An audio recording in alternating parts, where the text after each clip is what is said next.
In her previous life, she was ensnared by the collusion of her fiancé and best friend, leading to her imprisonment, disgrace, and a tragic demise on the streets. Upon her unexpected rebirth, she awoke to find herself grasped by the throat by a man who claimed to be her husband, threatening her with dire consequences after a narrow escape from death. She emotionlessly signed the divorce agreement, becoming the subject of ridicule as a discarded woman from a prestigious family. She had anticipated a life of misery after being cast out, only to discover that her biological mother had left her a substantial inheritance. Chapter 1. Rebirth and Divorced. Why you Qing-Shu, you are seeking death. On the expansive bed, the man's expression was grim, his dark eyes ablaze with fury, veins bulging in his arms as he tightened his grip around the woman's delicate neck. Breath was failing her. Yu Qing-Shu had just awakened when she found her throat constricted. Unable to comprehend the unfolding chaos, she felt the oxygen in her lungs dwindling, and instinctively, she clawed at his hand, desperately attempting to free herself. But he showed no sign of relenting, his hold only growing stronger. Yu Qing-Shu's vision began to blur, tinged with red. Bang! The butler burst into the room, his face paling as he rushed forward to seize the man's arm, exclaiming, "Young master, please release her. The young mistress will die. She deserves to die." The man growled through gritted teeth, his eyes filled with malice.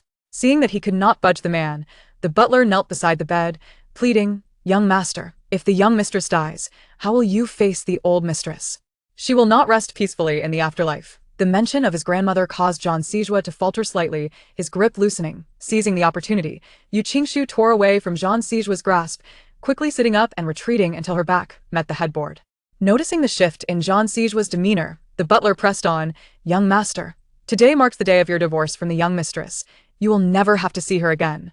For the sake of the young mistress mother, who was once saved by the old mistress, I implore you to spare her this time and remain calm." At these words, Zhang Sijua regained his composure, rising from the bed, donning a robe, his thin lips curling into a cold smirk as he spoke in an icy tone.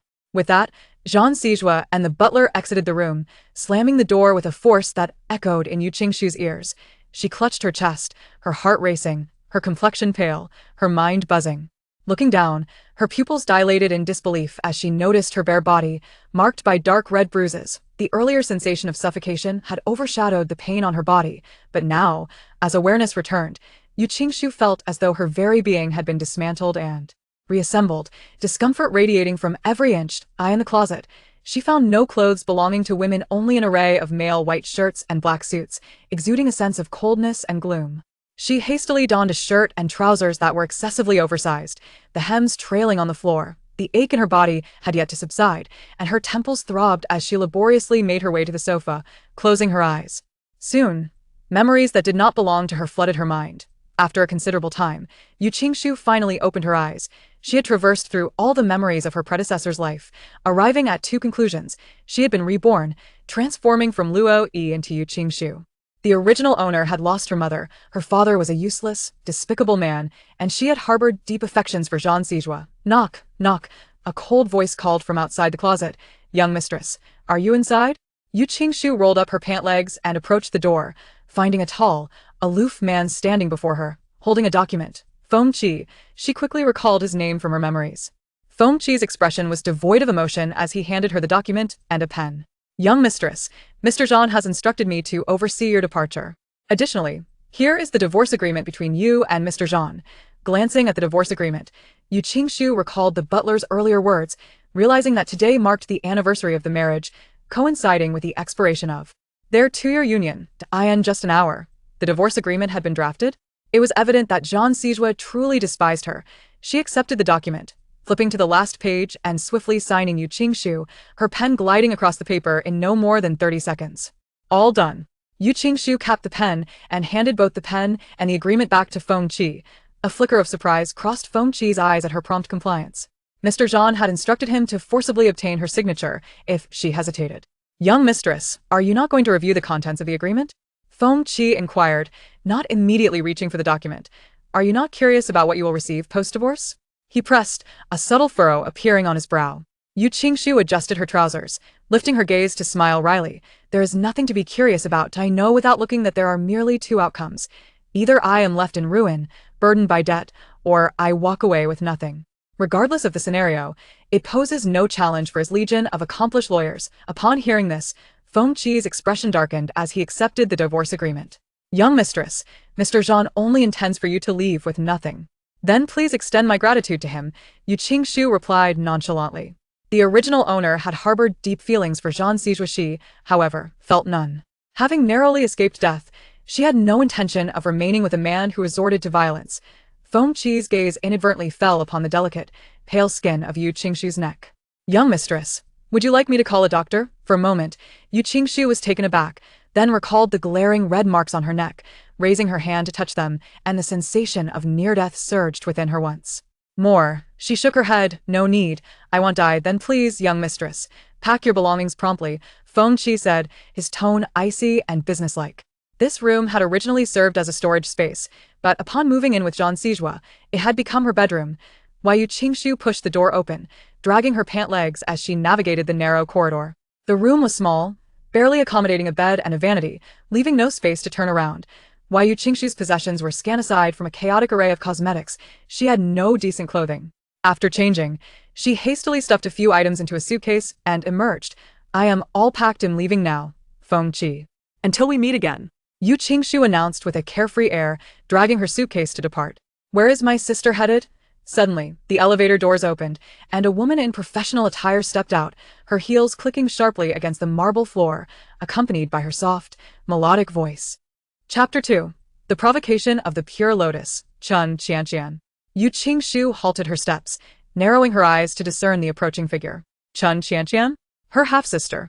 A veritable pure lotus. With a slight curve of her crimson lips, Chun Qianqian stood before her. Sister, are you planning to move out? Yu Qingshu rolled her eyes. A forced smile gracing her lips. Chun Qianqian, it has been a while since we last met, yet you remain as fond of lurking in the latrine as ever. Feigning ignorance. Chun Qianqian's expression darkened, the flames of anger igniting within her eyes.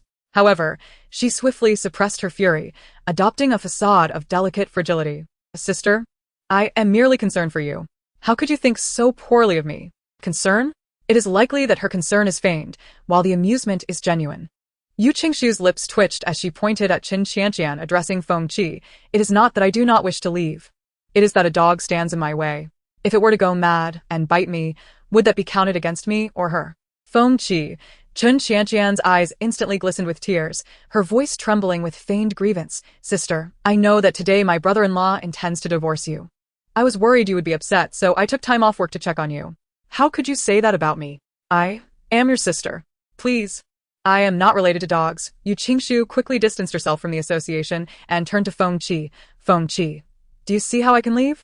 Feng Qi's temples throbbed momentarily, his cold demeanor cracking slightly, and he had no choice but to address Chun Qianqian. Miss Chun, please step aside. Chun Qianqian bit her lower lip, a layer of fury glistening in her eyes, her hair cascading down to obscure her features. In a tone tinged with sarcasm, Yu Qingshu remarked, Feng Qi, the dog cannot comprehend human speech. Upon hearing this, Chun Qianqian clenched her fists, glaring at Yu Qingshu. Yu Qingshu tilted her head, observing her futile attempts to contain her rage, a mischievous smile playing on her lips. Confronted by Yu Qingshu's audacious grin, Chun Qianqian's heart faltered slightly. Miss Chun. Feng Qi reiterated coldly, his tone now laced with impatience. Chun Qianqian pressed her lips together, suppressing her inner turmoil, and spoke in a delicate tone, Assistant Feng. It is not that I am preventing my sister from leaving, it is the intention of President Zhang. Both Feng Qi and Yu Qingshu paused momentarily. President Zhang is aware that I am coming, and has specifically instructed me to oversee my sister as she packs her belongings. The divorce agreement stipulates a clean break, meaning my sister cannot take anything that belongs to the Zhang family. Chun Qianqian's gaze fell upon the suitcase beside Yu Qingshu, continuing therefore. I kindly request that you open the suitcase for my inspection. Yu Qingshu frowned. There are only a few pieces of clothing inside. I have not taken anything belonging to the Zhang family. Taking 2 steps forward, Chun Qianqian seized the suitcase, stating, Sister, whether or not you have taken anything is not for you to decide. If you truly have not taken anything, why fear my inspection? With that, Chun Qianqian set the suitcase down and opened it. Inside, a few articles of clothing were haphazardly piled together, seemingly devoid of any additional items. Just a few pieces of clothing, yet Chun Qianqian rummaged for over 10 minutes. Have you had enough? Yu Qingshu looked down at Chun Qianqian with a condescending gaze. Sister, I am merely following President Jean's orders. It is prudent to search thoroughly, Chen Qianqian replied softly. With that, she stepped around Chen Qianqian and headed toward the elevator, with Feng Qi closely following. Suddenly, a beep echoed. The elevator arrived at the third floor, and the doors slowly opened. As Yu Qingshu intended to step inside, a sudden chill enveloped her, causing the temperature around her to plummet below freezing, making her shiver and halt in her tracks. The first thing that caught her eye was a pair of polished leather shoes.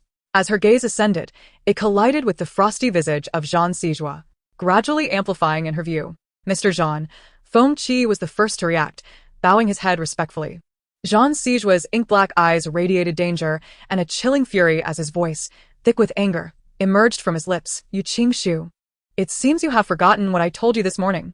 The memory of being choked and gasping for breath surged in her mind, causing her heart to tremble with an instinctive fear of him.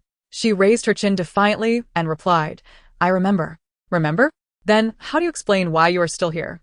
Jean Sijua advanced towards her with long strides, his tone sharp with interrogation. Yu Qingshu retreated step by step until her back met the wall, leaving her with no avenue for escape. She closed her eyes momentarily, steeling herself to meet his gaze. You should ask Chen Qianqian. I wanted to leave, but she suddenly appeared and blocked my way. Yu Qingshu's jaw tightened, and just as she was halfway through her explanation, Chen Qianqian stepped forward, tears brimming in her eyes, interrupting her sister. How can you lie like this? Chen Qianqian appeared on the verge of tears. Brother-in-law, I truly did not intend to stop her. I was merely following your instructions to check her luggage, fearing she might take something that belongs to you. It's one thing for her to lie casually, but I never expected her to do so at this moment. Upon hearing Chen Qianqian's words, Jean Sijua's expression darkened further as he recalled Yu Qingshu's past transgressions. Yu Qingshu, do you truly believe I would hesitate to take your life? Suddenly, Jean Sijua's hand constricted around her neck, and the back of her head struck the wall with force. Yu Qingshu had no time to react, instinctively clawing at his hand, the pain at the back of her head causing her to feel dizzy. Jean Sijua. She struggled to utter his name. His voice emerged like the frigid air from an ice cellar. Yu Qingshu, who permitted you to incessantly challenge my limits? Struggling to breathe, Yu Qingshu found it impossible to pry his hand away. Feng Qi, witnessing the scene, felt a sense of dread wash over him and hurriedly knelt before Jean Sijua. Mr. Jean, if something were to happen to the young madam, the board members would surely seize the opportunity to create a ruckus, and your plans to consolidate shares would undoubtedly be obstructed. Chapter 3. Burying you at the edge of your grave, polluting your path of reincarnation. Feng Qi knelt in silence, refraining from further counsel, fearing for his own life. Yu Qingshu's mind raced with the thought that she did not want to die. Summoning the last of her strength, she tugged at his hand, feeling a slight reprieve in her breathing. With bloodshot eyes, she gazed at Jean Sijua. She struggled to produce sound, her face flushed, the force of her pull diminishing, feeling the air grow thin as consciousness slipped away. Yu Qingshu, do you believe you are worthy enough to be buried in the Jean family cemetery? Jean Sijua's voice was icily sinister. When you die, I shall have your corpse burned and your ashes discarded in a landfill. A woman like you deserves to be consorted with refuse. Yu Qingshu suddenly laughed. Jean Sijua's gaze was sharp and piercing as he observed her smile. With a cold and heavy voice, he inquired, What are you laughing at? Jean Sijua, even if you were to discard my ashes in a garbage dump, it would not alter the fact that I am your legitimate wife, inscribed in the family lineage. You despise me, do you not? Alas, even in death, you cannot rid yourself of me. Jean Sijua's eyes narrowed with fierce intensity, and he tightened his grip. Yu Qingshu let out a pained sound, tears slipping from the corners of her eyes. Just as she began to hallucinate, envisioning that pair of treacherous lovers from a past life, Jean Sijua suddenly released her, forcefully throwing her to the ground. Yu Qingshu fell heavily, pain shooting through her body as if all her bones had shattered. Even the slightest movement sent waves of cold sweat cascading down her. She gasped, her pale lips parted desperately, striving to draw in breath. Feng Qi glanced at Yu Qingshu with an indifferent expression before bowing his head. Mr. Jean, I have failed to ensure the young mistress's departure. I willingly accept the punishment. Chen Qianqian, frightened by Jean Sijua's earlier chilling demeanor, turned pale and knelt on one knee, timidly stating, Sister, brother-in-law, I blame myself for not being quicker in my inspections, allowing my sister to seize the opportunity to fabricate lies and delay matters. A heavy ache constricted Yu Qingshu's chest, followed by a series of harsh coughs. I did not take your things. She croaked weakly. Jean Sijua retrieved a wet wipe from his pocket, using it to cleanse his hands where he had grasped Yu Qingshu, his handsome face betraying his disdain. Did you not? The clothes you wear were all purchased with my money, Yu Qingshu. What face do you have to utter such words? Yu Qingshu pressed her thin lips into a straight line, left with no recourse for rebuttal. The garments she wore had long been incinerated by Chen Qianqian on the day of her marriage to Jean Sijua, under the pretense that they were too unrefined and that Jean Sijua disapproved of her wearing them. Strip her of her clothes and dispose of them, Jean Sijua coldly declared, leaving without a trace of sentiment, accompanied by Feng Qi. Only after their figures had vanished from sight did Chen Qianqian rise, shedding her earlier meek demeanor as she strode in high heels toward Yu Qingshu. Yu Qingshu, what does it matter that you share a bed with Brother Sijua? In the end, you were cast out. Do you truly believe you can make him fall in love with you? Dream on. Surely, you don't think I encouraged you to wear heavy makeup and gain weight because Brother Sijua is fond of that? How amusing. What man would want a woman who is both overweight and foolish? It was merely my ploy to make him despise you more and to toy with you. Yu Qingshu's complexion turned ashen as she listened to Chen Qianqian's haughty derision, not even bothering to glance her way, remaining unmoved, as though she were merely listening to a dog barking furiously. Seeing her lack of reaction, Chen Qianqian's anger festered, her teeth clenched. Yu Qingshu, what do you mean by looking at me like that? Chen Qianqian, you are truly pitiable, Yu Qingshu replied with a faint laugh, desperately suppressing her pain. She was certain she had sustained considerable internal injuries. Even speaking caused her insides to twist with agony. Yet, she could not afford to show weakness. Otherwise, with Chen Qianqian's temperament, discovering her pain would only intensify her torment. What did you say? Chen Qianqian exclaimed, her eyes widening, as Yu Qingshu's mocking smile pierced her heart deeply. As Yu Qingshu took a deep breath to suppress the dull pain in her chest, she spoke deliberately. Chen Qianqian, your existence is both pitiable and laughable, evoking sympathy from those who witness it. The term illegitimate daughter must weigh heavily on your self-esteem, prompting you to seize everything I possess from childhood to adulthood. I, the legitimate eldest daughter of the Yu family, stand with dignity, while you merely occupy the position of a mistress's offspring, unworthy of the grand stage. Yu Qingshu, silence yourself, Chen Qianqian shouted sharply, as if struck at her core. A smirk curled at the corners of Yu Qingshu's mouth as she continued, in these past 2 years, you have exploited my trust and my yearning for Jean Sijua as attention, deceiving me and inciting me to act foolishly before him, transforming his initial indifference into disdain, to the point where he finds me repugnant. You must take great pride in that, don't you? Clenching her fists, Chen Qianqian gazed at her with venomous hatred, scoffing. That's your own foolishness. Indeed, I have been rather foolish, Yu Qingshu candidly admitted, wishing she could find a hole to bury herself upon reflecting on her actions over the past 2 years. A dignified heiress, reduced to a pitiful fool. Losing everything despite holding a winning hand, ending up in such disarray. You indeed possess a sense of self-awareness. Chen Qianqian sneered, her laughter dripping with the arrogance of a victor. Having nearly lost your life, one must possess such awareness, unlike you. Yu Qingshu sought to ascertain whether she had sustained any fractures, straining to sit up, pain surging through her. She nearly faltered, teetering on the brink of collapse. Clenching her molars, beads of sweat cascaded from her forehead, her fingers digging into the floor, the veins on her pale hands standing out prominently from exertion. Chen Qianqian's expression darkened abruptly. Mentioning the old matriarch of the Zhan family momentarily distracted Yu Qingshu. Chen Qianqian, do you truly believe that with my divorce from Jean Sijua, you would ascend to become the mistress of the Zhan group? Upon hearing this, Chen Qianqian puffed out her chest, declaring haughtily, if you can, why can't I? You simply cannot, Yu Qingshu replied weakly yet assuredly. Chen Qianqian, what gives you the confidence to think Jean Sijua would ever marry you? Just because he is an illegitimate child, do you believe you are worthy of him? You are merely the daughter of a mistress. Your mother was a homewrecker. Jean Sijua, though an illegitimate son, was born before his father's marriage, and his mother has never disrupted another's union. Just based on that, Chen Qianqian, you are utterly unworthy. Yu Qingshu articulated with careful emphasis. Chapter 4. Leaving with nothing, the will. Chen Qianqian, infuriated by her words, dug her perfectly manicured nails into her palm, her chest heaving with rage. She seized Yu Qingshu and raised her hand to strike her right cheek. Slap. The sound echoed sharply as the blow landed, blood immediately seeping from the corner of Yu Qingshu's mouth, a testament to the force behind Chen Qianqian's strike. Gritting her teeth, Chun Qianqian commanded the nearby servants. You two. Lift her up. Yu Qingshu, momentarily blinded by the force of the slap, felt the servants grasp her arms, restraining her.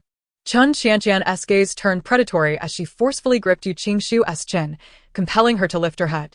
The imprint of the slap was stark on Yu Qingshu's right cheek, swelling rapidly. Chun Qianqian raised her hand once more, her voice cold and menacing.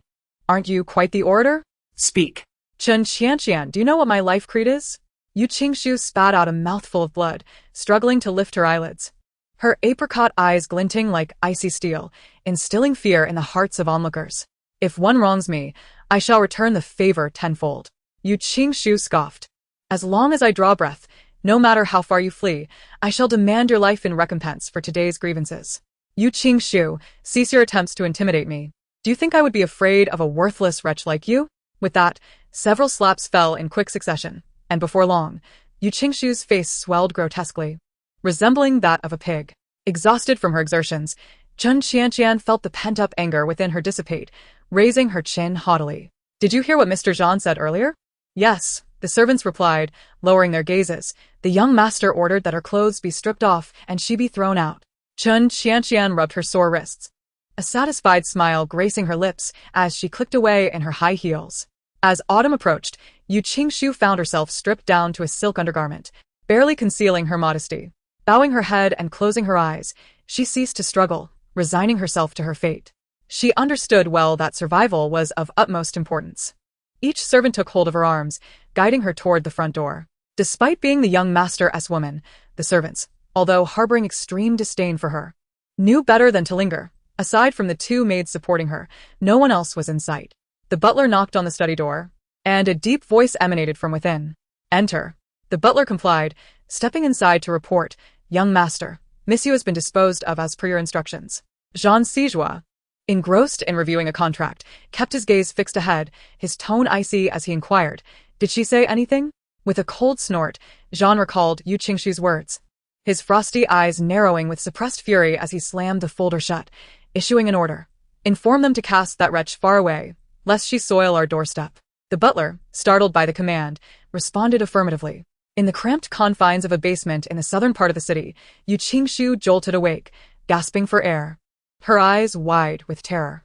The bedroom door swung open, and upon seeing her awake, the man set aside the herbal concoction he had just prepared and approached the bedside.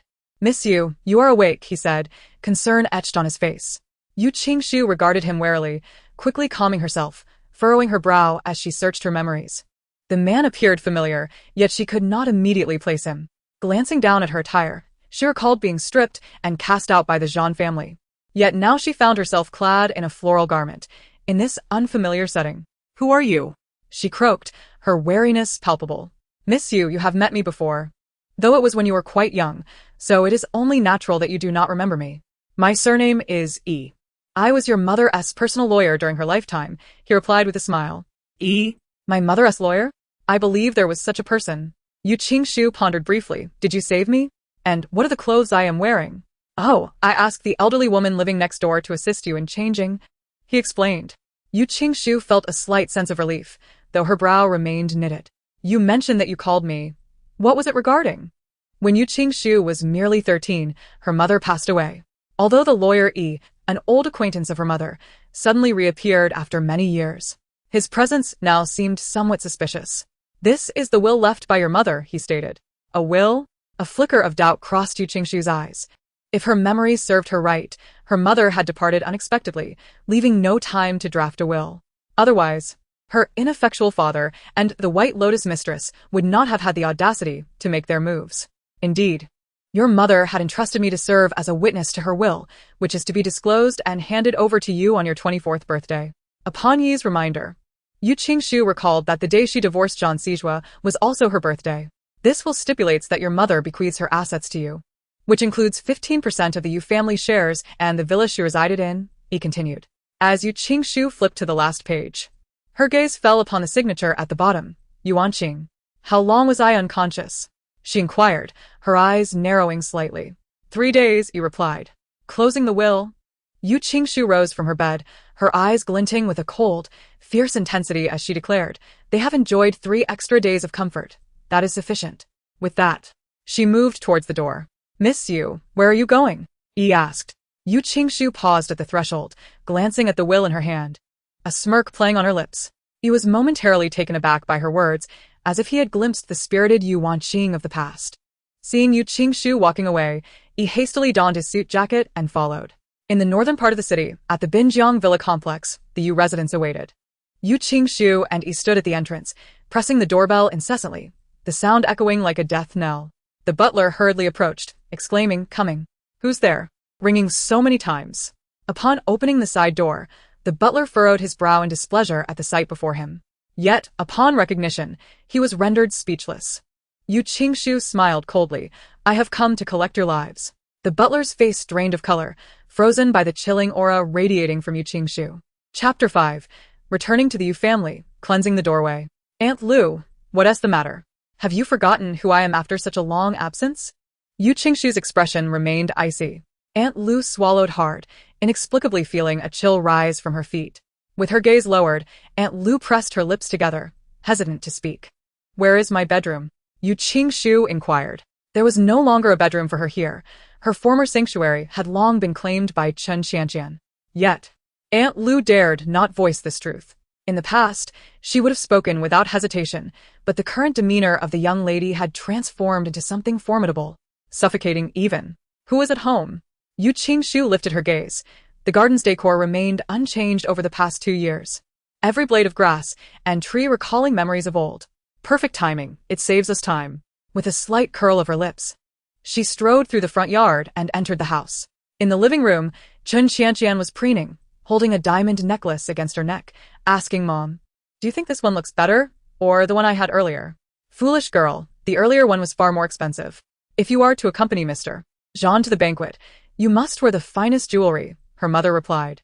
As she spoke, the middle-aged woman picked up a necklace embedded with a blue diamond from the table, distinctly more exquisite and valuable than the one in Chen Qianqian's hand, and adorned her with it. Chen Qianqian lowered her gaze, gently caressing the shimmering blue diamond, a smile blossoming at the corners of her mouth. She released her hand and, at the woman's silent cue, moved to the other end of the sofa, sitting close to the middle-aged man and entwining her arm with his. "Dad, what do you think? Does it look good?" Chen Qianqian asked, her beautiful eyes blinking playfully. Chen Haixing, with an affectionate gaze, reached out to stroke her head, declaring, "My daughter is the most beautiful in the world. She looks splendid in anything." Upon hearing this, Chen Qianqian's eyes sparkled with delight as she teasingly replied, "Dad, if Mom hears you say I'm the most beautiful, she'll get jealous." Jia Manlon stepped forward with a smile. "When have I ever been jealous? You always tease me." Chen Haixing, upon hearing this, grasped Jia Manlon's hand and laughed heartily. "Both you and your mother are the most beautiful in my eyes." Chen Qianqian leaned her head on his shoulder, laughing, while Jia Manlon lowered her eyelashes, appearing bashful. Suddenly, 3 sharp claps echoed, interrupting the trio immersed in familial bliss, causing them to turn towards the entrance. Yu Qingshu tilted her head slightly, setting her hands down. What a blissful family of 3. This scene is truly touching. "Lawyer Yi, how about you?" Lawyer Yi had only learned on his way here that Yu Qingshu had not fared well over the years. He had always assumed that, even after Yu Wanqing's death, Yu Qingshu, being the daughter of a wealthy family and married to the business mogul Zhang Xizhua, would be living comfortably. Witnessing the earlier scene of familial happiness ignited waves of anger within him, rendering him silent with a stern expression. "Yu Qingshu, what are you doing here?" Chen Qianqian was the first to react, reprimanding her furiously. Yu Qingshu, with a cold smile, leisurely walked to the front of the sofa and sat down. Lawyer Yi stood behind her. Hearing Chen Qianqian's indignant inquiry, he coldly replied, "What are you?" Chen Qianqian turned her gaze to Lawyer Yi, displeased, and retorted. Lawyer Yi, maintaining his composure, stated, "I am Miss Yu's lawyer." Upon hearing this, Chen Qianqian strode forward, reaching out to grab Yu Qingshu's arm to drag her out. However, Yu Qingshu sidestepped, leaving Chen Qianqian grasping at air. In that moment, Chen Qianqian felt a sharp pain in her neck, gasping in shock and clutching her throat. Yu Qingshu stood leisurely by, now holding the necklace that Chen Qianqian had just worn, and upon closer inspection, one could see a hint of blood on the chain. "Yu Qingshu, you're courting death," Chen Qianqian exclaimed in fury, raising her hand to lunge at Yu Qingshu. Yu Qingshu's eyes narrowed, a barely perceptible smile gracing her lips. Just as Chun Qianqian's palm was about to strike, she deftly seized Chun Qianqian's wrist and delivered a precise kick to her knee, simultaneously releasing her grip. With a thud, Chun Qianqian fell to her knees with a pained cry. Qianqian! Jia Manlon rushed forward to help her daughter, utterly astonished that Yu Qingshu dared to strike. Yu Qingshu examined the necklace in her hand, her almond-shaped eyes narrowing slightly. If I recall correctly, this necklace should belong to me, right? Yu Qingshu collected the necklace and turned to sit back on the sofa. This necklace is worth millions. Chun Qianqian, how can you claim you can't afford a dress worth a few thousand and then deceive me into giving it to you? When did you become so wealthy? Upon hearing this, Chun Qianqian's face alternated between pale and flushed. Mind your own business. This is mine. Return it to me, or I will report you for robbery. Yu Qingshu casually crossed her legs, leaning against the back of the sofa, remaining silent for a moment as she slowly surveyed the three of them with a discerning gaze. Chun Qianqian felt a twinge of fear under her appraisal, recalling Yu Qingshu's ominous words from 3 days prior. Today's debt will cost you half your life. Ah. The blue diamond is rare, and thus each one bears a unique laser-etched identification number. Chun Qianqian, since you claim this necklace is yours, you must know its number, right? Yu Qingshu said with a playful smile. Chun Qianqian froze momentarily. An identification number? How could she possibly know? This necklace was taken from the jewelry box Yu Qingshu had left at home. Feeling a surge of guilt, she countered. Who remembers the number of a necklace they bought? It's long and cumbersome. I certainly don't recall. Oh, you don't remember? Yu Qingshu elongated her tone, feigning indifference. After a brief smile, she quickly composed herself and continued, It's all right. Since you purchased this necklace, there must be an appraisal certificate, which will have the number on it. When the police arrive, you can present the certificate. At this point, Chun Qianqian was utterly flustered, her lips moving as if to speak. Are you saying the certificate is lost? Yu Qingshu interjected, having seen through Chun Qianqian's thoughts. It doesn't matter if it's lost. There will be a record. The police can easily look it up. Chun Qianqian's complexion turned ashen, her lips pressed tightly together. After waiting for a moment and sensing Chun Qianqian's silence, Yu Qingshu blinked innocently, feigning purity as she asked, What's wrong? Aren't you going to call the police to report me for robbery? Chapter 6. Reporting to the police, the villain strikes first. Chun Qianqian clenched her jaw, wishing to shatter her silver teeth, glaring at Yu Qingshu with a burning hatred. Yu Qingshu paid no heed to her murderous gaze and turned to Lawyer E, saying, Since Chun Qianqian wanted to make the call, Lawyer E, could you please contact the police and have them come over? Upon hearing this, Jia Manlon quickly softened her tone, saying, Qingshu, please don't be angry. It's Qianqian's ignorance that led her to take your necklace. We are all family, and Qianqian is still your sister. Wouldn't it be embarrassing to involve the police? She lowered her head, wearing a demeanor of submissiveness, exuding a gentle and maternal warmth. Yu Qingshu was all too familiar with Jia Manlon's duplicitous expression. It was this very facade that had enchanted Chun Haixing, leaving him oblivious to his daughter's misdeeds, allowing the two of them to exert their influence over him without restraint. Yu Qingshu remained unhurried, simply sitting quietly on the sofa. She knew that Jia Manlon, a seasoned manipulator, was far more composed than Chun Qianqian, always subtly coaxing Chun Haixing into speaking without revealing her true nature. Thus, she saw no need to rush. After a lengthy pause, when Jia Manlon did not receive the response she desired, she inwardly gritted her teeth, a glint of malice flashing in her eyes as she contemplated her next move. Attorney E shattered the tranquility of the moment. Miss Yu, the police have already been notified. Yu Qingshu, how dare you? Chun Qianqian exclaimed, her eyes wide with rage. What do I have to fear? Yu Qingshu lifted her gaze, her expression nonchalant, the corners of her eyes slightly drooping, exuding an air of languor. Chun Qianqian, utterly exasperated, had lost all semblance of reason. Her eyes reddened with fury. She seized a vase from the table and hurled it towards Yu Qingshu.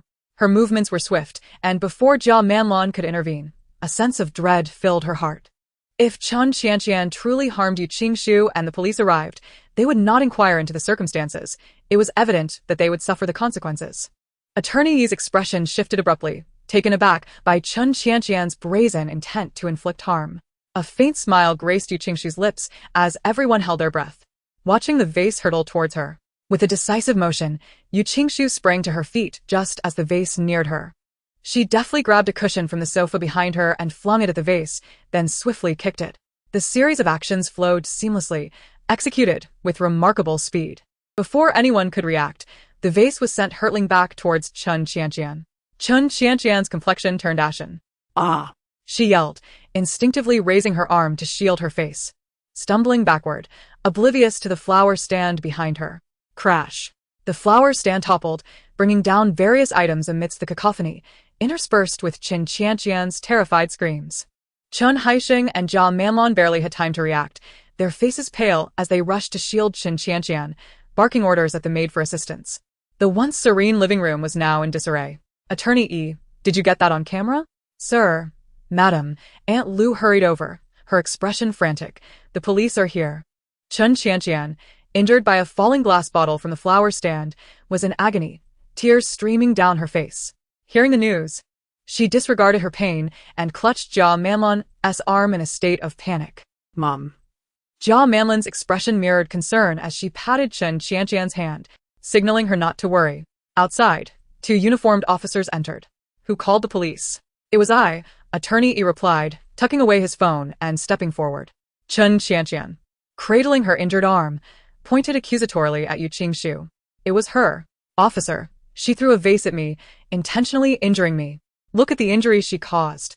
The officer's gazes towards Yu Qingshu shifted, seemingly concluding that they need not hear the other side's account. Noticing the change in their demeanor, Attorney E interjected, Gentlemen. The last 3 words resonated with authority, causing Aunt Lu to tremble. Jia Manlon quickly smiled apologetically. Yes, it was my oversight.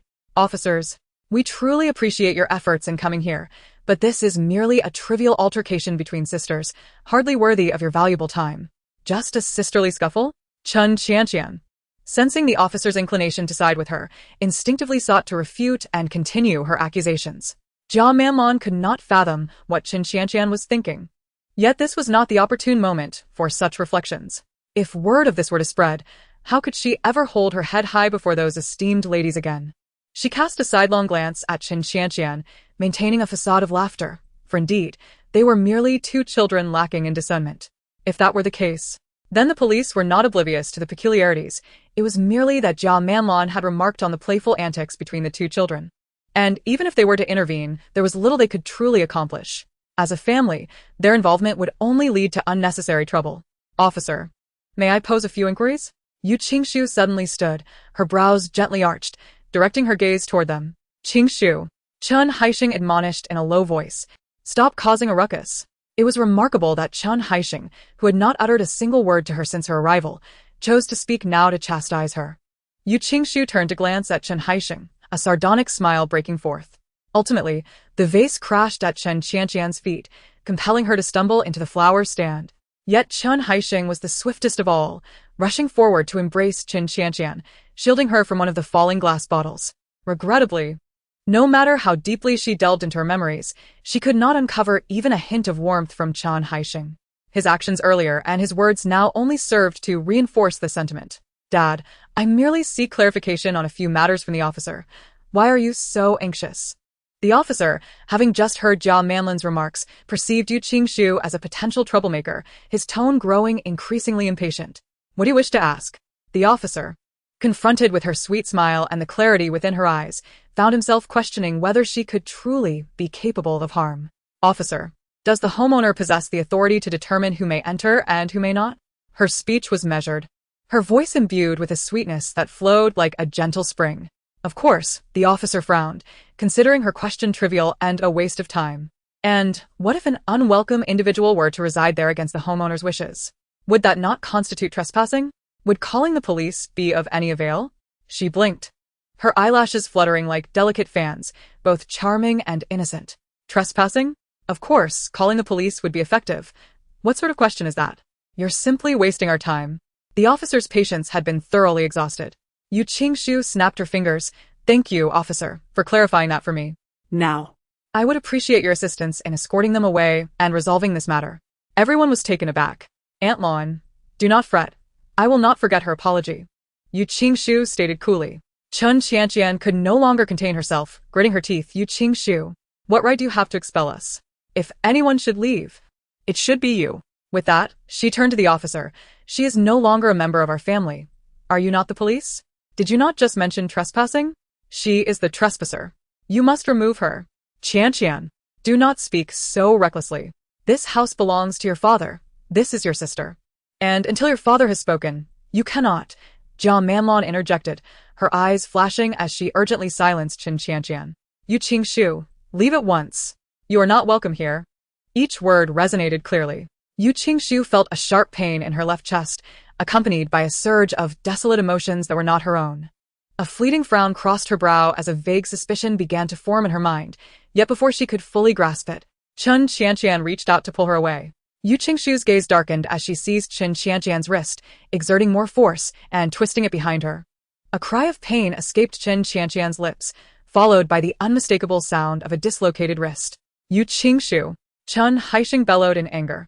The two policemen's expressions darkened to the utmost degree, astonished that Yu Qingshu had the audacity to strike in their presence. Their earlier suspicions evaporated in an instant. Yu Qingshu released Chen Qianqian, her eyes coldly scrutinizing, yet she addressed the officers. Gentlemen, you witnessed her attempt to harm me. I was merely defending myself. Was I not justified? You dislocated her wrist. That is excessive self-defense. The police officer's face hardened, advancing towards Yu Qingshu, determined to teach her a lesson. Should he fail to do so, he would be utterly ineffective as an officer. With a slight smile, Attorney E extended his arm to intervene, positioning himself before her, stating, according to Article 20 of the criminal law, self-defense that clearly exceeds the necessary limit and causes significant harm constitutes excessive defense. Miss Chen intended to harm my client, and my client, in an instinctive act of self-preservation, incapacitated her without inflicting undue damage. Attorney E composed himself and continued, thus, officer. My client's actions were merely a legitimate act of self-defense. And you are?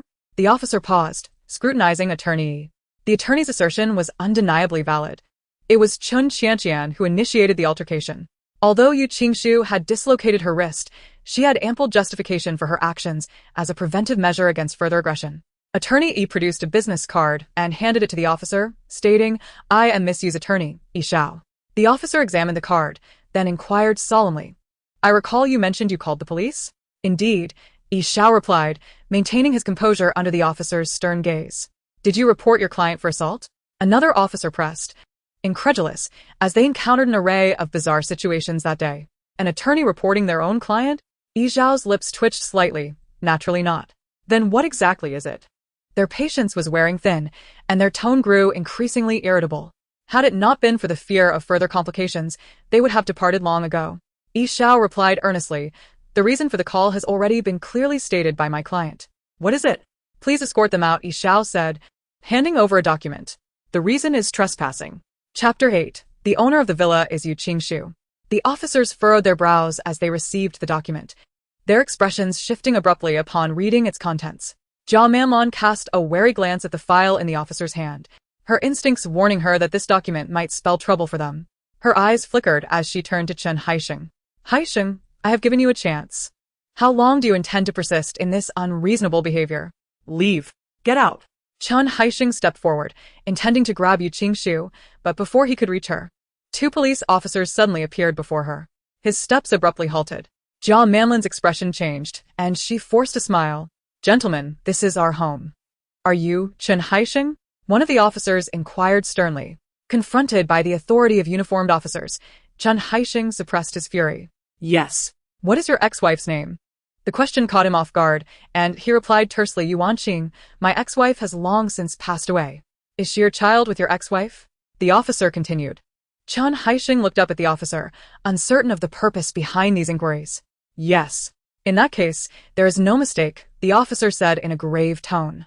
Do you wish to leave on your own, or shall we escort you out? Upon hearing this, everyone fell silent. Jia Manlon hurriedly stepped forward, forcing a smile. Officer, what do you mean by that? What do you mean by asking us to leave? We have lived here for 20 years. Reason? The reason is that you have trespassed. The officer retorted. Trespassed?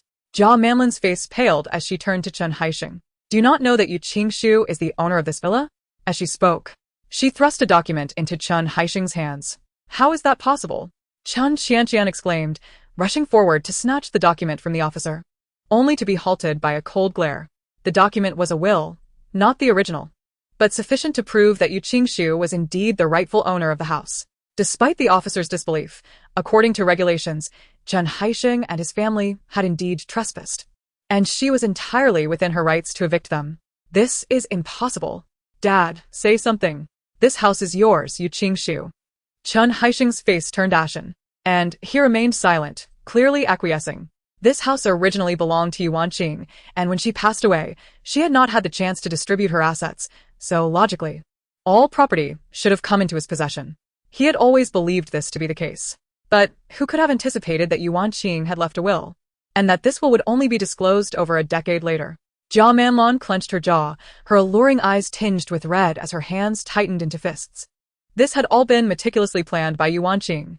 Yu Qingshu stepped out from behind Lawyer E, stifling a yawn. Gentlemen, thank you for your hard work. Lawyer E, I will leave the rest to you. I am feeling tired and wish to take a nap. The emotions swirling within her felt like a tangled ball of yarn, growing increasingly intense, leaving Yu Qingshu's mind buzzing. Furthermore, having rarely exercised, the few kicks she had performed earlier had already left her feeling somewhat fatigued. Miss Yu, rest assured, I will handle everything appropriately, Lawyer E assured her. Yu Qingshu nodded, glancing at the necklace in her hand, a smile gracing her lips as she ascended the stairs. Witnessing Yu Qingshu's smug demeanor, Chen Qianqian felt a surge of pain from her injuries, prompting her to cry out, Dad. Chen Haixing, staring at the will in his hand, was torn between pale and flushed, rendered speechless. Chen Qianqian, frantic, thought it unjust. This was her home. How could it possibly belong to Yu Qingshu? What right did she have? Everything was rightfully hers. She made a move to rush forward, but the police intervened, blocking her path. Miss Chen, if you act recklessly again, do not blame us for detaining you. You, what are you protecting her for? Can't you see my injuries? If you don't stand up for me, I swear I'll file a complaint against you. Chen Qianqian exclaimed, exasperated. Lawyer E stepped forward, retrieving a video from his phone. Officers, we must ascertain who initiated the confrontation. The source of Miss Chen's injuries is documented in this video. Upon hearing this, Chen Qianqian's heart sank. What video? He offered no response, his gaze coldly surveying the trio before him. Panic surged within Chen Qianqian. Had he recorded everything? No, she couldn't allow the police to see it. Her mind was in disarray, and she instinctively reached for the phone. The police issued a stern warning. Miss Chen, are you attempting to obstruct our investigation? Jia Manlon hurriedly stepped forward to restrain Chen Qianqian. Officer, my daughter is simply being foolish. Indeed, quite foolish, the officer interjected, having reviewed the video, his expression darkening. Assault, defamation, and unlawful possession of another's property. These charges combined are serious. Miss Chen, you must accompany us. With that, the officer deftly produced handcuffs before Chen Qianqian could react. They were clasped around her wrists with a sharp click. Jia Manlon and Chen Haixing's faces paled in shock. In the office of the president of the Zhan Group, a knock echoed through the air. Come in, Zhan Sijua's deep voice resonated from behind the door. As soon as the words left his lips, Feng Qi entered, placing a document for Zhan Sijua's signature before him. President Zhan, there's been an incident at the Yu family. Without lifting his gaze, Zhan Sijua replied, I am divorced from Yu Qingshu. Her fate is of no concern to me. It is not Miss Yu. Feng Qi hesitated before continuing, but Chen Qianqian, Miss Yu's half-sister. Zhan Sijua paused, his pen suspended midair, and lifted his eyes to Feng Qi. Her? The veins at his temples twitched slightly. President Zhan, it seems Chen Qianqian will be unable to accompany you to tonight's banquet. Shall I arrange for another companion? Feng Qi respectfully inquired. No need. Zhan Sijua replied in a low voice, discarding his pen with a sharp motion. Gritting his teeth, he commanded, send someone to bring Yu Qingshu to me. Feng Qi was taken aback. President Zhan, are you suggesting? A cold smile crept across Zhan Sijua's lips. Did she not target Chen Qianqian precisely because I intended to take her to the banquet? Has she not engaged in such behavior before? I thought that signing the divorce agreement so swiftly would render her compliant. If that is the case, let us bring her along and indulge her. Feng Qi felt a heaviness in his chest. He feared for Yu Qingshu's safety tonight. Chapter 9. Uninvited Guests. Forceful abduction, as her bedroom had long been usurped by Chen Qianqian, and although the maid had disposed of the belongings, it still required tidying up before she could reside there. Thus, she opted to take a brief rest in the guest room. This slumber extended until the afternoon. Past 3 o'clock. Yu Qingshu gradually opened her eyes, the voice that had been echoing in her mind dissipating as her consciousness returned. She sat up and raised her hand to her forehead, her fingertips dampened by beads of perspiration.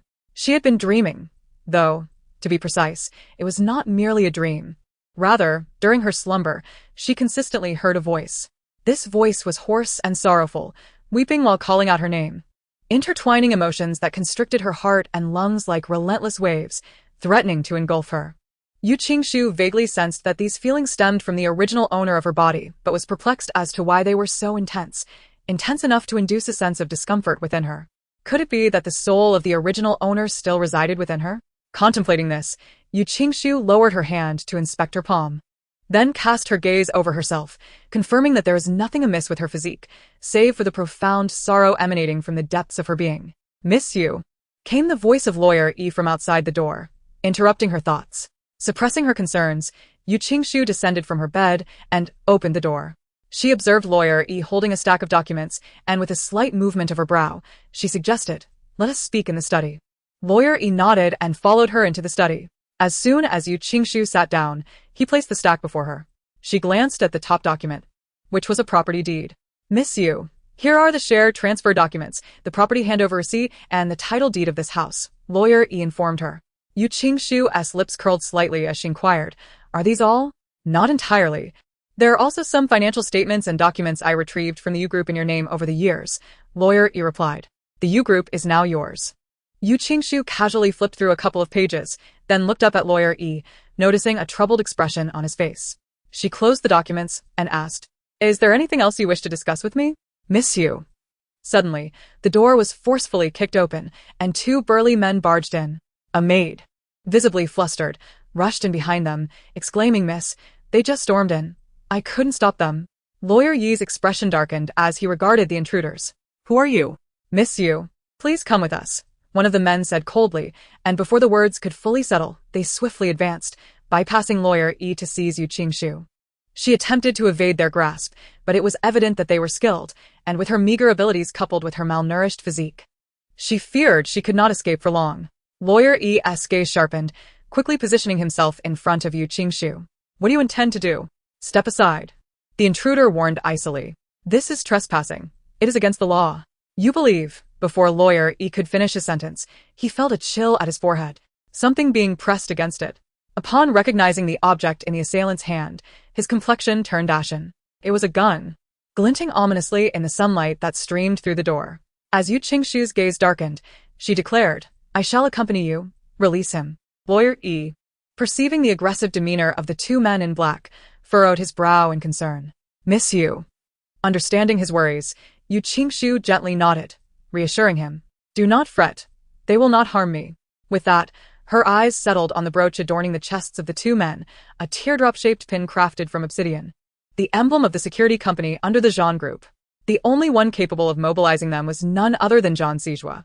With a gun pressed against his forehead, Lawyer E, seeing Yu Qingshu's calm demeanor, suppressed his anxiety and watched as she departed with the men. Outside the door, a sleek black Rolls-Royce awaited. Yu Qingshu entered gracefully and took her seat. The two men in black positioned themselves in the driver and passenger seats. As the vehicle glided away, she gazed out at the fleeting scenery, silent and contemplative, her lips pressed together. Suddenly, the phone rang within the car. "Assistant phone, Miss Yu has been received." "Understood." "Assistant phone? Phone Chi?" Yu Qingshu became increasingly certain that these two were dispatched by Zhan Sijua. However, what could Zhan Sijua want with her? Hadn't he grown utterly weary of her? Was he seeking to exact further humiliation for the affront she had endured? A subtle furrow creased her brow as she absently tapped her thigh with her fingertips, pondering how she might defend herself should Zhan Sijua decide to act against her. She swiftly reviewed in her mind the interactions between herself and Zhan Sijua throughout their 2 years of marriage, searching for a possible breakthrough. Before she realized it, they had arrived at their destination.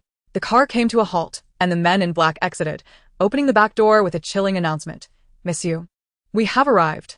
Stepping out of the vehicle, she lifted her gaze, momentarily taken aback as surprise flickered in her eyes, though she quickly masked it, ensuring no one detected her emotional upheaval. This was not Zhan Sijua's villa. Before her stood a quaint 3-story house, embodying a minimalist Nordic aesthetic. It soon dawned on her where she was. This was the styling studio, Ji, the most favored among the elite ladies of the capital. She recalled her previous visit, which was not the first.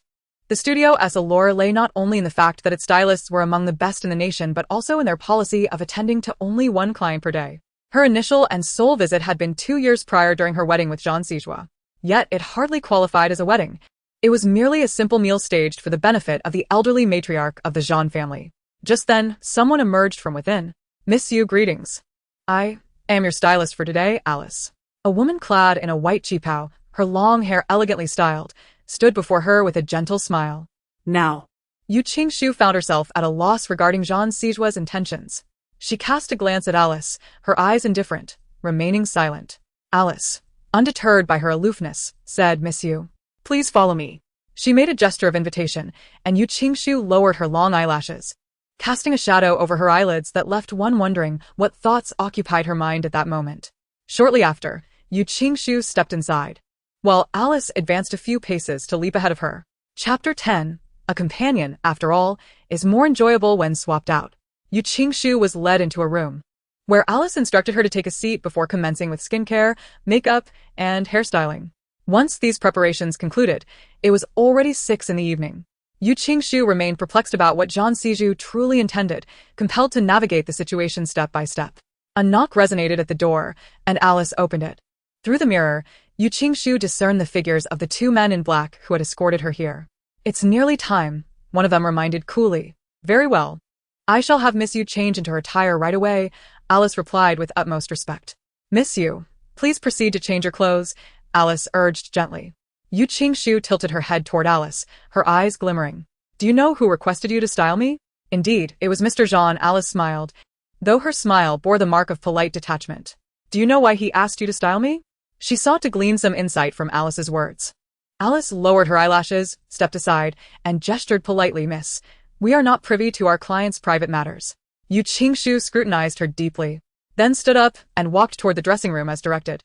Upon opening the door to the dressing room and seeing the dress hanging inside, her eyes darkened. Akin to ink, black as an unfathomable abyss. Her lips twitched slightly, and she scoffed softly. If she had been uncertain about Jean Siju's intentions prior, the sight of that dress brought clarity. Alice's voice drifted in from outside. "Miss Yu, Mr. Jean has a message for you." "Mr.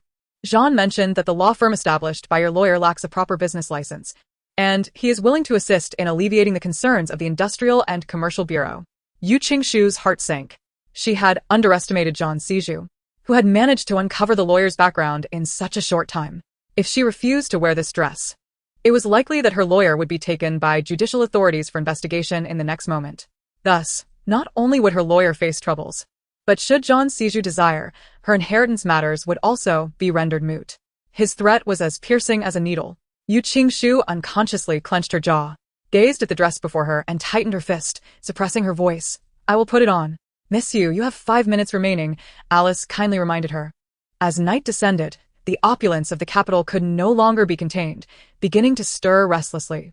The Juanha Club, situated in the heart of the capital, is one of the favored locales for the wealthy elite and accomplished professionals. Comprising 33 floors, the first floor features a grand lobby, while the 2nd through 7th floors house a cafe, Western restaurant, quiet bar, gaming hall, casino, and disco, with the remaining floors designated for guests' relaxation. Here, one can witness both the refined elegance and the extravagant absurdity of the capital.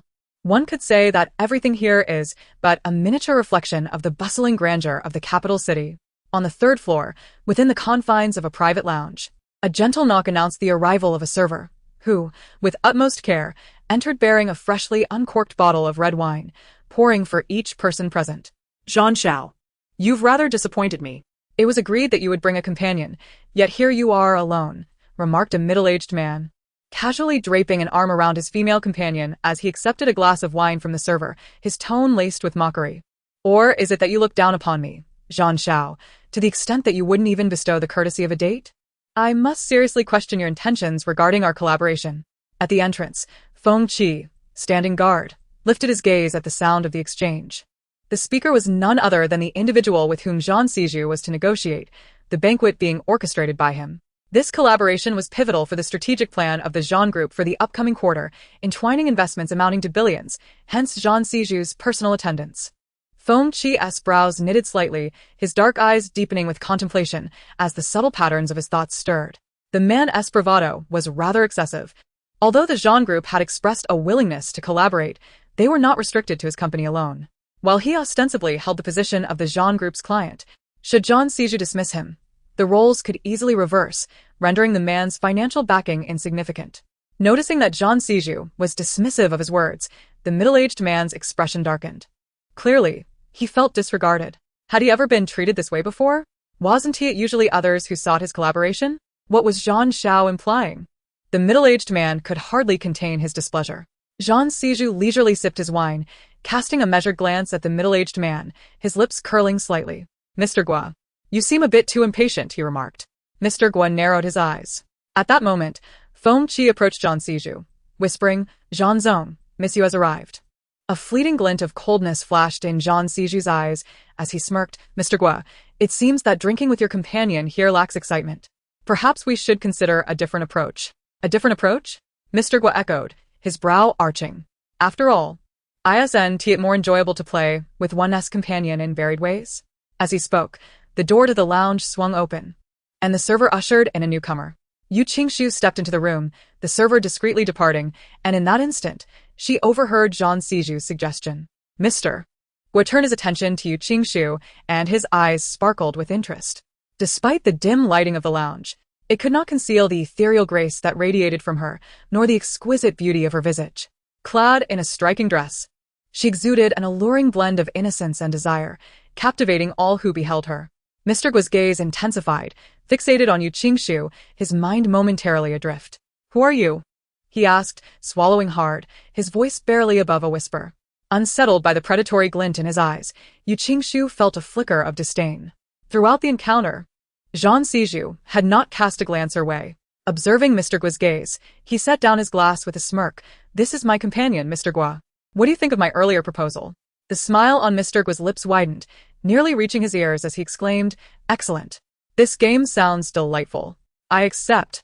He had encountered numerous women in his life, yet he had never before seen one as strikingly beautiful as her. The mere thought of this woman being at his beck and call stirred an uncontrollable desire within him to pounce. Without hesitation, Mr.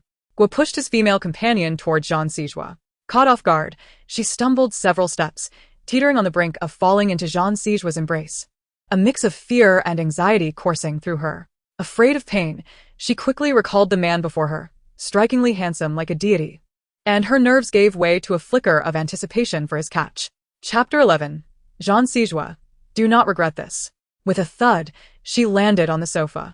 Unbeknownst to her, Jean Siju had risen and sidestepped her fall, casually taking a wet tissue from Feng Qi to wipe his fingertips. It seemed that my female companion did not disappoint Mr. Gua. Young Master Jean, was that game of yours sincere? You wouldn't be deceiving me, would you? Of course. As long as Mr. Gua can conquer her, she shall be yours. Jean Siju's cold smile revealed a glimmer of malice in his eyes. Mr. Gua, eager and impatient, elongated his tone while glancing at Jean Siju. Jean Siju, well aware of the implication behind Mr. Gua's gaze, cast a sidelong glance at Feng Qi. Understanding the cue, Feng Qi retrieved the contract he had prepared beforehand from his briefcase and stepped forward to present it to Mr. Gua. Mr. Gua, this is the contract personally drafted by young Master Jean. Mr. Gua, already entranced by Yu Qingshu, seized the pen and signed without hesitation. Jean Siju picked up the suit jacket draped over the sofa's arm and, with Feng Qi in tow, turned towards the door. At that moment, he finally caught sight of Yu Qingshu's attire. He paused imperceptibly. No wonder Mr. Gua had looked at her with such impatience. Tonight, Yu Qingshu was indeed captivating, drawing the eye effortlessly. The dress she wore was a strapless, form-fitting mini dress that accentuated her graceful figure, starkly contrasting with his memory of her frail, malnourished appearance. Her makeup was no longer the chaotic mess it once was. Instead, it was elegantly refined, a striking contrast to her alluring figure, radiating purity and freshness. Jean Siju's gaze lingered on her for a fleeting moment before irritation bubbled within him. Clearly, his disdain for her had reached its zenith. Even a mere glance made him feel repulsed and restless. To provoke such a reaction in him, usually so composed and restrained, was indeed a testament to Yu Qingshu's influence. As he walked past her, the ever-quiet Yu Qingshu suddenly grasped his sleeve, halting him. Jean Siju's eyes narrowed in cold disdain as he shook off her hand. What is it? Yu Qingshu, are you having second thoughts? He mocked, casting a derisive glance in her direction. Yu Qingshu struggled to ignore Mr. Gua's blatant gaze. forcing her voice to remain steady despite the turmoil within her. Jean Sijua, what do you mean by this? Didn't you say? Before she could finish, Jean Sijua's expression hardened, his large hand gripping her chin to compel her to meet his gaze. Taken aback by his sudden aggression, she staggered back 2 steps, her back pressing against the cold wall. Jean Sijua's face loomed closer, followed by his chilling, cutting voice striking her ears. You Qingshu, isn't this exactly what you desired? What's the matter? Are you not done performing, pretending to be innocent before me? I am not. Do you really think I would still believe you? You Qingshu, I thought you would have learned your lesson, yet I forgot how a wretch like you could never truly change. Jean Siju slightly lowered his head, his thin lips barely whispering in her ear, dripping with disdain and coldness. Yu Qingshu attempted to speak, but her chin was firmly gripped, making even a single word uttered a source of excruciating pain. Her complexion paled slightly, beads of sweat forming at her temples. As Jean Siju spoke, his breath deliberately brushed against her ear, the chill penetrating to her very bones. Yu Qingshu furrowed her delicate brows. She had no desire to entangle herself with him. She cared little for this dismal gathering or any supposed companion. Jean Siju let out a scoff, his voice softening further as he leaned closer. Each word pronounced with clarity. Yu Qingshu, what you desire, I shall grant you now. A sense of foreboding gripped Yu Qingshu's heart. She instinctively raised her gaze, her pupils dilating, but before she could react, Jean Siju released her chin and forcefully pushed her towards General Gua. With one hand in his pocket, his enigmatic dark eyes glided over with mockery. General Gua, I entrust my companion to you. All right, very well, General Gua replied, oblivious to the exchange between Jean Siju and Yu Qingshu. He assumed Jean Siju was merely advising Yu Qingshu to treat him well, and upon hearing his words, he nodded vigorously, wiping his hands as he approached Yu Qingshu. Jean Siju, his expression devoid of emotion, averted his gaze and turned to leave. Just as the door to the private room was about to close, Yu Qingshu's voice rang out, Jean Siju, do not regret this. Hearing her words, Jean Siju paused momentarily, but quickly dismissed her, continuing on his way. Inside the room, Yu Qingshu had been pushed by Jean Siju, her arm striking the sharp edge of the coffee table, causing her temples to throb painfully. Upon hearing General Gua's words, a glimmer of bloodlust shone in her eyes. She pressed her hand against the injured spot, straightened her posture, and turned to General Gua, come closer, and I shall tell you my name. General Gua, upon hearing this, was even more captivated. His face brightened, and he quickened his pace until he stood before Yu Qingshu. Just as he was about to speak, he suddenly halted, his vision blurring, followed by the sharp sound of a glass bottle shattering. In a daze, he raised his hand to touch his forehead, feeling it damp with blood, the metallic scent filling the air. Pain surged through him, and he incredulously pointed at Yu Qingshu, stammering, you. Yu Qingshu's face remained cold as she flung the remaining half of the bottle to the ground. The bottle hit with a heavy thud, and General Gua collapsed, his forehead bleeding profusely. Meanwhile, after leaving the private room, Jean Siju did not depart entirely, but instead opened another room. Feng Qi stood at the door, casting a glance at Jean Siju, who sat on the sofa, engrossed in his phone, handling work matters. He felt a sense of confusion. The contract had been duly signed, and there were no other matters at hand. So why did Mr. Jean remain? Instead, he had reserved another private room, as if awaiting something. But what could he possibly be anticipating? Was he waiting for Miss Yu? No, that was implausible. A fleeting thought crossed Feng Qi's mind, only to be swiftly dismissed. He was well aware of Mr. Jean's profound disdain for Miss Yu. Had it not been for the legal ramifications of murder, Mr. Jean might have eliminated her countless times already. The likelihood of Mr. Jean waiting for Miss Yu was slimmer than that of a global catastrophe. Before Feng Qi could fully comprehend the situation, his phone rang. He glanced at the caller ID, his expression darkening as he answered. Moments later, his countenance shifted dramatically. He hung up and approached with a grave demeanor to report, Mr. Jean, Mr. Gua has been hospitalized. Chapter 12. Seeking Justice for Mr. Gua. Mr. Jean put away his phone and rose, saying, let us go. Feng Qi was taken aback. Why did Mr. Jean seem utterly unfazed by Mr. Gua's injury? Furthermore, Mr. Gua had been in the same private room with Yu Qingshu just half an hour ago, with no one else present. It was evident that Yu Qingshu was the only one who could have harmed Mr. Gua. Mr. Jean, shall we head to the hospital? Feng Qi inquired. New contract? What contract? His brow furrowed as he retrieved his phone and opened his email, only to find a message sent merely 5 minutes prior. Upon opening the email, he was struck dumb. The contents of this electronic contract mirrored the one they had just had Mr. Gua sign, yet the party had changed. It was no longer Mr. Gua's company, but rather the largest supplier from abroad. This supplier had no shortage of clientele, focusing primarily on international markets. At the project's inception, Feng Qi had indeed reached out to the supplier, but they had unequivocally stated they had no plans to enter the domestic market, thus declining collaboration. Feng Qi had brainstormed numerous alternatives at that time, but all had come to naught. Yet now, Mr. Zhang had quietly secured a partnership with this supplier for the upcoming quarter. Feng Qi felt as though he had been struck on the back of the head with a mallet, slowly awakening to the realization that from the very beginning, Mr. Zhang had never intended to cooperate with Mr. Gua. He lowered his gaze to the email on his phone, then raised his eyes to Mr. Zhang's retreating figure.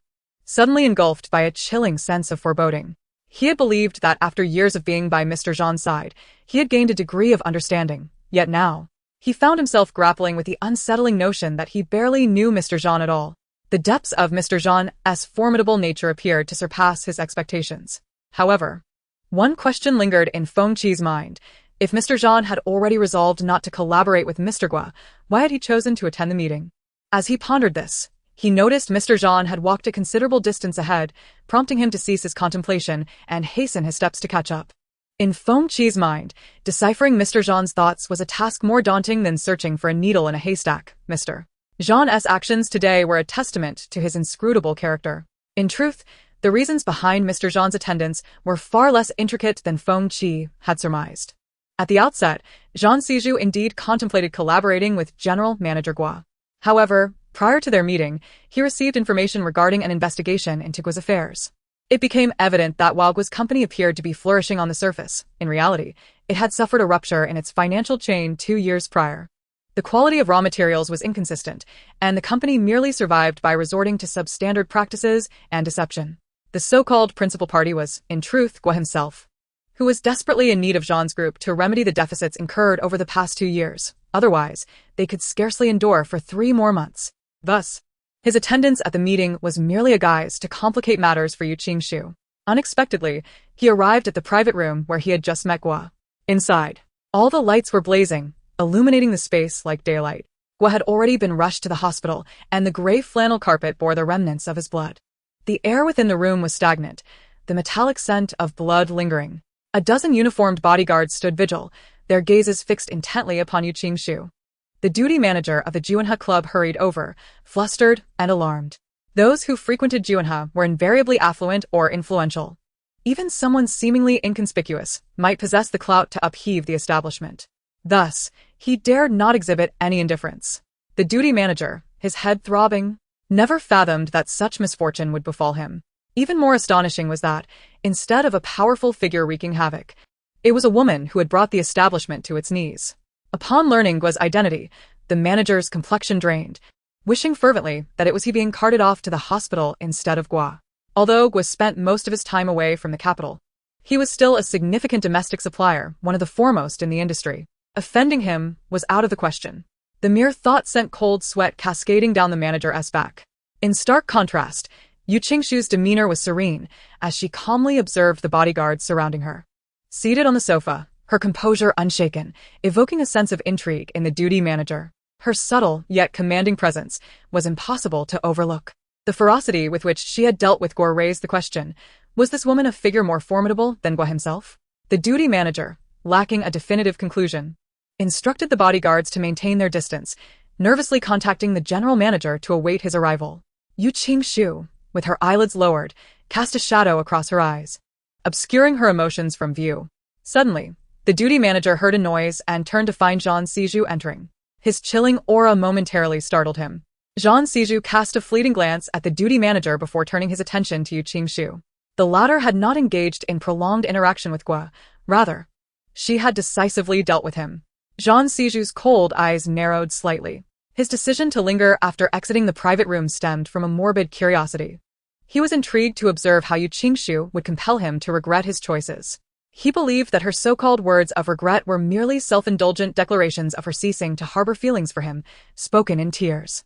Had she truly uttered such sentiments, he would have met them with derisive laughter. However, he now found himself unexpectedly taken aback. The depths of his inscrutable gaze flickered with a cold amusement as he turned his lips upward in a semblance of a smile, directing his attention towards the duty manager. Are you certain that it was she who injured Mr. Gua? The duty manager hesitated momentarily, explaining that Mr. Gua had regained consciousness briefly before being taken to the hospital and had identified her. They had also reviewed the surveillance footage, confirming that it was indeed she who had caused Mr. Gua's injury. Yu Qingshu finally made a move. She lifted her gaze to Zhang Sijua, her eyes tranquil. In truth, she had known from the moment the bottle shattered that escape was not an option. Resigned, she chose to remain there, awaiting Zhang Sijua's next action. Zhang Sijua, with a chilling smile, affirmed, "That is sufficient confirmation."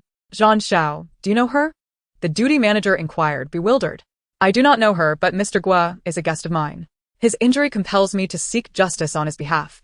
Zhang Sijua replied coldly. Chapter 13. The culprit must kneel in apology. What does Zhang Xiao imply? Zhang Sijua turned his head slightly towards Feng Qi, who immediately grasped the implication, producing a black and gold card and tossing it towards the duty manager. "Do you recognize this card?" The duty manager fumbled to catch it, and, upon realizing what it was, felt his legs weaken. Though it was but a card, it felt heavier than a mountain. Who does not know of Zhang Sijua's reputation? The Zhang Group's business spans across South and North China, deeply rooted with generations of accumulation, possessing an unassailable position in the capital and throughout the nation. Zhang Sijua, the newly appointed president, had elevated the Zhang Group to unprecedented heights in just 2 years. Thus, when the duty manager saw Zhang Sijua, his demeanor was marked by utmost respect, a reverence born from Zhang's status as president. Yet, upon seeing this card, that respectful demeanor shattered. This card was unique, singular in existence. Even if Zhang Sijua were not the president, possession of this card would suffice to command the entire Juanhe at his will. The duty manager swallowed hard, his expression composed as he straightened and knelt on one knee, respectfully addressing, "Boss, please give your orders." The moment those words escaped the duty manager's lips, the bodyguards present were stunned and promptly knelt in unison. The true culprit must kneel in apology. Zhang Sijua's lips curled with a sinister edge. His gaze fixed on Yu Qingshu, a smile that was neither warm nor inviting.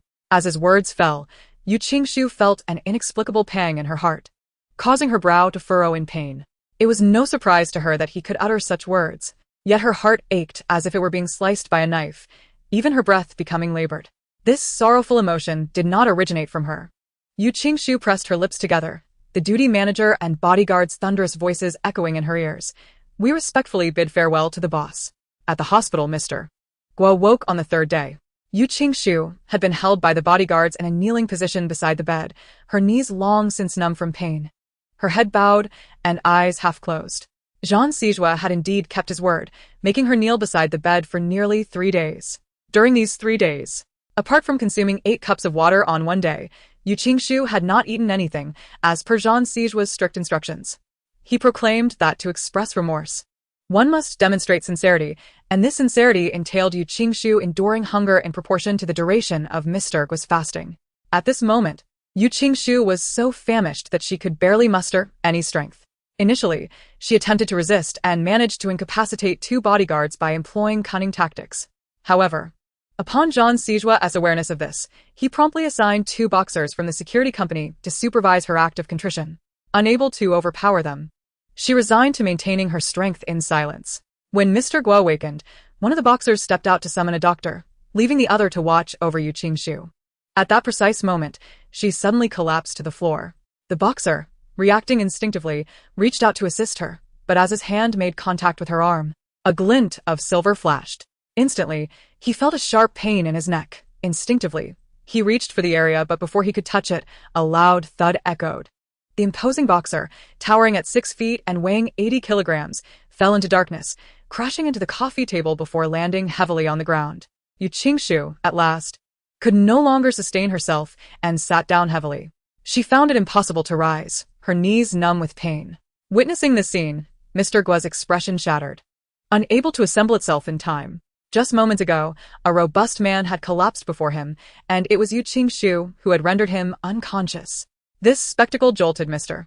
Gua, prompting a vivid recollection of events that had transpired in the private room, the wine bottle exploding upon his forehead. A shiver coursed through him, and fear crept into his gaze, his tongue stumbling over words. Yu Qingshu, rubbing her knees, lifted her eyes to Mr. Gua, and remarked nonchalantly, "Mr. Gua, you are awake. Why you? How could you be here?" Upon closer scrutiny, one could discern the tremor in Mr. Gua's voice as his dark eyes anxiously fixated on Yu Qingshu's hands, the image of the wine bottle incident lingering in his mind. He swallowed hard, feeling dizzy. The wound on his forehead throbbed painfully at the sight of her. Yu Qingshu, with lowered eyelids, casually stated, I owe you an apology." Mr. Gua stammered. "Is this what you call an apology?" Heaven knows the panic that engulfed him when he first opened his eyes to see a man taller and more robust than himself collapsing before him. Instinctively, he clenched the bed sheets, his eyes flashing like a startled rabbit. As Yu Qingshu felt her knees had been sufficiently massaged, she placed her hand on the foot of the bed to assist herself in standing. However, the moment her hand brushed against the metal frame, Mr. Gua's eyes widened in alarm, akin to a rabbit's ears being tugged, his voice rising in pitch. "I was wrong. I'm sorry, I'm so sorry. I was wrong. Please, have mercy." He clasped his hands together, closed his eyes, and bowed repeatedly towards Yu Qingshu until he felt slightly dizzy and paused, waiting in silence. After a moment of stillness, he cautiously opened his eyes to find Yu Qingshu already standing, bent over to extract the needle from the pressure point on the boxer's neck. This was an item she had procured from a collection of materials given to her by Yi Xiao, and she had not anticipated it would come in handy so soon. "What is it that you desire? I am willing to offer you anything. If not, I shall kneel before you." Just as the words left my lips, the door to the infirmary was pushed open from the outside, and another boxer entered alongside a doctor. Upon entering, they were met with the sight of a colleague collapsed on the floor and the visibly apprehensive Mr. Gua. A chill swept across his expression. Mr. Gua, as if he had found a lifeline, hesitated to speak, but as he opened his mouth, he felt a sudden chill at his neck. After a moment's hesitation, he stammered, "No, it's nothing." This Mr. Gua, flustered and at a loss for words, turned his gaze helplessly towards Yu Qingshu. With a gentle smile, Yu Qingshu replied, "Oh, he merely had an accidental fall." Everyone present was taken aback. Mr. Gua remarked that explanation would be better coming from him. "Who permitted you to stand?" General Zhang has stated. The boxer attempted to assert his authority and forcibly push Yu Qingshu down, compelling her to kneel. However, before his hand could reach her, she deftly sidestepped. The boxer stood momentarily stunned. In Chapter 14, the servants of the Yu household had all departed. Yu Qingshu blinked innocently and stated, "Of course. It was Mr. Gua who allowed me to rise." Mr. Gua nodded vigorously, affirming, "Yes, indeed, it was I who permitted her to stand." The boxer, furrowing his brow, seemed poised to speak further, but Yu Qingshu interrupted him. "I recall General Zhang mentioning that as long as I wait for Mr. Gua to awaken and seek his forgiveness, I would be free to leave, correct?" Yes. "I forgive you," Mr. Gua exclaimed, unable to contain his eagerness, even before the boxer could interject. If circumstances permitted, he would gladly rise from his bed to personally escort Yu Qingshu out. Had he known that Yu Qingshu was a figure of both beauty and ruthlessness, he would never have dared to provoke her. Regret gnawed at Mr. Gua. "Rest well, Mr. Gua. Our paths may not cross again." With this indifferent remark, Yu Qingshu departed the infirmary, unimpeded by the boxer, under the watchful eyes of the doctor and nurses. A young nurse passing by paused with concern, inquiring, "Miss, are you feeling unwell?" Yu Qingshu lifted her gaze to her, asking, "May I borrow your phone to make a call?" At the Yu residence, Yu Qingshu sat on the couch, applying a warm towel to her knee, her gaze drifting towards a timid young maid standing nearby. "Miss, shall I fetch you another warm towel?" the maid timidly suggested, lifting her eyes just enough to ask. "No need," Yu Qingshu replied, discarding the warm towel into a basin of hot water at her feet. "When did they depart? Why did you not accompany them?" Yu Qingshu leaned languidly against the couch, her eyelids heavy. She had scarcely slept over the past 3 days spent kneeling on the floor. The once bustling Yu household now held only a single young maid, who, though timid, had not dared to remove any belongings, merely gathering her own possessions to leave. The maid pressed her lips together, saying, "I am clumsy, and Madam and the second young mistress never did favor me. Even if I had followed them, they would not have taken me." Yu Qingshu chuckled softly. The maid, staring down at her feet, assumed she had misspoken and dared not say more. "How do you know I would choose to keep you? You have just admitted to being clumsy. Why would I retain you, when you cannot perform your duties well, yet expect me to pay you?" Yu Qingshu raised an eyebrow, inquiring. The little maid glanced up at Yu Qingshu, only to quickly lower her head again, staring at her toes. "I'm sorry, miss." Upon witnessing her timidity, Yu Qingshu lost interest in teasing her further. Never mind, I can't find a suitable person for the time being, so you may stay. No sooner had she spoken than Yi Xiao walked in, carrying a bag of medicine. Yu Qingshu had borrowed a phone from a nurse at the hospital to call Yi Xiao to come pick her up. She had knelt for too long, and standing in the ward was a struggle against the pain. Ultimately, she could no longer bear it. You may go about your business, she yawned, instructing the little maid. The maid nodded and turned to head to the kitchen to prepare lunch. Suddenly, Yu Qingshu recalled something and called out to her. What is your name? Miss. My name is Qiao, she replied, her demeanor suffused with shyness and anxiety. Yu Qingshu nodded, and Qiao turned to leave. Yi Xiao furrowed his brows as he placed the medicine bag on the table, introducing the contents one by one. This is a spray for pain relief. And this ointment is for applying on broken skin to prevent inflammation. After massaging the bruised area with an egg, apply this ointment to expedite the dispersal of the bruise. This is an oral medication that will help reduce swelling and bruising. Yu Qingshu lay back on the sofa with her eyes half closed, murmuring, Miss you? Who took you away? How did you end up in the hospital, and why do you have such severe bruising on your knee? What on earth happened to you in these past 3 days? Yu Qingshu felt her eyelids growing heavier, and Yi Xiao's voice began to blur. She shut her eyes, her tone slightly hoarse. Lawyer Yi, please allow me to sleep for a while. Yi Xiao parted his lips, intending to say more. But upon seeing Yu Qingshu drift off to sleep, he could only suppress the tumult of questions in his mind and call Qiao from the kitchen to assist Yu Qingshu with her medication. At 8 in the morning, Yu Qingshu awoke. Rising from her bed, she entered the bathroom and gazed into the mirror, raising her hand to touch her reflection. This face felt both strange and familiar. Are you still there? She murmured to the mirror, as if inquiring of someone beyond her own reflection. A barely perceptible furrow formed on her brow. She again heard that calling sound, resonating vividly between dreams and reality. She yearned to ask who that person was, whether they were the true Yu Qingshu, and to understand what she truly desired. Yet, she found herself unable to voice her questions, utterly unaware of her whereabouts. As she descended the stairs, the enticing aroma of freshly baked bread wafted through the air, instantly stirring her appetite. She entered the dining room just as Qiao placed the hot, freshly baked bread on the table. Noticing the commotion, Qiao looked up. Miss, you are awake. Yu Qingshu nodded and approached the dining table. Picking up a piece of bread and savoring it, the rich, creamy flavor combined with the delightful crispiness provided immense satisfaction to her taste buds. Unable to resist, she took another. Qiao anxiously awaited Yu Qingshu's reaction and finally breathed a sigh of relief when she saw her take another piece. Turning back to the kitchen, she poured a glass of warm milk and returned. Miss, would you like some milk? Yu Qingshu nodded and sat down. Qiao, did you make this bread? Well, I am uncertain whether this will suit your taste, Mississippi. If you find it unpleasing, I am more than willing to prepare something else, Qiao remarked. What else can you make? Upon this inquiry, Qiao paused momentarily. Chapter 15. From wealthy to indebted. She lifted her gaze to meet Yu Qingshu's and replied earnestly. I can prepare general dishes and breakfast. If there is something you enjoy that I do not know how to make, I am eager to learn. Yu Qingshu rested her chin on her hand, finishing the last morsel of bread. I had no idea you could cook, she mused.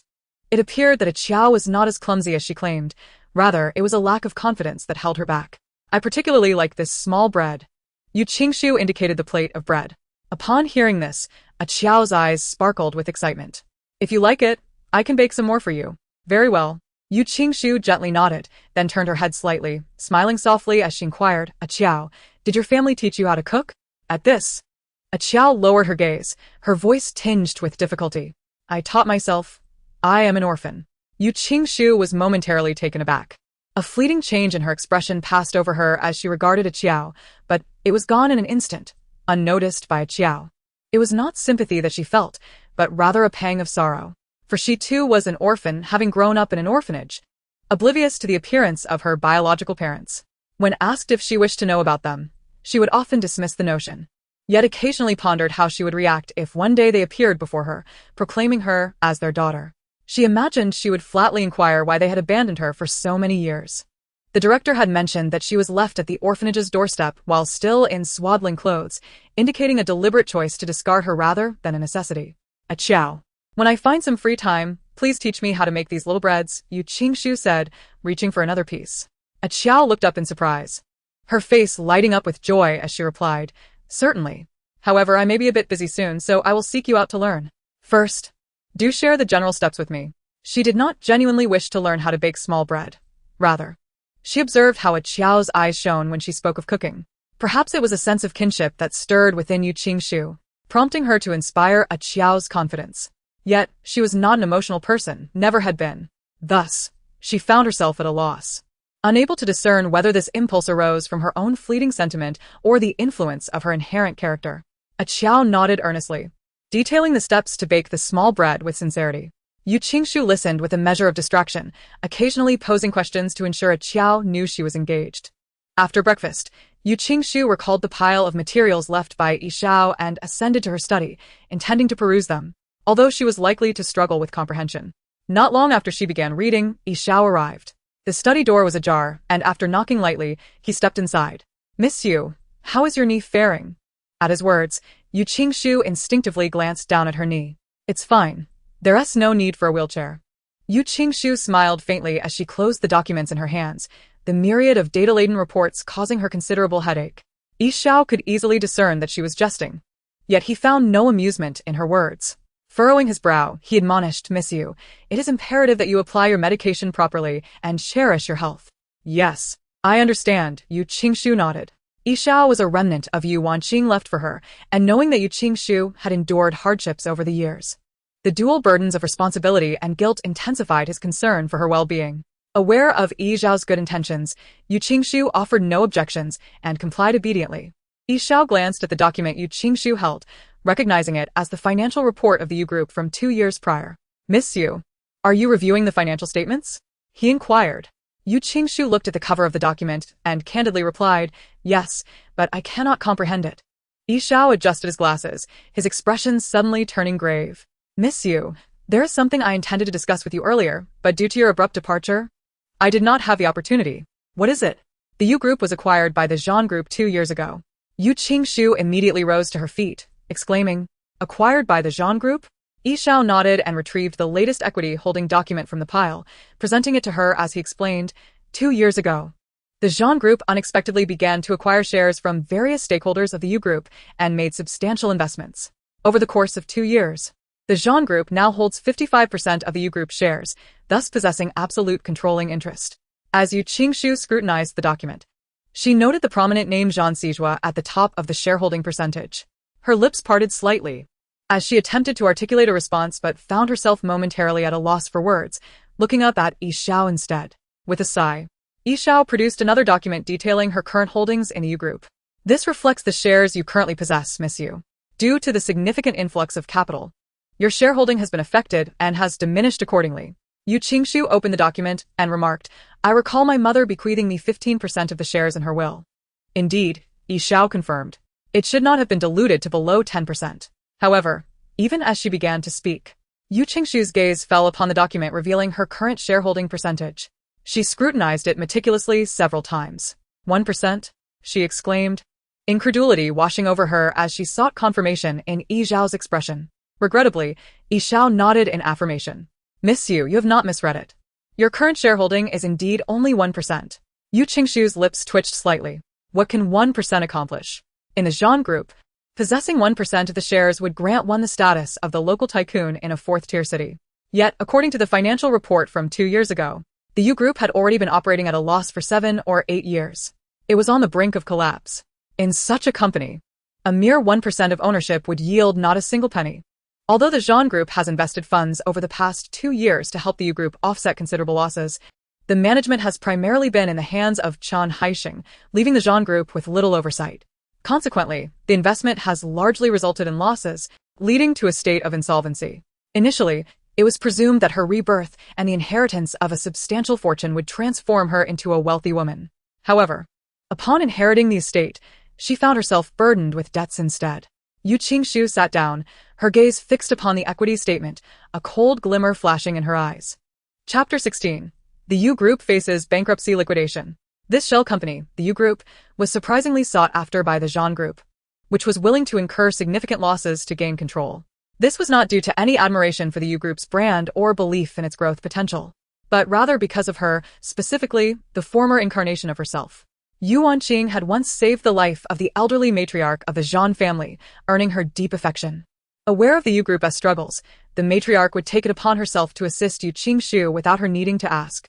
It was likely that she had instructed Zhang Sijua to lend a hand. At that time, Yu Qingshu was on the verge of marrying Zhang Sijua, who had long planned to divorce 2 years later.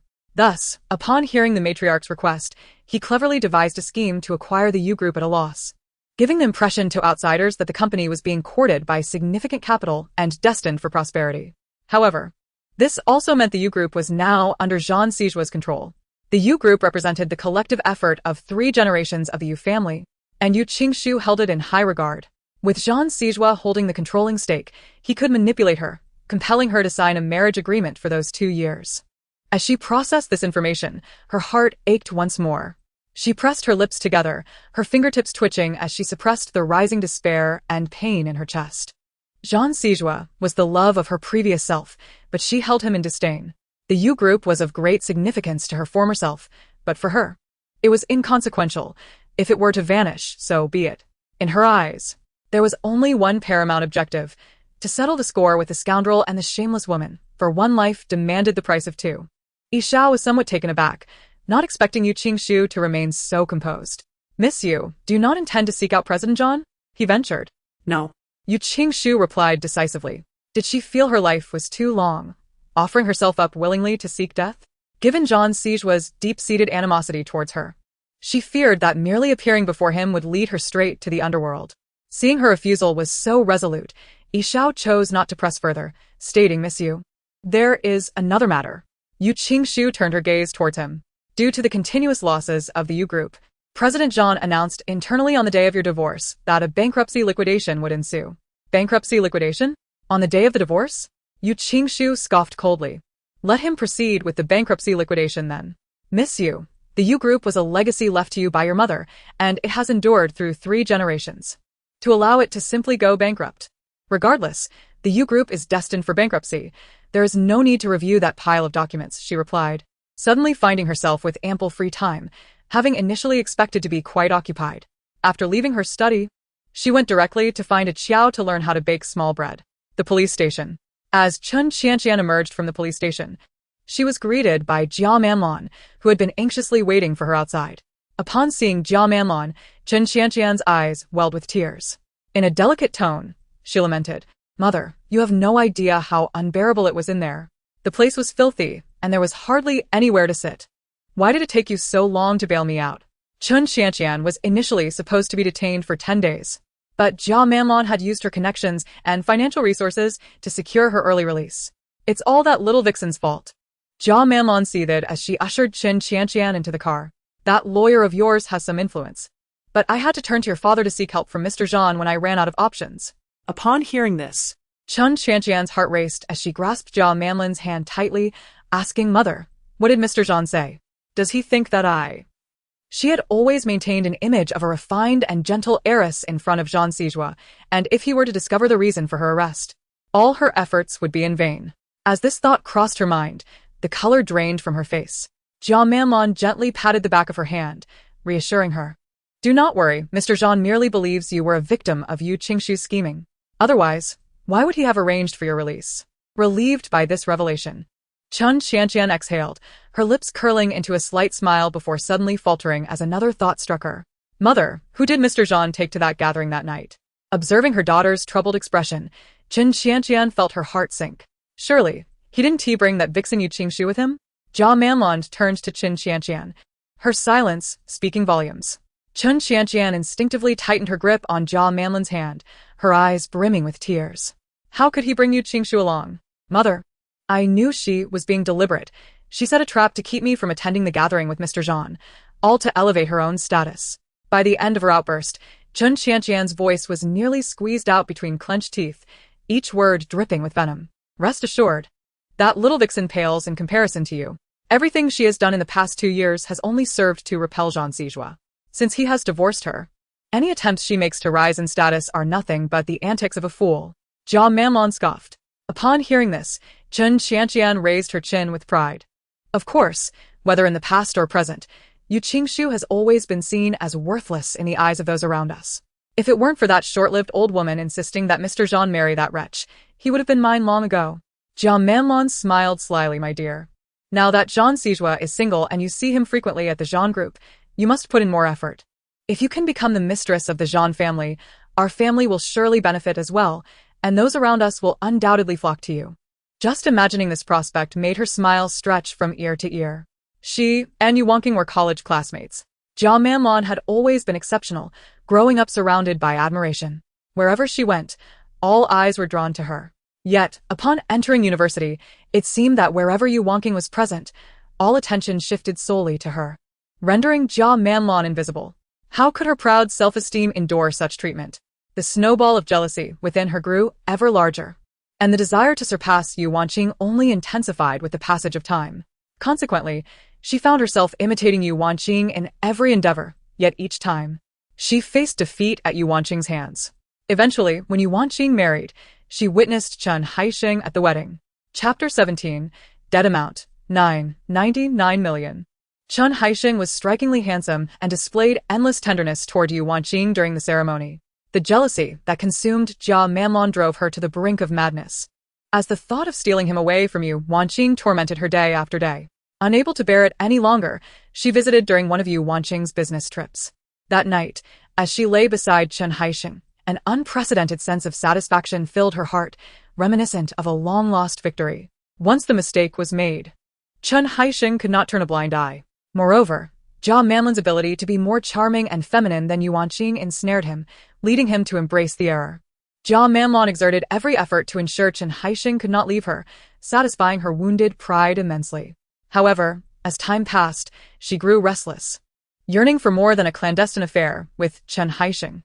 When she proposed he divorce Yu Wangqing, he refused. Chen Haixing had entered the family through marriage. If he divorced Yu Wangqing, he would gain nothing. With this realization, Jia Manlon had no choice but to endure, though her hatred for Yu Wangqing only deepened. Yet, fate had a way of favoring the determined. Yu Wangqing, worn down by hardship and suffering residual effects after giving birth to Yu Qingshu, fell gravely ill and ultimately passed away. Jia Manlon believed her days of being looked down upon had finally come to an end, only to discover that the elite women of society regarded her with disdain, their eyes filled with contempt. To them, she was merely an inconsequential mistress. Once her daughter married Zhang Siju and became the matriarch of the Zhang family, those women would dare not look down upon her any longer. At that moment, they would come seeking her assistance with eager faces. How could Jia Manlon not revel in the thought of erasing her past disgrace? Mother, rest assured, Siju will undoubtedly succumb to my charms, Qin Qianqian exclaimed confidently. Jia Manlon nodded, affectionately stroking her hair. She completely forgot that they had been driven out by Yu Qingshu. In truth, she didn't believe Yu Qingshu could truly expel them. Upon hearing this, Jia Manlon's smile faded. That little wretch Yu Qingshu had used the will to force them out. Yu Qingshu was taken away by the police first and had no knowledge of what transpired afterward. She thought Yu Qingshu was merely making empty threats, never imagining she would actually succeed in driving them away. Mother, did you really give that villa to her? On what grounds? It has been ours for over a decade. What right does that useless girl have? If we do not leave, Yu Qingshu will call the police, and if it escalates, it will only provide fodder for those gossips. Jia Manlon said in a low voice, her heart filled with reluctance. Had she been aware of the existence of that will, she would undoubtedly have employed every means at her disposal to tear it asunder. Yet, it seems that Yu Wangqing had anticipated everything. This will caught her entirely off guard, affording her no time to prepare. Chen Qianqian bit her lower lip, filled with reluctance. Jia Manlon's dark eyes glimmered with a hint of malice as she stated, rest assured, that villa will not be occupied by Yu Qingshu for long. Mother, what do you mean? Why won't she stay there long? Chen Qianqian inquired, her confusion evident as she abruptly turned to face her. Even if that will exists, what of it?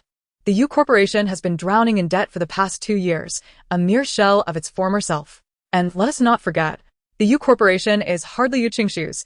Zhang Siju holds the largest stake in the company. Upon hearing this, Qin Qianqian's eyes brightened as she quickly grasped the implication. Mother, are you suggesting that Brother Siju will target Yu Qingshu? Target? It hardly amounts to targeting. The Yu Corporation is nothing but a money pit. I have heard that Zhang Siju is already planning to liquidate the Yu Corporation. Once the bankruptcy proceedings commence, Yu Qingshu will have no choice but to relinquish that villa. Jia Manlon scoffed. By then, Yu Qingshu will be left with nothing, completely at our mercy. Chen Qianqian's expression turned calculating as she coldly chuckled. Jia Manlon nodded.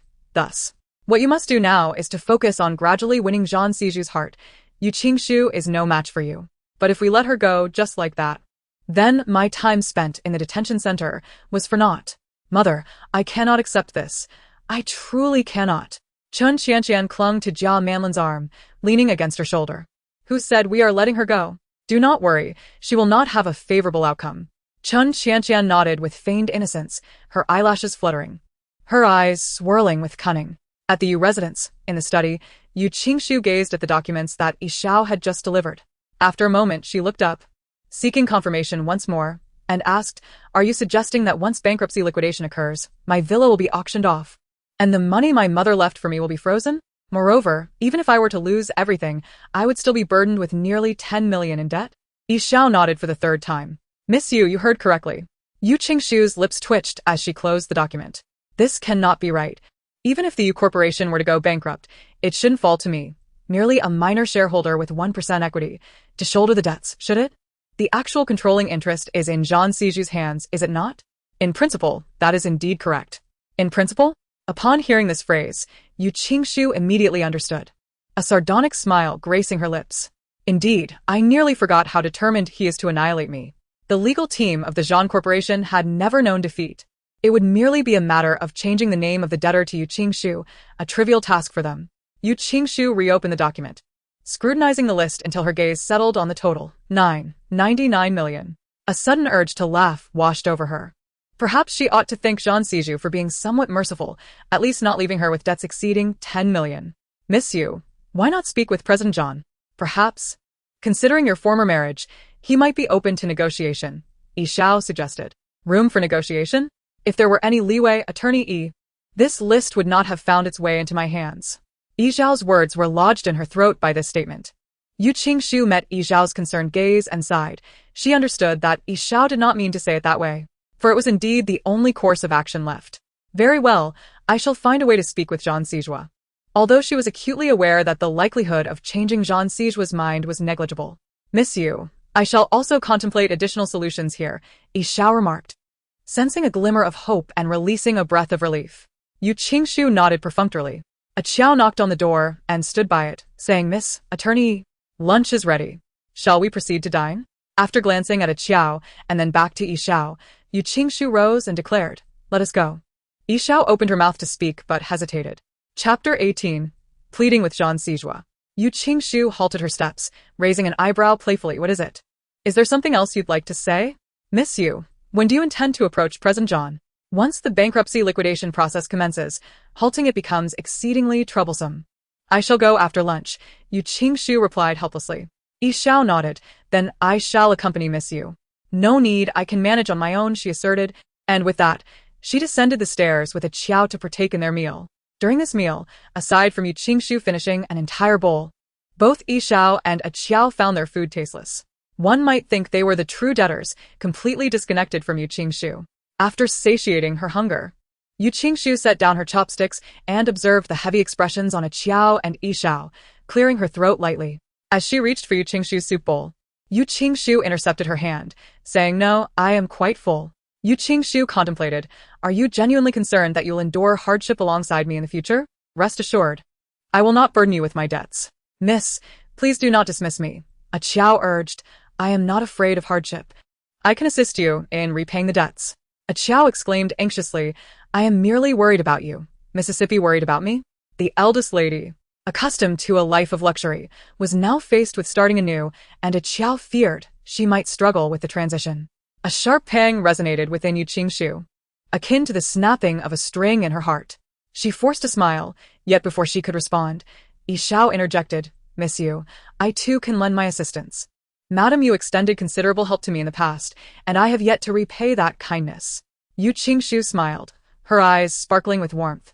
They could easily depart, unencumbered by the weight of her debts. A Qiao and Yishao exchanged glances, then simultaneously turned to her, declaring in unison, "You will not." The prospect of losing everything and facing a debt of 99 million was indeed a straw that could break the back of the former wasteful heiress, Yu Qingshu.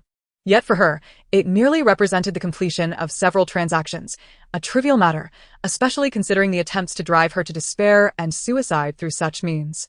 With a smile, a Xiao asserted, "Miss, I believe in you." Yi Xiao nodded in agreement. "Miss you. When great responsibilities are bestowed upon a person, they must first endure trials of the heart, toil of the muscles, and hunger of the flesh. I am confident that you will prevail." Yu Qingshu observed that the expressions of those around her betrayed a complete lack of belief in her words. With a slight tug at the corners of her lips, she contemplated revealing her capability to repay the debts, as she was indeed a formidable hacker.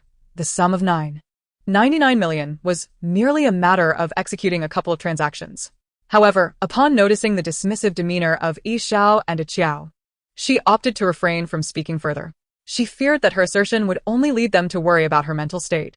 Thus, she resolved to seek out Zhang Sijua, as he was perhaps the only one they would trust. Outside the president's office of the Zhan Corporation, Chen Qianqian stood poised, clutching a stack of documents. She straightened her back, slightly raised her chin, and swept her long hair over her shoulder, unbuttoning the top 2 buttons of her white shirt to reveal her delicate collarbone and a hint of her cleavage.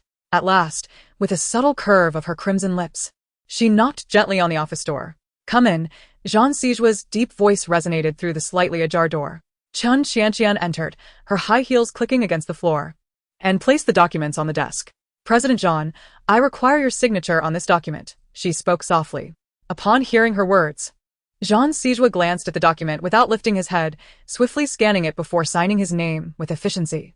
"You may leave," he said, pushing the file toward the edge of the desk and returning his attention to the other papers before him. The entire exchange from signing to conclusion lasted but a few fleeting seconds, during which Zhang Sijua exhibited no inclination to acknowledge Chen Qianqian's presence. A slight frown creased the corners of Chen Qianqian's lips as she picked up the document but hesitated to depart, her gaze shimmering as it lingered on Zhang Sijua. At last, he raised his head, his expression devoid of emotion, and inquired, "Is there something else?" Taking a few steps back, her head lowered, Chen Qianqian murmured, "President Zhang, I am truly sorry. What do you apologize for?" He replied, his tone perplexed. "The gathering that night was of great significance, and I caused you inconvenience. This was a professional oversight on my part. If you wish to impose any penalties, I shall not contest it," she stated, biting her lower lip. After speaking, she cautiously lifted her gaze to meet his. Her eyes, glistening like autumn waters, exuded an air of vulnerability. "This matter is not your fault. There is nothing to penalize," Zhang Sijua replied, his voice steady. Chen Qianqian, with her eyes cast downwards, continued, "Regardless of the reasons, ultimately, it was my failure to prepare adequately that led to my sisters." She trailed off deliberately, shifting the subject. "President Zhang, I assure you, I shall not repeat such mistakes in the future." Upon hearing Yu Qingshu's name, Zhang Sijua recalled the events of that evening, a wave of irritation surging within him. "Leave," he commanded in a low tone. Unaware of the events that transpired during Zhang Sijua's meeting with Yu Qingshu that night, Chen Qianqian had heard rumors that the collaboration between Zhan Corporation and General Gua had fallen through. Observing Zhang Sijua's current reaction, she was convinced that Yu Qingshu had indeed caused a disruption. A glimmer of delight flashed in her eyes as she thought to herself. It seemed she had overestimated that useless Yu Qingshu. Even if she attended the banquet with Zhang Sijua, what could it change? Ultimately, she would only serve to further irritate him. "President Zhang." Feng Qi knocked twice on the door before entering. Zhang Sijua lifted his gaze to him, his lips curling slightly. "What is it?" Feng Qi glanced at Chen Qianqian, weighed his words carefully, and replied, "President Zhang, Miss Yu has arrived." Chen Qianqian was in high spirits, but upon hearing those words, the smile on her lips instantly faded, and she instinctively glanced at Zhang Sijua. "Get her out." Zhang Sijua's expression darkened palpably as he commanded coldly. Feng Qi was not at all surprised by this outcome. The only reason he mentioned it was out of respect for old Madame Zhang, and it would be limited to this occasion alone. Chen Qianqian's eyes flickered, and suddenly she spoke up to stop Feng Qi, then turned her gaze to Zhang Sijua. "Mr. Zhang, perhaps you should allow my sister to come in," she suggested. Zhang Sijua's gaze turned icy. "Are you instructing me on how to conduct my affairs?" Chen Qianqian's heart sank at his tone, and she hurriedly shook her head in denial. "Mr. Zhang, you misunderstand. The reason I say this is that I know my sister too well. If she doesn't get to see you, she might cause a scene. She has made a fuss at the company entrance several times before. And if this happens again, if she dares to behave that way, then I will call the police and have her taken away," Zhang Sijua retorted dismissively. A glint of malice flashed through Chen Qianqian's eyes, but when she raised her gaze again, she wore an understanding expression. "Mr. Zhang, after all," She was once your wife. If the police were to arrest her, she would truly lose face in the circle. Jean Sijua scoffed. Do you think I care? Mr. Jean. May I request an opportunity to speak with my sister? Chun Qianqian implored. Are you confident you can make her leave? Jean Sijua narrowed his eyes, questioning her. Chun Qianqian's eyelashes fluttered slightly. I will do my utmost. If my sister refuses to heed my advice, I assure you, I will not utter another word if you decide to hand her over to the police. Jean Sijua's cold gaze lingered on her for a moment. Chun Qianqian's heart raced involuntarily, and a fine sheen of sweat emerged on her palms. His gaze always bore an oppressive weight, as if he could see right through her. Do as you wish, he replied, nonchalantly lifting his lips.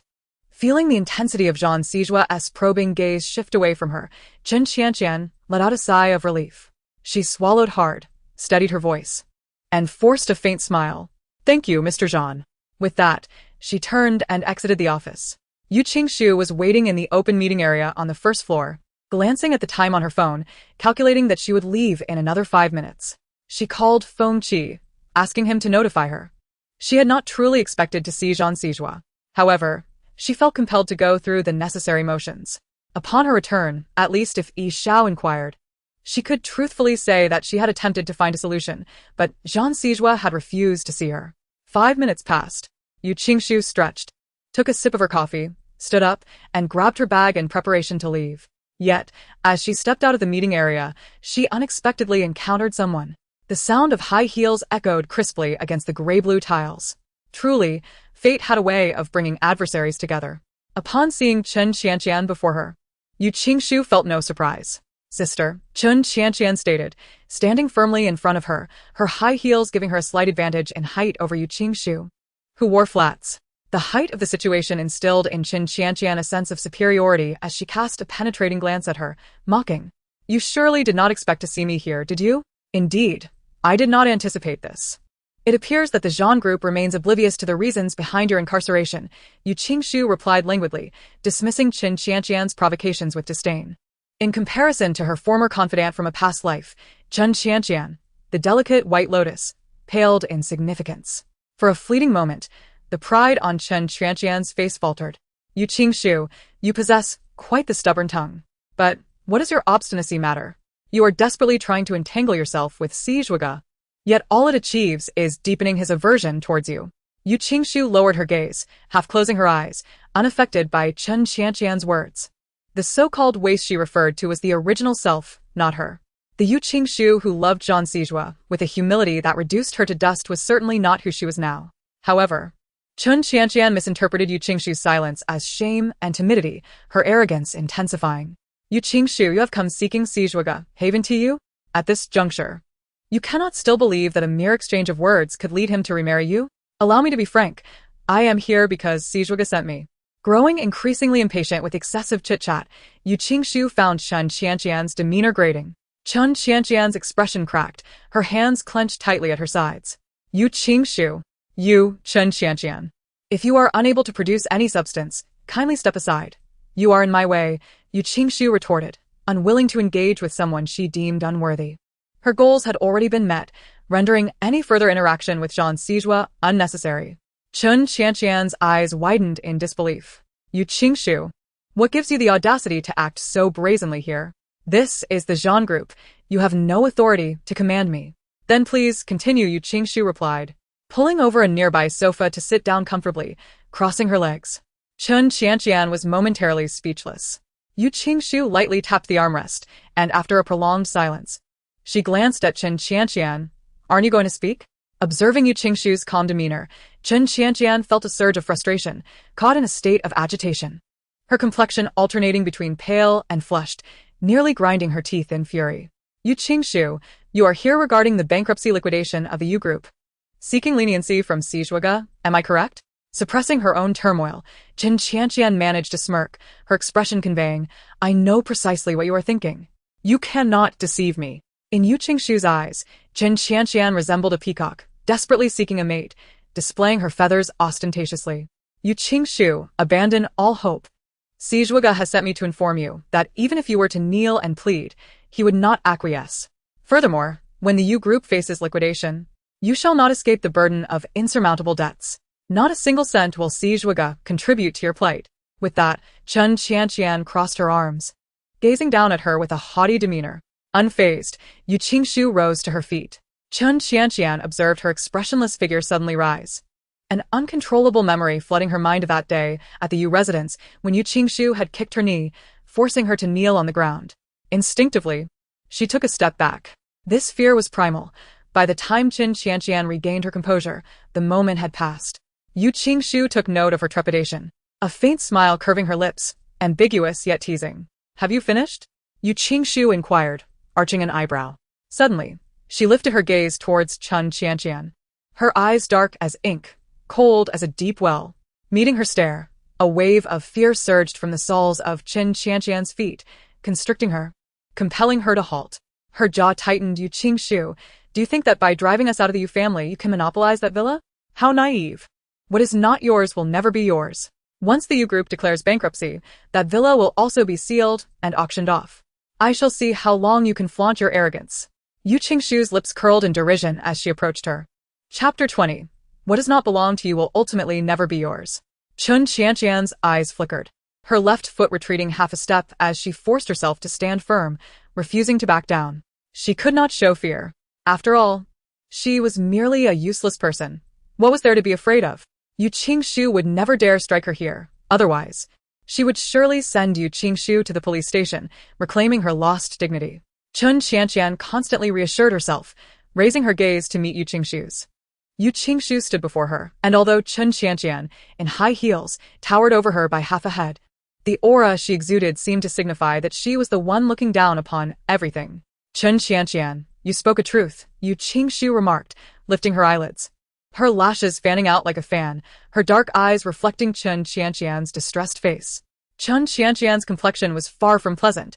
It was utterly wretched. What? Chen Qianqian's voice trembled, barely restrained. What does not belong to you will ultimately never be yours, Yu Qingshu replied with a faint smile. Before Chen Qianqian could fully grasp her words, Yu Qingshu pushed her aside and strode out of the Zhan group building with determination. Yu Qingshu was mocking her for coveting what was not hers. Her expression darkened, fists clenched, her meticulously manicured nails digging into her palm, leaving crescent imprints. Chen Qianqian turned to watch Yu Qingshu's silhouette vanish at the entrance of the building, her demeanor shifting to one of cold resolve. Yu Qingshu, I shall see how you maintain your bravado. The decisions made by Zhan Siju were nearly impossible to alter. The bankruptcy and liquidation of the Yu group were already a foregone conclusion. Yu Qingshu was merely grasping at straws in a desperate struggle. Taking a deep breath, Chen Qianqian retrieved her phone and dialed a number. Moments later, the call was answered. As she walked toward the elevator, she spoke into the phone. Lawyer. This is Chen Qianqian.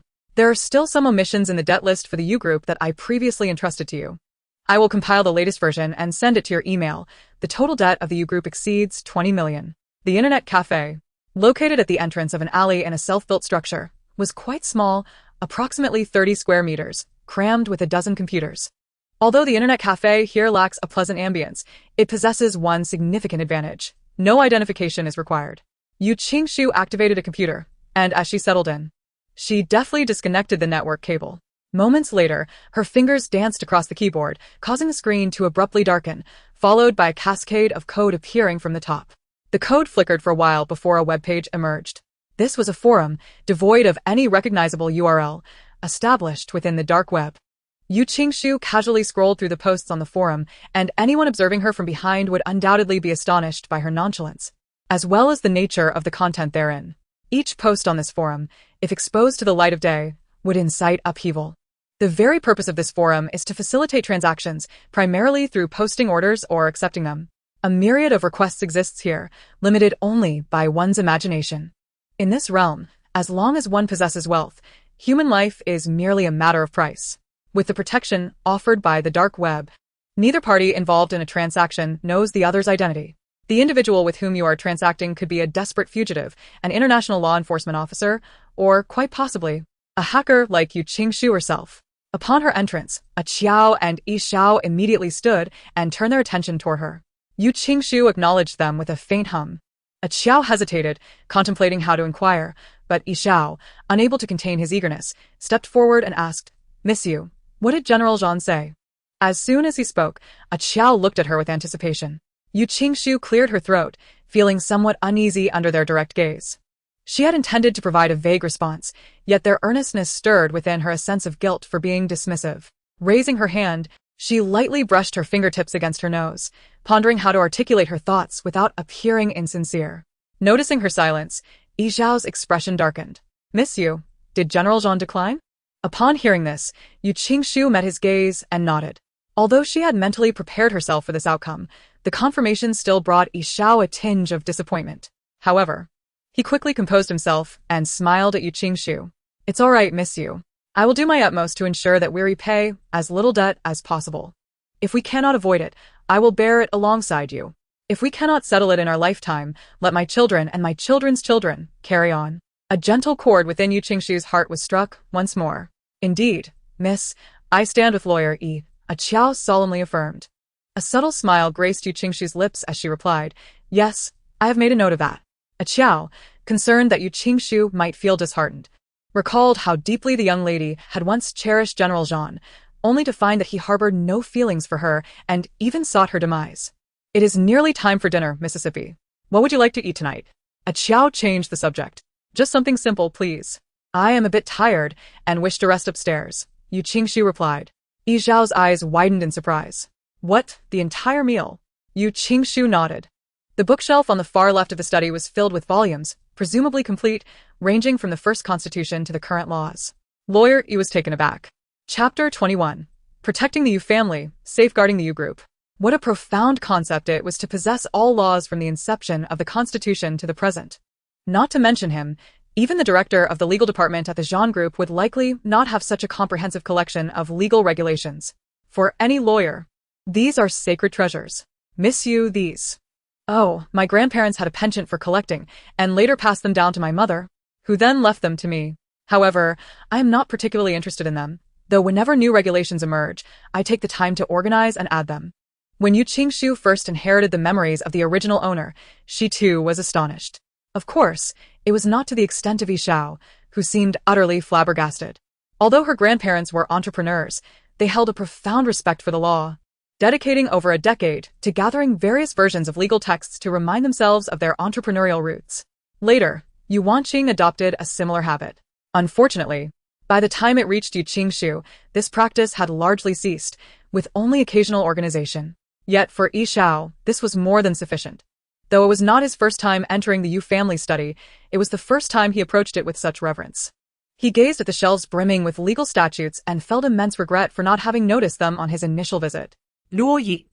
Once again, that sorrowful voice called her past name, and Yu Qingshu frowned, attempting to open her eyes as she had done in previous instances. This time, she effortlessly succeeded. However, darkness enveloped her, and upon looking down, she realized she was suspended in midair. Yu Qingshu. The voice seemed both near and distant, swirling around her. Yu Qingshu felt a heavy sensation in her chest, a painful sorrow spreading from her heart to her limbs. She raised her gaze. A voice in her mind seemed to urge her to speak. "Yu Qingshu, is that you? Where am I?" She parted her lips, scanning the darkness, but seeing nothing. "This is your dream." Yu Qingshu lowered her gaze. "Then how do you appear in my dream? In previous instances, I heard someone calling my name and weeping. Was that you?" "It was me." Her voice always carried a hint of sorrow. "Luo Yi, I have been trapped here, unable to escape. Yet I can see everything happening outside, which is why I have longed to call you. I apologize. I do not know why I have taken over your body. You need not apologize. Even if it were not you, I would not have survived." She managed a bitter smile. "I am already dead, Luo Yi. The reason I called you is simply to ask you to live well for my sake. Do you know why you died?" Yu Qingshu was taken aback, despite the darkness. She felt as if the real Yu Qingshu stood before her, tears streaming down her face as she looked at her. For a long while, the voice did not respond. Just when Yu Qingshu believed she had left, that voice echoed once more. "Drug allergy." "A drug allergy? You possess my memories. You should recall that night when Qin Qianqian suddenly declared her heartbreak and sought me out, offering me a glass of milk. That milk was laced with sleeping pills, to which I am allergic. As the symptoms of my allergy took hold, I attempted to call for help but inadvertently discovered Qin Qianqian's scheme to drug Zhang Siju, intending to consummate her plan. Naturally, Yu Qingshu was aware of this. The voice continued, revealing that I realized too late. By then, Jean Siju had already consumed the coffee that had been tampered with. I could not allow Chen Qianqian to succeed. Jean Siju is my husband. So I devised a means to keep the butler occupied with her while I made my way to Jean Siju's bedroom. As Yu Qingshu entered Jean Siju's chamber, the effects of the drug were already manifesting. She struggled against the increasingly labored breaths as she approached him. However, at that moment, she found herself unable to breathe, her consciousness slowly slipping away. Jean Siju, in a haze, lifted her onto the bed, yet as she lay there, her heart seized with pain. She cried out. Yet Jean Siju mistook her distress for mere theatrics. A tear fell from Yu Qingshu's eye as she struggled for breath, ultimately losing consciousness, her soul departing her body. Luo after, she beheld Luo Yi's spirit entering her form. Astonishingly, her allergy to sleeping pills vanished, while the drug's effects took hold, rendering Luo Yi drowsy and eventually unconscious. That night of passion belonged to Luo Yi and Jean Siju, not to her. I had presumed that upon my death, my soul would follow, yet for reasons unknown, I remained trapped here. Eventually, I discerned that it was my obsession keeping me bound. Yu Qingshu, perplexed, inquired, "Obsession?" Indeed. At that moment, a beam of light descended, and she suddenly appeared before Yu Qingshu. It was the true Yu Qingshu. She smiled, though the smile was tinged with sorrow, tears streaming from her eyes as she spoke. "I have too many things I cannot let go. I cannot relinquish Jean Siju, the Yu family, nor my hatred for Chen Qianqian. Thus, I cannot move on. But remaining here is not a solution," Yu Qingshu replied. "I understand. Which is why I wish to entrust you with a request, Luo Yi," she said. "Entrust me? What do you wish for me to do?" "I have come to realize that Jean Siju never truly loved me. It was my one-sided affection, leveraging my grandmother's fondness for him to compel his acquiescence. From the very beginning, it was a mistake, and no actions taken thereafter could alter that initial error. In recent days, I have felt your character and attitude profoundly. Influenced by you, I have gained clarity and released my fixation on Jean Siju. Now, only two matters weigh heavily upon me." She said this with a faint smile. Yu Qingshu continued, "To take revenge for you, to deal with Chen Qianqian and her family?" She nodded and paused before speaking. "In addition, to safeguard the Yu family and protect the Yu corporation." Yu Qingshu furrowed her brows, the pristine center of her forehead forming a small peak. The Yu group had become nothing more than a hollow shell, and the controlling stake no longer resided in my hands. Jean Siju intended to initiate bankruptcy proceedings against the Yu group. Given your familiarity with him, you should understand that his decisions are rarely subject to change. Luo Yi. "I realize this is a formidable challenge," she said. "But I implore you, you must safeguard the Yu group. Otherwise, I will find it impossible to depart. Prolonged exposure will inevitably affect you." Upon hearing this, Yu Qingshu's beautiful eyes narrowed, a glint of cold light flashing across them. "Are you threatening me?" Chapter 22, The Underground Parking Lot, Confronting Jean Siju. "I never intended to threaten you. However, the Yu group represents the culmination of 3 generations of effort from the Yu family. I cannot stand idly by as it collapses. I must seize any opportunity that arises. Luo Yi, I beseech you, you must protect it." No sooner had her words left her lips than the light abruptly vanished. Suddenly, a knock on the door startled her awake. "Miss, dinner is ready. Have you risen?" came the voice of a Qiao from outside. Yu Qingshu sat up against the headboard. Her brow furrowed as she responded, "Understood. I will be down shortly." In the dining room, Yu Qingshu absent-mindedly stirred her soup with a spoon. A Qiao and Yi Xiao exchanged glances, seemingly questioning each other's thoughts on Yu Qingshu's demeanor. Yi Xiao set down his chopsticks and called out, "Miss Yu. Miss. Ever since you awoke, you appear as though you've lost your spirit. The soup has grown cold, and you haven't taken a single sip, let alone eaten anything," a Qiao expressed with concern. "Are you troubled by thoughts of bankruptcy and debt?" Yu Qingshu shook her head. "No, I am merely contemplating a few matters. Miss Yu, if you have anything weighing on your mind, feel free to share it with me. Perhaps I might assist you in finding a solution," Yi Xiao said, his concern palpable. "I am pondering how I might meet Jean Siju," Yu Qingshu confessed, setting down her spoon and leaning back against the chair. At this revelation, both Yi Xiao and a Qiao were taken aback. "Miss Yu, do you intend to seek out Mr. Jean again?" a Qiao inquired. "But Mr. Jean is known for his unwavering resolve. He just turned you away this afternoon. If you were to confront him again, it could lead to further complications." Had Yi Xiao heard Yu Qingshu's intent to approach Jean Siju earlier that morning, he would have been delighted to support her. However, Jean Sijua's current stance was unmistakably clear. Knowing this, Yishao feared that should Yu Qingshu attempt to plead her case with him again, Jean Sijua might respond even more harshly. If he wished to drive Yu Qingshu to despair, it would be a trivial matter. Presently, the situation was scarcely different from coercing her into a corner. Let us give it another try. I have already offended him. I have nothing more to lose, Yu Qingshu declared. Yishao found himself perplexed by the sudden shift in Yu Qingshu's attitude. Just hours earlier, she had been reluctant to heed his advice, yet after a brief slumber, her stance had changed dramatically. Are you certain of this, miss? A Qiao asked. Yu Qingshu nodded. The essence of the original soul still lingered within her. She could not continue to turn a blind eye to it. This matter would have to be resolved in due course. She glanced at a Qiao, then turned her gaze to Yishao, resolutely enunciating, I have made my decision. I shall preserve the Yu family corporation. With her resolve firmly established, Yu Qingshu rose early the following day to prepare for her visit to the Zhan family conglomerate. A Qiao, engaged in polishing the handrails of the staircase, looked up upon hearing footsteps and was momentarily taken aback. Miss, is that you? A Qiao's eyes widened as she examined Yu Qingshu with astonishment. Yu Qingshu's attire was quite simple. Her shoulder-length hair cascaded down, and a light touch of makeup accentuated her delicate features, rendering them deep and three-dimensional. She wore a plain white off-shoulder gown, the hem gracefully brushing her ankles, swaying gently with her movement, revealing glimpses of her slender, fair ankles. Yet, this simplicity only highlighted her ethereal demeanor, exuding an elegant aura befitting a lady of fortune, a rare blend of coolness and understated grace that commanded attention. What is it? Do I appear odd? Yu Qingshu raised an eyebrow, having approached a Qiao. A Qiao, momentarily dumbfounded, shook her head. No, not at all. Miss, you look stunning today. Unlike before. Unlike before. A Qiao found herself at a loss for words, momentarily stuttering. Compared to before, it's like you are a different person? Yu Qingshu continued her thought. A Qiao nodded vigorously. Yes, it's as if you've transformed entirely. Yu Qingshu smiled gently. You shall see me dressed like this more often. You will grow accustomed to it. You look so beautiful like this. Previously, you wore heavy makeup, which did not suit you as well, a Qiao remarked with a smile. That is indeed the case. Yu Qingshu firmly believed in Chen Qianqian's guidance, faithfully adhering to her advice without a hint of personal opinion, as she had transformed from a refined lady into one resembling a woman of the streets. Miss, are you heading out? A Qiao inquired. Yu Qingshu nodded. I am going to see Jean Sijua. With that, she made her way to the entrance and summoned a vehicle to the Zhan family corporation.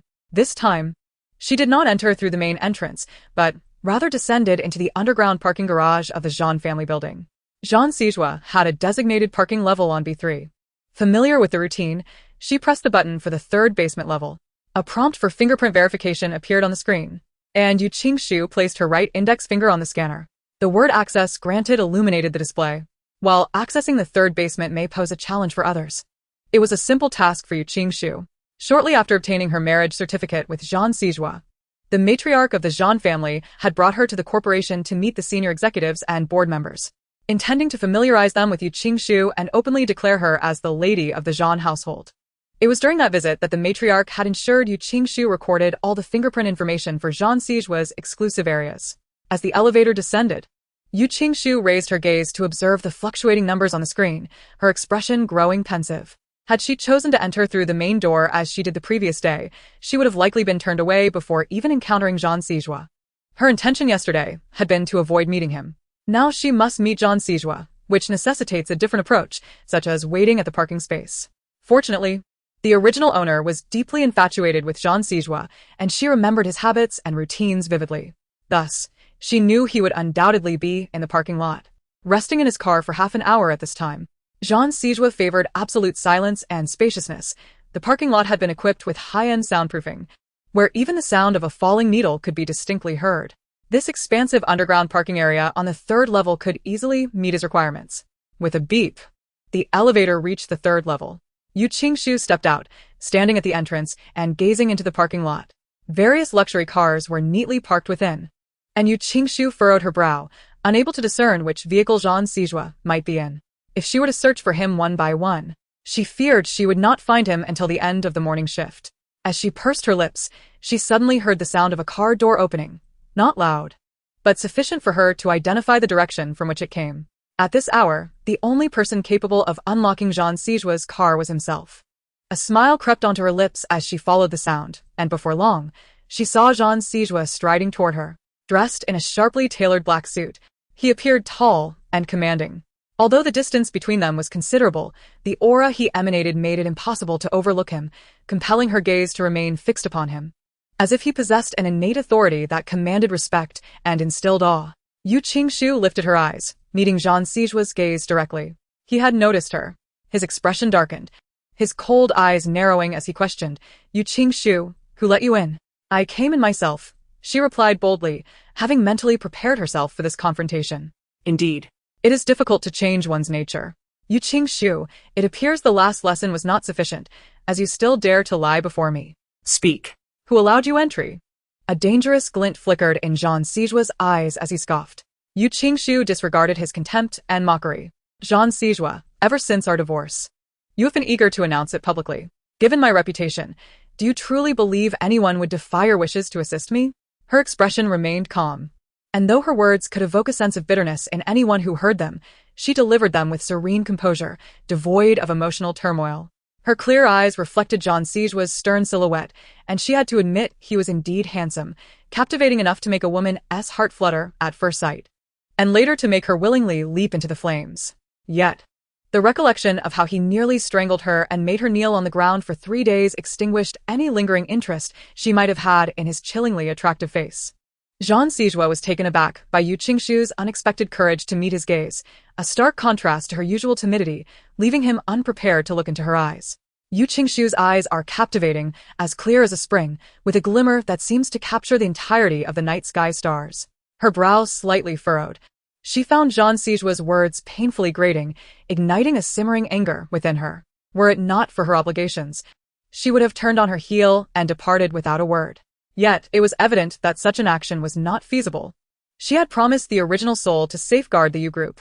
Failing to do so would mean the original soul would not willingly depart, leaving her unable to exact her revenge in her current guise. Thus, she endured. Yu Qingshu managed a faint smile, poised to speak, when Jean Sijua's icy voice unexpectedly pierced her ears. "Yu Qingshu, I care not who permitted your entry, but you have 3 seconds to leave. Otherwise..." His voice trailed off, the chilling glint in his narrowed eyes reminiscent of a deep abyss, as he leaned closer to her ear, articulating each word with deliberate precision. "You will regret your presence here today."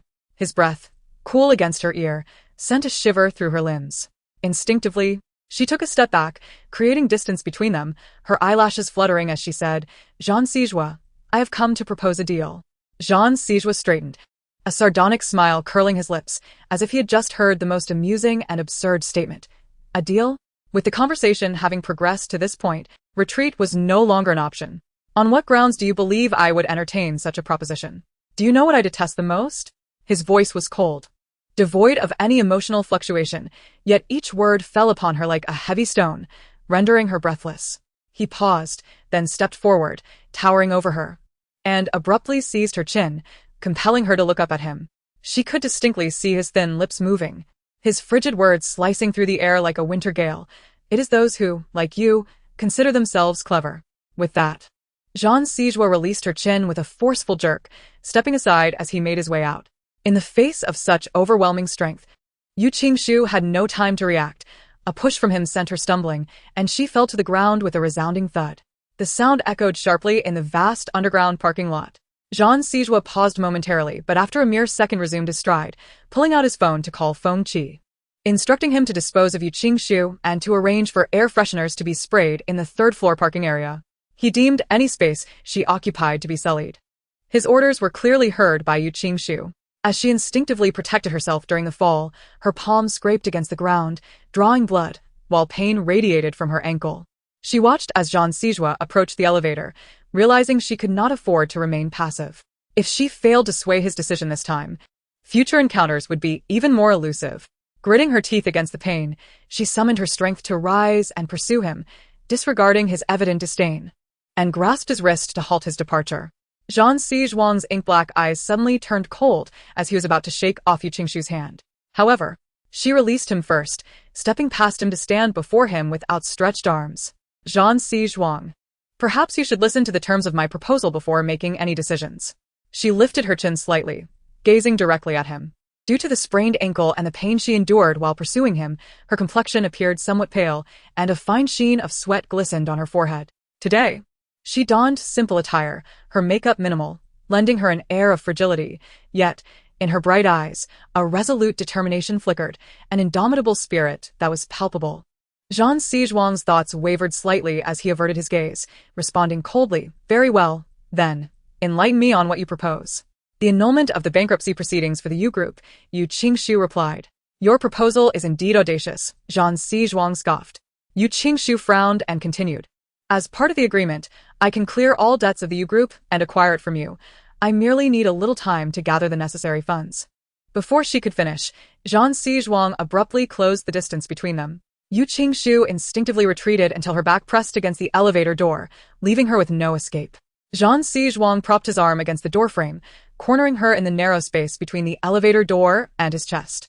His gaze fell upon her, and the mockery in his eyes was unmistakable. Slowly, he lowered his head, their noses nearly touching, causing her heart to tighten momentarily. "Why do you presume I would grant you time to gather the money?" he said, his tone dripping with mockery and coldness. "I can offer you 30% above market value in exchange for 3 months, she asserted. "The U Group is barely surviving under your management and holds little value. Even in bankruptcy, there would be next to nothing left. Rather than that, selling it to me would be a guaranteed profit." "Such a guaranteed profit?" Zhang Xizhuang laughed coldly. "It seems I have underestimated you, Yu Qingshu." Yu Qingshu understood that she could not confront Zhang Xizhuang head-on at this moment. Lowering her eyelashes, she stated, "The U Group was left to me by my mother. I cannot allow it to vanish. If you find my offer insufficient, feel free to propose a counter. I will do my utmost to accommodate." In a worst-case scenario, she could openly solicit orders. And even if Zhang Xizhuang demanded double the price to acquire the U Group, it would still be within her capabilities. Zhang Xizhuang scrutinized her intently. He had heard whispers during reports that her mother had left her a will, but that meager inheritance could hardly suffice to purchase the U Group.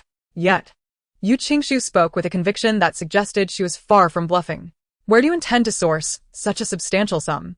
Zhang Xizhuang narrowed his eyes, his perspective allowing him to take in her every detail.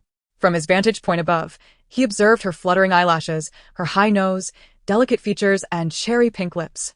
The light-colored dress she wore accentuated her graceful figure. Yu Qingshu's beauty is undoubtedly on par with that of the illustrious Yu Wanqing from years past. However, she has consistently presented herself before the public adorned in heavy makeup and eccentric attire, causing many to gradually overlook her exquisite charm, perceiving her instead as an unrefined and eccentric heiress devoid of decorum. Zhang Xizhuang had been astonished by her elegance the last time they encountered each other at Juanhe Club, but he was unprepared for the transformation that a change of attire could bring, along with a subtle shift in her demeanor. This new incarnation of Yu Qingshu needed only a fleeting glance, without uttering a single word, to captivate men's hearts, compelling them to sacrifice everything for her. As this conjecture flitted through his mind, his gaze darkened and the temperature around him plummeted. "You are willing to let me set the price? Miss Yu." "You truly are generous," he remarked. Yu Qingshu held her chin high, remaining silent, her eyes shimmering with a faint light. Zhang Xizhuang's cold gaze swept over her, a sardonic smile playing on his lips. "Who has led you to believe that I, Zhang Xizhuang, would be in need of your money?" His eyes were frosty as he continued. "Is your desire for the U Corporation so strong, regardless of the cost?"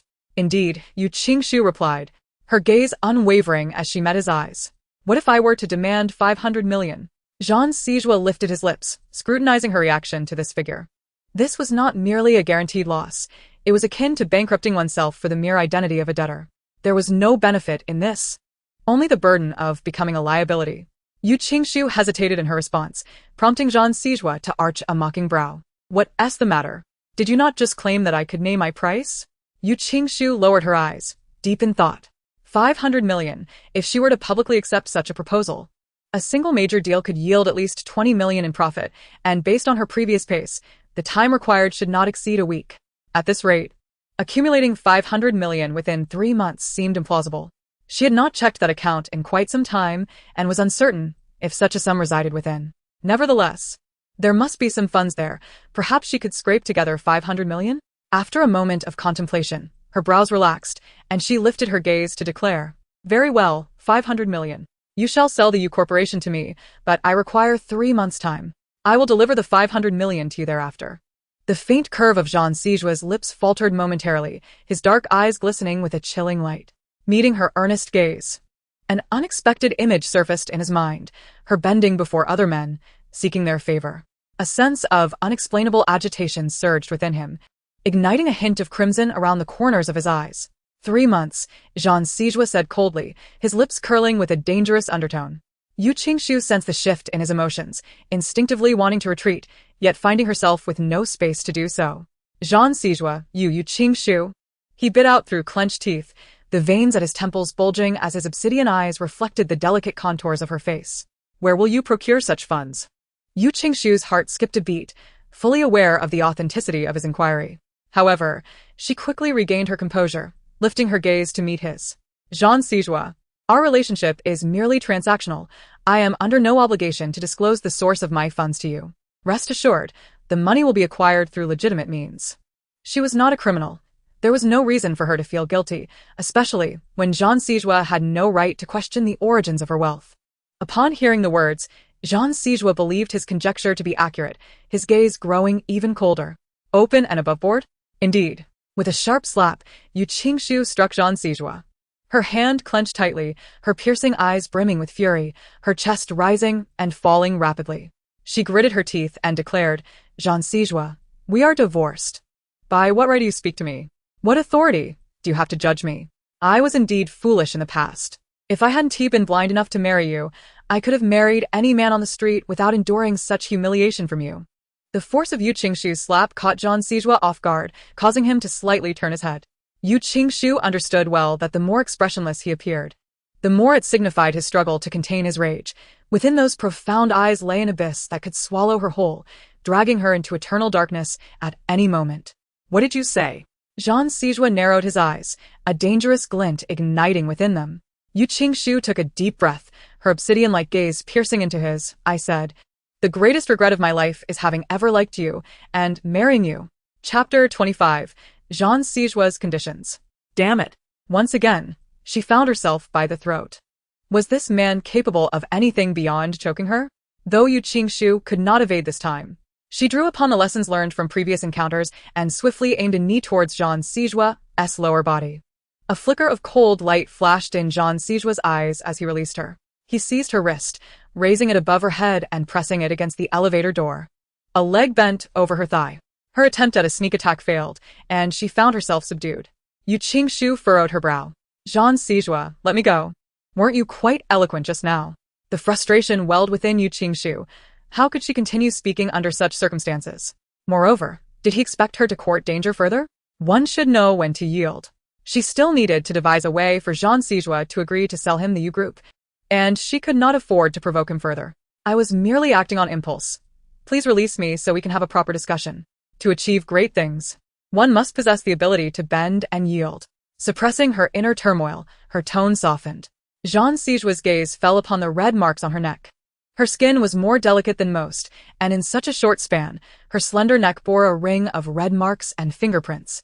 His eyes darkened slightly, his expression inscrutable, leaving one uncertain of his thoughts or intentions. Having been married to Yu Qingshu for 2 years, he recalled how, upon their first meeting, his grandmother declared her to be the future mistress of the Jean family, the woman he was destined to marry. He had little interest in women. Marrying anyone felt the same to him. If marrying Yu Qingshu would bring joy to his grandmother, then so be it. Fengqi recounted how Yu Qingshu had called him in tears several times, but he had chosen not to answer.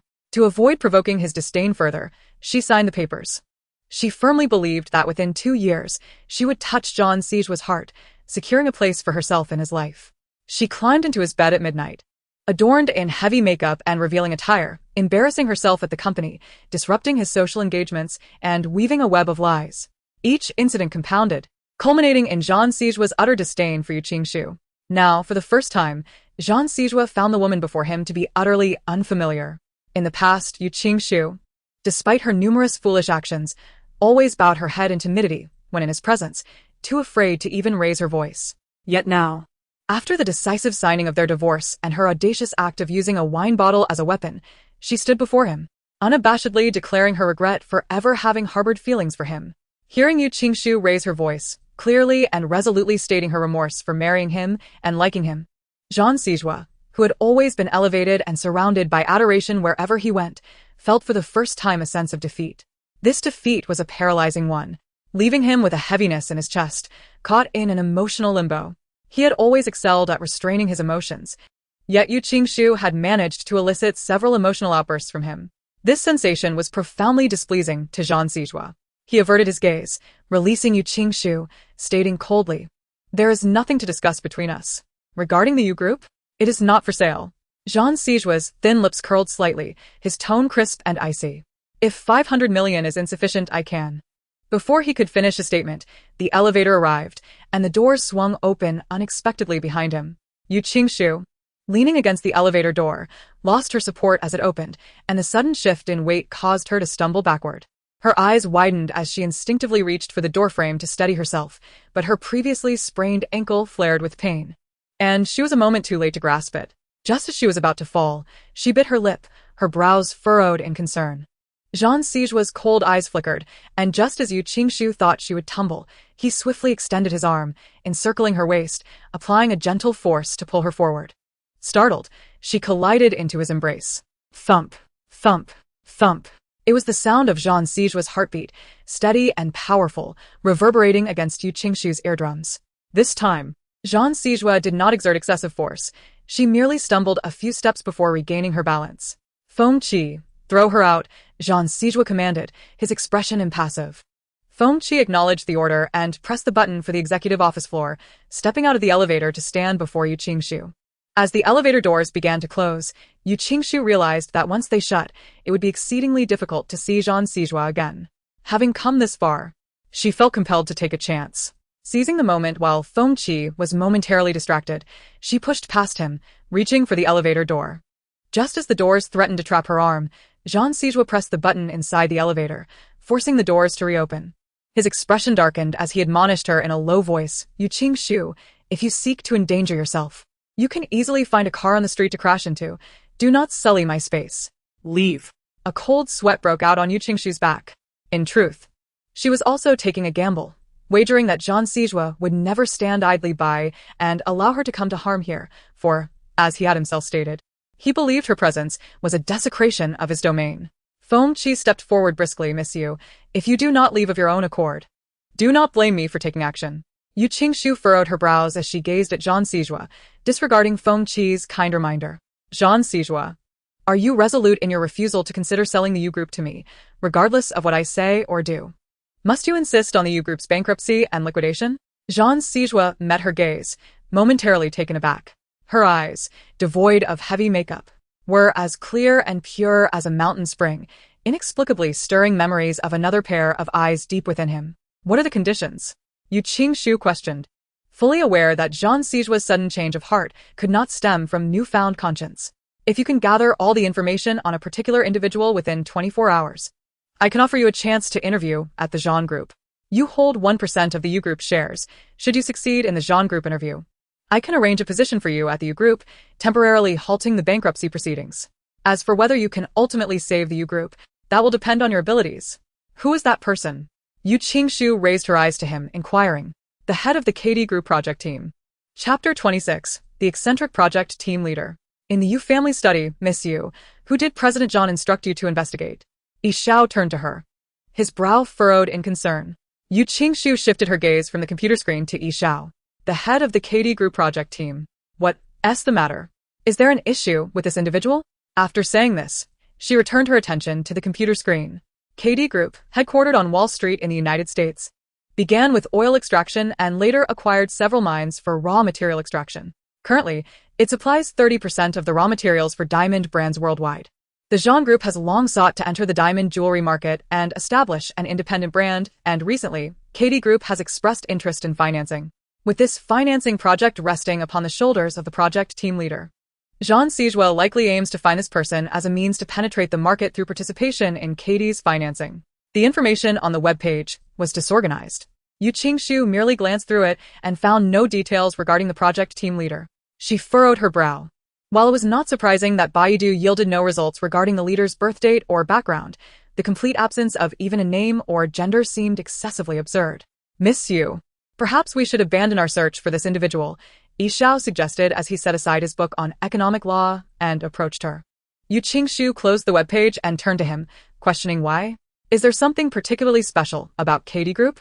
It's evident that President Zhang is deliberately making this difficult for you to discourage your pursuit, Yishao reasoned as he took a seat.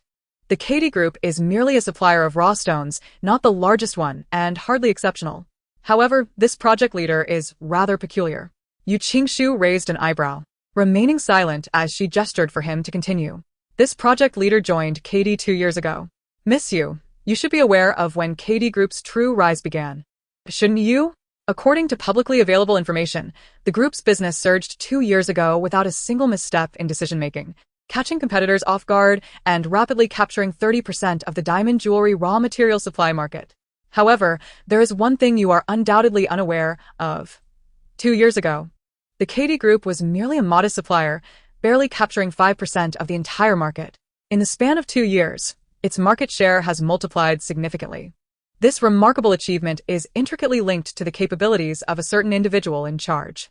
This is a detail that Yu Qingshu is not particularly well informed about, as she has only conducted a cursory examination of the group's developmental history. Presently, it appears that this project leader is an exceptionally competent individual. Yet, is this truly the singular aspect that sets this leader apart? This merely attests to KD Group's adeptness in talent acquisition, complemented by the outstanding abilities of this leader. What relevance does this have to the information I have gathered on him? Miss Yu, if you were a competitor of KD and became aware of such a formidable individual, what course of action would you pursue? With her left elbow propped against the table, her hand slightly curled into a fist supporting her chin, and a playful glint in her eyes, she contemplated ways to entice this individual to her own side. Suddenly, Yu Qingshu recalled something, her expression momentarily stiffening before she lowered her hand and raised her gaze toward Yishao. Lawyer E, are you suggesting that? Miss Yu, whatever you can conceive. KD's competitors have undoubtedly contemplated as well. Someone has offered a handsome price to lure this person away, yet despite the passage of time, no one has succeeded. Yu Qingshu's eyes darkened as she recalled the blank page on her computer, realizing that the reason for their failure lies in the anonymity of this leader. Without knowledge of the individual's identity, they would be at a loss even if they wished to invest substantially to poach him. Yishao nodded. For 2 years, this leader has remained unseen. No one knows their name or gender. Apart from KD's upper management, no one is privy to this information. This is indeed peculiar. Many even speculate that this so-called leader may not exist at all and is merely a facade. It is quite strange indeed. In this era, where the internet is omnipresent, how could one conceal their identity so effectively for 2 whole years? Is it not astonishing? Have those competitors not attempted to hire hackers to investigate? They have. Yishao paused, but all efforts have ended in failure. That is why I assert that this is deliberate. It took hackers, hired at a steep price, 2 years to uncover any information about this leader, and if they could not succeed, how could we? This is fundamentally an insurmountable task. Hackers could not uncover anything? This revelation piqued Yu Qingshu's interest. If this individual is merely a ruse, why would KD Group create such a distraction? Could it be a stratagem to heighten their rivals' offensive and defensive measures against them? As long as this person truly exists, there must be some trace left behind. The inability to find anything only indicates that the hackers they employed were inept. A subtle smile danced upon her lips. Miss Yu. Yu Qingshu lifted her gaze to meet Yishao. There is but one way to safeguard the Yu Group. Therefore, I shall not relent. Even if it is merely a matter of 24 hours, I must try, for the phrase to retreat in the face of difficulty holds no place in my lexicon. Yishao felt a jolt within his heart. For a fleeting moment, he felt as though he were truly gazing upon Yu Wanqing. Although the Yu family belongs to the affluent class, it occupies only a marginal position among the powerful elite, hardly worthy of mention or concern. Yet, within the realm of noble families, the name Yu Wanqing resonates with distinction. Yu Wanqing possesses a visage akin to that of a celestial being, cultivated and poised. Though her temperament is gentle, she is resolute in action. Following the demise of the family matriarch and patriarch, Yu Wanqing single-handedly shouldered the responsibilities of the Yu Group. Initially, many believed that this sheltered young lady, raised in a greenhouse, would be incapable of sustaining the Yu Group. Contrary to their expectations, Yu Wanqing not only upheld the company, but also elevated it to new heights. Yishao recalls an occasion when he accompanied Yu Wanqing to negotiate a contract. As the legal counsel for the Yu family, his presence was imperative to prevent any unscrupulous dealings while she was inebriated. On that day, Yuan Qing had just concluded a banquet and was slightly tipsy, awaiting the arrival of clients in a private room. Yi Xiao poured her a glass of lemonade and remarked, "Ms. Yu, I have heard that this individual is particularly difficult to deal with. Previous parties seeking to collaborate with him have ended up hospitalized due to excessive drinking, and the contract remains unsigned, with exceedingly challenging terms. What are you implying?" Yuan Qing placed the lemonade on the table. "Are you suggesting I should abandon this collaboration? We are not obligated to pursue it, but I am primarily concerned that after tonight's drinking, he may still refuse to agree." Yuan Qing lowered her eyelids, her lashes concealing her gaze, remaining silent.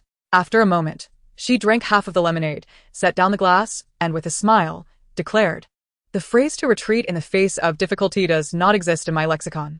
In Chapter 27, Hacker, King of Hearts, Yi Xiao gazed into the pure, untainted eyes of Yu Qingshu, hearing her utter words strikingly similar to those of Yuan Qing from years past, and he smiled. Yu Qingshu, taken aback by his sudden laughter, inquired, "Lawyer Yi, are you mocking my fanciful thoughts?" "Not at all," Yi Xiao quickly denied. "I was merely reminded of Ms. Yu's mother." Yu Qingshu's brows lifted slightly. Leaning back, she looked at Yi Xiao and asked, "My mother?" Yu Qingshu did not know much about her mother. Yuan Qing had passed shortly after giving birth, succumbing to postpartum complications exacerbated by her demanding career. Consequently, Yu Qingshu's impressions of her mother were limited to a few photographs and her surviving work notes. "Ms. Yu, your mother once expressed a sentiment identical to yours," Yi Xiao remarked with a smile. "Perhaps it is a matter of blood relation. When both you and your mother spoke those words, your expressions were strikingly similar. Did she eventually resolve her challenges?" she inquired, suddenly intrigued by her mother and prompting another question. "Yes," he replied. That night, Yuan Qing managed to outdrink the client, securing the contract just as the client was beginning to lose consciousness. As she witnessed the final stroke of the pen, the tension she had held so tightly finally released, and she collapsed onto the sofa. In a state of inebriation, she fumbled for her phone to call Chen Haixing, hoping he would come and pick her up. Despite Yi Zhao's presence, she was acutely aware of her status as a married woman and her intoxicated state, which rendered it inappropriate for her to be alone with Yi Xiao, lest it provoke misunderstandings from Chen Haixing if seen together. After 3 unanswered calls, Yi Xiao hesitated momentarily. But upon seeing Yuan Qing's determination, he refrained from further protest and assisted the client in leaving the private room. The following day, when Yi Xiao observed Yuan Qing arriving at the office punctually, he assumed that Chen Haixing had collected her the previous night. Unbeknownst to him, Yuan Qing had waited in vain all night for Chen Haixing, who never showed up. Yi Xiao looked earnestly at Yu Qingshu and said, "Miss Yu, you are right. We cannot retreat in the face of difficulty every single time. After all, the worst outcome would merely be the bankruptcy and liquidation of the Yu Group. Therefore, regardless of the result, we shall endeavor to try our utmost." That night, a Qiao knocked on the study door before entering. "Miss," she began, but Yu Qingshu placed a finger to her lips, indicating silence as she pointed to Yi Xiao, who had already succumbed to slumber on the sofa. A Qiao immediately understood and lowered her voice to ask, "Miss, you and Lawyer Yi haven't eaten anything. Shall I fetch you something to eat?" Yu Qingshu shifted her mouse, causing the dark computer screen to illuminate. She glanced at the time displayed in the lower right corner. It was 10 o'clock at night. Since having lunch with Yi Xiao, they had remained in the study, with her researching information on the KD Group in search of clues, while Yi Xiao made calls to his acquaintances, attempting to unearth something through his network. Unbeknownst to them, 8 hours had slipped by without any fruitful discoveries. A Qiao nodded in acknowledgement, and Yu Qingshu cast a glance at the deeply sleeping Yi Xiao, a fleeting glimmer of determination flashing in her eyes, though it went unnoticed by anyone. Upon returning to her bedroom, Yu Qingshu locked the door behind her and sat at the edge of her bed, shaking off the weariness that had momentarily clouded her features. She opened her tablet and swiftly typed on the lightweight keyboard, revealing several lines of code on the screen, which soon transitioned into a forum page. In the lower right corner of the forum, there was a contact section. She clicked on the dialog box of the topmost person and sent a period as a message. After dispatching the message, she tossed the tablet aside and rose to the bathroom to take a shower. At the moment the bathroom door clicked shut, her tablet screen lit up with a flurry of incoming messages, the notification sounds ringing out in rapid succession, conveying the urgency of the sender's emotions. Alas, Yu Qingshu was completely oblivious to this. Half an hour later, she emerged from the bathroom, wrapped in a towel, her long hair covered with another towel. Her delicate face flushed from the warmth of the steam. She approached the vanity mirror, placing her hands on the surface as she leaned in to scrutinize her reflection. "Yu Qingshu, are you still there?" She whispered softly, a hint of vulnerability in her voice. Ever since she resolved to safeguard the Yu group, the haunting voice that had sorrowfully called her name in her dreams had vanished. Moreover, her meeting with Zhang Sijua that day lacked the intense anguish she had previously experienced. Yu Qingshu gazed into the mirror, a slight furrow forming between her brows. Had the original soul departed? Ding dong. The notification sound interrupted her reverie once more. She straightened her posture, reining in her thoughts, and sat at the edge of the bed. Grasping her tablet, she unlocked it, only to be greeted by over 20 messages, all from the same individual. Through these messages, one could vividly perceive the fluctuations of the sender's emotions. "Qin, who are you?" "Qin, playing dead? Let me tell you, that 1T work. Qin, you're finished." "JPG Qin. Wait, who the hell are you? How do you know the secret code between me and the boss? Who told you?" "Qin, I'll give you 3 seconds. If you don't confess, do you believe I'll send you to meet your ancestors?" "Qin, where are you?" "JPG Qin, no, Qin, boss? Is that you?" "Red Heart K, it's me." As soon as this message was sent, the other party initiated a video call, which Yu Qingshu promptly declined. "Qin, boss, is it really you? Why aren't you answering the video call?" She couldn't accept it. She was Yu Qingshu now, not Luo Yi. Once she answered the video call, even if Yu Qingshu could reveal everything about Luo Yi, it would lack credibility. After all, the notion of reincarnation was far too fantastical to be believed. However, having acknowledged her identity, she had to find a way to substantiate it. Yu Qingshu's gaze darkened as she sent a voice call invitation. Her voice bore a striking resemblance to her original tone. It would be difficult to discern the difference without careful listening, especially since her soul was now within Yu Qingshu's body, making her tone identical. Shortly, the call connected, and an excited, trembling male voice emerged. "Boss, is it really you?"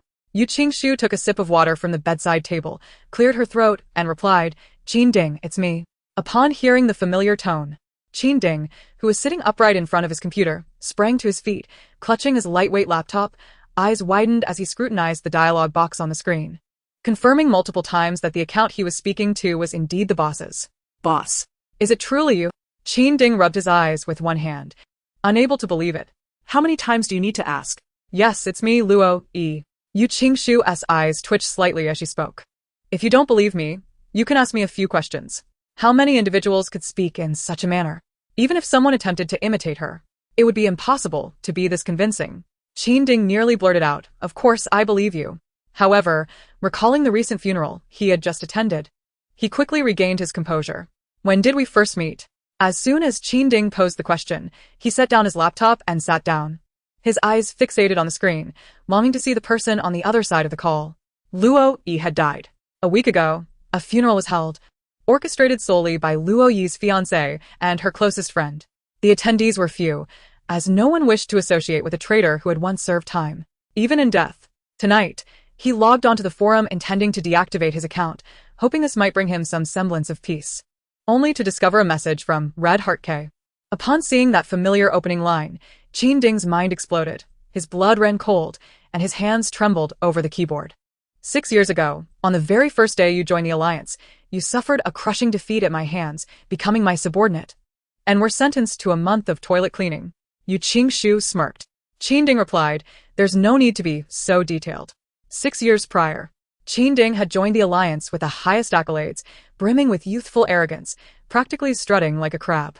At that time, Luo Yi was already the youngest executive in the Alliance, even a year younger than him.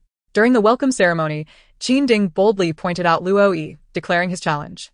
The room fell silent, all eyes fixated on her. What was Luo Yi doing at that moment? She was engrossed in a game on her phone. Pentakill. Victory. After annihilating the opposing team, she captured the crystal, the game's triumphant sounds shattering the stillness. Only when she put down her phone did she notice the collective gaze upon her, turning to Qin Ding. "Oh, you wish to challenge me?" Qin Ding's mouth twitched in indignation. He felt utterly humiliated by Luo Yi. He glared at her, affirming, "Yes, I challenge you. If I win, your position will be mine." The crowd gasped at his audacity. Luo Yi smiled, her beauty almost otherworldly, eclipsing the meticulously arranged flowers around them. Very well, but if you lose, you must follow my every command. With a playful tilt of her head and a nonchalant smile, she added, you'll clean the toilets for a month. And you will be my subordinate, with no room for regret.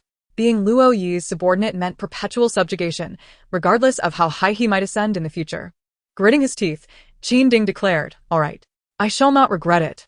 Luo Yi nodded in satisfaction, instructing someone to fetch 2 laptops and a table, where they sat facing each other amidst a throng of onlookers, while the executives shook their heads in dismay. The challenge was one Qin Ding had chosen, a field in which he excelled. 5 minutes, to the second, the challenge concluded abruptly, leaving everyone in stunned silence. Luo Yi closed her laptop, reclined back, and called out, let us hear it, boss. Qin Ding's expression darkened. His pupils trembled as he gazed at Luo Yi. He had lost, and not just lost, but had been utterly defeated. From the very beginning, he had been overwhelmingly suppressed, with no chance for retaliation against Luo Yi. From this moment forth, it became common knowledge within the Red Hacker Alliance that the second remarkable genius since its inception, Qin Ding, suffered a humiliating defeat under the command of Luo Yi on the very first day of the report, subsequently becoming her subordinate and enduring a month of menial labor in the restroom, losing both dignity and face. 5 years ago, the leader and I had departed from the Alliance base for a month. What mission did we undertake during that time?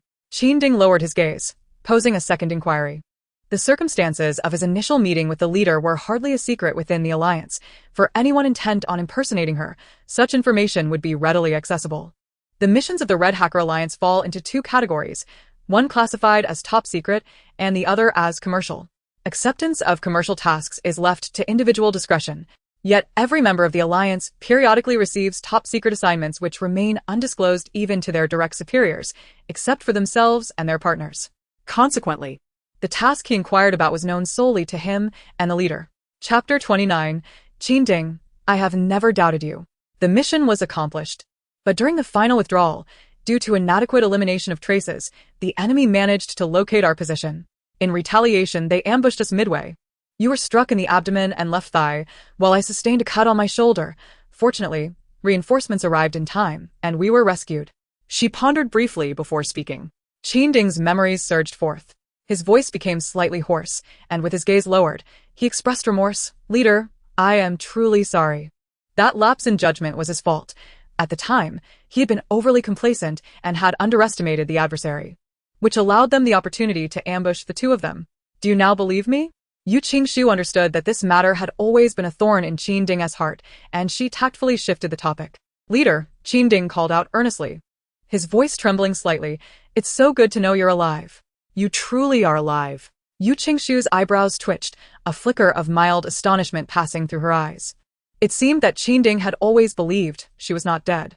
Leader, where are you now? What has transpired? Why did Liao Yi claim you had died, supposedly succumbing to an infectious disease in prison? Furthermore, are you aware that Liao Yi and Zhong Yinin are together? Qin Ding gritted his teeth, his voice laced with anger. Together with my best friend's fiancé, and they registered their marriage shortly after your funeral.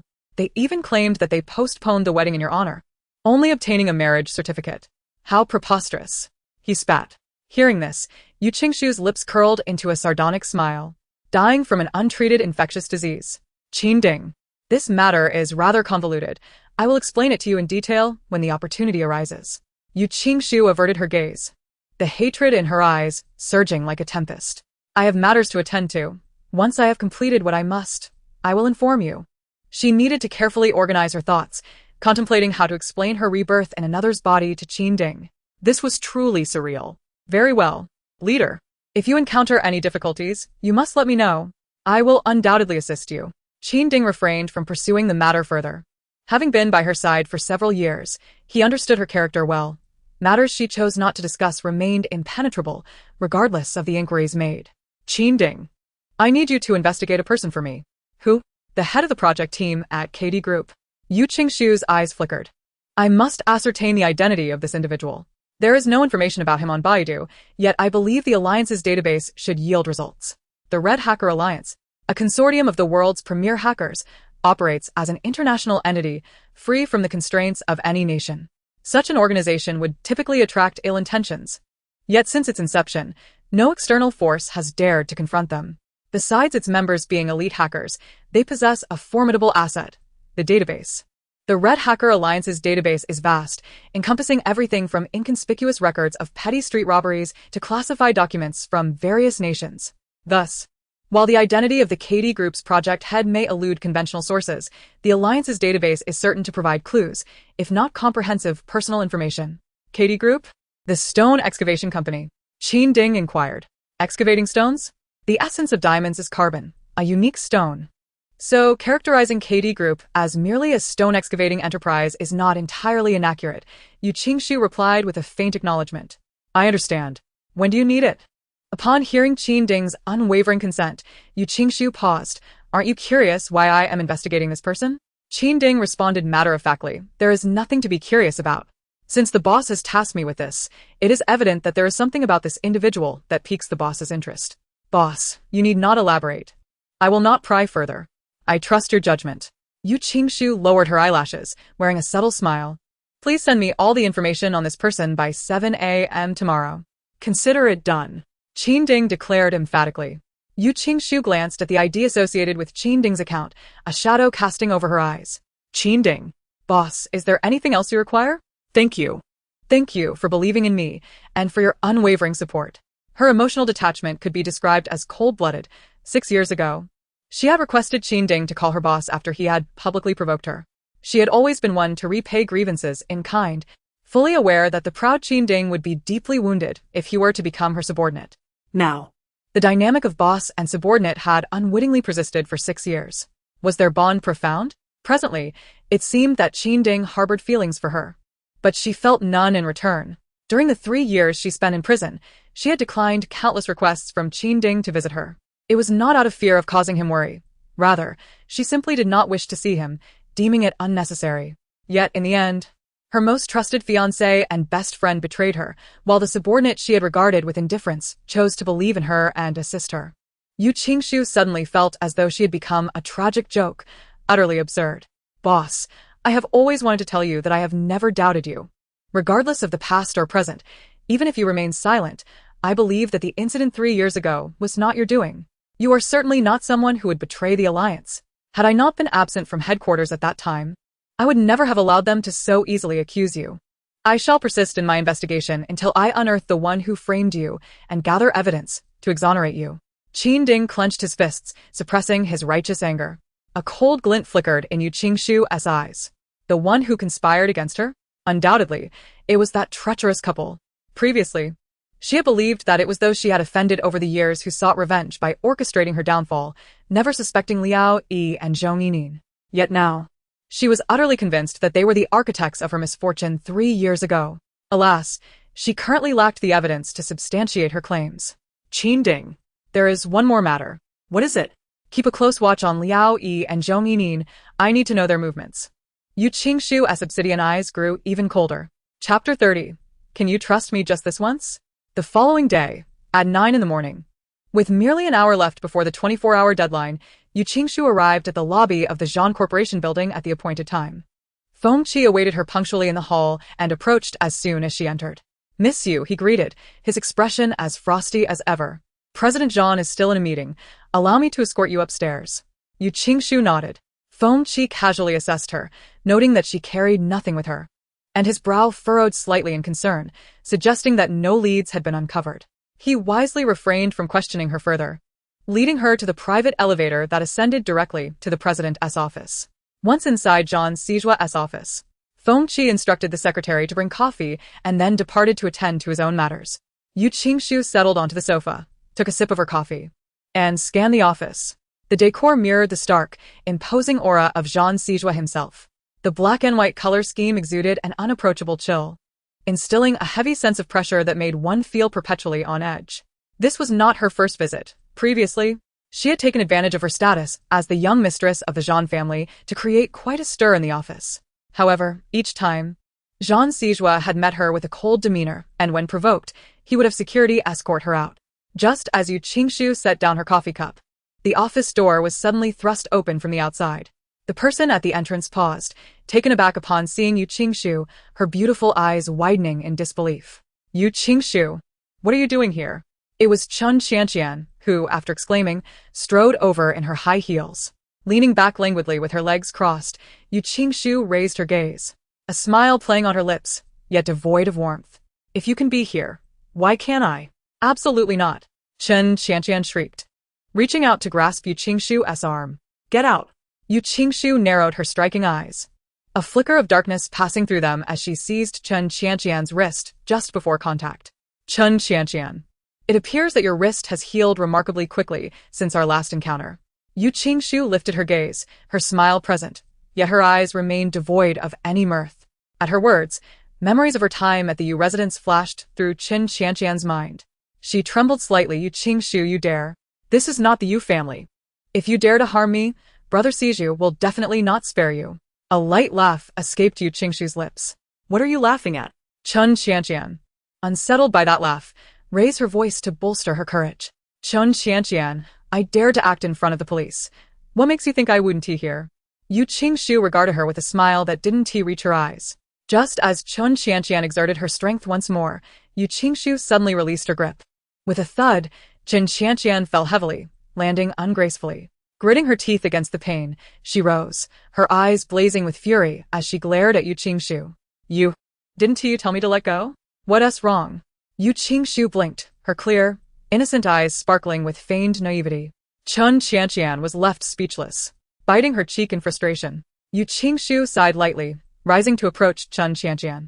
Alarmed, Chen Qianqian instinctively clutched her waist and stepped back. Yu Qingshu, don't come any closer. What are you so tense about? Yu Qingshu arched an eyebrow and took another step forward. Chen Qianqian's eyes flickered with fear and caution as she continued to retreat, completely unaware of the decorative floor lamp behind her, which she collided with. Crash. Ah. The lamp toppled over, crashing onto Chen Qianqian, causing her to cry out in pain. At that moment, the office door swung open. Yu Qingshu.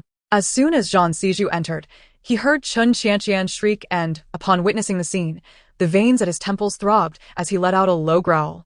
Feng Qi hurried forward to support Chen Qianqian, then righted the fallen lamp. Chen Qianqian's eyes were red as she turned to Zhang Siju, her voice laden with grievance as she called out softly, President Zhang. Zhang Siju's gaze fell upon Chen Qianqian, immediately noticing her pale complexion. Yu Qingshu, you truly never learn. You came here to stir trouble. What makes you think I would continue to tolerate you? Anger ignited in Zhang Siju's eyes as he turned to Feng Qi, instructing, get someone to throw Yu Qingshu out. From today onwards, anyone who dares to let her in will be considered to have resigned. Yes, Feng Qi replied. Yu Qingshu had not anticipated Zhang Siju's timely arrival, leaving her no opportunity to explain. Frowning, she evaded Feng Qi's reaching hand. Zhang Siju, that lamp was knocked over by Chen Qianqian herself. I didn't push it. Zhang Siju narrowed his eyes at Yu Qingshu. Her hands clenched at her sides. She met his cold and skeptical gaze with unwavering resolve. Zhang Siju noticed the absence of guilt on her face, momentarily hesitating.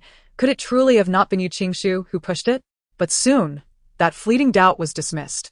Yu Qingshu was notorious for her deceit. How could her words be trusted? Moreover, her antagonism toward Chen Qianqian was not a recent development. She had previously caused Chen Qianqian to end up in the police station. Who knew what trouble she was brewing this time? Chen Qianqian, lowering her head, weakly interjected. President Zhang, my sister. She's not wrong. It was my own clumsiness that caused the accident. After speaking, she slightly lifted her head, her eyes tinged with red as she gazed at Zhang Sijua, and continued, Mr. Zhang, I apologize. My sister clearly promised last time, vowing not to disturb you again. Yet, I did not anticipate that she would once more conceal the truth from me. As she spoke, Chen Qianqian's voice trembled, nearly breaking into tears, her eyes glistening with unshed tears. Upon hearing this, Zhang Sijua's conviction only deepened. How could Yu Qingshu change? A woman like her spoke naught but falsehoods. Feng Qi, why are you still standing there? Zhang Sijua's voice remained steady, yet it was evident he was suppressing his fury. Zhang Sijua, I have said it. She collided by her own carelessness. I did not push her. Can you trust me just this once? Yu Qingshu gritted her teeth, evading Feng Qi's grasp once more, hastening towards Zhang Sijua until they stood merely an arm's length apart. Zhang Sijua towered over her, compelling her to look up, her delicate brows furrowed. Chapter 31. Dogs and Yu Qingshu are not allowed inside. Jean Sijua lowered his gaze, his cold eyes shrouded in inscrutable emotions. Long and thick eyelashes casting shadows across his eyelids. You Qingxiu, how could I trust a wretch like you, who spouts nothing but lies? Who do you think you are? You are not worthy. He grasped her chin, mocking her. Yu Qingxiu met his gaze, only to see her own reflection and disdain mirrored in his dark eyes. Fengqi. Throw her out. Jean Sijua forcefully shook off his hand, his voice icy. Furthermore, have a notice posted outside that reads dogs and Yu Qingxiu are not allowed inside. As the words fell, Yu Qingxiu's expression darkened. Chen Qianqian lowered her head, a smug smile creeping onto her face. Yu Qingxiu, keep causing a ruckus. The more you do, the more Zhang Ge will despise you, hastening your downfall. Do you truly believe he will still trust you? In his eyes, you are akin to a dog. What a statement that dogs and she were not permitted inside. Yu Qingxiu clenched her fists, mentally noting this grievance. She caught a glimpse of the time on her watch. It was already 9:30. There was still time. Taking a deep breath, she confronted Jean Sijua. Are you resolutely convinced that I am the culprit? Who else could it be if not you? Even now, you still attempt to argue. Jean Sijua's countenance darkened, perceiving Yu Qingxiu as unrepentant. Fengqi could not help but frown. Miss Yu, please come with me. Chen Qianqian, her eyes reddening, softly echoed. Sister, please stop. If you continue, Mr. Zhang will only grow angrier. Yu Qingxiu scoffed lightly. She glanced at Chen Qianqian before turning her attention back to Jean Sijua, tilting her head slightly to scrutinize him.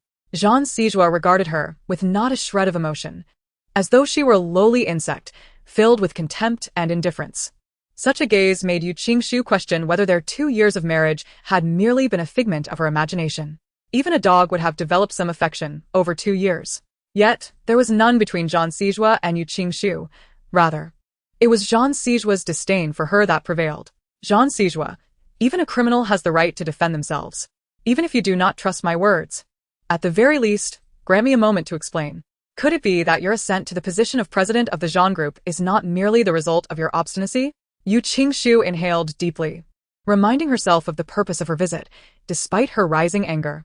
Allowing Jean Sijua to be dismissed without consequence would be too lenient on Chen Qianqian, the innocent flower, and would render all her efforts futile.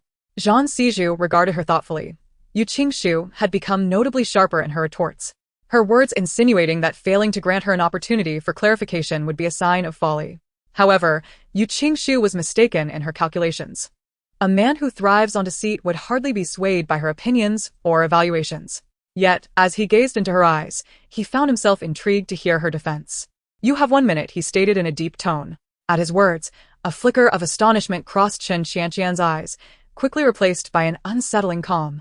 A shadow of malice flickering beneath. Just 1 minute. There was no way Yu Qingxiu could turn the tide.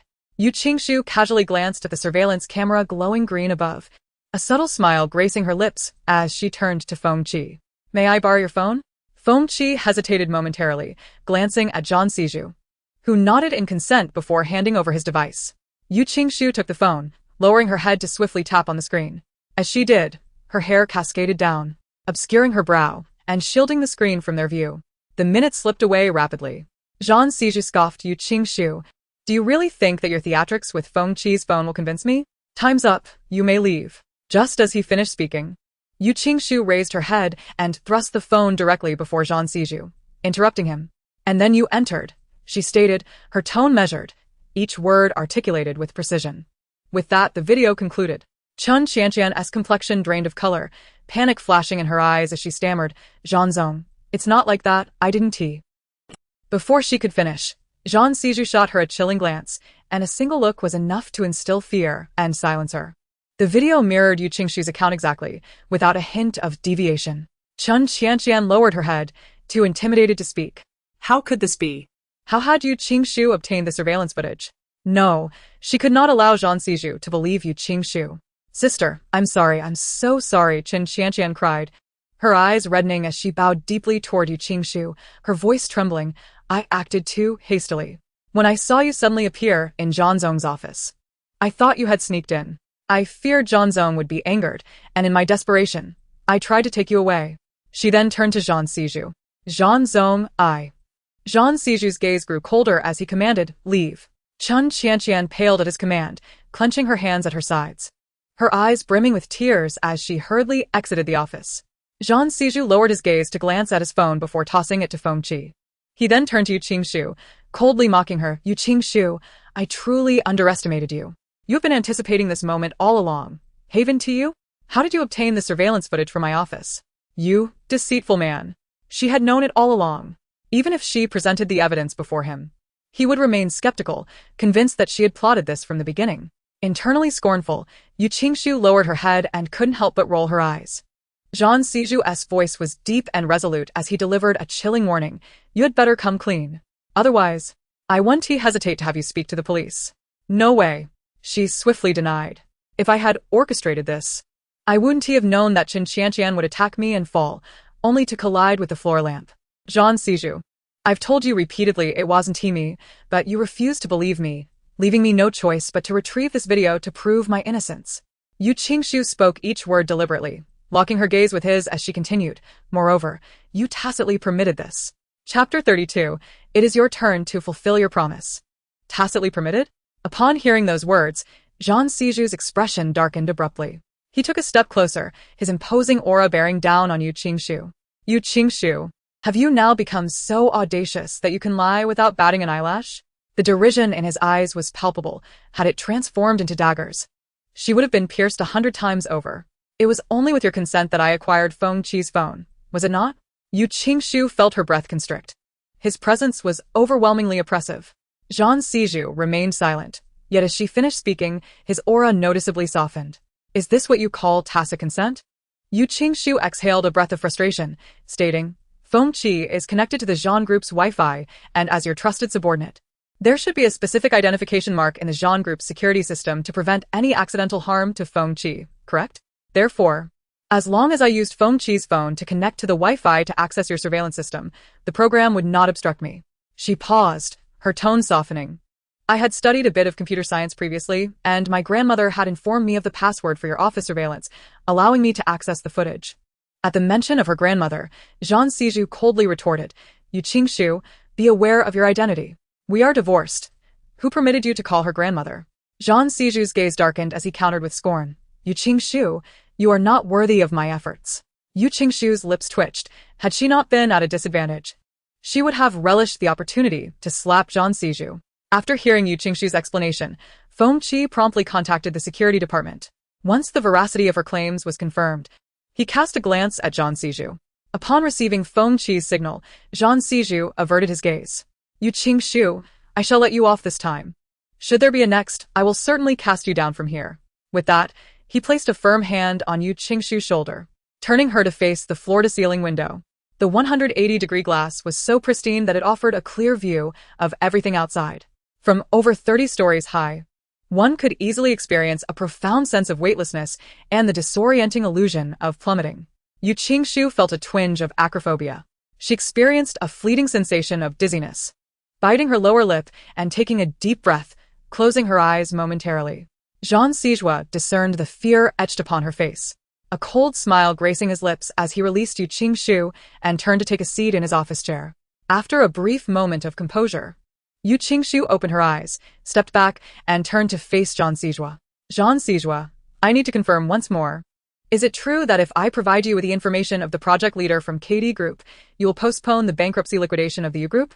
Zhang Siju raised his gaze to meet hers, a playful smile curling his lips. I have only promised you an opportunity for an interview at Zhang Group. Very well. Seeing her empty hands, a flicker of mockery crossed his eyes. You have 15 minutes, Yu Qingshu. Where is your information?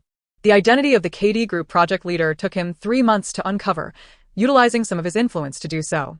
It was utterly inconceivable that Yu Qingshu, whom he deemed incompetent, could possibly obtain it within 24 hours. To aspire for the U Group? It was nothing short of a delusion. As this thought crossed his mind, disdain deepened in Zhang Siju's eyes. Why the silence? Weren't you just exuding confidence yesterday that you would find it? Indeed, I have found it. Yu Qingshu took out her phone and opened her email, revealing a message sent at 7 in the morning containing the information of the KD Group project leader from Qinding. I can provide you with this person's information, and I can assure you of its authenticity, but if you do not believe me, then no amount of persuasion will suffice to prove otherwise. Miss you. Just 3 days ago, we had already gathered all the information on this leader. Feng Qi's voice, devoid of warmth, emerged from behind. The implication was clear. Yu Qingshu could not possibly deceive Zhang Sijua with random information. Yu Qingshu fixed her gaze on Zhang Sijua. A smile that did not reach her eyes as she handed her phone back to Feng Qi. Here it is, the information of the KD Group project leader. Feng Qi accepted the phone and opened the document, finding the name at the top matched perfectly with the one they had uncovered. Indeed, it is him, Mr. Zhang, Feng Qi said, suppressing his astonishment as he addressed Zhang Sijua. Zhang Sijua took the phone from Feng Qi, casting a quick glance at the information before his expression darkened. Where did you obtain this information? The document Yu Qingshu provided was identical to theirs in content, apart from the formatting, and even more detailed.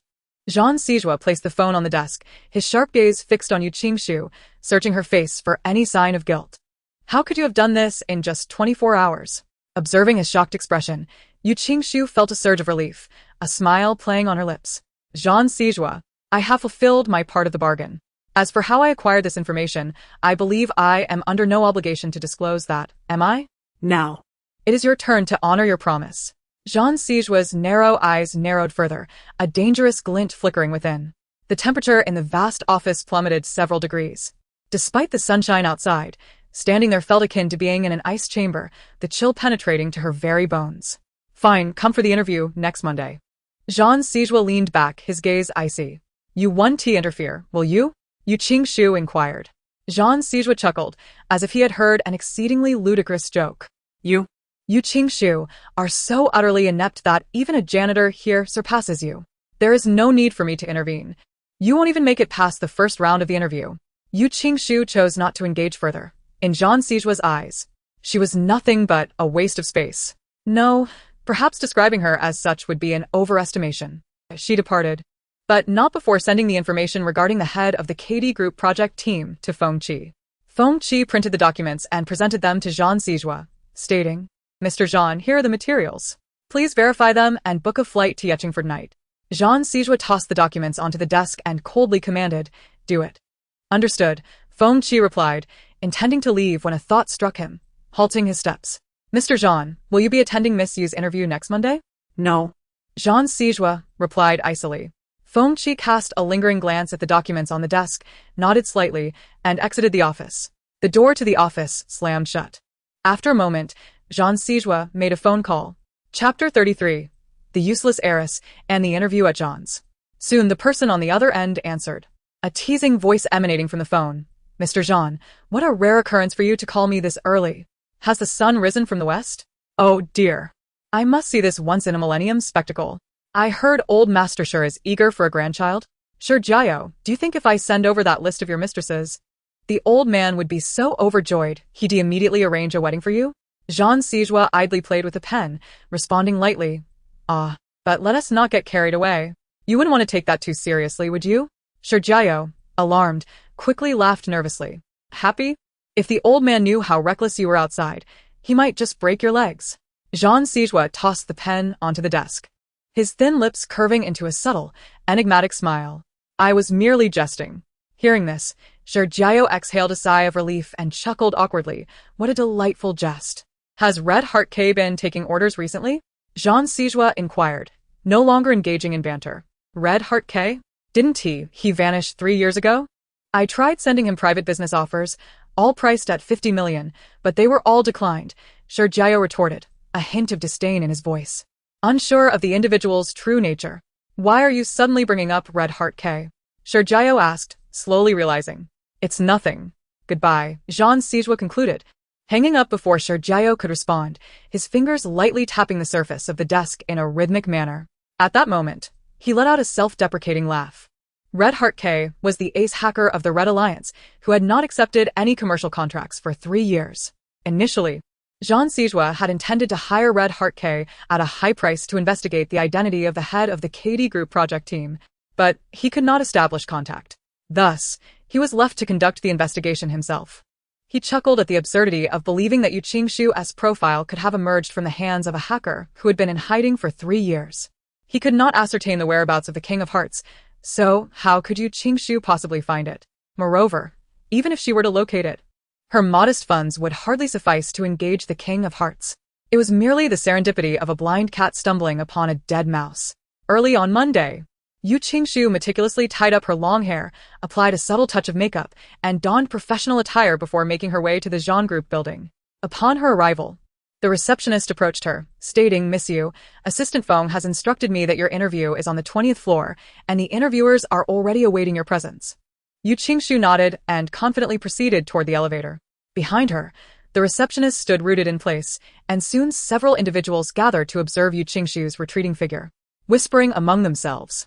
"Am I mistaken? Is that the former lady of the house? What brings her here? Wasn't she divorced from the CEO? I hear she is here for an interview." An interview? Good heavens, what audacity she possesses to seek employment at Jean Group. Does she not feel her dignity has already been compromised? Who knows? She is capable of anything. Her previous escapades in the company are notorious. Who would believe she is still a young lady of privilege? A young lady of privilege? More like a waste of space, haha. Aren't you supposed to be working instead of gossiping here? Suddenly, a sharp female voice cut through the conversation. The female employees were startled and turned around in a flurry, only to lower their heads in unison, respectfully greeting Manager Chen. The newcomer was indeed Chen Qianqian. With a disdainful snort, Chen Qianqian cast a haughty glance over them and inquired, "What are you discussing? Shouldn't you be working during office hours? What did you say?" Upon hearing this, Chen Qianqian's expression shifted abruptly. The female employee, taken aback by her piercing gaze, stammered, I said I saw Yu Qingshu." Chen Qianqian's grip on her handbag tightened. "What is she here for?" she pressed. The 20th floor, in the conference room. Inside the expansive conference room, an unusual stillness prevailed. A group of interviewers sat opposite Yu Qingshu, exchanging glances, as if silently debating how to commence the interview. They had encountered countless candidates, yet this was their first experience interviewing the ex-wife of their boss, leaving them momentarily unsure of how to proceed. Feng Qi had merely instructed them to follow standard procedures. But what constituted a standard procedure in this context? After all, she was the former lady of the house. Should they misinterpret Feng Qi's intentions, they could very well find themselves packing their bags. Yet, if they continued to hesitate, they too would face the same fate.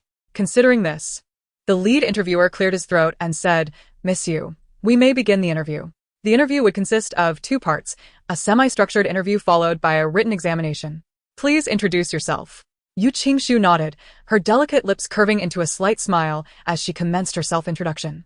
Her presentation was succinct, yet delivered with a steady pace, each sentence flowing seamlessly, and she distinctly highlighted her strengths and advantages.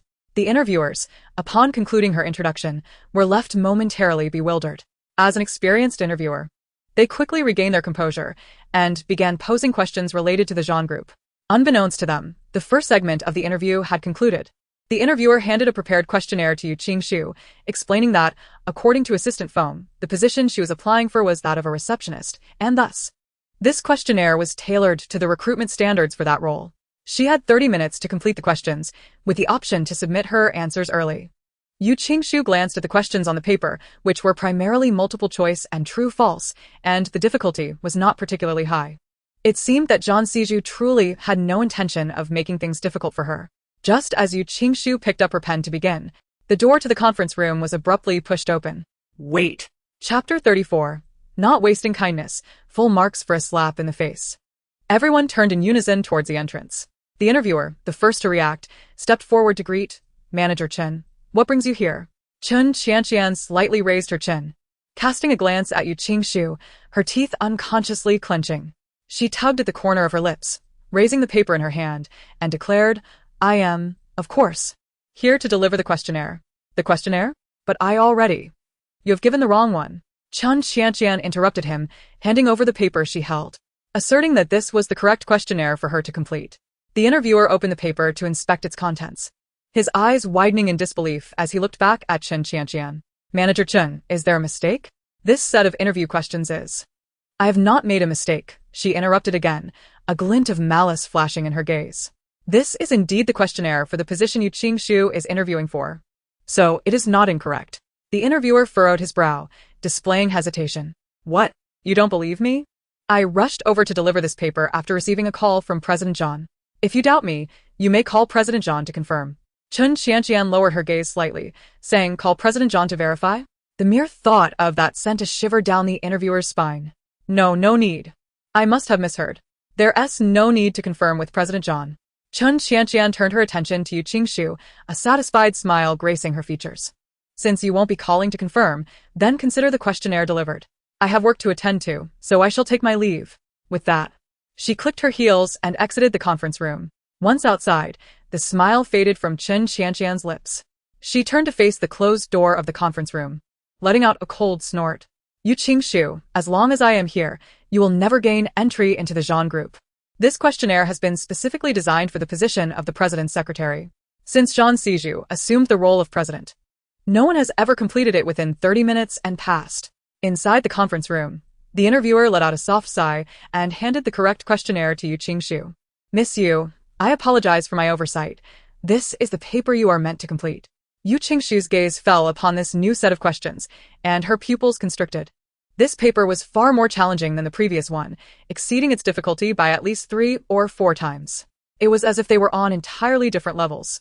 Yu Qingshu furrowed her brow, gripping her pen tightly. Indeed, she must have been foolish to believe that Zhan Siju would not challenge her. Zhan Siju. Does he think he can thwart me with this? Dream on. The Yu group shall be mine. Taking a deep breath to quell the rising anger within her, she began to write her answers. The 30 minutes elapsed. As Yu Qingshu placed her pen down at the very last second, the interviewer was just about to collect the papers when the conference room door swung open once more. It was Chun Xianxian again. Chun Xianxian settled into her seat, arms crossed and leaning back against the chair, and remarked, if I recall correctly, the results of this exam are to be announced on the spot, right? The interviewer paused, caught off guard by Chun Xianxian's piercing gaze, and quickly nodded, yes, indeed. Then let us proceed with the grading now, she continued with a light laugh, directing a challenging look at Yu Qingshu, adding, just in time, I too am curious to know how my sister performed. Sister? The interviewers were utterly astonished. Chun Xianxian and Yu Qingshu were indeed siblings? While they were aware that Yu Qingshu was the eldest daughter of the Yu family, they were entirely oblivious to the connection between her and Chun Xianxian. The revelation struck them like a bolt from the blue. Yu Qingshu lowered her gaze, idly toying with her pen, as if she were completely unaware of Chun Xianxian's presence. Chun Xianxian, smiling at her, remarked, by the way, sister, you should be unaware that this exam was personally crafted by General Zhan, correct? Yu Qingshu casually lifted her eyes to glance at her without uttering a word. It had been a full 5 years since this exam was administered, and not a single candidate had answered any of the questions correctly. The smile on Chun Xianxian's lips deepened, and with an air of feigned regret, she sighed, I fear this time, sister, you may not succeed in your interview. Yu Qingshu, upon hearing this, exhibited no discernible reaction, merely responding with a nonchalant "oh." Observing her calm demeanor, Chun Xianxian believed Yu Qingshu was merely putting on a brave face. Despite harboring a deep-seated disdain for her sister, wishing for her utter disappearance, she maintained her smile as she continued, but fear not. Even if you do not pass this interview, I can help you find opportunities at other companies. Although you have neglected your studies and lack work experience, I know many people who would, out of regard for me, offer you a position. Listen to her. How considerate. Had this been the former Yu Qingshu, she would have undoubtedly been moved to tears by such words. Yet now, the former Yu Qingshu was but a memory, extinguished by Chun Xianxian's tranquilizers. The being that resided within her was Luo Yi, a person who harbored a vendetta. Chun Xianxian's words conveyed that Yu Qingshu was a mere burden, utterly devoid of merit. Reliant on her sister, while simultaneously constructing a facade of a dutiful sister who frets over her inept sibling. With the facade long shattered, Yu Qingshu had no intention of pretending to be the affectionate sister.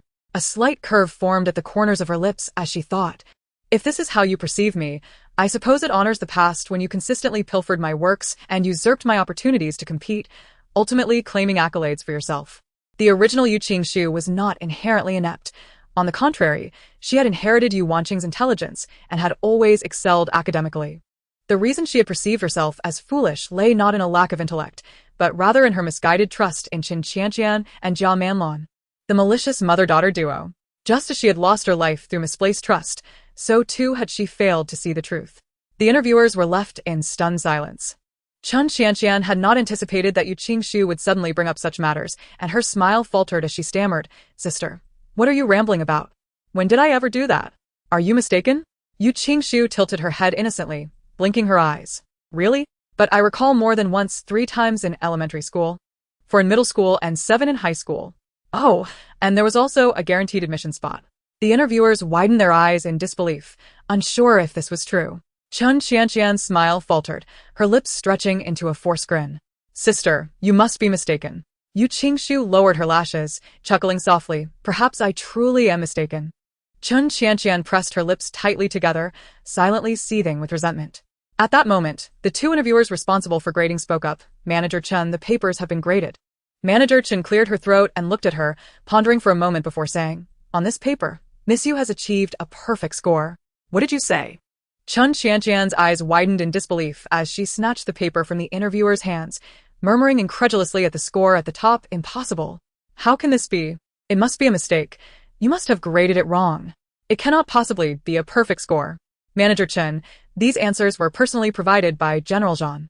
We have already confirmed them 3 times, and Miss Yu's answers are identical to those given by General Zhang. The interviewers, though incredulous, could not deny the evidence before them. Chun Qianqian's eyes turned red with fury, her grip on the paper tightening as if she wished to tear it to shreds. How could this happen? No one has ever answered this paper correctly in 5 years. How could this useless Yu Qingshu get them all right? It's impossible. Yu Qingshu raised a subtle, enigmatic smile and looked at the interviewers. Has my interview concluded? Am I accepted? She raised an eyebrow, her smile lingering. Yes, you have passed. The interviewer swallowed hard and nodded. Miss Yu, you may come tomorrow to complete the onboarding procedures. Very well. Yu Qingshu smiled as she stood up, her gaze catching Chun Qianqian's exceedingly distressed face. As she passed by Chun Qianqian, she paused, turned her head, and said, We will settle our accounts slowly from now on. Hearing this, Chun Qianqian abruptly looked up at her. Yu Qingshu appeared to be smiling, yet her eyes were dark and unfathomable. Chun Qianqian, caught off guard, felt an icy chill seep through her entire being as she gazed into those depths.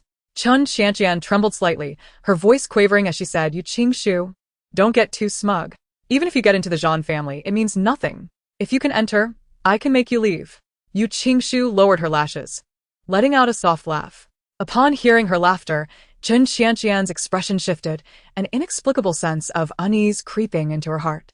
Yu Qingshu had changed so dramatically that Chun Qianqian could not fathom what thoughts lay behind her demeanor. Not wishing to waste further words with Chun Qianqian, Yu Qingshu gave a slight nod to the interviewers before departing from Zhan Group. In Yecheng, within the presidential suite on the top floor, Feng Qi hung up the phone. Walking in from the balcony towards the study, his usually impassive face now showing signs of concern. Zhan Sijua noticed the change in his expression, his gaze darkening as he asked, What is it? Manager, Miss Yu's interview results have come in, Feng Qi replied after a moment's consideration. Interview results? Zhan Siju let out a scoff, declaring that there was no need for her to share the results of the interview with me. For I held not the slightest interest in such worthless individuals. Feng Qi's expression revealed hesitation, yet Zhan Siju continued, Feng Qi, I was unaware that you had grown so concerned about Yu Qingshu. Lifting her gaze, Zhan Siju's cold and inscrutable eyes settled upon Feng Qi, who then apologized. I'm sorry, General Zhan. I have overstepped. Feng Qi shivered slightly and lowered her head. In the capital, at the Yu residence, cheers. In the restaurant, Yi Xiao stood up, raising his glass to clink with its xiaos. Yu Qingshu remained seated, merely lifting her glass without any intention of joining their toast. Yi Xiao and Qiao had long since grown accustomed to Yu Qingshu's indifferent demeanor, and after their toast, they resumed their seats. Miss Yu, as you are to report to Zhan Corporation tomorrow, we must settle for water in place of wine today. Nevertheless, I must extend my heartfelt congratulations. Congratulations on passing the interview and securing your position at the Yu Corporation. Upon finishing, Yi Xiao drank from his glass. Miss, I also wish to congratulate you. Qiao beamed with a smile, following suit and finishing her glass of water. Yu Qingshu raised her eyes to them, a faint smile gracing her lips as she replied, Thank you. Qiao stood up excitedly, saying, Miss, I even baked some small bread. Let me check if it's ready and bring it to you. With that, Qiao briskly made her way to the kitchen. Yi Xiao poured himself another glass of water, pondering for a moment before looking at Yu Qingshu. Miss Yu, I have been wanting to ask you a question these past few days. You wish to know how I obtained that manager's information? Yu Qingshu had already discerned Yi Xiao's thoughts. He nodded, having suppressed this question for several days, fearing it might affect Yu Qingshu's upcoming interview. But if it's inconvenient for you to share, that's perfectly fine. I was merely curious, Yi Xiao added. There's nothing I cannot share, Yu Qingshu replied, taking a sip of water to clear her throat. It just so happens that a friend of mine knows a bit about that person. It was merely a fortunate coincidence. Yi Xiao was taken aback. Is that so? Yu Qingshu raised an eyebrow and nodded, lightly tapping the table with her fingertips. Yes, exactly that. Had it not been for this friend's knowledge, I would not have been able to secure the Yu Corporation. You should be well aware of my capabilities. Indeed. Yi Xiao murmuret, reflecting on her inclination. Suddenly realizing he had voiced his thoughts aloud, he quickly shook his head. Miss Yu, your abilities are certainly commendable. Your mother was a renowned figure in her time. As her daughter, how could you possibly fall short? Yu Qingshu maintained a gentle smile, choosing not to respond. The following day, Yu Qingshu donned a beige suit and reported to Zhan Corporation. Inside the president's office, Feng Qi was reviewing the week's itinerary with Zhan Siju when a knock echoed at the door. Zhan Siju deftly signed her name, not lifting her head, and commanded, Come in. As her words fell, the door swung open. The Human Resources Director cast a fleeting glance at Feng Qi before turning to Zhan Sijua. Stepping forward with utmost respect and stating, Mr. Zhan, your secretary has arrived for her report. Should I summon her? Secretary? Zhan Sijua's eyes darkened, a sense of bewilderment washing over him. When did I acquire a secretary without my knowledge? The HR director paused, slightly taken aback. Isn't this the secretary you intended to hire, Mr. Zhan? Feng Qi swiftly opened his tablet and displayed a photograph from an album. The image revealed the examination paper Zhan Sijua had crafted, filled meticulously with answers, the handwriting both neat and elegant yet sharp, indicative of the candidate's confidence in her responses. He presented the tablet to Zhan Sijua, stating, Mr. Zhan, you devised this set of interview questions 5 years ago, promising that anyone achieving a perfect score would be granted the position of presidential secretary. After a brief pause, he continued, Miss Yu completed this set of questions during her interview yesterday, and this is her paper. Zhan Sijua, well aware of the answers to his own questions, needed only a glance to ascertain their accuracy. Each response was flawless. Suddenly, his expression darkened, and he slammed the tablet onto the desk, exclaiming in anger, Bring her in. Chapter 36. Fury, the price to pay. At that moment, Yu Qingshu was being escorted through the various floors of the Zhan Corporation headquarters by an employee from the administrative department. As they exited the elevator, the employee leading the tour received a phone call, abruptly halting and turning towards her. Secretary Yu, Mr. Zhan wishes to see you, she informed. The president's office was situated on the central floor with the best view, requiring specialized fingerprint verification or a password card for access. The employee accompanying her lacked such authority, leaving Yu Qingshu to wait at the elevator entrance for Feng Qi to escort her upstairs. Before long, Feng Qi arrived to take her to the 33rd floor, the president's office. Outside the office, Feng Qi paused, stepping aside and addressing Yu Qingshu. Miss Yu, Mr. Zhan has requested that you enter alone. Yu Qingshu's gaze fell upon the closed office door, sensing an unsettling atmosphere. She bit her lip, glancing at Feng Qi. Miss Yu, Mr. Zhan is waiting for you. Feng Qi interrupted coldly, displaying an unyielding demeanor.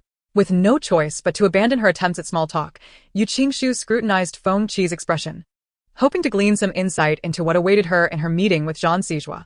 Unfortunately, after a moment of watching, Feng Qi's expression remained impassive, revealing nothing. Taking a deep breath, she pushed open the door and stepped inside. Upon entering, Yu Qingshu was immediately enveloped by an overpowering aura that made it difficult for her to breathe. In the next moment, her arm was seized with force, leaving her no chance to react or evade. Zhan Sijua pulled her directly to the floor-to-ceiling window. With a resounding thud, her back collided with the glass, causing her to grimace in pain. Zhan Sijua, what on earth are you doing? Yu Qingshu's temper flared, and she attempted to straighten herself, striving to break free from Zhan Sijua's grip. However, the more she struggled, the tighter his grasp on her arm became, causing her to gasp in discomfort. Zhan Siju wore a chilling smile as he grasped Yu Qingshu's chin, compelling her to meet his gaze. His tone was frigid. Yu Qingshu, I have warned you multiple times not to challenge my limits. It appears you have disregarded my words entirely. If that is the case, brace yourself for the consequences of your repeated defiance. Pain surged through Yu Qingshu as she felt her jaw nearly dislocate under his grip, her cheeks being cruelly pinched, making it a Herculean task to utter a word. I do not understand what you are saying, she struggled to articulate, desperately clutching at Zhan Siju's powerful hand in an attempt to pry it away. You are not incapable of comprehension. You are merely feigning ignorance. Zhan Siju tightened his grip. Once more, Yu Qingshu glared fiercely at him, biting her molars, and with a swift motion, she aimed a knee towards his groin. Zhang Siju's dark eyes glinted with a sharp intensity. With a forceful throw, Yu Qingshu was sent crashing to the ground. Instinctively, she raised her arms to shield herself. But her elbow struck the unforgiving floor, sending a jolt of pain through her, draining the color from her face. As she winced in agony and struggled to sit up, Zhang Siju called out towards the door, Feng Qi. Feng Qi, who had been waiting outside, stepped in, momentarily pausing upon seeing Yu Qingshu on the floor. General Zhang, bind her hands. Zhang Siju commanded sharply, tossing a bundle of rope at Yu Qingshu's feet. At his words, Yu Qingshu's pupils constricted in disbelief as she looked at him. Zhang Siju, have you lost your mind? A mocking smile graced Zhang Siju's lips, his gaze icy as he looked down at her. Yu Qingshu, since you dared to act, you must be prepared to face the consequences. Yu Qingshu's entire body throbbed with pain, leaving her no room to resist as Feng Qi swiftly bound her wrists with a secure knot. Clenching her fists, she gritted her teeth. Zhang Siju, what exactly do you intend to do? By what right do you bind me? Let me go. You will soon discover my intentions. Zhang Siju's eyes were as cold as ice. Before she could react, he yanked her to her feet. Yu Qingshu winced as beads of sweat formed on her forehead. The pain radiating through her body was overwhelming, rendering her unable to discern where it hurt the most. Once again, she found herself pressed against the floor-to-ceiling window, her back against the chilling glass. Yu Qingshu, I have warned you. If there is a next time, I will throw you from this very spot. Zhang Siju declared, retrieving a remote control from his pocket. Yu Qingshu's pupils dilated in horror. She recognized that remote. It was for the floor-to-ceiling window, which was not fixed, but equipped with an electric mechanism. Pressing the red button would cause the window to open. Zhang Siju. Yu Qingshu's heart tightened, her calm demeanor fracturing as fear seeped into her expression, and she instinctively cried out. Zhang Siju revealed a cold-blooded smile, unhesitatingly pressing the red button. The electric mechanism emitted a faint sound, and in an instant, the window swung open, allowing the wind from outside to rush in. The color drained from Yu Qingshu's face at a visible pace. Zhang Siju grasped her arm, causing her entire body to lean back, suspended precariously in the air 100 meters above the ground. She harbored a fear of heights. The howling wind behind her roared like a ferocious beast, instantly soaking Yu Qingshu's back with cold sweat, her eyes reddening. As she perceived Zhang Siju about to release his grip, an instinctual tremor seized her body. Zhang Siju, please. Her voice, rendered hoarse by subconscious terror, betrayed a vulnerability she could not suppress. Zhang Siju hesitated, his gaze falling upon the tears glistening in Yu Qingshu's reddened eyes. An inexplicable ache piercing his heart. Yu Qingshu wept, her tears slipping uncontrollably from the corners of her eyes, ultimately swept away by the wind. She shut her eyes in fear, her entire being tense, enveloped in darkness where memories of her past life intertwined chaotically with her current existence, like a flood threatening to engulf her. In that moment, she could not discern whether it was the terrifying plunge behind her or the overwhelming memories that instilled such dread. Without Zhang Siju's support, Yu Qingshu's legs faltered, almost sending her crashing to the floor, yet she managed to steady herself against the sofa just in time. The floor-to-ceiling window remained ajar, allowing the wind to rush in, stirring the documents on the desk and lifting her long hair. Her complexion remained pale, her eyelids lowered, concealing the tumult of emotions within her pupils. Perhaps haunted by fear, her eyelashes trembled slightly. Zhang Siju scoffed coldly, Yu Qingshu, is it possible for someone as shameless as you to fear death? Chapter 37. The choice to leave or stay is mine to make. Yu Qingshu pressed her lips together, her reddened eyes fixed intently on Zhang Siju. Her gaze was icy, filled with suppressed hatred that threatened to spill over, moisture gathering in her eyes, the corners tinged with red. This was a look she had never directed at him before. Previously, her glances had been filled with infatuation, almost foolish. Yet now, after having brushed against the edge of death, she stood remarkably composed, a calmness that rendered him unfamiliar, even leading him to question whether a different soul had taken residence within her. A different soul? Zhang Siju's eyes narrowed, his voice dripping with sarcasm. What? Do you think I should be intimidated by that look? Yu Qingshu, cease your pitiful demeanor. You have utterly exhausted my patience. Get out. I never wish to see you again. Someone as worthless as you deserves to languish in a dump for eternity, sparing the world from your pollution. At his words, Yu Qingshu's hands, which hung at her sides, clenched into fists. After a moment, Zhang Siju noted her lack of movement, a dangerous chill flickering in his dark eyes. Suddenly, she spoke, I will not leave. Her voice, neither loud nor soft, carried a resolute brightness, locking onto Jean Siju's gaze. "What did you say?" Jean Siju's expression darkened, his temples throbbing with tension. The temperature in the office plummeted, the wind from the open window intensifying.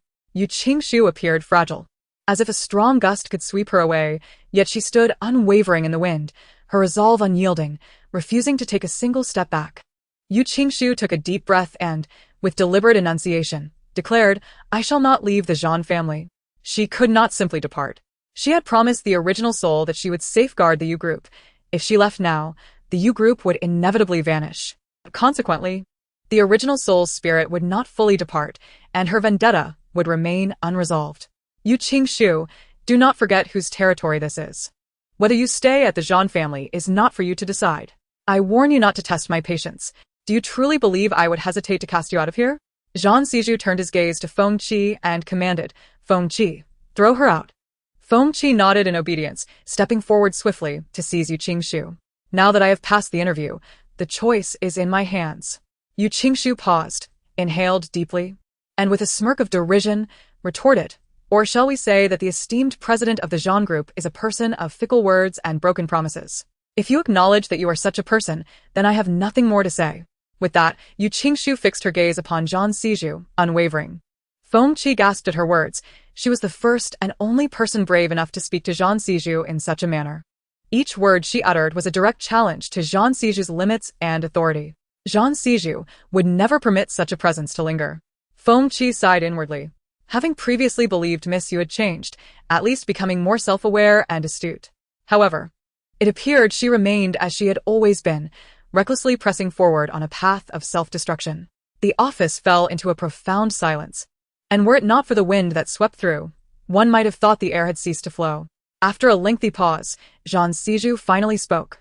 His eyes clouded with inscrutable emotions, a sardonic smile playing at the corners of his lips.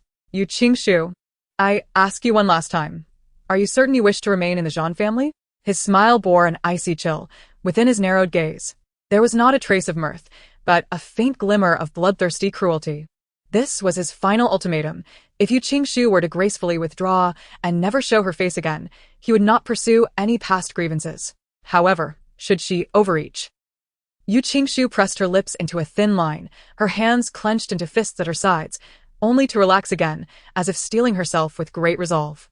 With measured intonation, she stated, "I will not leave the Jean family, nor will I allow the Yu group to face bankruptcy and liquidation." "Very well." Jean Siju stepped forward, halting directly before Yu Qingshu, his gaze coldly fixated on her face. "Yu Qingshu, since you have chosen to remain, do not regret it." "Understood," Feng Qi replied, approaching Yu Qingshu with an expressionless demeanor. "Miss Yu, please follow me." The screen of the tablet flickered to life, and Feng Qi caught a glimpse of the paper Yu Qingshu had completed. "President Jean," Feng Qi called respectfully. "Miss Yu has reported to the archives on the first level of the underground parking garage." The Jean Group tower soared into the clouds, a landmark of the imperial capital. Its exterior grand and its interior minimalistic yet luxurious. It boasted 66 floors above ground, in addition to 5 levels of underground parking. In the basement parking garage, a dedicated archive room has been established, primarily tasked with organizing trivial, outdated materials and reproducing various documents for different departments. In essence, the archive room on the underground level serves as a mere repository of menial tasks, its status barely above that of a janitor. Though the Yu family has fallen from grace, they once enjoyed considerable prominence. Yu Qingshu, as the eldest daughter, is now subjected to such demeaning work, a situation that can only be described as humiliating. It is laughable for anyone to hear that a young lady of her stature has descended to such depths, forsaking her pride and diminishing her own status. I recall that the archive room originally housed 3 individuals. Let those 3 be reassigned to the front desk, given arbitrary positions. "One person suffices for a place like the archive room," Jean Zijua stated, placing his tablet down with a tone of authority. Chapter 38. The Archive Room, Demonstration of Power. Feng Qi was taken aback. Although the archive room on the basement level contained little of significance, merely a collection of disordered items accumulated over the years, the 3 individuals had been kept busy with various tasks. Now, however, all responsibilities would fall upon Yu Qingshu alone. Jean Zijua's gaze inadvertently drifted towards the floor-to-ceiling window, and he could not help but recall Yu Qingshu's earnest and resolute eyes when she expressed her desire to stay. His expression darkened as he inquired of Feng Qi, "If you were to tackle this examination, what would be your confidence in achieving a perfect score?" Zhang Zijua's eyes glinted like cold steel, his presence commanding and chilling. Leaning back slightly, his voice flowed from his lips with an indifferent tone. "You are a Stanford graduate, and even you lack the assurance of attaining a perfect score, yet Yu Qingshu has achieved it. Moreover, she did so within a mere 30 minutes. Feng Qi furrowed his brow, contemplating the implication. "Mr. Zhang, do you suspect Miss Yu of having acquired the answers illicitly or colluding with someone within the company to cheat?" Zhang Zijua remained silent, but his meaning was unmistakable. This was his self-created examination, and it was implausible to find identical questions online. For Yu Qingshu to achieve a perfect score, there were only two possibilities. The first being that she is not the fool everyone believes her to be, but rather an exceptionally clever individual who has simply been masquerading. Yet, given her notorious reputation, even if she had been feigning incompetence, she could never have allowed the Yu Group to reach the brink of bankruptcy. Thus, this possibility is virtually non-existent. That leaves only the second possibility. Yu Qingshu cheated by stealing the answers to his examination. Summon Chen Qianqian and the interviewer. He commanded in a low voice, his gaze heavy with barely concealed fury. He was eager to see just how capable Yu Qingshu truly was to have ensnared his own personnel in her web. In the basement, within the archive room, Bang! A woman appearing to be in her early 20s slammed a large stack of documents onto the desk, her face a mask of disdain and disgust. These documents must be organized chronologically and by project type, and each year's materials need to be summarized. Ensure it is completed before work tomorrow. Seeing that Yu Qingshu ignored her completely, she was immediately incensed, slamming her palm down on the documents and piercingly demanding, "Hey, did you hear what I said?" The woman, surnamed Chu, is one of the last 3 employees remaining in the archives room. Just 10 minutes ago, she and her 2 colleagues received the notification that their positions had been reassigned and they would no longer be summoned to this dimly lit chamber. The sudden change in their status sparked a sense of disdain within her, reminiscent of the posts she had encountered on the forum. The news of Yu Qingshu acing her interview yesterday spread like wildfire within the company, igniting a flurry of excitement on the internal forum. The interview questions had been specifically designed for the position of the president's secretary, and never had anyone managed to answer them correctly, until Yu Qingshu did. Speculations abounded that her becoming the president's secretary might herald a reconciliation between her and Zhang Zijua. Despite the myriad conjectures, there was a unanimous agreement regarding her ascent to the coveted position. The revelation once again set the internal forum ablaze. Insiders whispered that Zhang Zijua was infuriated upon learning of Yu Qingshu's perfect score, believing it to be the result of deceitful practices. Yet, who was Yu Qingshu?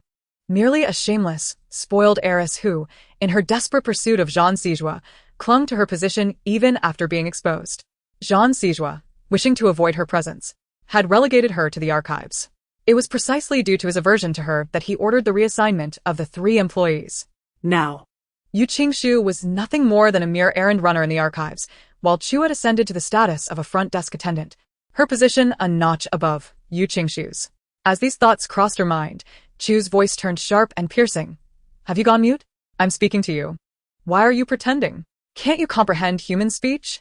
Just as she sent out her reply email, Yu Qingshu lifted her gaze towards Chu. Her expression was placid, devoid of emotion, yet the mere intensity of her gaze inexplicably instilled a profound sense of pressure and anxiety in Chu. "What are you staring at? Am I mistaken? Yu Qingshu, do you still fancy yourself as the young mistress of the Zhan family? I suggest you recognize your current position. You are merely an errand girl, nothing more," Chu declared, her voice rising to bolster her courage, glaring fiercely at Yu Qingshu before departing with a final threat. If one were to observe closely, they might notice Chu's steps faltered as she left. With a resounding bang, the door slammed shut, leaving Yu Qingshu alone in the archives, surrounded by disorganized boxes of documents. She surveyed the stack of materials on her desk, her dark eyes deep in thought. Having reported to the archives merely that morning, her desk was already overflowing with an array of documents. A rough estimate revealed there were at least 100 files, all requiring completion by the following morning. With only 22 hours remaining until 9 o'clock the next day, and without the luxury of food, drink, or sleep, the task at hand seemed insurmountable. Beyond mere organization and photocopying, she would need to summarize, categorize, tabulate, and input data. Accomplishing all this in just 22 hours was a feat that seemed utterly impossible, even with 3 days to spare. This is the price that Zhang Siju spoke of, and Yu Qingshu is acutely aware that this is merely the beginning. Each subsequent day, Zhang Siju will not relent in tormenting her until she is reduced to tears, begging for mercy. Unfortunately, she is not one to weep, nor would she ever plead for clemency. Thus, she will never bow down to that despicable man, Zhang Siju. Absolutely not. Chapter 39, Slapping Xiaoziu, a Qiao's Heartache. At precisely 9 o'clock, Xiaoziu stormed in with a few companions, her demeanor aggressive. Upon entering, she extended her hand and declared, "Yu Qingshu, the time has come.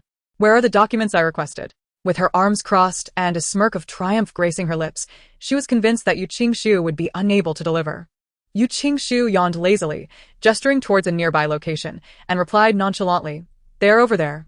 Xiaoziu followed her Dusheng, only to find 2 medium-sized boxes that were not sealed, revealing them to be brimming with contents. For a fleeting moment, her smile faltered in disbelief. How could this be possible?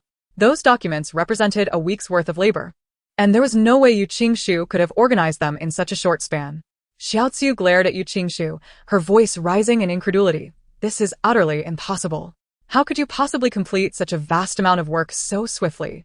Yu Qingshu leaned back with a lazy demeanor, a light scoff escaping her lips as she looked at Xiaoziu. So you acknowledge that these documents couldn't possibly be completed in such a brief time frame.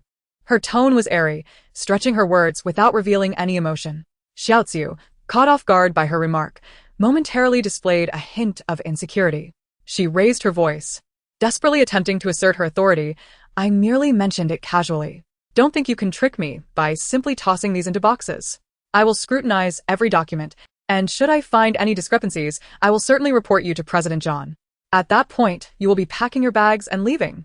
Be my guest."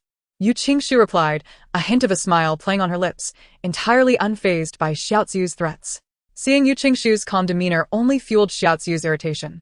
She had endured the disdainful glares from those in the office above for far too long, and now, having finally earned the right to command Yu Qingshu as they once commanded her, she felt that Yu Qingshu should be the one to bow and scrape before her. Grinding her teeth, she ordered her companions to open the 2 boxes and inspect the contents meticulously, ensuring not a single page was overlooked. 20 minutes later, the examination concluded without a hitch. There were no issues whatsoever. Yu Qingshu had organized the documents in meticulous detail, leaving no room for criticism.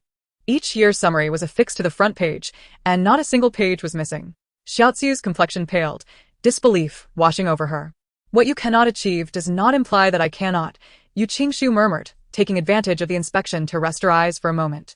Hearing Xiaoziu's incredulous mutterings, she smiled subtly, lifting her gaze. Fuming, Xiaoziu glared at Yu Qingshu with reddened eyes before storming out with her companions. As the sound of her heels echoed less and less, Yu Qingshu's eyes flickered with a hint of amusement. From the beginning of her meticulous organization to its conclusion, she remained utterly still, tirelessly sorting and compiling for over 20 hours without interruption. Had it not been for her 3 years spent in confinement, during which she was immersed in the categorization of various documents, she would have never developed her own adept methods for such tasks. Completing this voluminous work in a mere 22 hours would have been an impossibility. As time passed, the weight of her eyelids grew heavier, and eventually, Yu Qingshu succumbed to fatigue, resting her head on the table and drifting into slumber. In the ensuing week, after failing to gain any favor from Yu Qingshu, Xiao Chu ceased her visits. Nonetheless, the workload in the archives remained formidable for Yu Qingshu, as if the departments had conspired to incessantly request documents. Just as she finished organizing and printing the materials for one department, another would arrive with fresh demands. Moreover, the materials they sought were often from many years prior, requiring a significant investment of time merely to locate.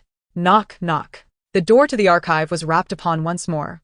Without lifting her head, Yu Qingshu replied hoarsely, "The list of documents is in the basket on the left. Just leave a note on a sticky pad whenever you require something." This phrase had become painfully familiar to her, having uttered it countless times throughout the week. Miss A. Chiao stood at the threshold, her heart aching at the sight of Yu Qingshu, who had grown even thinner in just a few days, her eyes turning red and watery. Yu Qingshu paused her sorting, lifting her gaze in surprise. "A Chiao, what brings you here?" A Chiao stepped inside, placing the lunchbox she held on the table. She parted her lips to speak, but tears spilled forth before she could utter a word. Her eyes brimmed with concern for Yu Qingshu. After all, she was their esteemed young lady. How could she endure such suffering? "My lady, how long has it been since you rested? You've lost weight, and your complexion is quite poor." You cannot continue to treat your body this way. You will surely collapse. A Qiao said, her eyes glistening with emotion. Yu Qingshu smiled gently. Iemme fine. Just busy with work since I've just started back. A Qiao glanced at the mountain of documents on the desk, nearly obscuring Yu Qingshu, tears continuing to fall. This was far more than just a bit of work. It was overwhelming. These are mostly organized already, truly not as much as you think. Do not worry. Yu Qingshu interjected, stepping out from behind her desk and handing a Qiao a tissue. Here, wipe your tears. You look dreadful when you cry. You've even got snot running. Upon hearing this, a Qiao hastily took the tissue to dab at her nose, finding nothing there. Realizing she had been teased by Yu Qingshu, she puffed up her cheeks. My lady, you deceived me. Seeing that she had stopped crying, Yu Qingshu playfully pinched her cheek. There, I'm perfectly well. If one didn't know better, they might think I had passed away. I happen to be hungry. Did you not bring me something to eat? A Qiao, eager to please, promptly placed the lunchbox on the desk, then frowned as she admonished, my lady. You mustn't utter such ominous words. The term death is highly taboo and should not be spoken lightly. Noticing the seriousness etched on a Qiao's face, Yu Qingshu chuckled and replied, very well, I shall refrain from such expressions in the future. Taboo? For one who has already faced death once, these notions hardly seemed relevant. As Yu Qingshu contemplated, a hint of self-mockery crept into the smile that graced her lips. Miss, this is your favorite buttery toasted bread. Upon hearing her acquiescence, a Qiao displayed a flicker of joy, urging her, take your time to enjoy it. As the lunchbox was opened, the rich aroma of butter wafted through the air. Yet the scent suddenly provoked an overwhelming wave of nausea within Yu Qingshu. She clamped a hand over her mouth, unable to suppress the urge to retch. In Chapter 40, a Qiao found herself in a predicament, kneeling in apology. A Qiao's expression changed instantly as she hurried forward. Miss, what's wrong? Are you unwell? Should we go to the hospital?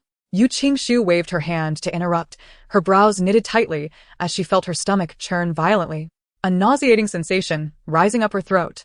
After a prolonged bout of retching, she finally experienced a slight reprieve, though the bitter taste of bile lingered in her mouth. Miss, please sit down and rest, drink some water, a Qiao urged, assisting her into the office chair and quickly offering a cup of warm water. Since the previous afternoon, Yu Qingshu had not consumed anything, and unable to expel anything substantial, she had only managed to bring forth bitter bile, her complexion growing paler, as if she might faint at any moment. Sipping the water to ease her throat, the bitterness began to dissipate. With reddened eyes, a Qiao pleaded, Miss, let us go to the hospital. It could be that you haven't eaten much, which is why the smell made you feel nauseous. It's nothing serious. We don't need to go to the hospital. Yu Qingshu's voice was somewhat hoarse as she glanced at the food, instructing a Qiao, please put it away for now. I lack an appetite and will eat later. A Qiao, her pink lips twitching uncertainly, saw Yu Qingshu's determination and lower her gaze, reluctantly gathering the boxes. Suddenly, the phone rang. Yu Qingshu composed herself and answered, her tone calm, archives. After a brief, frosty exchange, she hung up the receiver and reached for a stack of departmental documents on her desk, preparing to rise when a Qiao unexpectedly stepped forward and seized the documents, cradling them protectively. Miss, you just vomited. You should rest properly. Let me deliver these documents, a Qiao insisted, her brow furrowed, clutching the papers tightly as if fearing a refusal. The lingering nausea had yet to fully dissipate, but Yu Qingshu was a rational and clear-headed individual. No matter how fervently she wished to remain with the Zhang group and safeguard the Yu family, she would never recklessly gamble her health. With a Qiao present to lend a helping hand, she felt no need to be overly delicate. Then please rest a little longer, Mississippi. For any documents that need to be sent or handled, just instruct me, and I will assist in any way I can.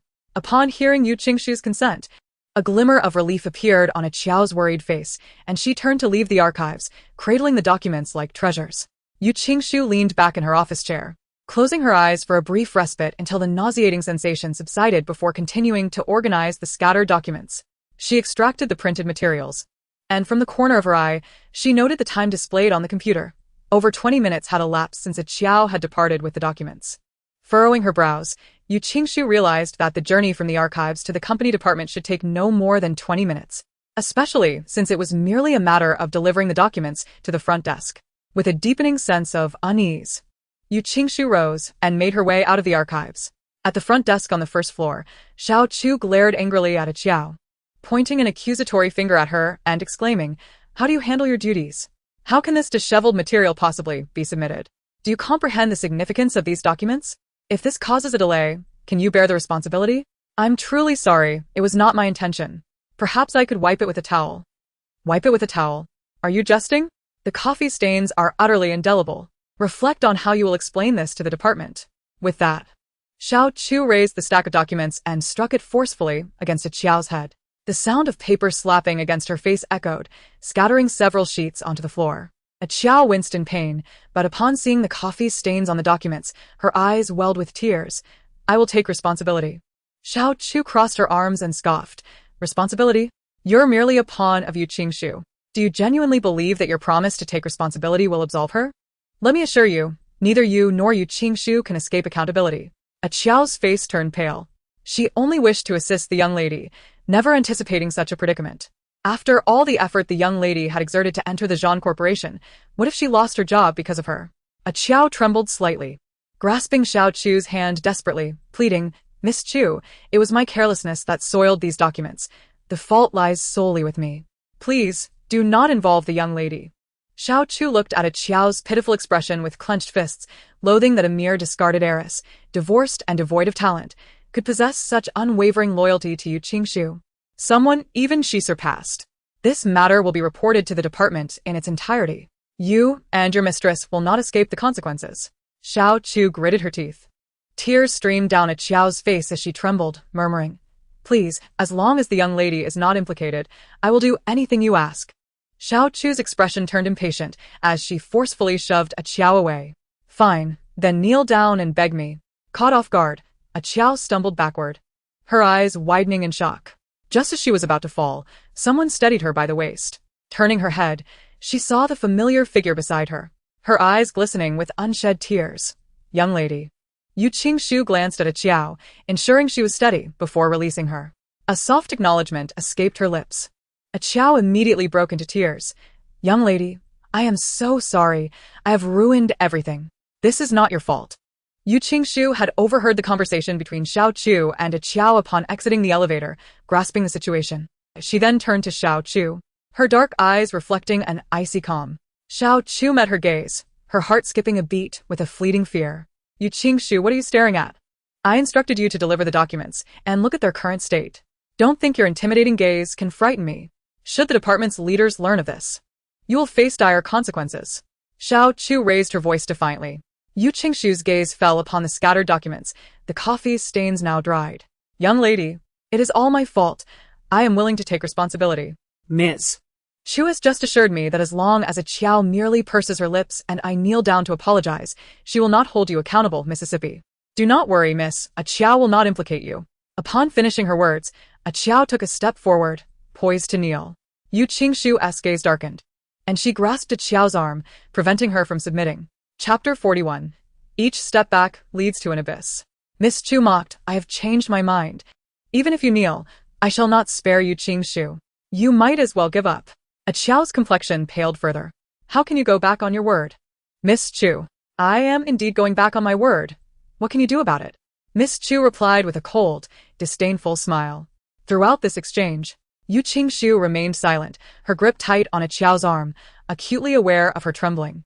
She lowered her gaze to Qiao and noticed the coffee stains on her clothing, which were more extensive than indicated in the records, saturating her thin garment and reddening her exposed skin from the scalding liquid.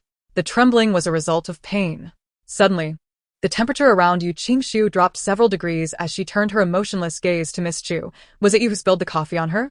Though phrased as a question, her tone was firm, as frigid as the biting winter wind, causing Miss Chu to instinctively shudder, her speech faltering. What do you mean I spilled it? She was the one who carelessly bumped into me. Miss Chu's expression shifted, a flicker of guilt passing through her eyes before she quickly regained her composure and sneered. Yu Qingshu, are you insinuating that while I was carrying the coffee, your dog ran into me? You cannot shift the blame onto me with such reasoning. Miss Chu relentlessly belittled Qiao as Yu Qingshu's dog, which only served to chill Yu Qingshu's gaze further. Is that so? Qiao, did you indeed run into her? Yu Qingshu queried, turning her attention to Qiao. Qiao lowered her head. Qiao, I hope you remember why I chose to keep you by my side. Today, I wish to impart a lesson that I hope you will always remember. Sometimes, unyielding tolerance and retreat do not garner sympathy from others. Rather, it invites further disdain and aggression. Taking a step back may lead to vast horizons. Retreating step by step leads only to an abyss. She looked at A Chiao, gently ruffling her hair. A Chiao, I will protect you. Miss A Chiao was momentarily taken aback, tears streaming uncontrollably. Upon leaving the orphanage, the director had earnestly told her, A Chiao, the path ahead is yours alone to tread. Out there, you must remember that you are but one person, unlike those who have families and parents. Therefore, you must endure. Only by enduring can you survive. Yet now, Miss Yu was telling her that retreating would not lead to others sparing her, but would only embolden them to tread upon her. A Chiao clenched her fists, resolute that she would not become a burden to Mississippi. Only by earning the respect of others could she grow stronger and protect Miss. I did not. A Chiao's eyes gleamed with unwavering determination as she fixed her gaze upon Xiaoqin, asserting, I did not collide with her. Rather, she rushed at me upon realizing I was delivering documents, spilling coffee all over me and staining the materials. Yu Qingshu, observing A Chiao's evident transformation, felt a wave of satisfaction wash over her. It appeared that little A Chiao was not as difficult to teach as she had anticipated, especially in comparison to that troublesome Qin Ding. Meanwhile, Qin Ding, eagerly awaiting the arrival of the Red Heart K, could not help but sneeze, exclaiming, Who is it that dares to speak ill of me? What nonsense are you spouting? Xiaoqin retorted, her face flushed with urgency. Apologize, Yu Qingshu coldly commanded, her gaze fixed intently on Xiaoqin. Xiaoqin, upon hearing this, reacted as though she had just heard the most ludicrous joke, scoffing, Apologize? Absolutely not. Yes, it was intentional. So what? She should blame herself for not being aware enough to dodge. Me apologize to her? Never. Not only is she undeserving, but neither are you, Yu Qingshu. What can you do to me?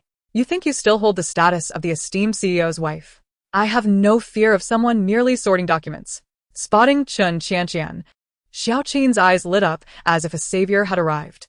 Instantly adopting a pitiful expression, she exaggeratedly recounted the events, her eyes glistening with faux tears. Manager Chun, you must stand up for me. I truly do not understand what I did wrong, yet Yu Qingshu is pressuring me to apologize before everyone. A Chiao gazed at her in disbelief. You are lying. Xiaoqin glanced at A Chiao, then back at Manager Chen. Yes, you.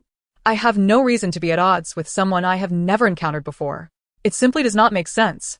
A Chiao, incensed by her blatant distortion of the truth, felt her face flush with anger, her fists clenched, ready to confront Xiaoqin. However, Yu Qingshu grasped her wrist, subtly signaling her to remain still. Then turned her attention to Chun Qianqian. Will you intervene in this matter? Chun Qianqian chuckled, her laughter insincere. What do you mean by intervening? As an executive of the Zhan Group, how could I ignore such an incident? Yu Qingshu remained silent, her expression unreadable as she regarded her. Chun Qianqian's gaze fell upon A Chiao, recalling her impression of the girl. After all, Aunt Lu and the other servants had sought refuge with her father. Yet this particular A Chiao had not shown up. A traitor from within. Chun Qianqian composed herself. Xiaoqin did not act with malice. Demanding an apology seems excessively harsh. Furthermore, sending company documents with a mere servant poses risks that no one can evade. Thankfully, no significant loss occurred. If we were to assign blame, both A Chiao and you ought to apologize. However, considering A Chiao's injury, let this matter rest without further apologies. You may disperse. Xiaoqin's lips curled into a smirk, reveling in the outcome, and she eagerly replied, Yes, Manager Chen. Just as Xiaoqin turned to leave, Yu Qingshu finally spoke, her piercing gaze fixed on Xiaoqin. Apologize. Xiaoqin's smile faltered, instinctively taking a step back, swallowing hard. You. Chun Qianqian, noticing the shift, frowned in displeasure. Yu Qingshu, know your limits.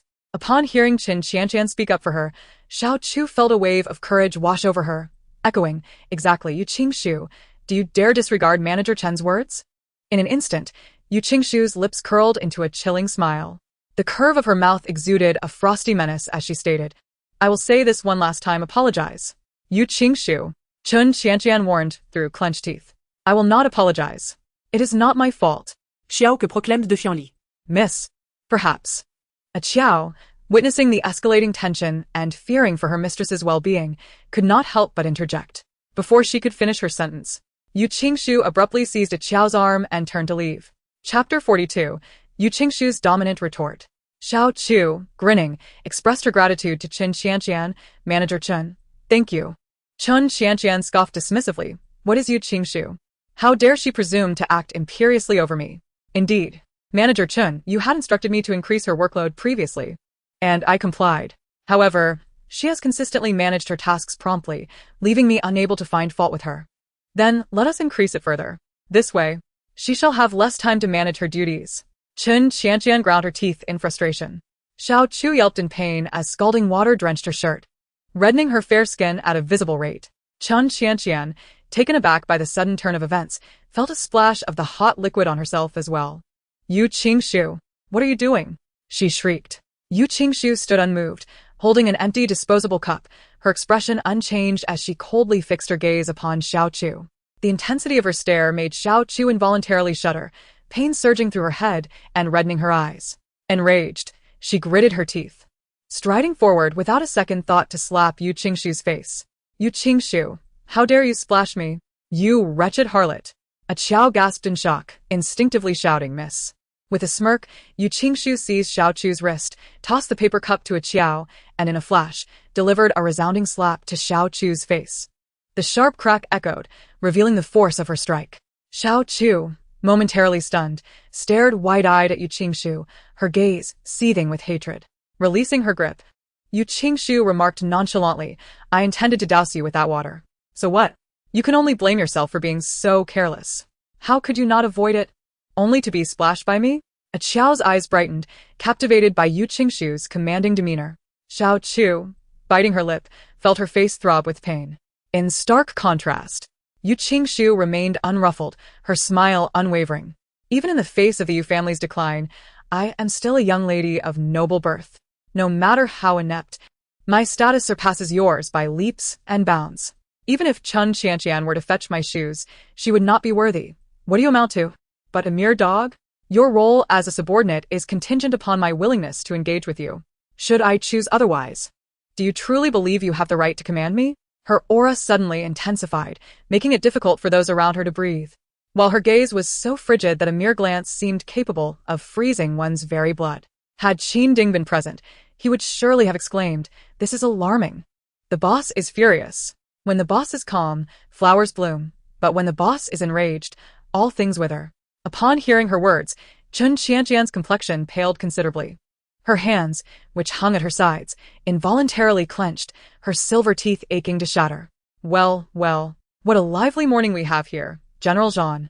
A casual, somewhat irreverent voice suddenly pierced the atmosphere. Shi Jiao, clad in a flamboyant red suit, sauntered over, his slanted, alluring peach blossom eyes narrowing as he spotted Yu Qingshu. This beauty seems familiar. Could she be an old flame of mine? As he spoke, he leaned in closer to scrutinize Yu Qingshu, suppressing the chill in her eyes. Yu Qingshu met Shi Jiao's gaze and quickly recalled who stood before her.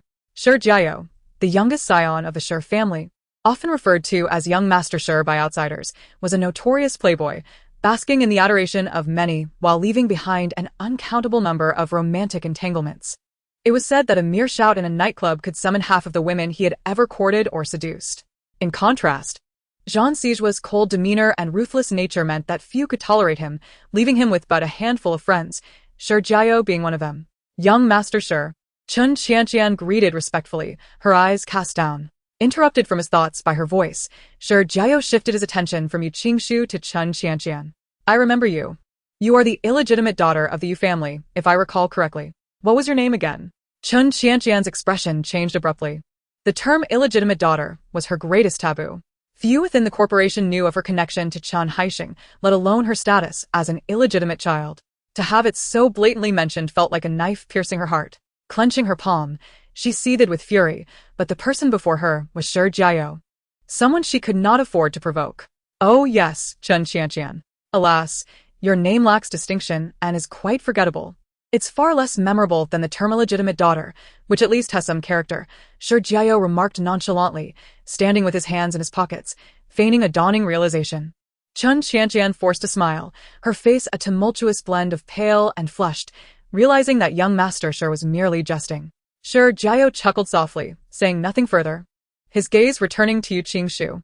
Compared to Chen Qianqian's face, which bore the marks of distress, he found himself far more drawn to Yu Qingshu's serene and pure visage. Precisely to his liking. Lovely maiden, what is your name? We must have crossed paths before. It would be a grave error not to remember such beauty. But it is not too late. Shall we arrange to share a drink tonight? As he spoke, he reached out to encircle Yu Qingshu's waist. Sure, Jiao? Zhang Sijua's gaze darkened as he approached, his tone chilly, imbued with a warning. Feng Qi, standing behind Zhang Sijua, twitched at the corners of his mouth and reminded, Young Master Sure, this is Yu Qingshu. Chapter 43, Who is willing to apologize, let them do so. Yu Qingshu's lips twitched twice, and Feng Qi couldn't help but chuckle. Compared to her past self, she truly resembled someone who had undergone a transformation. It was not only her appearance that had changed, but also the aura she exuded. Gazing at her made it impossible to associate her with the former Yu Qingshu. Zhang Sijua studied her with a profound gaze, pondering to himself. This cannot be right. Even the most skilled medical practitioner could not achieve such recovery in such a short span of time. Yu Qingshu.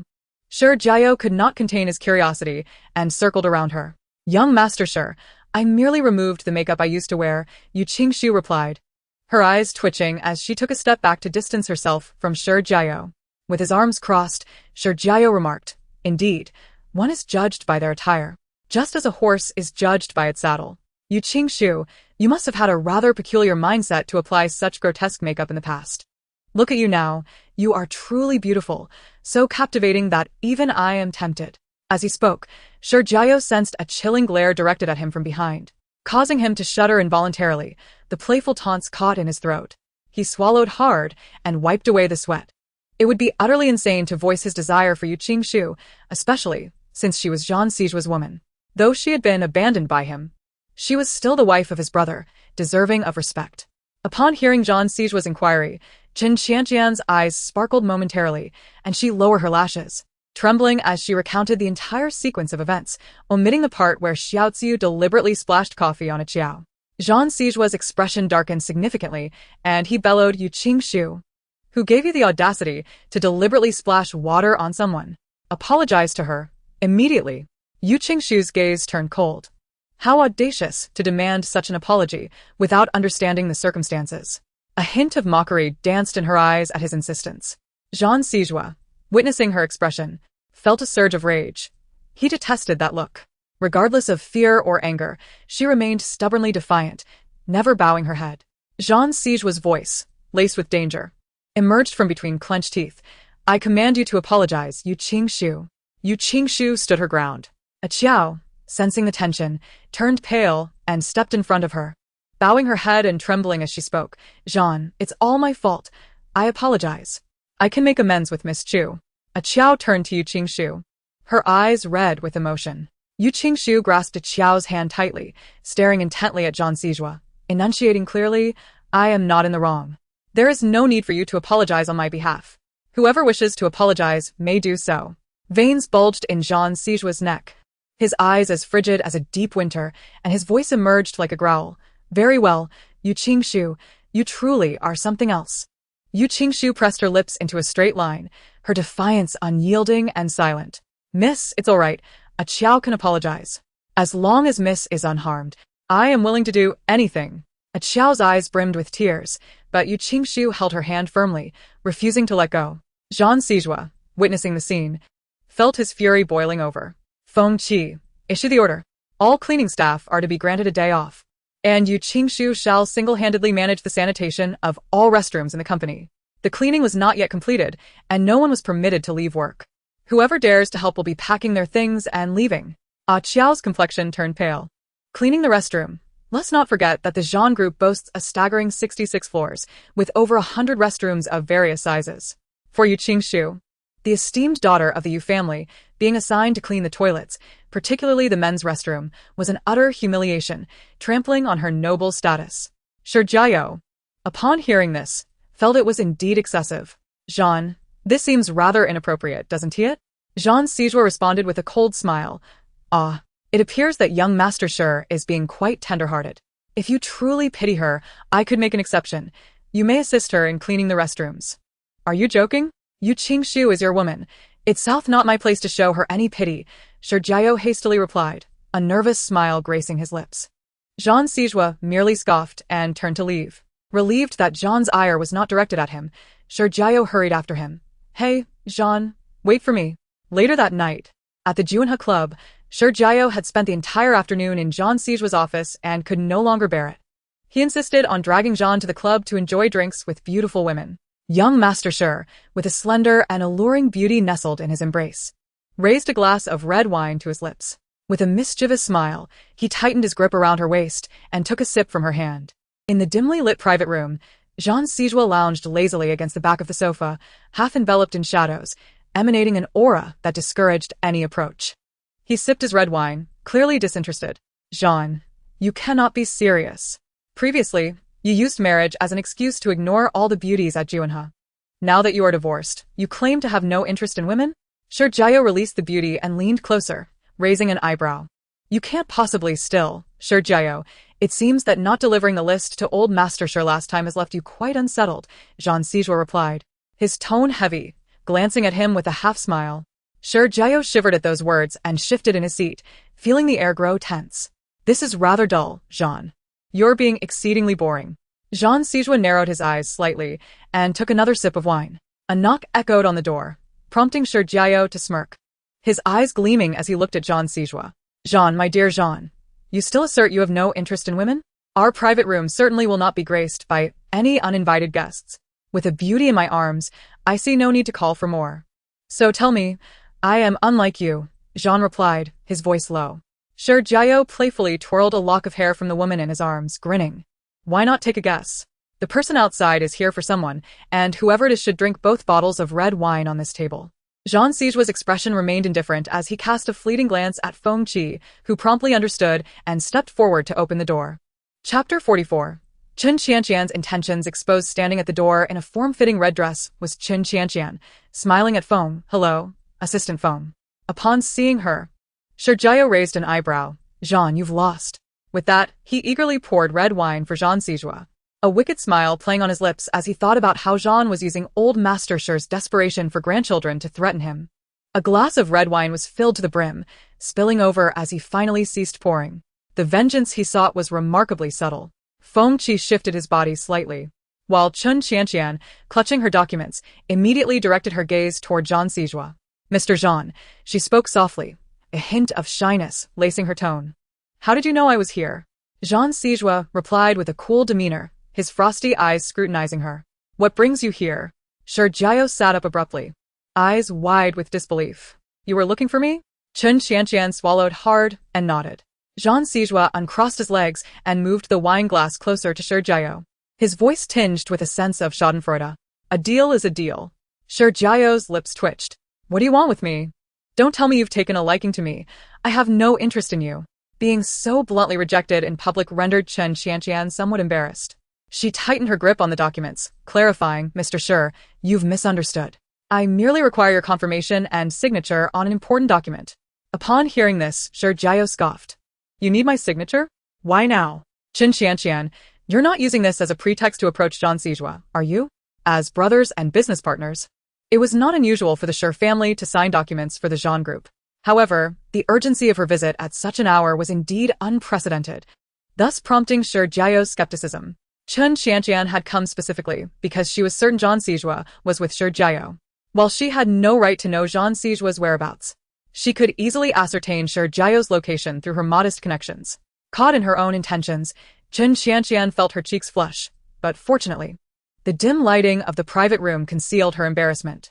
Of course not, she denied, adding, this document is rather urgent and significant, and I was uneasy entrusting it to someone else, which is why I came personally to seek your signature. Sergio pursed his lips, recalling how he had inadvertently hindered himself. He extended his hand toward her. Give it to me. Before long, Sergio had signed the document and tossed it back to Chen Qianqian. You're free to go. With the documents in hand, Chen Qianqian bit her lip. She had finally found Jean Sijua. She seldom had the opportunity to interact with him at the office, and now that such a chance presented itself, she was reluctant to leave.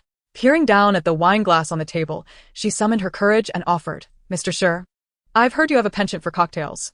I recently learned to mix one, and wonder if you could offer me some guidance? In his 26 years of life, Sergio adored two things above all else: beautiful women and exquisite drinks, particularly innovative cocktails. Oh, you can mix drinks? Just a little, Chen Qianqian replied. Then prepare one for me to taste. Shi Jiao smirked, pressing the service bell to summon a waiter from outside, instructing them to bring the necessary cocktail-making supplies. In truth, Chen Qianqian had no actual experience in mixing cocktails, but the thought of not having exchanged a single word with Zhang Sijua left her feeling discontented. Soon, all the ingredients for cocktail preparation were assembled. Chen Qianqian approached the bar with a resolute demeanor, determined to mix cocktails. Shortly thereafter, she prepared 2 drinks and, under the dim light, glanced up at Zhang Sijua. Throughout the encounter, Zhang Sijua did not spare her a single glance. Chen Qianqian tightened her grip on the cocktails, her gaze dimming slightly, as if she had steeled herself for something, and walked over. Mr. Zhang, please have a taste, she offered. Shi Jiao smirked, tilting his head as he looked at Zhang Sijua.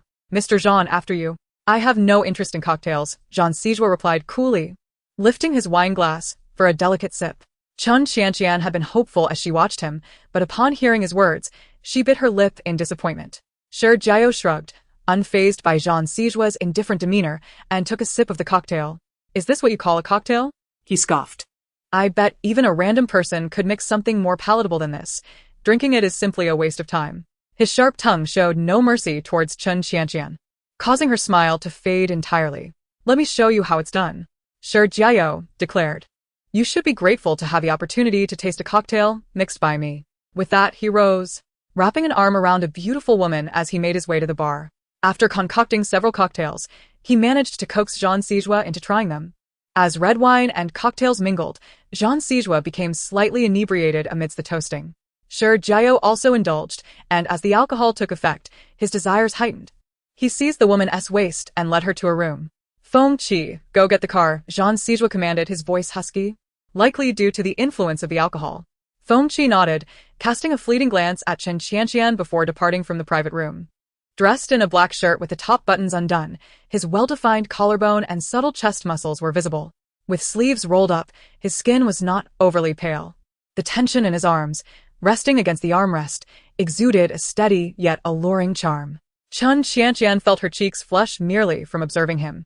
With newfound courage, she stood and walked towards Zhang Sijua, softly calling Mr. Zhang. He remained unmoved, prompting her to hold her breath as her gaze fell upon his lips. Slowly leaning in closer. Chen Qianqian, are you seeking death? Suddenly, Zhang Sijua opened his eyes, gripping her neck tightly before rising and flinging her aside. Startled, Chen Qianqian widened her eyes in terror, realizing he was far from intoxicated. She knocked over a glass on the table, which shattered on the floor. Mr. Zhang, I'm sorry. I didn't mean to. I was drunk, she stammered, her voice trembling as she attempted to explain. Chapter 45, Yu Qingxiu. Are you truly this unable to withstand loneliness? With a sharp crack, Zhang Sijua crushed a shard of glass underfoot, the sound echoing like the snap of her neck, causing Chen Qianqian to fall silent in fright. Using my name to provide you Qingxiu with incorrect interview questions, did you really think I was unaware of everything? Zhang Sijua gazed down at her with a cold, disdainful look. Mr. Zhang, I was wrong. I am acutely aware that I should not exploit your name to undermine my sister. However, it was only because Chen Qianqian summoned her courage, stood tall, and declared with deliberate clarity, I like you. Upon uttering those words, her gaze was firmly fixed on Zhang Sijua, holding her breath in anticipation. After a prolonged moment, Zhang Sijua raised his hand to gently grasp Chen Qianqian's chin, his lips curling slightly as he inquired, You like me? At this, Chen Qianqian's eyes sparkled with hope. Sijua, I have liked you ever since the first time I laid eyes on you. If it weren't for my sister, the one who should be marrying you would indeed be me. I would never act as she does. Yet, Zhang Sijua interrupted her heartfelt confession with a sardonic smile. Chen Qianqian's expression faltered as she noticed the firmness with which he held her chin, the derision and coldness in his gaze unmasked. He uttered, What do you think you are? Do you believe you are worthy of liking me? Yu Qingxiu, no matter her shortcomings, is the legitimate daughter of the Yu family, with a status above reproach. You, a mere illegitimate child, do not even possess the qualifications to be compared to her. She is not worthy, do you think you? Zhang Sijua, are? His voice trailed off, icy and cutting. The hope in Chen Qianqian's eyes shattered like fragile glass. Qianqian, remember your place. I am your superior. And do not let me catch you trying to be clever again. If I can reduce you Qingxiu to a mere errand girl, I can certainly make you sweep the streets. With that, Zhang Sijua departed, his exit devoid of hesitation. Chun Qianqian's complexion turned ashen, and she collapsed to the ground. The Maybach gradually came to a halt outside the gates of the Jean Corporation. Feng Qi glanced at Zhang Sijua, who was resting in the back seat with his eyes closed. Mr. Zhang, we have arrived at the company. By 10 o'clock that evening, the office was nearly deserted. Shortly thereafter, Feng Qi drove away in the Maybach. Zhang Sijua pressed his fingers against his temples.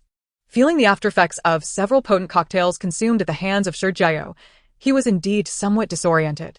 After regaining his composure, he made his way toward the entrance of the building.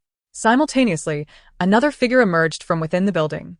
Upon hearing the sound, Zhang Sijua lifted his gaze, and upon recognizing the individual, his expression darkened. It was Yu Qingshu. Dressed only in a thin shirt, her long hair, disheveled from work, fell loosely around her face, obscuring her brows and eyes. The weariness etched in her features was palpable, her complexion was pale, yet her cheeks bore a flush, and beads of sweat trickled down her forehead. The early autumn breeze swept gently across the skin, carrying a chill. Zhang Sijua found himself halting instinctively, his attention drawn to her disheveled appearance, and he inexplicably recalled a teasing remark made by Shi Jiao earlier that evening. He had said, "To have a lady of such refinement as Yu Qingshu clean the restrooms of an entire building, regardless of how many there are in the Jean Corporation, who could forget that she was once your wife? Now reduced to a cleaner before the eyes of all? Just imagine how they would perceive Yu Qingshu. Mr. Zhang, if one must be ruthless, it is undeniably you. How much disdain must you harbor for her to resort to such humiliation?" Zhang Sijua lowered his dark gaze, his mind momentarily unsettled. As he found himself pondering, just how much did he detest Yu Qingshu? Had it been in the past, Zhang Sijua would have unequivocally asserted that his aversion towards Yu Qingshu was deeply ingrained, to the extent that merely casting a glance in her direction felt like sullying his own eyes. Yet now, for the first time, he found himself hesitating over this conviction. He had anticipated deriving some satisfaction from witnessing Yu Qingshu in her current disheveled state, yet inexplicably, he felt none. Instead, an oppressive weight bore down on his heart, stirring a sense of restlessness within him. Yu Qingshu moved at a sluggish pace, her legs feeling as though they were encased in lead, each step demanding considerable effort. After Zhang Sijua commanded her to clean the restrooms of the entire building, she did not allow a Qiao to stay behind, opting to complete the task alone. Fortunately, the cleaning staff had already tended to more than 20 floors before her arrival, and the remaining restrooms were maintained daily by dedicated personnel. Although numerous, the cleaning would not consume an excessive amount of time. As she neared the entrance, a wave of nausea surged within her, causing her complexion to pale. She pressed her hand to her mouth and crouched down, retching uncontrollably. This queasy sensation had tormented her throughout the day. With her stomach empty, she initially could only expel bile, and now she could scarcely produce even that. After a prolonged bout of heaving, her eyes reddened, tears brimming at their corners. "Miss, are you all right?" A concerned voice suddenly emerged from above. Yu Qingshu lifted her gaze to the speaker, recognizing him as a passerby clad in athletic attire. Likely a night runner from the vicinity. She slowly stood and shook her head. "I'm fine." You don't look well. "Would you like me to take you to the hospital?" he inquired again. "Thank you, but that won't be necessary," Yu Qingshu replied with a faint smile of gratitude. "Very well," he conceded, not pressing further, but he handed her a bottle of water. "If you feel unwell, do seek medical attention. Consider this bottle a gift." With that, the man offered her a warm, courteous smile before jogging away. Yu Qingshu glanced down at the bottle in her hands, her eyelashes fluttering as a smile tugged at her lips. Not far off, Zhang Sijua, who had been observing the exchange, felt his gaze harden. Since their divorce, Yu Qingshu had not smiled at him, nor had she uttered a kind word. Their encounters were always fraught with tension, culminating in discord. Now, seeing her smile, especially directed at another man, irked him for reasons he could not fathom, intensifying an indescribable agitation within him, compelling him to move in her direction. Meanwhile, the turmoil in Yu Qingshu's stomach showed no signs of abating, her discomfort prompting a frown. She crouched down, pressing her knees against her abdomen, and unscrewed the cap of the water bottle, hoping to soothe her throat with a sip. If she continued to vomit, she would surely become faint. Just as she took a sip, feeling some relief in her throat, a shadow loomed over her, and Zhang Sijua's cold, mocking voice descended like a chill. "Yu Qingshu, are you so unable to endure solitude that, upon failing to entice me, you immediately seek out another man? Truly, your nature is despicable to the core, unrepentant as ever." Chapter 46. What a pretentious purity. How base, how contemptible, is this man capable of uttering anything beyond calling her lowly? The very thought of him makes her stomach churn and leaves her feeling utterly unwell, especially after spending an entire day cleaning toilets. Exhausted to the point where even speaking feels burdensome. Yet this insufferable man continues to berate her. Jean Sijua, are you out of your mind? Yu Qingshu could no longer contain her fury and rose to confront him. If you're unwell, seek treatment. Don't dare come before me and persistently call me lowly. As for you, Jean Sijua, no one embodies baseness more than you. I may be lowly, but you have still slept with this lowly woman.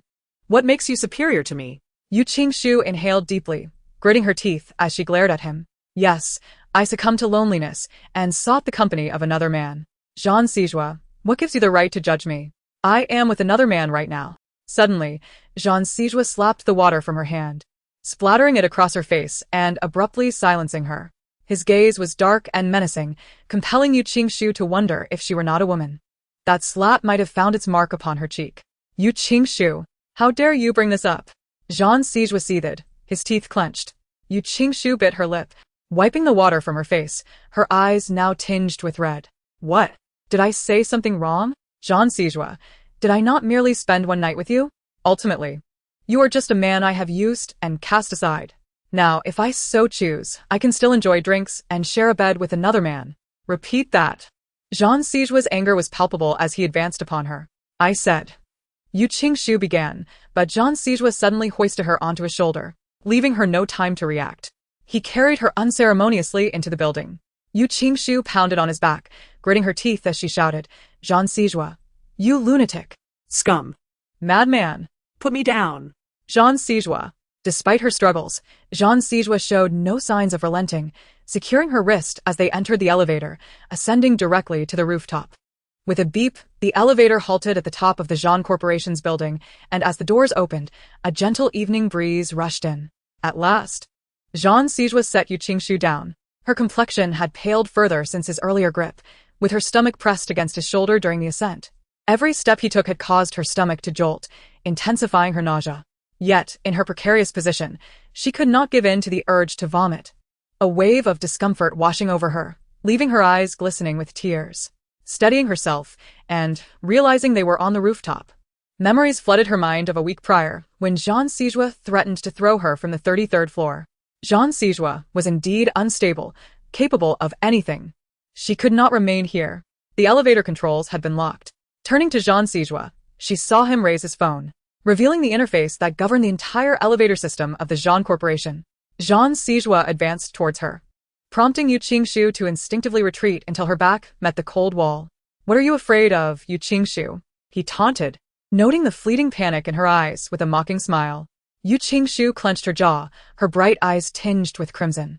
Upon hearing his words, she lowered her lashes to conceal the emotions swirling within, her pale lips pressed into a straight line. Observing this, Jean Sijua let out a cold scoff, gripping her chin to force her to meet his gaze. Weren't you quite loquacious just now? He intoned darkly, his voice laced with suppressed fury. Companionship? A bedmate? Yu Qingshu, are you truly so despicable? So desperate for a man? If that is the case, I shall indulge you tonight. At his words, Yu Qingshu's pupils constricted, an instinctive sense of foreboding washing over her. Yet there was no time to react as Jean Sijua seized her wrist and dragged her towards the opposite side of the rooftop. His grip was unyielding, and her attempts to escape were futile. She stumbled several steps, compelled to follow him into the glass greenhouse at the edge of the terrace. With a resounding bang, Jean Sijua slammed the door shut, violently tossing Yu Qingshu onto the sofa. She fell uncontrollably, her head spinning from the impact against the rigid leather. As she struggled to sit up, she noticed Jean Sijua placing 3 bottles of wine before her, commanding, drink them. They were red wines. And not just 1 but 3 full bottles. While the alcohol content was not exceedingly high, consuming such a quantity would undoubtedly lead to inebriation, especially given her already tumultuous stomach. If she were to down these 3 bottles, she would either perish here tonight or find herself in a hospital bed. Yu Qingshu's gaze darkened as she steadied herself and replied emphatically, I refuse to drink. With that, she turned to leave, desperate to escape the clutches of this madman. Just as she pivoted, Jean Sijua's large hand captured her wrist. Did you not declare that as long as you were willing, drinking and sleeping with me were inconsequential? Have you forgotten your own words? Now, You feign purity and high moral standards? Fury ignited in Yu Qingshu's eyes. She raised her hand and bit down hard on his arm. Yu Qingshu, you seek death. Jean Sijua exclaimed in pain, releasing her with a fierce shove. She staggered back several steps before regaining her balance, unafraid of his furious threats. Raising her head, she wiped the blood from the corner of her mouth, a testament not to her own but to his, a mark of the fierce spite she had inflicted. Jean Sijua, I might be willing to drink and sleep with others, but I will never do so with you. I find you repulsive. Yu Qingshu gritted her teeth. And without another word, she turned towards the door. Her pace quickened as she reached the entrance, opening the door and preparing to step outside. Jean Sijua's voice, carried by the evening breeze, pierced her ears. What a resolute declaration. I wonder when you became so steadfast. Yu Qingshu, I hope you maintain this conviction. Because the moment you step outside of this place today, the headlines of major media outlets tomorrow will declare the bankruptcy of the Yu Group. And it will cease to exist thereafter. Upon hearing this, Yu Qingshu came to an abrupt halt, her hand gripping the doorknob tightly. The Yu Group. Jean Sijua had discerned her weakness. She could not leave. Yu Qingshu clenched her jaw in frustration, turning sharply to stride towards the sofa where Jean Sijua sat. Fine. I will drink. Chapter 47. Are you pregnant? Without hesitation, Yu Qingshu seized a bottle of red wine and tilted her chin, pouring the liquid into her mouth. In her haste, the wine spilled from her lips, trickling down her chin, cascading along her fair neck, and ultimately soaking her collar. In no time, the entire bottle was emptied. With a loud crash, Yu Qingshu hurled the wine bottle to the ground, her body swaying slightly. The discomfort in her stomach intensified, accompanied by a sharp pain in her abdomen. Her complexion paled, and gritting her teeth, she reached for a second bottle. However, as soon as she grasped it, her stomach convulsed violently, and the wave of nausea became unbearable. She retched. This time, it was not merely bile that emerged, but rather the wine she had just consumed, filling the air with the heavy scent of grapes. Bent over, she pressed one hand against her abdomen, beads of sweat forming on her forehead and mingling with the mess on the floor.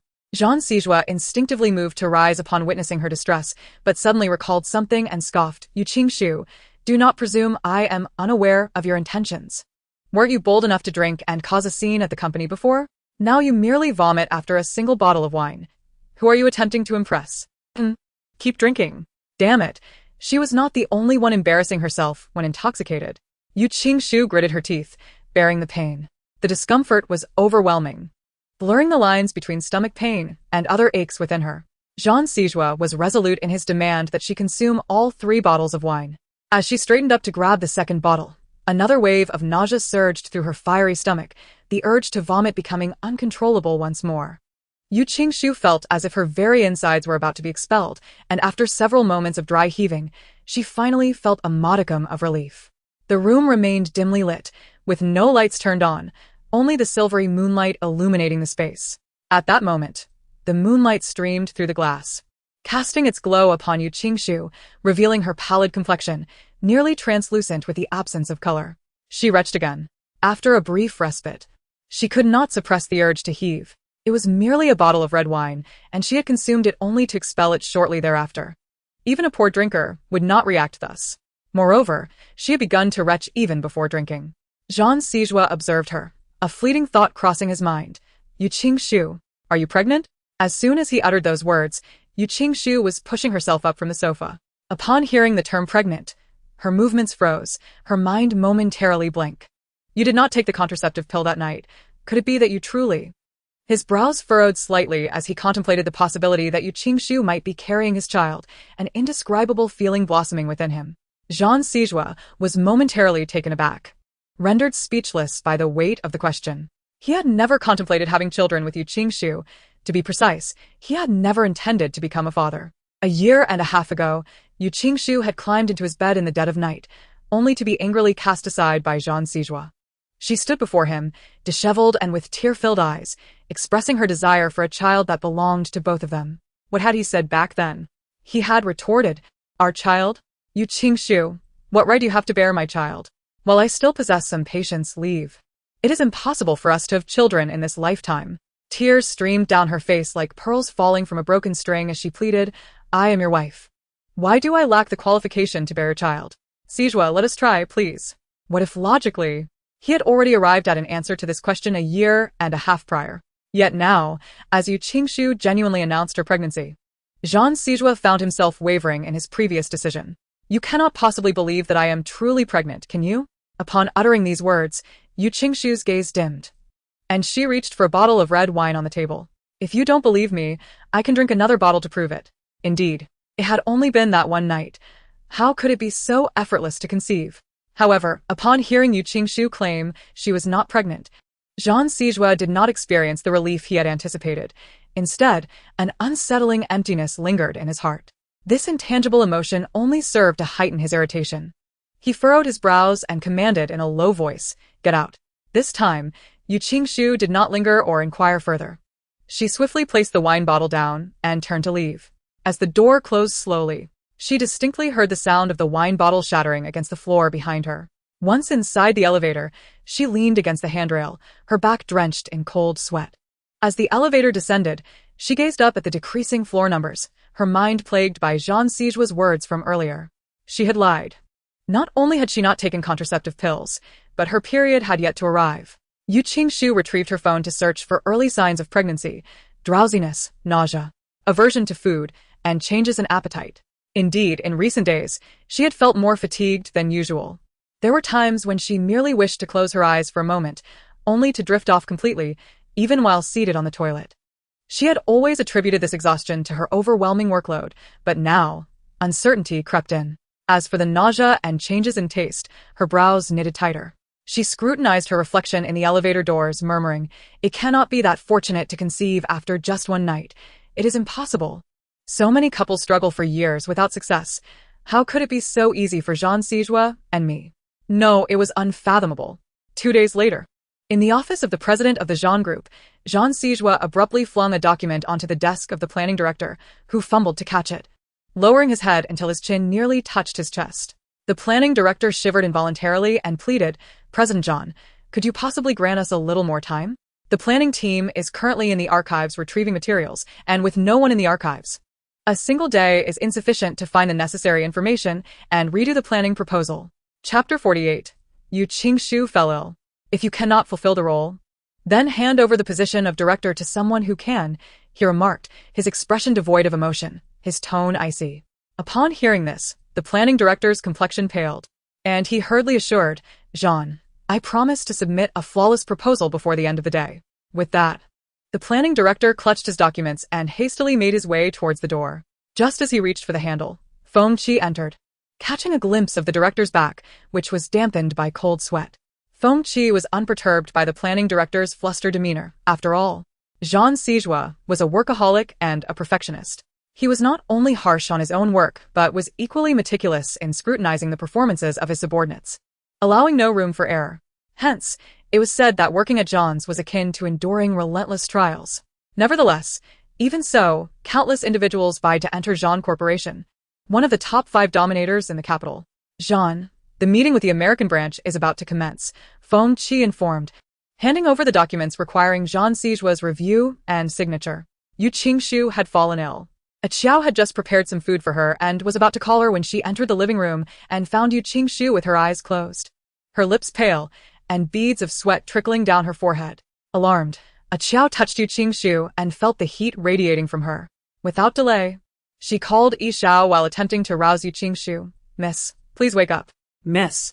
A Qiao's voice was a distant murmur to Yu Qingshu, who could not comprehend the words, only feeling the noise irritating enough to induce a frown.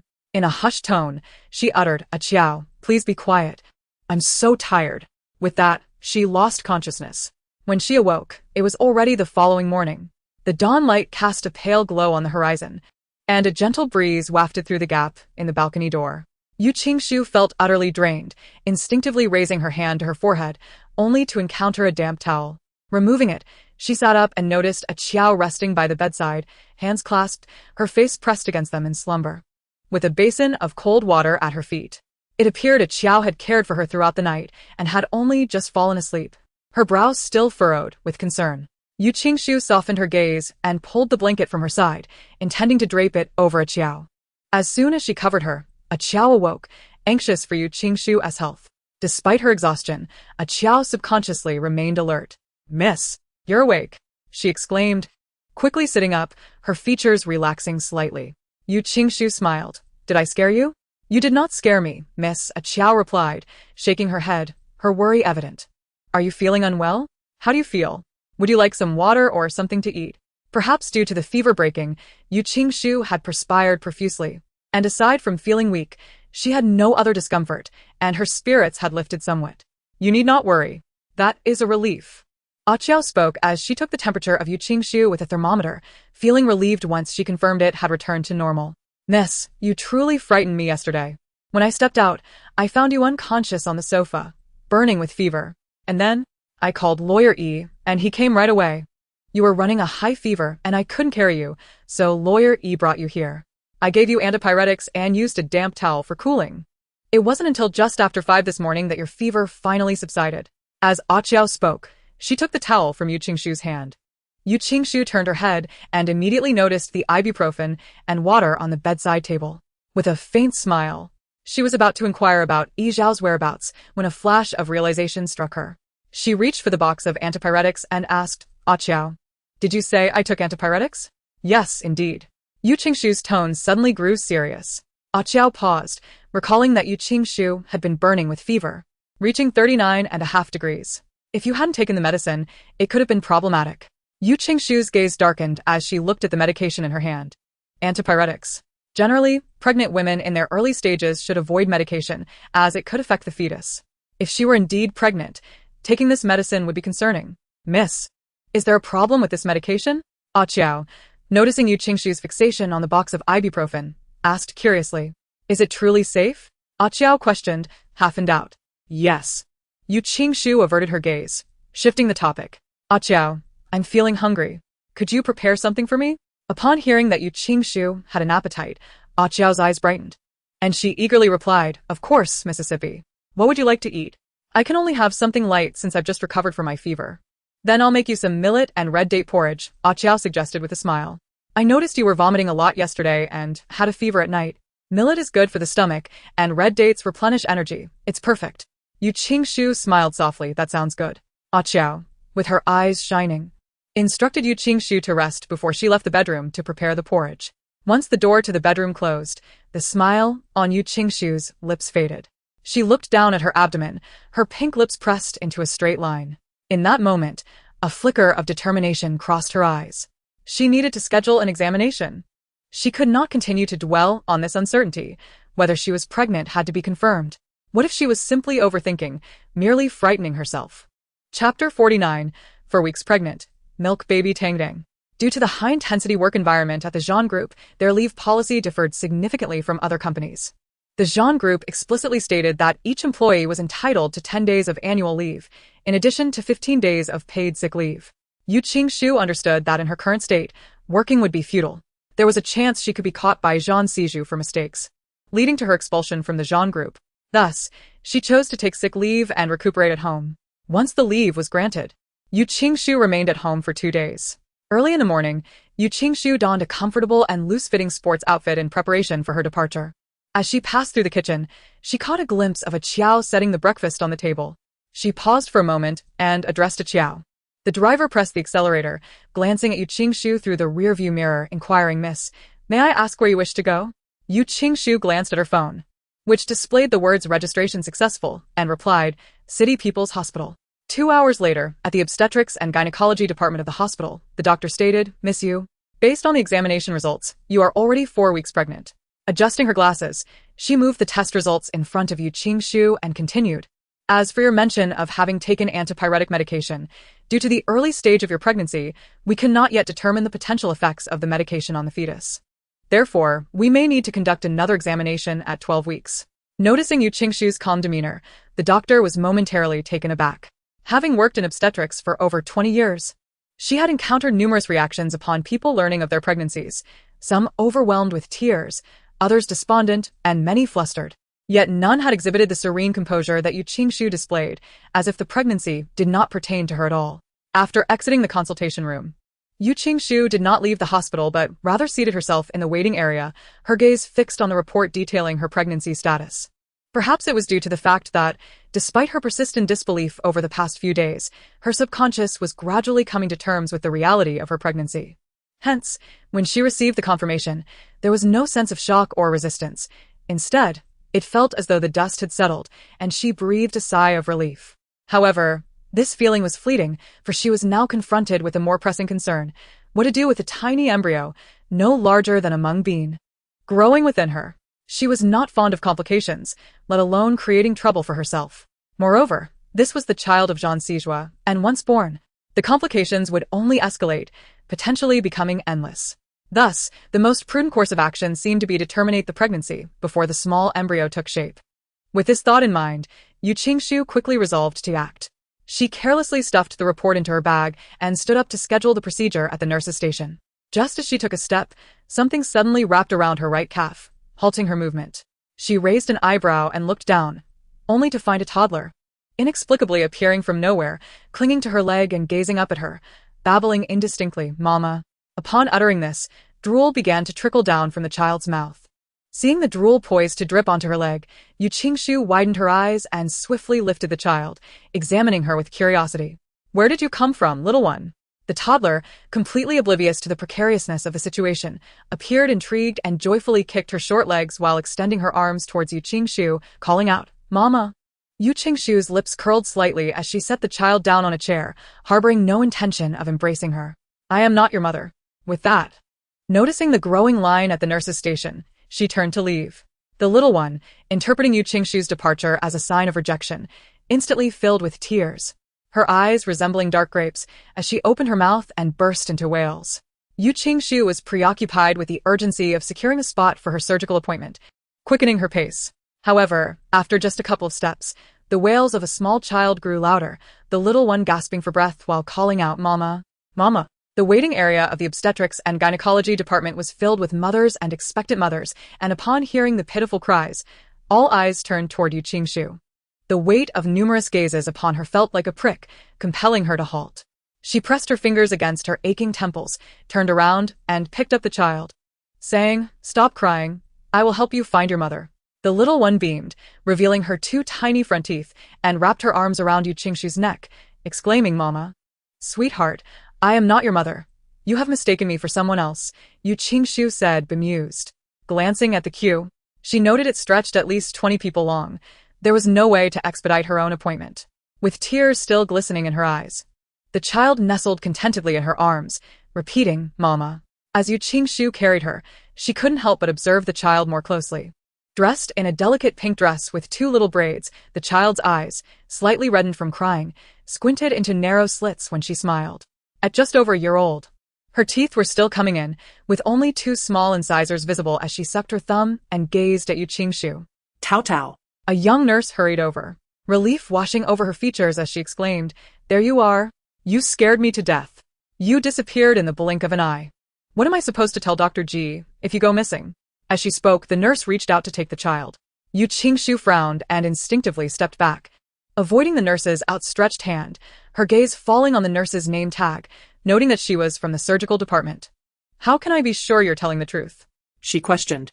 Although the child had inadvertently disrupted her surgical appointment and drawn unprecedented attention to her, she couldn't carelessly hand over a child she knew nothing about. "If you don't believe me, you can come with me to the surgical department to find Dr. G," the nurse suggested. Yu Qingshu glanced down at the child, who seemed to sense her scrutiny, and looked up at her with another smile. "All right," she relented, gently pulling the child's thumb from her mouth. At the nurse's cue, Yu Qingshu set down Tao Tao and raised her gaze to the woman seated at the desk. Chapter 50. Yu Qingshu as Hospitality Tao Tao. The woman, still clad in her surgical garb, quickly approached upon seeing the child. Tao Tao, delighted, took small steps to reach her, and the woman scooped her up, visibly relaxing. "What are you doing running around? There are so many people here. What if a bad person took you away?" The woman chastised, her voice tinged with concern. "Mama, don't be angry," Tao Tao responded, mimicking a gesture she must have learned from somewhere, gently patting the woman's arm in a bid to calm her. The sight softened the woman's stern expression, breaking into a smile. The young nurse chuckled and said, "Dr. G, it is indeed my fault. Tang Tang is still young and does not comprehend these matters. I was too anxious at the time and failed to have someone keep an eye on her, which led to her wandering off. However, fortunately, This young lady took care of Tang Tang and prevented her from being taken away. Prompted by the nurse's words, the woman recalled another presence in the examination room. She lifted her gaze towards Yu Qingshu, and upon seeing her, the smile on her lips faltered slightly, her expression frozen in surprise. Noticing the change in her demeanor, Yu Qingshu casually glanced at the nameplate on the desk and inquired, "Dr. Ji, do you know me?" With that, she turned to leave. Ji Jingru observed her retreating figure, pondered for a moment, then stepped forward to call out to Yu Qingshu, "Wait a moment. What is it?" Yu Qingshu turned back. "I truly appreciate your help. If I don't express my gratitude, I would feel quite remiss," Ji Jingru said with a gentle smile. "How about I treat you to a meal as a token of my appreciation?" "There's no need," Yu Qingshu replied, her brow subtly furrowing as she scrutinized Ji Jingru. For some reason, her face seemed vaguely familiar. Although Ji Jingru denied it, her earlier expression clearly indicated that she recognized her. The surname Ji is not uncommon. Yet Yu Qingshu searched her memory and could not recall anyone by that name. She was certain she knew a person with the surname Ji. But that memory was so distant that she could hardly remember what he looked like, only vaguely recalling that his name contained the character Chu. Moreover, this person was male, making it impossible for him to be Ji Jingru. Yu Qingshu's gaze deepened, and she felt a tinge of wariness towards Ji Jingru. "If you require my assistance in the future, do not hesitate to ask, and I shall do my utmost to help," Ji Jingru offered with a smile. Yu Qingshu responded with a faint all right before turning to leave. After Xiaoyan departed from the examination room, the phone on the desk rang shortly thereafter. Ji Jingru picked up the phone, and upon seeing the caller ID, paused momentarily before answering, a smile gracing her lips as she gently called out, "Zheng Chu." Upon hearing the name, Tang Tang eagerly shouted into the phone, "Uncle." Due to the late hour for queuing, the appointments for the first half of the month for the abortion procedures were fully booked. Even for late-month appointments, she could only schedule for the week after next. So Yu Qingshu had no choice but to postpone this matter and leave the hospital. On her way back, she coincidentally encountered the throng of students being released from school at noon, as a primary school stood directly across from the hospital. As Yu Qingshu waited for her ride at the roadside, she watched the lively group of children spilling out of the school gate, and for some reason, the image of Tang Tang's delicate little face surfaced in her mind. "Actually, children can be quite lovely when they are not crying," Yu Qingshu murmured softly, her gaze inadvertently falling upon her own abdomen. Perhaps having a child wouldn't be such a burden after all? The greatest challenge would merely be concealing the existence of this child from Jean Sijua. But surely, as a top-tier hacker, the Queen of Hearts, erasing someone's identity information is not a daunting task. After all, this little green bean is a life, albeit not yet fully formed. "Are you attempting to scald me by bringing me such hot water?" As soon as she entered, an impatient voice rang out. "I will go change it right away." A Qiao, taken aback, lowered her head and picked up the cup of water, turning to replace it. Just as she reached the doorway, a hand suddenly seized the cup from her grasp. A Qiao paused, lifting her gaze to the owner of the hand, Miss Yu Qingshu. Yu Qingshu cast a glance at Chen Qianqian, who lounged in the living room with an air of authority, and inquired, "Is lunch ready?" "Not yet," a Qiao replied, her eyes cast down. "I was in the midst of preparing it, but with the sudden arrival of the second miss, I'm hungry. Go prepare lunch now," Yu Qingshu interrupted, commanding her. "Understood. I shall prepare the meal for you at once," a Qiao responded, recalling that Yu Qingshu had not eaten breakfast since she had left early that morning. With that, she turned and headed toward the kitchen. Seeing this, Chen Qianqian's expression darkened immediately. "A Qiao, where's my water? Why are you dawdling over a simple cup change?" At that remark, a Qiao remembered her task of changing Chen Qianqian's water. She turned back to retrieve the cup from Yu Qingshu, but Yu Qingshu evaded her, carrying the water towards the tea table. With a crisp sound, the cup was placed on the table, the lid striking the rim with a clear chime. Yu Qingshu delicately positioned the cup before Chen Qianqian, dismissively stating, "Here, your water. Drink up." "Yu Qingshu, is this how you treat your guests?" Chen Qianqian seethed, her teeth clenched in anger. Yu Qingshu reclined lazily on the sofa, showing no intention of addressing Chen Qianqian's grievances. Instead, she turned to a Qiao, stationed at the doorway, and remarked, "A Qiao, when guests arrive, serving tea and water is customary. However, if someone oversteps and acts as if they are the master here, do not fret about causing me trouble. Attend to your own duties. If she refuses to drink, simply show her to the door." With that, she diverted her gaze, a smirk playing on her lips as she regarded Chen Qianqian, her smile devoid of warmth. "This, dear A Qiao, is my way of hosting." A Qiao quickly grasped the subtlety, Miss Yu was clearly mocking Qin Qianqian for her audacity in assuming authority. A warm smile graced her face as she replied, "Yes, miss. I understand." Without further hesitation, a Qiao exited the living room to prepare lunch for Yu Qingshu. It was evident that Yu Qingshu's words were far from ambiguous. Qin Qianqian could not have failed to comprehend them.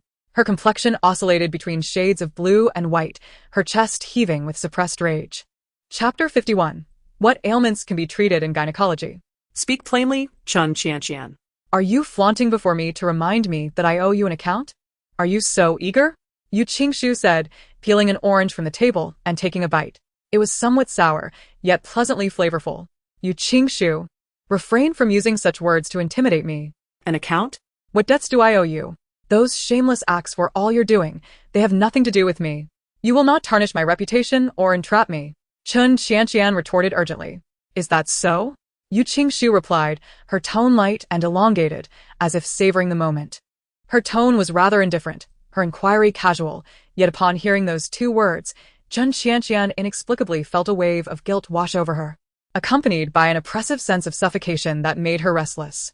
Of course. Qin Qianqian suddenly rose to her feet, declaring, I am here on Brother Siju's instructions to inform you. Brother Siju said that the Zhang family does not support the weak. Every employee of the Zhang family is entitled to 15 days of paid sick leave, except for you. If you fail to return to work tomorrow, it will be considered a voluntary resignation. The days you have taken off will be treated as unexcused absences, and another instance will also be regarded as a voluntary resignation. With that, Qin Qianqian grabbed her bag, announcing, I have matters to attend to, farewell. Yu Qingshu peeled another orange, a smirk gracing her lips as she replied, Safe travels. No need to see you off. Gritting her teeth, Qin Qianqian shot Yu Qingshu a fierce glare and strode toward the door in her high heels. At that moment, a Qiao approached from the kitchen, noticing Qin Qianqian's departure and pausing in surprise. Miss, is the second miss not staying for dinner? Dinner? Yu Qingshu chuckled lightly. She might just suffer from indigestion here. Without further ado, she changed the subject, offering a Qiao an orange. Try this, it's rather delicious. A Qiao peeled one and took a bite, only to grimace as the sourness made her features contort, quickly spitting it out. Miss, this orange is quite sour. Qin Qianqian, caught eavesdropping, felt her complexion shift, and hastened her steps out. After moving out of the Yu residence, Qin Haixing's family relocated to the villa that old Master Yu had gifted him as a bride price.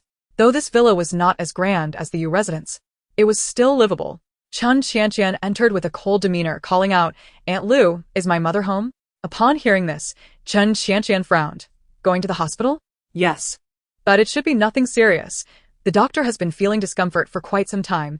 It's an old ailment, Aunt Lu reassured. I understand if there is nothing else. Don't bother me. With that, Qin Qianqian tossed her bag into Aunt Lu's arms, saying nothing more as she headed directly to the upstairs bedroom. Aunt Lu stood momentarily, puzzled by Qin Qianqian's demeanor, wondering why the second miss seemed so irritable in the middle of the day. Shortly thereafter, Jia Manlan slipped into her slippers and made her way toward Qin Qianqian's bedroom. Just as she reached the door, she heard the sound of something heavy crashing to the ground from within. Jia Manlan hurriedly knocked on the door. Qianqian, open the door. It's Mama. Moments later. With red-rimmed eyes, Qin Qianqian opened the door. Without waiting for Jia Manlan to speak, she spun around and angrily sat on the edge of the bed. Jia Manlan peered inside, noticing that Qin Qianqian had swept everything off the vanity, leaving a mess on the floor. Qianqian, what's wrong? Did something happen at the company? Jia Manlan entered, gently closing the door behind her, her voice soft with concern. It's Yu Qingshu. Qin Qianqian's eyes were ablaze with fury as she spat out the name through clenched teeth. Before Jia Manlan could respond, Qin Qianqian lifted her gaze to her mother, exclaiming, Mama, why does Yu Qingshu have the audacity? Do you know what she is now that she has entered the Zhang family? What gives her the right to confront me? Mama, think of something. Get rid of her. I never want to see her again. Please help me. Did you say Yu Qingshu has entered the Zhang group? A subtle change flickered across Jia Manlan's face.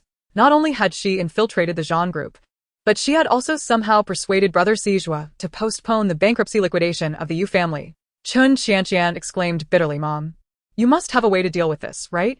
Get rid of her. If this continues, I will go mad. Because of her, Brother Siju has already begun to harbor doubts about me. Qin Qianqian grasped Jia Manlan's hand tightly and whispered, Yu Qingshu has changed. She has become someone I inexplicably dread. As long as she remains within the Jean group, or even in the capital, I will be tormented by this unease every single day. I cannot endure this. Jia Manlon gently patted her hand and contemplated for a moment. Qianqian, do you know where I went today? Qianqian, don't rush, just listen to me. Jia Manlon sat beside her and continued, I saw you Qingshu at the hospital today. So what? What is so strange about going to the hospital? I already knew she was sick and took leave. Chun Qianqian rolled her eyes, suppressing her impatience. Do you know what illness she has? I couldn't care less. In fact, I wish she would be so sick she couldn't get out of bed. Let us see how she stirs up trouble then. If she were to die, that would be even better. I don't care what her illness is. Chun Qianqian scoffed dismissively. Listening to her, Jia Manlin's expression grew increasingly grave. Chun Qianqian, noticing her mother's unusual demeanor, felt an ominous sensation creeping in. Furrowing her brows, she asked Mom, why are you so concerned about her illness? Qianqian, Jia Manlon met her gaze. You say Yu Qingshu is ill, yet you have no idea what her ailment is. But I saw her today coming out of the gynecology department. Tell me, what kind of illness would she be seeking there? Naturally, the first thought regarding gynecology is pregnancy. Chun Qianqian suddenly sprang to her feet and exclaimed, this is impossible. Chapter 52. Deciding to keep the child. Jia Manlon grasped Chun Qianqian's hand, urging her to sit down. Qianqian, after that night, you went to Brother Siju's house, didn't you? Did you see Yu Qingshu taking any medication? Chun Qianqian was momentarily stunned. Jia Manlon, observing her reaction, quickly understood. With a furrowed brow, she spoke solemnly, then it is quite possible. Otherwise, I cannot fathom why Yu Qingshu would visit the gynecology department without any medication. How could this be? It was just that one night. How could it possibly? Chun Qianqian murmured in disbelief. Why did Yu Qingshu have such good fortune, conceiving Brother Siju's child after just one night? What am I to do? I had finally waited for Yu Qingshu and Brother Siju to divorce, but if she truly is pregnant, what will become of me? Have all my efforts been in vain? Chun Qianqian glanced at Jia Manlon, lost in thought. Suddenly, a realization dawned upon her. Gripping Jia Manlon's hand tighter, she said, I have thought of something. What? Today, I went to find Yu Qingshu, and as I was leaving, I overheard her speaking with a Qiao. A Qiao mentioned that the oranges were very sour, but Yu Qingshu didn't seem to mind at all. She even found them delicious. Chun Qianqian paused, her eyes reddening. Mom, what if she really is pregnant? What shall we do? Upon hearing this, Jia Manlon felt a strong sense of assurance, about 70 to 80% certain. Noticing Chun Qianqian's flustered demeanor, she comforted her. Qianqian, do not panic. How can I not be anxious? If that little wretch Yu Qingshu is truly with child, how can I ever become the mistress of the Zhan family? Mother, this child cannot be born, absolutely not. Rest assured, this child will certainly not come to term. Jia Manlon promised, her mind swiftly devising a plan, a sinister glint flashing in her eyes. Mother, have you thought of a solution? What must I do? Jia Manlon gently tucked Chun Qianqian's disheveled hair behind her ear, patiently replying, well, we need not rush. The immediate priority is to ascertain whether that little wretch is indeed pregnant. Listen to your mother, and see if there is a way. Meanwhile, while Jia Manlon and Chun Qianqian schemed within the room to confirm whether Yu Qingshu was pregnant, Yu Qingshu herself grimaced at the lavish spread before her, suppressing a wave of nausea. Seeing her pallid expression, a Qiao inquired, Miss, is the food not to your liking? Would you like me to prepare something else? No need for such trouble, Yu Qingshu waved her hand dismissively. Even if it were the finest delicacies, I couldn't possibly eat. Just bring me a few of those oranges from the living room. I need something to settle my stomach. Miss, you can't just eat oranges without any proper meal. A Qiao frowned in concern. Later, prepare some millet porridge for me. Anything else I consume will only come back up. I've already been to the doctor, Yu Qingshu replied. What did the doctor say? A Qiao asked, urgency creeping into her tone. I'll go prepare some millet porridge for you, a Qiao said, her lips moving as if she wished to inquire further. But the words died on her tongue as she prioritized preparing food for the young lady and headed to the kitchen. Miss Yu, these oranges are quite sour. What do you find so appealing about them? Xiao remarked as he placed the oranges down and walked into the dining area. At that moment, a Qiao emerged, having finished preparing the millet porridge. Lawyer Yi, Miss went to the hospital today. What did the doctor say? Xiao asked, glancing at Yu Qingshu. Having stayed at the Yu residence for the past few days, he was aware of her recent lack of appetite. With both their gazes fixed upon her, Yu Qingshu felt as if she were being interrogated. She cleared her throat and raised her eyes to the two standing beside her. Please sit down and eat first. Let's discuss matters after you've had your meal. A Qiao frowned.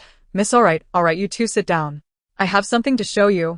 Yu Qingshu conceded as they remained unmoving, initially hoping to allow them a proper meal before delving into the matter at hand. At this point, it seemed either they were experiencing indigestion or she was unable to eat properly. If that were the case, it was preferable that they were the ones with indigestion. With that thought, Yu Qingshu rose and went to the living room to retrieve the examination report from her bag, placing it on the dining table. This is the result given by the doctor, Yu Qingshu stated as she sat down. A Qiao snatched up the report, her eyes widening visibly as she read the results at the bottom. Staring in shock at Yu Qingshu, she exclaimed, Miss, you're pregnant.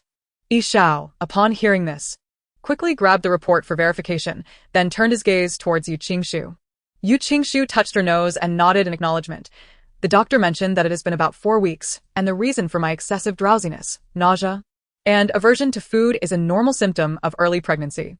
This condition is likely to persist for another 2 to 3 months. Upon hearing Yu Qingshu's admission, both a Qiao and Yi Xiao were momentarily rendered speechless, standing in a daze as the restaurant fell into an unusual silence. Yu Qingshu remained unhurried, patiently awaiting their response. What do you plan to do about this child? Yi Xiao paused before continuing. My suggestion is that you should not keep the child. Miss Yu, your marriage with Mr. Zhan is already fractured. He would likely not consent to the child's birth if he were to find out. Furthermore, you have a long future ahead, and there may be opportunities for remarriage. If the child is born, Lawyer Yi, who says that the decision regarding whether my child is born requires Mr. Zhan's consent. Yu Qingshu's gaze turned icy, cutting him off before he could finish his thought. The child resides within me. I am the one who will carry it for 10 months. Face the trials of childbirth, and bear the various risks of motherhood. What does that have to do with him? Yi Xiao was taken aback by Yu Qingshu's words, momentarily lost in thought, and stammered, but the child is still related by blood to Mr. Zhan. At least for now, I wish to give birth to it. And what of that? He merely contributed a sperm cell. I do not intend to marry in the future, making the prospect of raising a child with him nearly impossible. Initially, I thought of adopting later, but since this child is already on the way, I would rather give birth than adopt, Yu Qingshu replied calmly. Yi Xiao pressed his lips together and glanced at a Qiao, evidently seeking her opinion. A Qiao understood and approached, crouching down to look up at Yu Qingshu. Her eyes softening. I will support whatever Miss Yu decides. If you choose to keep the child, I will be here for you. And if you find raising a child too exhausting, I adore children and would be glad to help care for the little miss or little master. Yu Qingshu smiled and playfully pinched her cheek, expressing her approval before turning to Yi Xiao, saying, Lawyer Yi, I understand your concerns. If Mr. Zhan finds out about this child, with his capabilities, he would not easily let me off the hook, nor the child. Miss Yu, if you are aware of this, why proceed? Yi Xiao began to speak but halted, ultimately sighing deeply and earnestly advising, Miss Yu, you have been married to Mr. Zhan for 2 years, sharing daily life. You should know better than I the dangers he poses. If you give birth abroad, perhaps you could keep it a secret for a time. But you cannot remain abroad forever. Eventually, how could you conceal a living child? Once discovered, there would be no turning back, and Mr. Zhan would never agree to allow the Zhan bloodline to be scattered. What if I could keep it hidden? Yu Qingshu retorted, enunciating each word deliberately. Miss Yu. Do not jest. With Mr. Zhan's resources, if he harbors any suspicion, there is nothing he cannot uncover. Concealing a person's identity and whereabouts is exceedingly difficult. Even seasoned hackers might struggle with it. Yi Xiao paused, ultimately shaking his head with a wry smile. This is simply unfeasible. I urge you to think carefully and not act impulsively. You haven't finished your thought. Unless what? Yu Qingshu inquired, as Yi Xiao met Yu Qingshu's gaze. He pondered for a moment. I once heard a remarkable tale in the hacking community about a world-class genius who managed to conceal a person's whereabouts and identity for an entire year. During that time, the individual was as if they had vanished from existence, only to reappear a year later. Is that truly extraordinary? What is the name of this hacker? Although Yu Qingshu uttered this with an air of incredulity, her tone remained surprisingly nonchalant, almost dismissive. Red King. However, aside from the senior members of the Red Hacker Alliance, no one has ever seen him. There are no photographs, and it is unknown whether he is male or female. Thus, some speculate that this is merely a fabricated story surrounding the persona of Red King. After all, the notion of completely hiding a living person seems utterly absurd, Yi Xiao remarked. Yu Qingshu touched her nose. gazing at Yi Xiao with an inexplicable urge to confess that such an outrageous feat was indeed her doing. Yet, upon reflection, she decided against it. The prospect of her pregnancy had already overwhelmed Yi Xiao. If she were to reveal that she was Red King, he would either deem her insane or question his own sanity. Then allow me to assist you, Yu Qingshu smiled. Ah Qiao, listening in, could not help but express her concern, miss. Do you truly desire this child? What? There exists a tiny life within me, destined to grow larger, to torment me for 10 months, depriving me of sleep and appetite while kicking at my belly. Yu Qingshu spoke calmly, revealing that prior to confiding in them, she had contemplated scheduling an appointment to terminate the pregnancy. However, she later reflected that this felt like a gift from the heavens. A gift? Ah Qiao, somewhat bewildered, listened intently, suddenly sensing something different in the place her hand rested. Ah Qiao, imagine a cherubic little being trailing behind you, calling out for Aunt Qiao in a sweet, tender voice. How do you feel about that? After speaking, Yu Qingshu turned her earnest gaze to Yi Xiao. Yi Xiao. I am aware that giving birth may bring forth numerous complications, but I am determined to navigate through them. If I am unable to resolve them, then I shall simply face them as they come, regardless of how formidable the challenges may be in the future. What matters is that I wish to bring this child into the world. Miss Yu, have you considered that you might regret this decision in the future? Yi Zhao's eyes darkened as he inquired. Life is too fleeting to dwell on what may come. I only know that I do not regret my choice at this moment. And that suffices, does it not? Furthermore, did you not say that we cannot simply retreat at the first sign of adversity? Yi Xiao gazed into her resolute eyes and ultimately relented, acknowledging, since Miss Yu has made her decision, I shall respect it. A smile graced Yu Qingshu's lips. She placed her hand on her abdomen, leaning back as she raised an eyebrow and said, Actually, there is another significant reason for my desire to bear this child. What reason? Ah Qiao and Yi Xiao inquired in unison.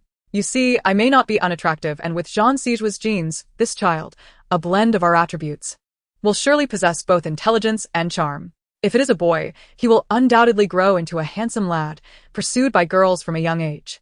Given the current severe imbalance in the male-to-female ratio, good looks will ensure he has no shortage of potential partners. If a girl possesses beauty and intelligence, I need not worry about her being deceived. She might even surpass many men in prowess. Such a statement would indeed be a source of pride. The more Yu Qingshu contemplated her decision to bear this child, the more convinced she became of its wisdom and brilliance. With such exceptional genes, finding a suitable match, even from a sperm bank, would be a formidable challenge. A Qiao, too, found this reasoning compelling and nodded in agreement. Yi Xiao, unable to suppress a smile, remarked that although he had expressed respect for Yu Qingshu's choice, he had yet to fully reconcile with it in his heart. Miss Yu, do you not find these thoughts rather premature? Time flies, as if in the blink of an eye. Having resolved a significant matter, Yu Qingshu felt an immediate sense of relief as she smiled and replied. Chapter 54, Xiao Chu is dismissed, embraces follow. However, this time, the archives room had a new helper, a Qiao. A Qiao placed a box on the table with a serious demeanor, stating firmly, no. Upon hearing a Qiao's resolute refusal, Yu Qingshu raised an eyebrow in surprise. This was the first time she had heard a Qiao utter such a definitive word. In her memory, a Qiao was always pliable, never one to express anger. Miss, you are no longer alone, and you cannot continue to eat all your meals at once or even skip them altogether, a Qiao said. Her brow furrowed, her tone earnest. Yu Qingshu had heard this admonition so often from yesterday to today that her ears felt weary. All right. If you wish to stay and assist, then by all means, do so, she conceded, shaking her head with a wry smile. Rest assured. This time, a Qiao will not cause you any more trouble, a Qiao assured. As Yu Qingshu typed rapidly on the keyboard, she smiled at a Qiao's words. Her tone sincere, I have never regarded you as a burden. She was averse to inconvenience. In truth, given a Qiao's gentle nature, she had previously been too indifferent to acknowledge her, viewing her merely as a source of annoyance. Perhaps the original character's personality had influenced her, or perhaps, having faced death once, she had gained clarity about human relationships, thus transforming into someone more compassionate than before. Upon hearing this, a Qiao's eyes instantly glistened with unshed tears. Noticing her impending tears, Yu Qingshu felt a pulse at her temples and urged, Quickly, let us get to work, or we shall not finish by the end of the day. Following their previous disagreement, Yu Qingshu had allowed a Qiao to remain in the archives while she went alone to deliver documents. You merely need to sign here, said the front desk staff, pointing to the designated spot on the form. Why is she still in the archives? Wasn't it said that she was reconciling with General Jean? Where did you hear such news? That day, General Jean had her cleaning the toilets. Have you forgotten? How could they reconcile if he made his own woman clean toilets? But General Jean dismissed Xiao Chu for her. Does that not imply a desire for reconciliation? Xiao Chu was dismissed? How do you know this? No wonder I haven't seen her at work these past few days.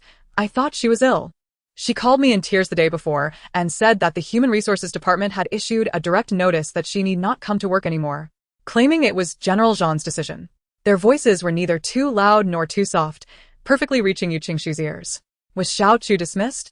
Or was it a direct order from Zhang Zijua? Yu Qingshu instinctively slowed her pace, furrowing her brow, perplexed by Zhang Zijua's intentions. For a mere receptionist, it hardly seemed necessary for the CEO to personally issue such a decree. Lost in thought, she unknowingly arrived at the elevator doors. With a soft ding, the previously chaotic footsteps abruptly ceased, followed by a chorus of gasps behind her. Yu Qingshu quickly lifted her gaze to the person in front of her, only to find Zhang Zijua glaring down at her with a piercing, chilling gaze.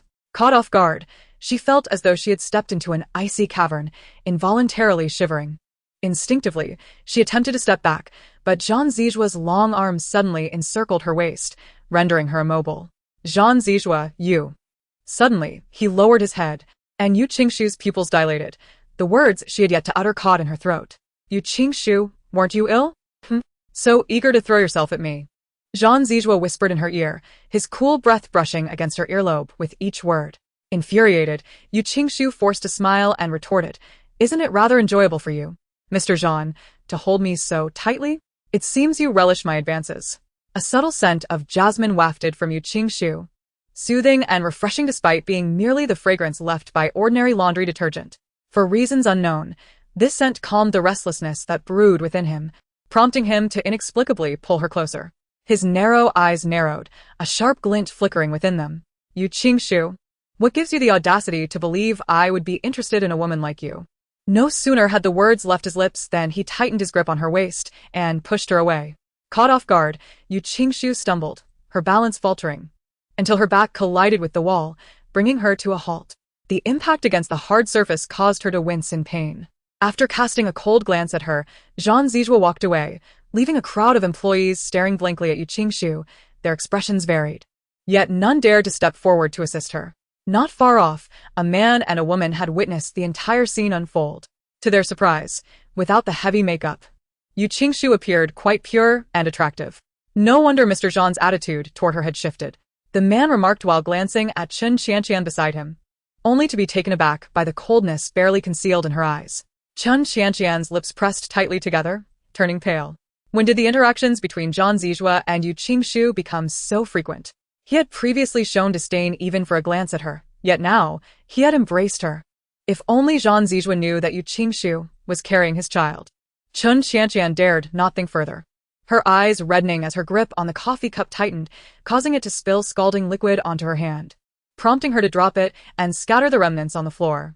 Qianqian, are you all right? Upon witnessing the scene, the man hastily retrieved a tissue from his pocket to assist Chen Qianqian. The back of her hand was reddened from the burn. Though the pain was considerable, it paled in comparison to the resentment that simmered within her. Ignoring the coffee in her hand, she grasped the man's hand, pleading, Mr. Prung, you must help me. Chapter 55. A medical examination 2 months early ever since the day she publicly embraced Zhang Zijua. Yu Qingshu had distinctly noticed a significant reduction in her workload at the archives. Lunchtime arrived once more. Yu Qingshu leaned against the edge of the sink, once again expelling every morsel she had just consumed. A Qiao quickly provided her with water to rinse her mouth, her brow furrowing with concern. Miss, perhaps you should eat a little more? After washing her face, Yu Qingshu appeared somewhat pale from the severity of her vomiting, which tugged at a Qiao's heartstrings. She had anticipated the hardships of pregnancy, yet she never imagined it would be this arduous. Over the past few days, Yu Qingshu had been unable to retain any food. The little one within her offered no respite. Let us discuss it later, Yu Qingshu said in a hoarse voice, supported by a Qiao as she emerged from the restroom and settled onto the sofa. A Qiao gazed at Yu Qingshu's abdomen, puffing her cheeks as she declared, if your baby misbehaves in the future, I will certainly give him a good spanking on your behalf. Upon hearing this, Yu Qingshu chuckled. You must hold true to your word. Don't later claim you cannot bear to do it. Absolutely not. You have suffered so much for him. And in just over a month, you have lost several pounds. A Qiao asserted emphatically. Yu Qingshu smiled faintly, choosing not to respond. Knock, knock. Suddenly, someone rapped on the door of the archive room. Yu Qingshu turned to see a man in a suit accompanied by two nurses entering. Who are you? A Qiao. Recalling Yi Zhao's previous warnings about the potential ill intentions of strangers, instinctively became wary upon seeing the nurses in white coats. Mr. Peng adjusted his glasses perched on the bridge of his nose, his gaze landing on Yu Qingshu. I am the director of the Human Resources Department. Today, The entire group is undergoing medical examinations. Considering the heavy workload in the archives, I thought it prudent to bring two nurses to conduct a simple checkup for you. Yu Qingshu. A flicker of suspicion crossed Yu Qingshu's eyes as she regarded Mr. Peng with a penetrating gaze. A checkup? Yes. You may be unaware since you are new to the Zhan Group, but we arrange annual health checkups for all employees. Feeling the unspoken pressure from Yu Qingshu's scrutiny, Mr. Peng pondered briefly before asking Yu Qingshu, you don't have any infectious diseases you are concealing, do you? You are the one with an infectious disease. A Qiao exclaimed angrily, glaring at Mr. Peng. I was merely inquiring. Why the strong reaction? Am I to take it that I guessed correctly? Mr. Peng's demeanor darkened at a Qiao's fierce retort. A Qiao clenched her fists, ready to confront Mr. Peng, but Yu Qingshu quickly intervened. A Qiao, be calm. But Mississippi. Now, I am not alone. There is a little baby inside me. I cannot afford to be as submissive as before. I must protect both myself and the baby. A Qiao felt a pang of guilt, realizing she may have inadvertently caused trouble for Yu Qingshu. A Qiao glanced at Yu Qingshu, realizing that she might have been a tad impulsive, and a wave of guilt washed over her. She pulled a Qiao closer, lifting her gaze with a slightly frosty expression, and spoke in a neutral tone. As for infectious diseases, I certainly do not possess any. However, whether President Peng does is still uncertain. After all, individuals like us seldom entertain thoughts regarding such ailments. Yu Qingshu, are you implying that I have an infectious disease? President Peng immediately discerned the underlying implication in her words, instinctively elevating his voice. He felt a knot of frustration in his chest and shot a glare at Yu Qingshu, urging the nurses to proceed swiftly. The routine checkup was quite brief, and within no time, the two nurses had completed their examination, drawing 2 vials of blood from Yu Qingshu before departing in President Peng's wake. A Qiao observed their receding figures with a hint of unease. Miss, do you think there could be any issues with this perfectly normal health check? Yu Qingshu reclined on the sofa, smiling at a Qiao. Miss, what are you laughing at? A Qiao, noticing her carefree demeanor, felt even more anxious. I am simply delighted, Yu Qingshu replied, taking a sip of water and discarding the cotton swab that had been pressed against the spot where the needle had pierced. I am pleased that my Qiao has become more astute. A Qiao immediately detected the teasing tone in Yu Qingshu's words and retorted, Miss, at such a time. You are still joking with me. I am earnest in my delight for you, Yu Qingshu replied.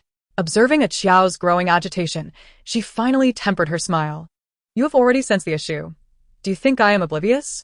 The Zhan Group indeed mandates annual health checkups for all employees and arranges for medical personnel to conduct these examinations on site.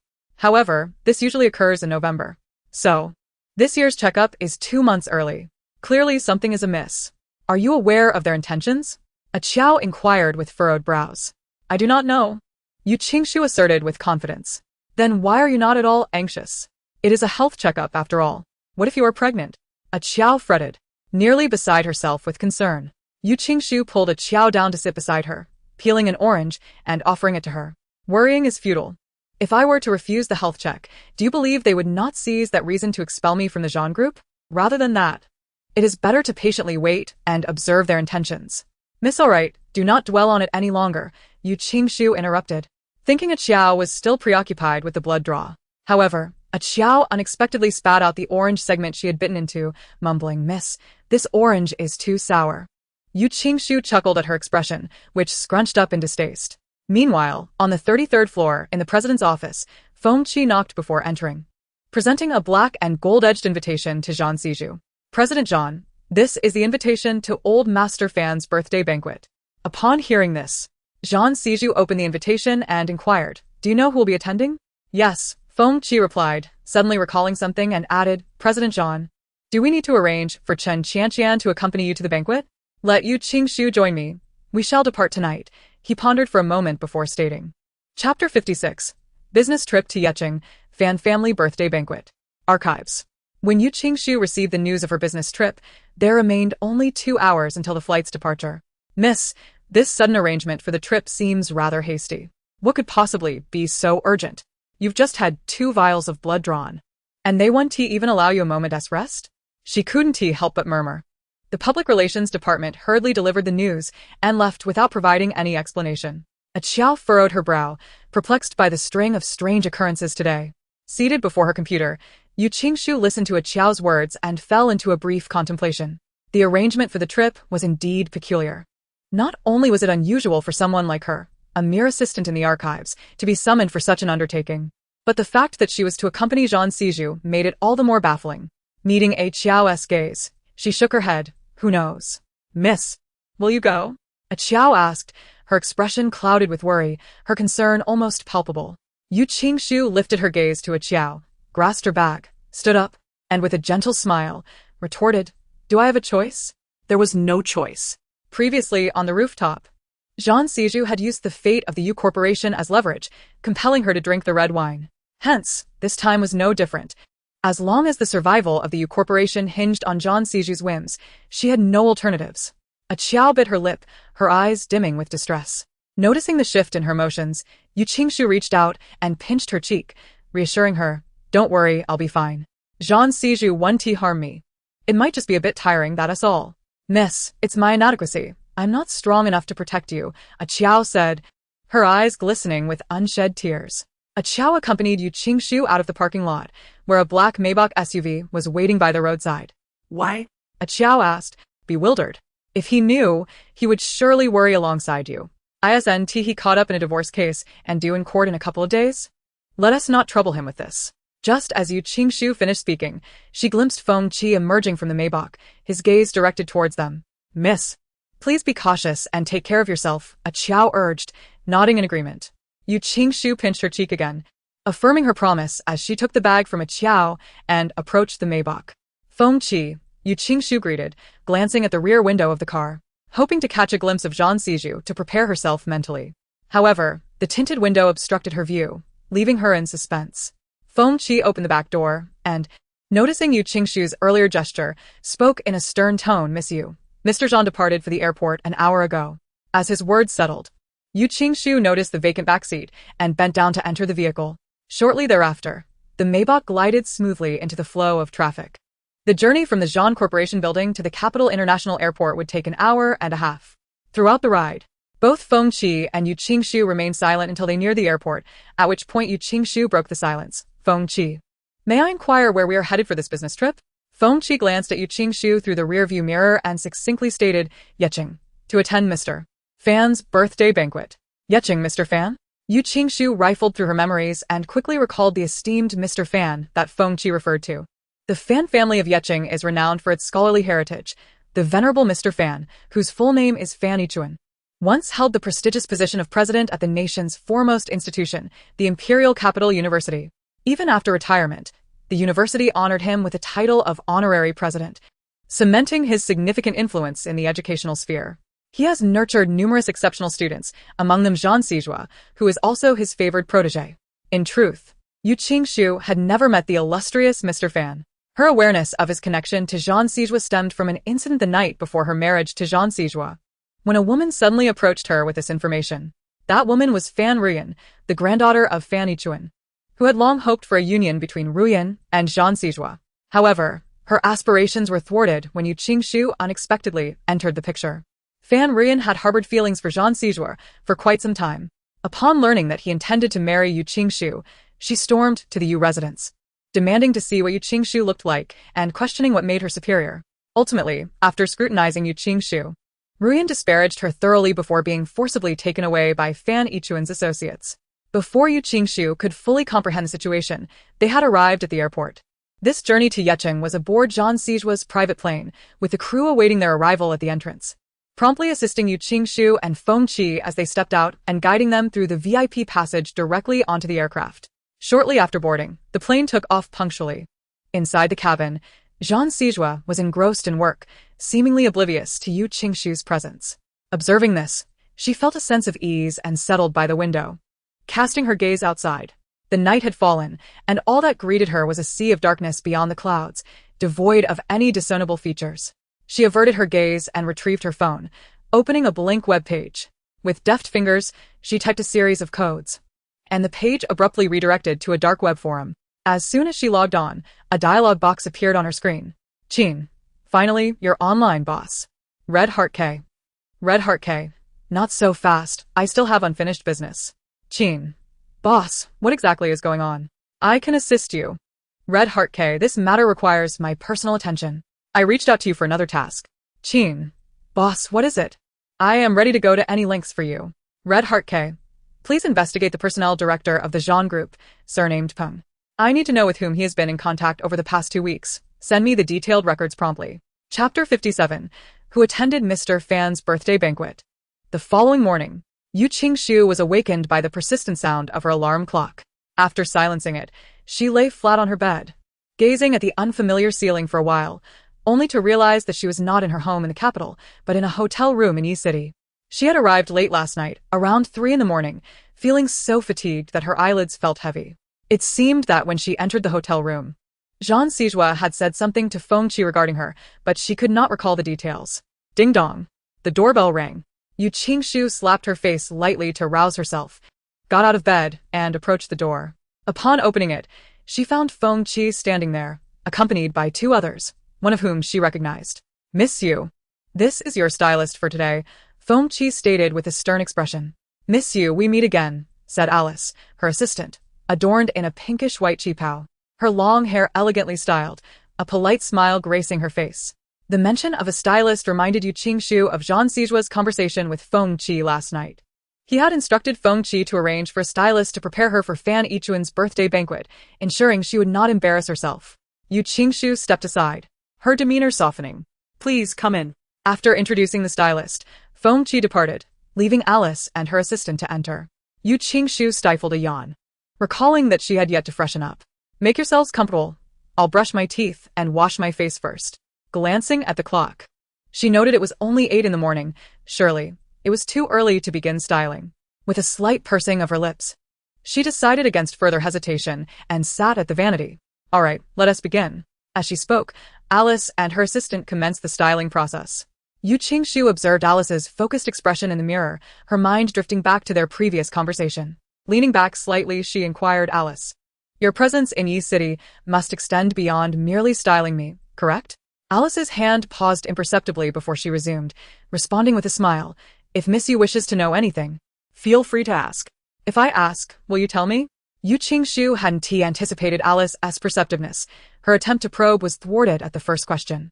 As long as it is within my purview to disclose, Alice replied, moving around to continue her work. This time, Mr. Fan's birthday banquet will see many distinguished young ladies in attendance. Where there are women, competition is inevitable. As Ji's senior stylist, I imagine many would wish to seek your favor. Yu Qingshu remarked with a hint of a smile. You flatter me, Miss Yu. Alice replied with a calm demeanor.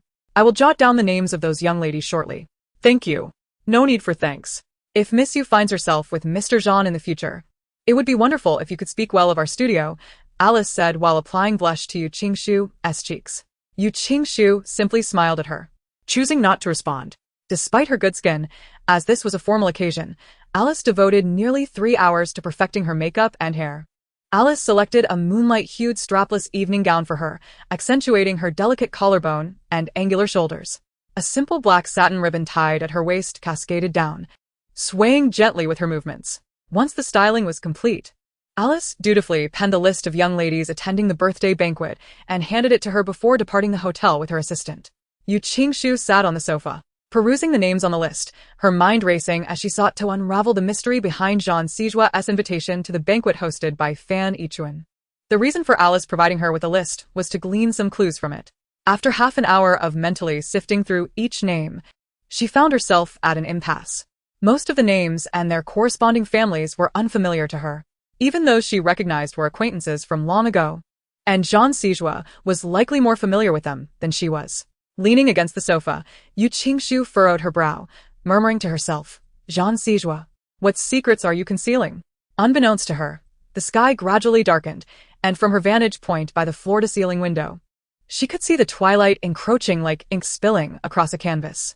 As she began to feel drowsy from the weight, her phone rang suddenly. She glanced at the caller ID, deliberated for a moment, and upon answering, was met with Jean Sijua's icy command. Come down. The call ended as abruptly as it began, lasting barely 2 seconds. 5 minutes later, Yu Qingshu emerged from the elevator, her stiletto heels clicking softly against the floor. Upon reaching the entrance, she spotted a sleek black Bentley parked outside, with Foam Chi standing by the car, waiting for her, just as he had the day before. The only difference this time was that Jean Sijua was inside the vehicle. The window was partially down, allowing her to clearly see the striking profile of Jean Sijua. Taking a deep breath, she approached the rear seat, where Foam Chi graciously opened the door for her. As she settled in, a suffocating sense of pressure enveloped her, as if the very air had stilled. Foam Chi took the front passenger seat and signaled the driver to proceed. As the car glided into the flow of evening traffic, the cool breeze began to seep in, granting her a moment of respite. She had remained in one position for too long, and her calves started to feel numb. Gently shifting to alleviate the discomfort, she was suddenly met with Jean Sijua's low, stern warning. Yu Qingshu, I advise you against fidgeting.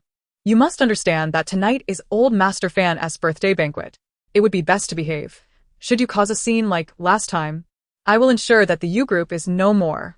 Startled, Yu Qingshu turned to face Jean Sijua, responding, I can behave. But you must tell me why you brought me here.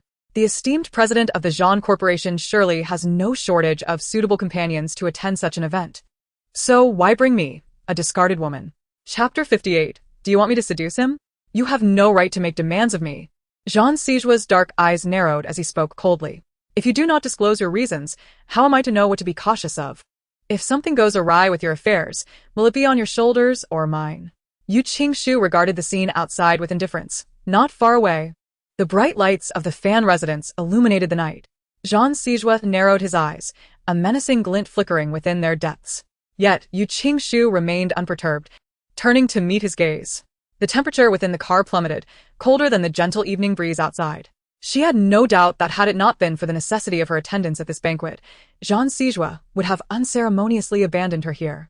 As the oppressive aura radiating from Jean Sijua rendered her breathless, he subtly averted his gaze ahead, his lips curling into a cold smirk. Among the attendees tonight is someone from KD Group. KD Group? The mention instantly recalled the enigmatic project leader she had previously researched, and realization dawned upon her. He intends for me to seduce him? Jean Sijua, in his pursuit of a foothold for the Jean family in the jewelry and diamond industry, needed to forge a connection with him, and the most effective means of doing so was through the allure of a woman. Yu Qingshu was the sole woman acquainted with this man's detailed profile, aware of his preferences, and possessing both an exquisite figure and striking features, making her the ideal candidate for this seductive endeavor. However, as she comprehended the situation, a surge of indignation welled within her. Indeed, she had underestimated the depths of this man's depravity. In the dim light of night, she was unable to discern the shift in his expression. Thus, she remained oblivious to the fact that her words had darkened his countenance in an instant. With a mocking smile, she taunted Jean Sijua. Do you truly trust me to entice him? After all you've put me through, are you not concerned I might whisper in his ear and jeopardize your collaboration?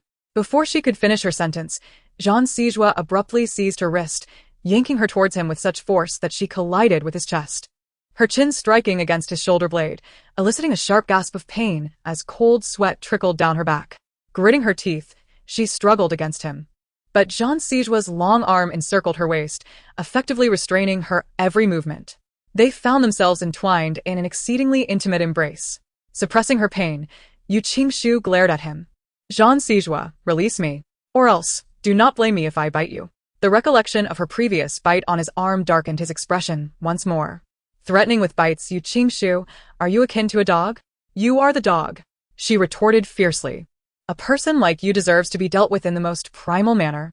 Only a scoundrel like you would send your ex-wife to another's bed.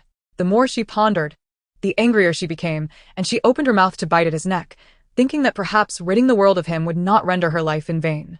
Jean Sijua, having anticipated her move, released her waist and swiftly grasped her chin, compelling her to tilt her head back to meet his gaze. Yu Qingshu, you would do well to know your limits. Do not test my patience. His voice was laced with an icy chill that penetrated to the bone. At that moment, the Bentley came to a halt in the garden of the fan residence. Foam Chi and the driver exited the vehicle in succession, opening the rear doors on either side. Jean Sijua relinquished his hold on Yu Qingshu, adjusted his sleeves, and stepped out of the car, striding purposefully towards the entrance. As Yu Qingshu gently massaged her wrist and alighted from the vehicle, Foam Chi approached her, gazing intently and stating, "Miss Yu, you have misunderstood General Jean." Misunderstood? Last time it was merely accompanying him for drinks, and this time it is for a night-esque companionship. What is there to misunderstand? Yu Qingshu scoffed. The reason General Jean brought you is that among the female companions, you alone comprehend his likes and dislikes, allowing you to navigate the conversation while avoiding his taboos. With a calm demeanor, Foam Chi dropped this remark and proceeded to catch up with Jean Sijua, leaving Yu Qingshu momentarily bewildered. Had she truly misjudged him? If his intention had never been for her to entice that individual, why did he not clarify when she spoke? Yu Qingshu cast her gaze in the direction Jean Sijua had departed, her bright eyes flickering with hesitation before she began to stride toward them in her high heels. As they neared the entrance of the grand hall, Foam Chi noticed Yu Qingshu lagging behind and thoughtfully inquired, "General Jean, shall we not wait for Miss Yu?" Upon hearing this, Jean Sijua's steps faltered imperceptibly. His dark eyes deepened as he recalled the expression Yu Qingshu had just cast upon him. He could not deny that her eyes were captivating, sparkling like shards of diamonds, radiating a glimmer with every smile. Once, her gaze had been filled with affection and infatuation, wholly devoted to him. Yet, just moments ago, her eyes reflected nothing but anger and mockery, devoid of any trace of love. The mere thought of that look stirred a wave of frustration within him, chilling his tone further. A gentleman would not abandon his companion, Jean Sijua. Could you not exhibit a touch more chivalry? As Yu Qingshu approached, she inadvertently overheard his remark while gracefully ascending the steps, adjusting her gown. When Jean Sijua turned, he found her standing directly behind him. Clad in a moonlit white gown, her figure was elegant, accentuated by the night's ambience and the glow of lights, effortlessly outshining the meticulously adorned young ladies around her. Men passing by could not help but steal lingering glances at her. Noticing his prolonged silence, Yu Qingshu presumed he was still incensed. Anger was inconsequential. What mattered was that if he remained furious, he might indeed follow through with his words, potentially jeopardizing the Yu group without granting her any time to prepare. A sense of guilt crept in as she realized she might have genuinely misjudged him. As Jean Sijua pondered, Yu Qingshu couldn't help but call out to him with a smile. Suddenly, Jean Sijua grasped her arm, pulling her into his embrace with a slight force. His gaze lowered. "Yu Qingshu, were you not afraid to come? When did I ever say I was afraid? It's merely a birthday banquet. Is there some fearsome beast within that would devour me?" Yu Qingshu met his icy gaze, her lips curling into a smile, her lashes fluttering innocently. Jean Sijua scrutinized her, attempting to discern something from her expression, while Yu Qingshu remained unfazed by his scrutiny, smiling in return. "Are you not concerned I might deliver you into the hands of the KD group?" Chapter 59. I am indeed Jean Sijua's ex-wife. The arc of her smile was radiant, yet the brightness in her eyes betrayed no hint of joy. Observing her duplicitous demeanor, Jean Sijua felt a familiar agitation rising within him. Yu Qingshu paused for a moment, pondering if this man were a character from a book, perhaps one of those obscure and convoluted tales, as unpredictable as turning the pages of a novel, impossible to decipher. Steadying herself, she inhaled deeply and stepped forward, linking her arm with his as they entered together. Upon hearing this, Jean Sijua found the sound grating. His gaze sharpened, and with a cold scoff he retorted, "Yu Qingshu, how naive you are."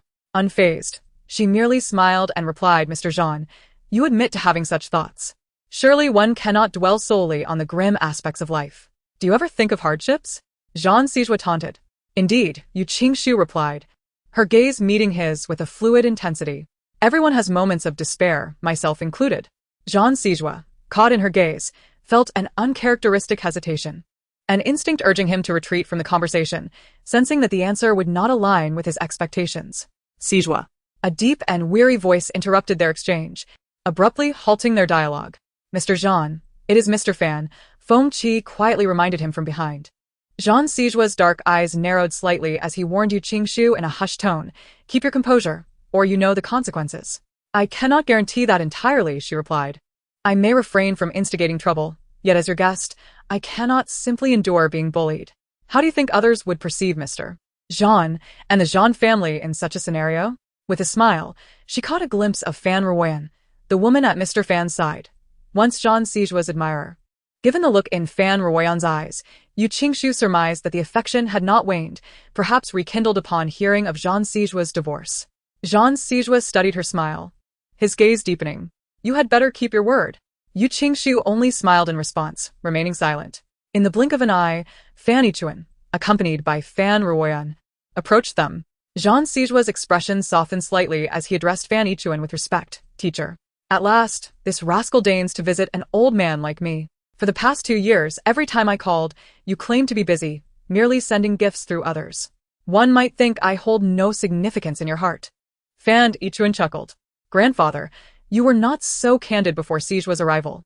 You even asked me to be understanding of his busy schedule, Fan Ruoyan teased, linking her arm with Fan Yichuan's before turning to glance at Jean Sijua. After 2 years, Jean Sijua still made her heart race, just as it had when she first laid eyes on him. The only difference was his newfound maturity and poise, which rendered him even more captivating. While Fan Ruoyan scrutinized Jean Sijua, Yu Qingshu examined Fan Ruoyan. Dressed in a flowing camel-colored gown, she exuded both sweetness and ethereal grace. Her long hair cascading down to her waist, seemingly casual yet meticulously arranged upon closer inspection. It is evident that she places great importance on this birthday banquet. While she may not possess extraordinary beauty, she certainly does not pale in comparison among a crowd of affluent young ladies. The Fan family is flourishing, yet among 3 generations. Only Fan Ruoyan stands as the sole daughter, naturally becoming the cherished jewel of the Fan household, receiving the utmost attention and affection from Fan Yichun among the younger generation. You, my dear, are always undermining your grandfather. You are not even married yet. And already your allegiances seem to be shifting elsewhere. What will happen when you do marry? Fan Yichun chided playfully, a teasing glimmer of intrigue flashing in his eyes as he turned to Jean Sijua. Ask him if I speak the truth. Upon hearing this, Fan Ruoyan lifted her gaze to Jean Sijua, her eyes tinged with a hint of shyness. Grandfather. Fan Yichun's laughter rang out, and as his peripheral vision caught sight of Yu Qingshu standing beside Jean Sijua, he subtly restrained his smile, casting a curious glance at Jean Sijua. Sijua, who is this? Fan Ruoyan had encountered Yu Qingshu before, but Fan Yichun had not. Yu Qingshu distinctly felt 2 scrutinizing gazes upon her. One was probing and laden with an invisible pressure, while the other radiated a piercing jealousy that felt like a thorn in her back. Greetings, Mr. Fan. I have long admired your reputation. I am Yu Qingshu. As Fan Yichun's words settled, the atmosphere grew somewhat subdued. After a moment of contemplation, Yu Qingshu felt compelled to introduce herself. Initially, Jean Sijua had wed without a ceremony, and following his retirement, he had been residing in Yi City, rarely appearing in social circles. Apart from knowing that Jean Sijua's spouse bore the surname Yu and some vague rumors, little was known about her full name. Upon hearing the surname, his weary eyes darkened as he murmured, I believe Sijua's former wife also had the same surname. Mr. Fan, you are not mistaken. I am indeed Jean Sijua's ex-wife, Yu Qingshu affirmed with an elegant smile, openly acknowledging her identity. Her voice was neither too loud nor too soft, and as her words fell, the surrounding gazes immediately turned toward her. Sijua. Weren't you already divorced from her? Why is there still such entanglement? Fan Ruoyan observed Yu Qingshu's ethereal yet alluring visage, then glanced at her arm entwined with Jean Sijua's, feeling a sharp pang of discomfort. It was so glaring that she was tempted to disregard her decorum and rush over to separate them. Yenner, do not be rude. Fan Yichun interjected sternly. Fan Ruoyan's eyes reddened slightly as she protested, Grandfather, you are unaware of what Yu Qingshu has done. And what I said was not inappropriate. Since she and Sijua are divorced, her persistent attachment is clearly unwanted. Fan Ruoyan, I command you to silence. Fan Yichun chastised her as her words grew increasingly out of line. Grandfather. Fan Yichun's temples throbbed. He had not anticipated that his usually sensible granddaughter would lose her composure in public. He instructed gravely, enough. Go check on your mother and see why she has not yet arrived. Tell her to come down and attend to the guests. Biting her lip, Fan Ruoyan shot a resentful glare at Yu Qingshu before turning to leave. Chapter 60. Qianning, change your male companion. Mr. Fan, you are too courteous. She recognized that Fan Yichun was assessing her and smiled dismissively, allowing him to appraise her. In truth, Miss Fan was not entirely wrong. I indeed committed numerous foolish acts in the past. One must inevitably bear the consequences of their actions. Thus, I graciously accept the criticism directed towards Miss Fan. Fan Yichun appeared somewhat astonished. Yu Qingshu, however, did not display any signs of displeasure. Rather, her every frown and smile was poised and graceful, seemingly unfazed by the earlier slight from Fan Ruoyan. This prompted him to question the authenticity of the rumors circulating outside. Teacher. She is merely an employee of the Zhan family now, implied that Yu Qingshu was only present due to her professional ties. Fan Yichuan's murky, weathered gaze deepened slightly, and his previously furrowed brow relaxed. So it was. That girl, Yenna, is just too impetuous. We have indulged her too much, allowing her to act so recklessly without seeking clarity before causing a scene. Yu Qingshu, with her eyes lowered and her fan-like lashes fluttering, arched an eyebrow upon hearing Fan Yichuan's words. It seemed that not only was Fan Ruoyan stubbornly infatuated with Zhan Sijua, but Fan Yichuan's aspirations for Zhan Sijua to become his future grandson-in-law had also been rekindled. Satisfied with his answer, Fan Yichuan deftly shifted the conversation, briefly inquiring about Zhan Sijua's recent circumstances. As more guests arrived, he invited Zhan Sijua to join him in meeting them, leaving it unclear whether his intentions were to boast about his esteemed protégé or to further his aspirations for Zhan Sijua's future.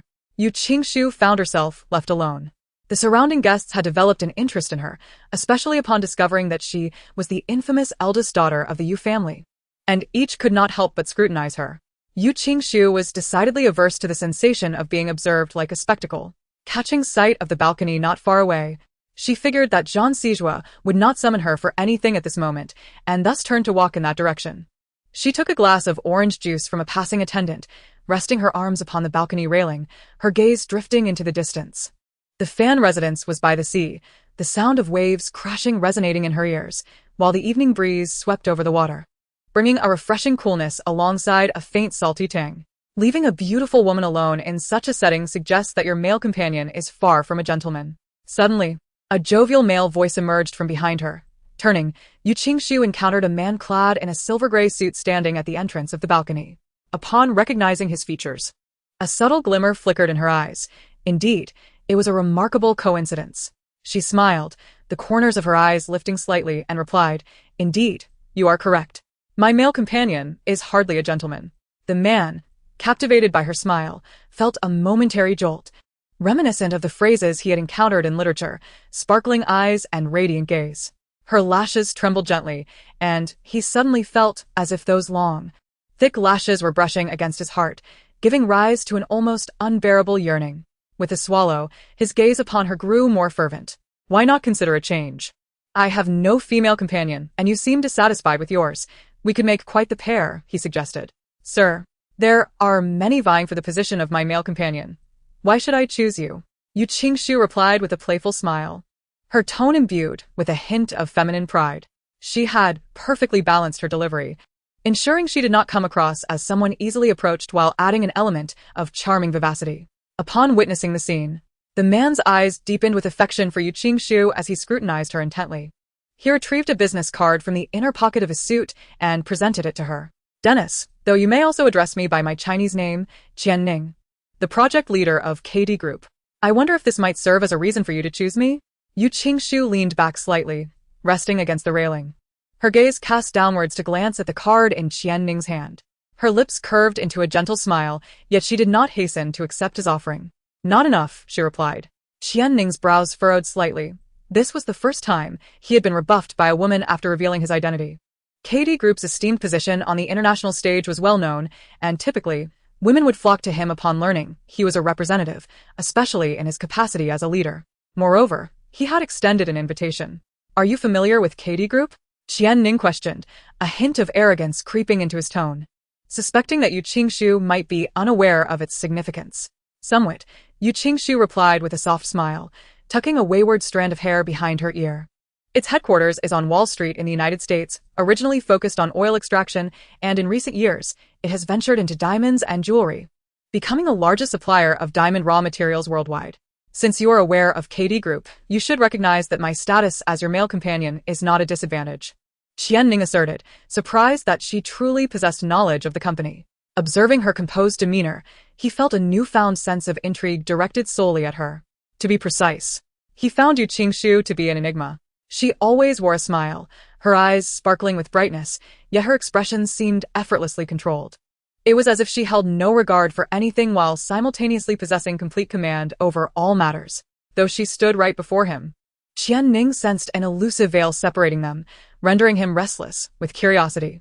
Who are you, and what relevance do you hold for me? I seek a companion, not a benefactor, Yu Qingshu stated. Then, may I inquire, what criteria does this beautiful lady require for her male companion? His interest in her deepened further. That would depend on whether Mr. Qian can prove himself more remarkable than my current companion, Yu Qingshu replied, tilting her head slightly to peer past Qianning. Following her gaze, Qianning observed Fan Yichuan, flanked by Fan Ruyan and Zhang Siju, engaged in conversation amidst the crowd. Even with Fan Yichuan acting as a barrier, onlookers perceived Fan Ruyan and Zhang Siju as an ideal match. Many speculated that Fan Ruyan was likely to marry into the Zhang family, becoming Zhang Siju's next wife. Qianning was well aware of Zhang Siju, even though they had never formally met. The name of the Zhang family and its heir was widely recognized in the capital. Chapter 61. An Invitation to Dance. I simply did not anticipate that you were the woman of General Zhang, Qianning remarked, his interest in Yu Qingshu waning substantially. After all, he had already conducted a background check on Zhang Siju prior to his arrival. Although he could not uncover much useful information on the surface, he had even gone so far as to hire a hacker to dig deeper, only to find that nothing substantial could be revealed. Qianning's ascent to the position of project leader should not be underestimated. He possesses formidable capabilities and has successfully concealed his identity as the project team's consort. A feat for which the KD Group has expended considerable resources to engage the Red Hacker Alliance. However, achieving complete anonymity remains elusive. In contrast, Zhang Sijua's information is impenetrable, revealing nothing beyond what he willingly shares. This alone leads Qianning to comprehend that Zhang Sijua is not someone to be trifled with. And as his companion, she must remain untouched for her safety. Qianning gazed at Yu Qingshu with a tinge of regret, remarking, "It appears that I indeed lack the qualifications to be your partner. Should we cross paths again in the future, and if you find yourself without President Zhang, I will certainly extend an invitation for you to be my companion." Yu Qingshu could not help but click her tongue inwardly. It was evident that Zhang Sijua was perceived as a formidable presence in their eyes. With a glimmer in her eyes, she lightly blinked and replied, "Mr. Qian, you misunderstand. I am not President Zhang's woman, merely a humble employee of the Zhang Group." "An employee of the Zhang Group?" he inquired. "Indeed, do I not appear to be one? However, it is understandable that you would be misled.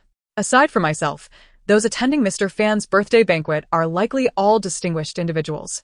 Yu Qingshu smiled, adding, "Moreover, I believe President Zhang no longer requires my company." At that moment, she glanced once more toward Qianning's back. An instant chill enveloped him, as if the temperature had dropped several degrees. Turning around to follow the sensation, he beheld Zhang Sijua approaching, with Fan Ruyan having intertwined her arm with his, walking alongside him. Yu Qingshu straightened, setting down her orange juice, and, with measured steps on her slender heels, approached Qianning. Meanwhile, Zhang Sijua and Fan Ruyan had reached them. "Miss Yu possesses quite the charm, engaging so amiably with another man in such a brief span," Fan Ruyan remarked with a sharp, mocking tone. Since her rebirth into Yu Qingshu's life, she had grown accustomed to the myriad of caustic remarks and barbed comments, rendering her immune to their sting. However, Fan Ruyan, having been pampered by her family, spoke without decorum, oblivious to the fact that her words also cast a shadow on Qianning. Perhaps the speaker was oblivious, but the listener was not. The remark was too jarring, causing Qianning's expression to shift. "Miss Fan, my encounter with this lady was merely coincidental, and our conversation was brief. I said nothing of consequence. Why the rush to explain? Do you two truly share some clandestine connection?" Fan Ruyan retorted, her displeasure evident. Yu Qingshu lowered her gaze, remaining silent, seemingly detached from the unfolding drama.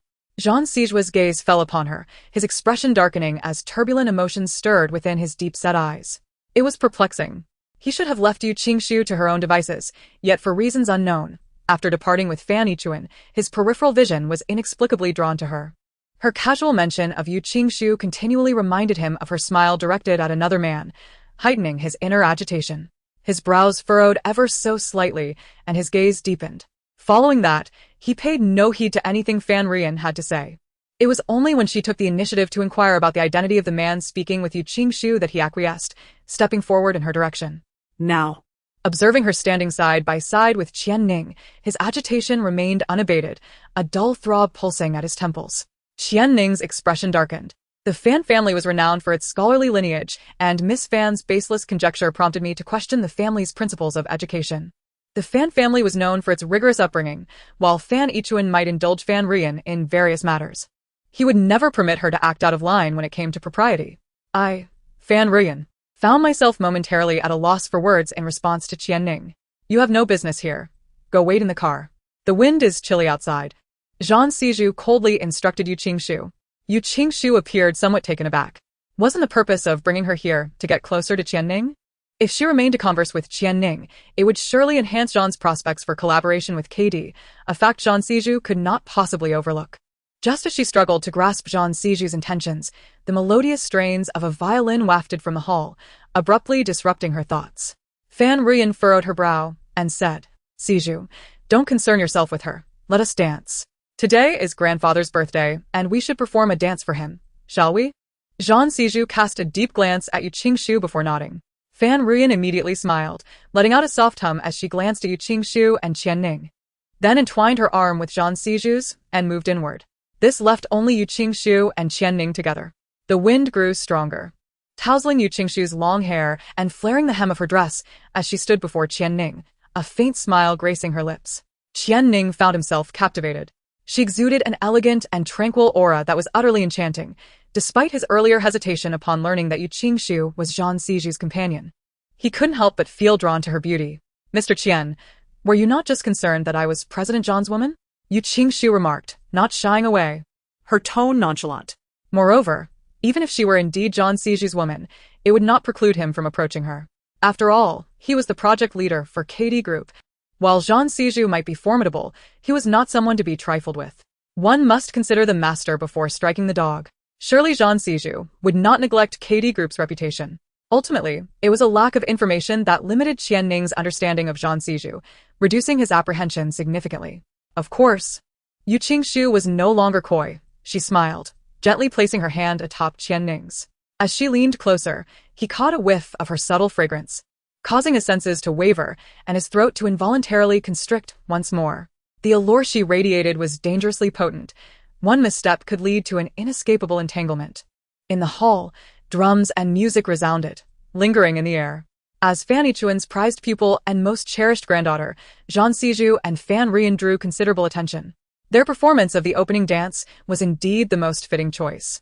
Their synergy was remarkable. Fan Rian was lively, while Zhang Siju exuded steadiness, creating a truly harmonious pair.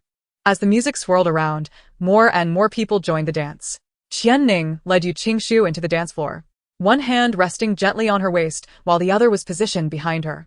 The two began to move slowly in sync with the melody. After dancing for a while, Qianning remarked in surprise, Miss Yu, you dance far better than I had anticipated. I learned a bit as a child, but I was rather lazy. So I never mastered it, Yu Qingshu replied, glancing up at him with a smile. But if I accidentally step on Mr. Qian's foot later, I hope you won't be angry. With that, she playfully winked. Qianning was momentarily taken aback by her wink and exclaimed, how could I ever bear to be angry with you? Yu Qingshu simply smiled, remaining silent. It's not a secret at all. If Qianning were to discover my full name and inquire further, many would eagerly share my past exploits. There's nothing to hide. Since I have been reborn as Yu Qingshu, I cannot deny the deeds of my former self. I was married and just received my divorce certificate a month and a half ago, she confessed. I truly wonder which man lacks the vision to divorce someone as beautiful as you, Miss Yu, Qianning replied. If it were me, I certainly would not let you go. On the other side of the dance floor, Fan Rian inadvertently caught sight of Yu Qingshu and Qianning, her brows knitting together as she muttered with displeasure, why are they dancing too? Though her voice was not loud, Zhang Siju, facing her, heard her words and glanced in the direction she had been looking. Upon seeing them, his eyes darkened, and an icy aura radiated from him. Fan Rian couldn't help but shiver. Siju, are you alright? She sensed the chilling atmosphere surrounding him, biting her lip, as she felt that his emotional shift was linked to Yu Qingshu. Realizing this, her heart sank. Siju, you. Before she could finish her question, Zhang Siju suddenly pushed her backward with the hand resting on her waist. Her pupils dilated as she stumbled, losing her balance, and heading towards Qianning and Yu Qingshu. Qianning's expression tightened, and he released Yu Qingshu to quickly catch the stumbling Fan Rian. Yu Qingshu was taken aback by the sudden collision, and, Before she could react, someone grasped her wrist and pulled her forcefully into an embrace. Zhang Zijou held her waist firmly, his voice low and commanding. "Yu Qingshu, focus on dancing with me. Whatever I choose to do is not for you to question," Yu Qingshu retorted, but Zhang Zijou coldly interrupted, mocking her. "Or perhaps you're blaming me for ruining your good time with Qian Ning. What is this? Unable to become Mrs. Zhang, you now aspire to be Mrs. Qian?" Upon hearing this, Yu Qingshu lost her desire to dance. Initially, she felt a twinge of guilt for having misunderstood his intentions for bringing her to Fan's family banquet. Thus, when Qian Ning approached her, she thought that getting closer might be beneficial for their future collaboration. She believed that by helping him, she would also secure a measure of assurance for the U Group. Now, it seemed that her kindness was met with ingratitude. Yu Qingshu struggled a couple of times, yet the grip of Zhang Zijou on her waist tightened further, his voice cold and stern as he warned, "Yu Qingshu, I advise you to abandon this thought at once. Do you really believe Qian Ning would have any interest in you? How do you know he wouldn't fancy me?" Frustrated by her futile attempts to break free, a mixture of anger and amusement crossed Yu Qingshu's face as she retorted, "Just a moment ago, Qian Ning was asking me if I had a boyfriend. If it weren't for your unwarranted interference, I might have already been with him." Suddenly, Zhang Zijou lifted her effortlessly, striding through the crowd toward the dance floor's exit. The abrupt sensation of weightlessness startled Yu Qingshu, her eyes widening as she exclaimed, "Zhang Zijou, what on earth are you doing?" Put me down. He halted, casting a chilling gaze upon her. "Are you certain?" With that, he unexpectedly released her, and Yu Qingshu found herself plummeting. Instinctively wrapping her arms around his neck to prevent her fall, her body suspended precariously. Her complexion paled slightly. Had she not reacted in time, the consequences could have been dire for her child. Zhang Zijou quickly caught her again, saying nothing as he continued to walk outside, his expression grim. Within the dance hall, Fan Rian and Qian Ning observed the scene, their expressions varying. Fan Rian bit her lip in frustration, calling out sweetly to Zhang Zijou's retreating figure, "Zijou."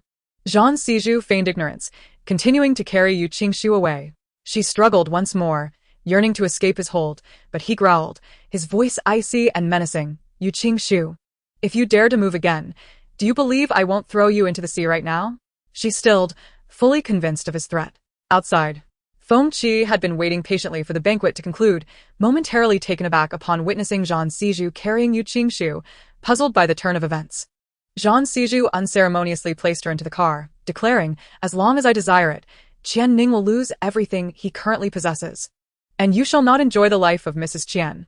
"Zhang Zijou, how dare you?" she began, but before she could finish, he seized her chin, his eyes glinting with malice as he sneered, "You may as well test whether I dare or not." In the car, Yu Qingshu felt a rush of indignation, her eyes slightly reddening as she ground her teeth, mentally berating Zhang Zijou until her fury waned, and she unknowingly drifted into slumber. Instinctively glancing to her side, she found Zhang Zijou seated with his eyes closed, the first two buttons of his black shirt undone, revealing a hint of his sculpted collarbone. Exuding a blend of composure and allure, as if sensing her gaze, he abruptly opened his eyes, startling Yu Qingshu into averting her eyes, turning to look out the window instead. However, this diversion only reminded her of her hunger. On their way back to the hotel, they passed by a bustling night market filled with an array of food stalls. A slight crack in the car window allowed the mingling sounds of lively vendors and tantalizing aromas to waft inside, the scent of spicy crayfish igniting her appetite. Perhaps it was due to her ravenous state that the delicious aroma did not induce nausea, but rather made her stomach growl audibly within the otherwise quiet car, the sound echoing once more as her hunger became undeniable. Zhang Zijou's gaze darkened, and with a cold lift of his lips, he commanded, "Stop the car." The driver, obeying immediately, pulled over to the side. As the vehicle came to a halt, Zhang Zijou's icy voice slipped from his thin lips, instructing Yu Qingshu, "Get out. I have a craving for crayfish." Yu Qingshu, wide-eyed in disbelief, glanced outside the car and noticed a bustling stall specializing in spicy crayfish not far away, with a queue of 7 or 8 patrons, indicating a thriving business. If she were to go now, she would undoubtedly have to wait for quite some time. Feeling both hungry and exhausted, she was acutely aware that opposing Zhang Zijou would likely result in him leveraging the U Group against her. As long as this vulnerability existed, her choices were limited. With a forced smile, she acquiesced. "All right, I will go buy it for you right now." With that, she stepped out of the car, her high heels clicking against the pavement as she made her way toward the crayfish vendor. Feng Qi, glancing in the rearview mirror at Zhang Zijou, remarked, "Mr. Zhang, The doctor has advised you against eating crayfish, as a severe allergic reaction could lead to respiratory difficulties. I am aware, Jean Sijua replied coldly. Feng Qi was about to press further when he inadvertently met Jean Sijua's chilling gaze, causing his words to falter. Some inquiries were best left unvoiced. Curiosity regarding certain matters should be tempered. Having been by Jean Sijua's side for 2 years, Feng Qi understood this truth all too well. Jean Sijua rolled down the car window completely, resting his elbow on the ledge, his gaze drifting to catch a glimpse of Yu Qingshu's graceful silhouette. She was resplendent in a pale blue gown, captivating amidst the lively crowd. As he observed her, images of her dancing with Qian Ning at tonight's banquet flickered in his mind, a shadow passing through his eyes. He tossed his phone to Feng Qi, ordering, "Send this to the KD Group's email." Feng Qi caught the phone, swiped the screen, and his heart sank upon realizing the gravity of the contents. Mr. Jean. These are all pieces of evidence regarding Qian Ning's embezzlement of public funds and collusion over the past 2 years at KD Group. If this gets out, the upper echelons of KD Group will not let Qian Ning off easily. It seems the project lead at KD Group needs to be replaced. Jean Sijua offered no explanation regarding the origins of the evidence, merely stating this with a chilling authority, as if he were a sovereign with the power to dictate life and death. A sudden chill swept through Feng Qi, leaving him acutely aware of the coolness of the early autumn breeze. Gazing into the rearview mirror, he felt a heavy weight in his chest as he realized he truly knew nothing of Jean Sijua. Despite 2 years of proximity, his understanding remained superficial. He had always believed Jean Sijua would be constrained by the predatory board members, yet now he recognized the simplicity of that assumption. How could someone capable of easily uncovering Qian Ning's actions over the past 2 years possibly fear the board? But if he was unafraid, why had he not yet moved against those with ill intentions? Yu Qingshu, appearing somewhat weary, bent to re-enter the car, a box of freshly packaged crayfish in hand. Forcing a smile as she said, "Here you go, your crayfish. Enjoy, Mr. Jean." "Dispose of it," he replied curtly. Jean Sijua cast a glance, his voice icy. "Throw it away?" Yu Qingshu looked down at the small crayfish in her hand. Didn't you say you wanted to eat it? "I stood in line to buy it. And now you say to throw it away?" Jean Sijua, you must be doing this on purpose. Has no one ever told you that such behavior is quite childish? Yu Qingshu, at present, you are merely an employee of the Jean family. Aside from obeying my commands, you have no right to question my decisions. If you cannot comply, you may leave Jean's at once, Jean Sijua replied, his gaze dark and heavy. Yu Qingshu glared at him, her grip on the packaging tightening unconsciously. After a moment, she managed to suppress her fury. "Fine, I will throw it away." She then instructed the driver to continue towards the hotel. Gritting her teeth, she held her anger in. After 20 minutes in the Bentley, they finally reached the hotel. Exhausted, she sank onto the sofa, her gaze drifting to the crayfish. The more she looked, the angrier she became. With a swift motion, she grabbed it and raised it, ready to throw it into the nearby trash can. Just then, her stomach growled. The spicy aroma wafting from the packaging made her swallow involuntarily. It was already deep into the night, and the hotel was far from the city center, making it impossible to order takeout. Having gone an entire day without food, even if she didn't want to eat, the little one inside her could not be left hungry. Besides, Jean Sijua would never know whether she discarded the crayfish or consumed it, and wasting food was indeed shameful. With this thought, Yu Qingshu set the crayfish down, opened the packaging, and began to feast with delight. The following day, they embarked on their return journey. However, unlike their trip to Yecheng, this time they had an additional companion, Fan Rian. She was originally a graduate student at the Imperial Capital University, but had returned to campus a full month early for Jean Sijua. In the cabin, Fan Rian sliced fruit and brought it to Jean Sijua. Noticing he was engrossed in work emails, she closed his laptop. Jean Sijua raised his eyes, a flicker of displeasure passing through his otherwise calm gaze. Sitsuo. Take a moment to enjoy some fruit. You cannot work endlessly. You are human, not a machine, she said with a smile. Proffering a piece of watermelon on a toothpick towards him, her eyes sparkling with anticipation. Jean Sijua glanced at her, his peripheral vision catching sight of Yu Qingshu looking their way. Almost instinctively, he took a bite of the watermelon Fan Rian offered. "Is it sweet?" Fan Rian asked, her eyes brightening with a smile. Jean Sijua replied nonchalantly, yet his attention lingered on Yu Qingshu rather than on Fan Rian and the watermelon. Yu Qingshu merely glanced at them before averting her gaze, returning to her phone as if she had not noticed the intimate exchange between Fan Rian and Jean Sijua. Jean Sijua's expression darkened slightly, an aura of coldness emanating from him. Sweet is good, Sijua. Try another piece, Fan Rian urged, poking another watermelon slice. Completely absorbed in the joy of having him eat what she had offered, oblivious to the change in his demeanor. Jean Sijua shot a cold glance at the piece of watermelon in her hand and said flatly, "You can eat it yourself. But this was cut for you, Sijua. Just one more. I detest interference in my work. This is a singular occurrence, and it shall not be repeated." Jean Sijua interrupted her with a cold, detached demeanor. The smile that had graced Fan Rian's lips immediately faded. Had she encountered Jean Sijua's demeanor 2 years prior, she might not have been affected, however.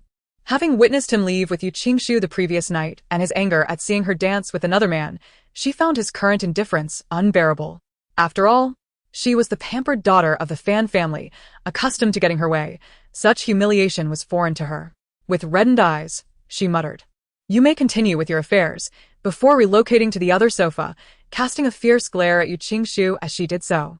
When the plane landed at the international airport of the capital, it was already afternoon. Upon disembarking, Jean Sijua instructed Feng Qi to escort Fan Rian to the University of the capital. Unwilling to concede, Fan Rian exited the vehicle only to approach Yu Qingshu directly, indignantly declaring, "Yu Qingshu, I shall not be defeated by you. One day, Sijua will realize that I am the one most suited for him. Just you wait." Meanwhile, in another room, Chen Qianqian had received Yu Qingshu's medical examination results. A knock echoed as someone outside cracked the door to enter. "Manager Chen, this quarters." Get out. Chen Qianqian shouted furiously. The employee's face blanched in fear as they hastily closed the door. At that moment, she distinctly heard a crash from within the office, the contents of the desk scattering across the floor. Chen Qianqian's eyes burned with rage as she clenched the report in her hand, her impeccably manicured nails nearly piercing the paper. The examination, arranged by her through General Peng, had been intended solely to acquire Yu Qingshu's blood. That blood was not merely for routine tests, but had been sent for an HCG test to ascertain whether Yu Qingshu was truly pregnant. Suddenly, her phone rang. Glancing at the caller ID, she quickly answered, her voice shaky. "Mother, that wretched Yu Qingshu is indeed pregnant. What should I do?" "Qianqian, I'm downstairs at your office. Come down now, and you must remain calm. Do not let anyone perceive your emotional turmoil, understand?" Jia Manlon urged. Chen Qianqian bit her lip, acknowledging, "I understand." After ending the call, she took several deep breaths to compose herself before grabbing her bag and striding out of the office in her high heels. In the cafe on the first floor of the Jean building, Jia Manlon, elegantly clad in the latest tailored suit, waved as she spotted Chen Qianqian. Rushing over, Chen Qianqian barely settled into her seat before urgently asking, "Mother, what am I to do? That child cannot be allowed to remain." Qianqian. "How many times must I remind you to maintain your composure, regardless of the circumstances?" Jia Manlon replied, taking a sip of her coffee. "How can I possibly remain composed? Mother, Sijua would rather take Yu Qingshu on a business trip than bring me along. If he were to learn that Yu Qingshu is carrying his child, he would certainly not allow her to remain nameless and unrecognized." Chen Qianqian's eyes reddened as she exclaimed, "Mother, you must help me devise a plan. It took me so long to reach this point." "Do not worry, my dear. I have already concocted a strategy," replied Jia Manlon, a sinister smile curling at the corners of her lips as she beckoned Chen Qianqian closer. She then whispered her meticulously devised scheme into her ear. "We will deceive her into going to the hospital under the pretense of your father's hospitalization. I will have someone waiting in the ward, and once we render her unconscious, we will usher her into the operating room to terminate the pregnancy. Once she is in the operating room, you will call Jean Sijua to inform him that Yu Qingshu is pregnant and undergoing an abortion." "No, that cannot happen. We must not disclose Yu Qingshu's pregnancy to Sijua. If we do, it would only serve to empower that little vixen. What difference does it make? The child will be lost regardless. Jean Sijua will know that it was Yu Qingshu who unilaterally terminated the pregnancy. He will witness her emerging from the operating room. And even if she claims she was framed, he will not believe her." Jia Manlon scoffed, her eyes glinting with venomous malice. "By then, Yu Qingshu will have no defense. A woman who has willingly killed her own child. How could Jean Sijua continue to protect her? She will undoubtedly be ousted from the Jean family, and the Yu group will follow suit into bankruptcy. Without Jean Sijua's backing, she will be rendered powerless, merely a pawn for you to manipulate." Chen Qianqian lowered her eyelashes, envisioning Yu Qingshu kneeling before her, weeping and pleading for mercy, a sinister glint flashing in her eyes. That night. Chapter 65. Returning the favor to a Qiao. "Is there Yu Qingxiu felt that her appetite had improved somewhat over the past few days. She wondered if it was due to the favorable climate of Yi City or perhaps because the little one in her womb was beginning to empathize with her. Of course there is. Then I shall indulge in more food these days. Yu Qingxiu smiled, changing her shoes. Qiao, I'm feeling a bit tired. I will rest for a while, and you can call me when dinner is ready. Qiao nodded. I will prepare more of the dishes that the young lady enjoys. Yu Qingxiu smiled and headed towards her bedroom, suddenly recalling something. She paused and said, Oh, I almost forgot. How is the divorce case with lawyer E progressing? We won. The male party leaves empty-handed. Qiao replied, beaming. Lawyer E even mentioned that it was thanks to you for providing the evidence of the male party's infidelity. But, young lady, how did you obtain those photographs? Qiao asked curiously. Yu Qingxiu casually replied, I spent a bit of money hiring a private investigator. But lawyer E said the female party had hired a private investigator for 3 months without any success? Young lady, the investigator you hired captured evidence in just a few days. That is truly impressive. Qiao marveled. This private investigator was indeed remarkable, the perennial second-in-command of the Honka Alliance. Qin ding. Just as she settled down, her phone rang. She glanced at the caller ID and, without a second thought, hung up. Moments later, the phone rang again, and she once again disconnected the call. The caller seemed resolute in their desire for her to answer the phone, persistently dialing 3 times without any indication of surrender. Yu Qingxiu's eyes grew slightly frosty as she reluctantly pressed the answer button. Yu Qingxiu, why did you take so long to answer? Do you not know that father is hospitalized? Chen Qianqian's voice echoed through the receiver. Chen Haixing is in the hospital? Now she was aware. Yu Qingxiu's eyes flickered momentarily as she languidly reclined against the headboard, responding coolly. Then why are you not rushing to the hospital? Chen Qianqian commanded sharply, hanging up before Yu Qingxiu could respond, gazing at the phone screen that displayed the end of the call. A hint of derision curved her lips as her fingertips danced across the screen, promptly adding Chen Qianqian's number to the blacklist. Bang! Chen Qianqian forcefully swung open the door to the archives, striding in on her high heels with an air of aggression. Yu Qingxiu, how dare you not come to the hospital to see father? Qiao, who was busy categorizing the neatly organized documents for Yu Qingxiu, was startled. 2nd, Mississippi.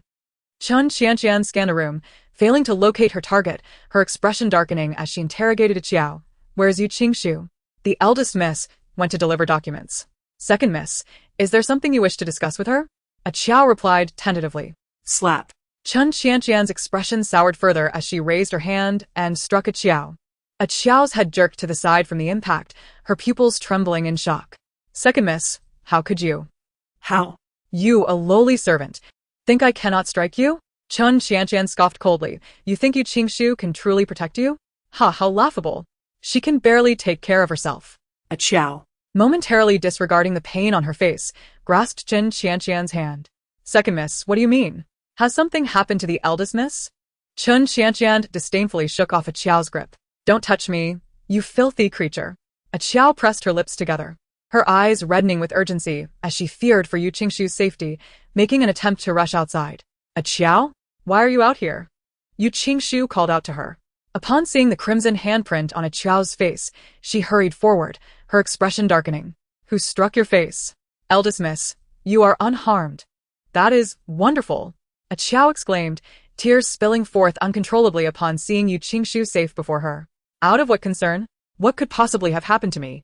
Yu Qingxiu frowned, observing Qiao's tears cascading down like pearls from a broken string, deciding to momentarily refrain from questioning the situation.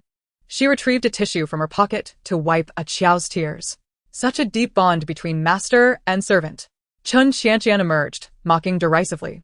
Upon seeing Chen Qianqian, Yu Qingxiu immediately understood. She shielded Qiao behind her, her bright eyes glinting with an icy chill. Chen Qianqian, did you strike Qiao? And if I did? I asked you to go to the hospital yesterday. Why did you not heed my request? Do you know that father waited for you in the hospital all night? Since you refused to listen, what is wrong with me teaching you a lesson on his behalf? Moreover, this is merely a light punishment for a traitorous wretch. Slap. Yu Qingxiu stepped forward and, without uttering a word, struck Chen Qianqian sharply across the face. Chen Qianqian, shocked, covered her face and exclaimed, You dare to hit me. Slap. As her words fell, another resounding blow followed. It seemed that my previous restraint had led you to believe I would not dare to lay a hand on you. Yu Qingshu's gaze was cold, her lips curling slightly. These 2 slaps are for your audacity to scream at me. Chen Qianqian felt a burning pain in her cheeks, her eyes reddening with fury as her entire body trembled. You vile wretch, she shouted. The crisp sound of slaps echoed in succession, and soon, Chen Qianqian's cheeks swelled grotesquely. Resembling that of a pig's head, even the slightest movement of her mouth sent waves of pain coursing through her, causing her to break into a cold sweat. Yu Qingshu, her expression impassive, rubbed her slightly aching wrist, casting a cold glance at her. These slaps are a repayment for what you did to a Qiao with interest. Gritting her teeth, Chen Qianqian could no longer afford to feel pain as she lunged at Yu Qingshu. I will kill you. A Qiao's eyes widened in instinctive horror. Miss. With a cold smile, Yu Qingshu deftly sidestepped Chen Qianqian's attack, seizing her wrist and forcefully pulling her backward. Bang! Chen Qianqian landed face up, back down, crashing to the ground with such force that it felt as though her very insides had been shattered. Yu Qingshu approached her, towering above, each word she uttered as frigid as ice, penetrating to the core. Chen Qianqian, should there be a next time, you will come to regret living in this world. The pain made Chen Qianqian feel as if every breath was agony, and the chill of Yu Qingshu's words froze her blood in her veins. A Qiao took the cotton swab from Yu Qingshu's hand, saying, Miss, there's no need to waste medicine. This injury is trivial. Her movements were not gentle, and a Qiao winced in pain. Yu Qingshu glanced at her. Does it hurt? It does. A Qiao replied. Good, it should. Although her tone was harsh. Yu Qingshu softened her touch. You must remember this pain. Chapter 66. You say father hopes I will visit him? A Qiao, with her eyes downcast, asked softly, Miss. Is it true that a Qiao is utterly useless? After applying the ointment, Yu Qingshu tossed the cotton swab into the trash and, meeting a Qiao's eager gaze, sighed. A Qiao, I do not blame you. I merely hope you remember this pain. If there is a next time, you must learn to retaliate. Even if you cannot fight back, surely you can run? Miss, a Qiao will strive to improve. Yu Qingshu gently patted her head, smiling faintly. In truth, you have made significant progress. Perhaps I have been too impatient. Take your time. Compared to the timid girl who could barely utter a complete sentence, Yu Qingshu had observed a Qiao's remarkable transformation over the past few days. Yet she constantly fretted that a Qiao's pace of growth might be insufficient. Perhaps because she had genuinely come to regard both a Qiao and Yi Xiao as her friends, allowing them to occupy a place in her heart. Consequently, Yu Qingshu harbored more concerns than in her previous life, fearing she might be unable to protect them adequately. In the past, the emotionally distant and almost cold-hearted person she had been had never experienced such trepidation. A Qiao, taken aback, could not help but wonder, Miss, why has Madam come? Could it be regarding the incident with the second miss? What to do? Yu Qingshu smirked dismissively, responding, then let the mother and daughter fight together. What else can we do? The audacity to strike her stepmother in public was something Yu Qingshu could truly accomplish now. With a light smile, Yu Qingshu remained silent. A Qiao took a deep breath, furrowing her brow, her expression serious. Miss, do not worry. This time, a Qiao will assist you. No sooner had she spoken than Jia Manlon had already spotted them, gracefully approaching in a luxurious, handcrafted qipao, gently calling out, Qingshu. Is Aunt Lan here to confront me? Yu Qingshu asked coldly, her tone indifferent. Upon hearing this, Jia Manlon tightened her grip on her handbag, a fleeting glimmer of malice flashing in her eyes. Chen Qianqian had suffered a broken coccyx from her fall, and seeing her lying in a hospital bed with a swollen face, Jia Manlon wished she could tear apart this little wretch, Yu Qingshu. However, the thought of the life growing within this little wretch forced Jia Manlon to suppress her fury. Maintaining a facade of gentleness as she self-reproached, I know it must be Qianqian's fault for being thoughtless. You are her sister, and it is only right that you discipline her. Moreover, Qianqian has told me she does not blame you for her fall, it was her own carelessness. At this, Yu Qingshu raised an eyebrow, clearly skeptical that Chen Qianqian would utter such words. Qingshu, I have come to seek your favor. Jia Manlon shifted her tone, her eyes reddening. I know you have never liked me or Qianqian, and you hold grievances against your father as well. Yu Qingshu crossed her arms, a semblance of a smirk playing on her lips as she awaited her to continue. But now your father is hospitalized, and his greatest wish is for you to visit him. Qingshu, I implore you, please go see your father, even if just for a moment. I cannot bear to see him look so dejected. As she spoke, tears began to fall from Jia Manlon's eyes, and she reached out to grasp Yu Qingshu's hand. Yu Qingshu stepped back, evading her grasp.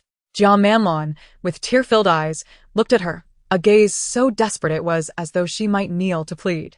The onlookers' expressions shifted, casting Yu Qingshu in a less favorable light, though their initial regard had never been particularly kind. Yu Qingshu's gaze slowly settled on Jia Manlon's face. Betraying no emotion. Truly, she was the quintessential White Lotus, her craft surpassing that of Chun Qianqian. Did Chun Haisheng, that scoundrel of a father, truly wish for her to visit him? Unless the sun were to rise in the west. Since such a scenario was implausible, it was evident that Jia Manlon and Qin Qianqian were exerting themselves to pressure her into visiting the hospital, even going so far as to confront her at the headquarters of the Zhan Group. A fleeting thought crossed Yu Qingshu's mind, recalling the inexplicably advanced medical examination arranged a few days prior. Her gaze darkened as she inquired, "You say that father wishes for me to see him?" "Indeed, Qingshu. You are well aware that your father holds you most dearly." Jia Manlon met her gaze, a flicker of guilt stirring within her, as if she were completely exposed. A fine sheen of perspiration gathered on her forehead. When did this little vixen's eyes become so fearsome? Jia Manlon felt as if two heavy stones were perched upon her shoulders, so weighty that even breathing grew laborious. "Very well, I shall accompany you to the hospital." Ah Qiao, filled with unease, harbored suspicions regarding Jia Manlon and Chen Qianqian. "Miss, I shall go with you. I can manage alone. If something were to transpire, I cannot guarantee your safety." Yet on the way to the hospital, Jia Manlon found herself inadvertently glancing at Yu Qingshu's abdomen. Only a little over a month had passed, and her belly remained flat, devoid of any signs of pregnancy. However, the results of that report gnawed at Jia Manlon, darkening her gaze with a burgeoning malice.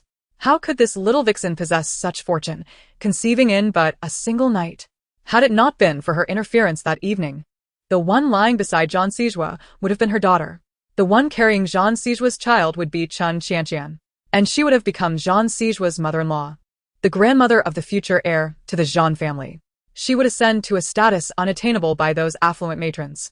Yet, this little vixen had disrupted all her plans. This child must not be allowed to remain. Absolutely not. "Yu Wanqing, I lost to you once. I shall not permit my daughter to be outdone by your daughter." Impossible. Jia Manlon tightened her grip on her handbag strap, her breasts swelling with hatred as tears threatened to spill. Chapter 67. Human Traffickers in Room 1206. In stark contrast to Jia Manlon's tumultuous emotions, Yu Qingshu maintained a calm demeanor throughout the brief journey from the Zhan Corporation building to the municipal hospital. She was engrossed in her mobile phone. Had Jia Manlon paid closer attention, she would have noticed the screen displaying a series of complex codes. As the car gently approached the hospital entrance and halted before the steps of the inpatient building, Jia Manlon exited first, moving to the other side to open the door for Yu Qingshu. "Qingshu, we have arrived." Yu Qingshu stepped out, casting a glance at the bustling entrance before stowing her phone in her pocket. At that moment, the phone vibrated twice, a noticeable hum. With her eyelashes lowered, a shadow flickered in her eyes. "Qingshu, your father is in room 1206 on the 12th floor. He has been waiting for you all night, and he will surely be delighted to see you." Jia Manlon smiled with feigned understanding, adding, "If I were to join you, I would only intrude upon your reunion. So, I shall wait for you downstairs." Yu Qingshu glanced at her briefly, nodded, and ascended the steps. As Jia Manlon observed her retreating figure, the warmth in her gaze transformed into a venomous glare, her smile contorting into something grotesque, as though she were an entirely different person. She pulled out her phone and sent a message. "The person is almost there. Once the task is accomplished, I will transfer the remaining 500,000 into your account." As the information was just disseminated, Yu Qingshu suddenly turned around, standing on the steps and calling out to her, "Aunt Lon." Jia Manlon was startled by her unexpected voice, nearly dropping her phone to the ground. With lingering trepidation, she raised her head, her face slightly pale. "Qingshu, what is wrong?" Yu Qingshu observed her guilty expression with a smirk. "It's nothing. I simply forgot to ask you a question." "What question? Is Dad truly hospitalized?" The smile at the corner of Jia Manlon's mouth faltered, and she instinctively hid her phone behind her back. "Of course it's true." "Qingshu, how could I deceive you about your father's illness?" "That is good," Yu Qingshu replied, a smile that seemed to hold a secret gracing her lips as she turned to walk inside. It was not until her figure vanished from sight that Jia Manlon sighed in relief, feeling as though all her strength had been drained away. She opened the car door, sat in the back seat, and gazed at the message she had just received on her phone, her eyes darkening. With a chime, the elevator reached the 12th floor. The door slowly opened, and Yu Qingshu walked out at a leisurely pace. Before long, she arrived at room 1206. The door was firmly shut, and the small window on the door was covered with a curtain, obscuring any view of the situation inside. Yu Qingshu did not rush to enter. Instead, she leaned against the door and took out her phone to access a web page. The page displayed the surveillance footage from room 1206, which she had obtained by hacking into the hospital's monitoring system on her way here. The image quality was not particularly clear, but it was evident that there was no sign of Chun Haixing in the room. Instead, 3 robust men were standing against the wall by the door, waiting for her to enter. A chill flickered in Yu Qingshu's eyes, and she sneered softly. Had she not been vigilant, it would have been far more difficult to leave once inside. Yu Qingshu's eyes glinted with determination as she put away her phone and rushed toward the nurse's station. Her expression frantic. Security. Where is security? The duty nurse at the station was startled and stopped her. Miss, what is happening? Yu Qingshu grasped her hand tightly. Someone is trying to capture me. My father owes money and wants to use me to settle the debt. I'm terrified they want to sell me to Africa. Please. Help me. They are human traffickers. Human traffickers? The nurse's expression shifted immediately. Yu Qingshu pinched herself hard, tears streaming down her cheeks. Please. I don't want to go to Africa. Help me. I don't want to be taken by traffickers. What's going on? Suddenly, a familiar, warm voice emerged from behind. Dr. Ji. The nurse greeted her, then relayed Yu Qingshu's words to Ji Jingru. After listening, Ji Jingru furrowed her brows, scrutinizing Yu Qingshu as if assessing the truth of her claims, her expression one of skepticism. Traffickers? The nurse, now indignant, exclaimed, exactly. These traffickers have become increasingly brazen. They even dare to come to the hospital. Dr. Ji, we absolutely cannot let them go easily. Ji Jingru's presence took Yu Qingshu by surprise.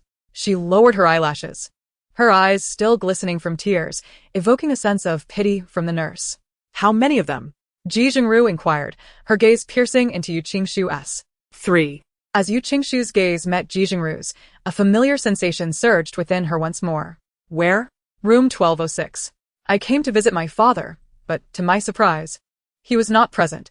Instead, they were in the ward, and I inadvertently caught a glimpse of them through a small window, remaining unnoticed. Yu Qingshu was uncertain whether Ji Jingru believed her words, yet the mere act of questioning indicated that, regardless of her faith in the truth, she was at least willing to partake in this charade. Ji Jingru, sensing Yu Qingshu's scrutiny, gently placed her hand on her shoulder in a gesture of reassurance, whispering, Do not fear. She then instructed the nurse to contact security and request their presence. Inside room 1206, 3 thugs hired by Jia Manlon awaited, one of whom glanced at the time on his phone and frowned impatiently. It's been half an hour. Why haven't they arrived yet? Another interjected, Should we call that woman? She wouldn't dare deceive us. Would she?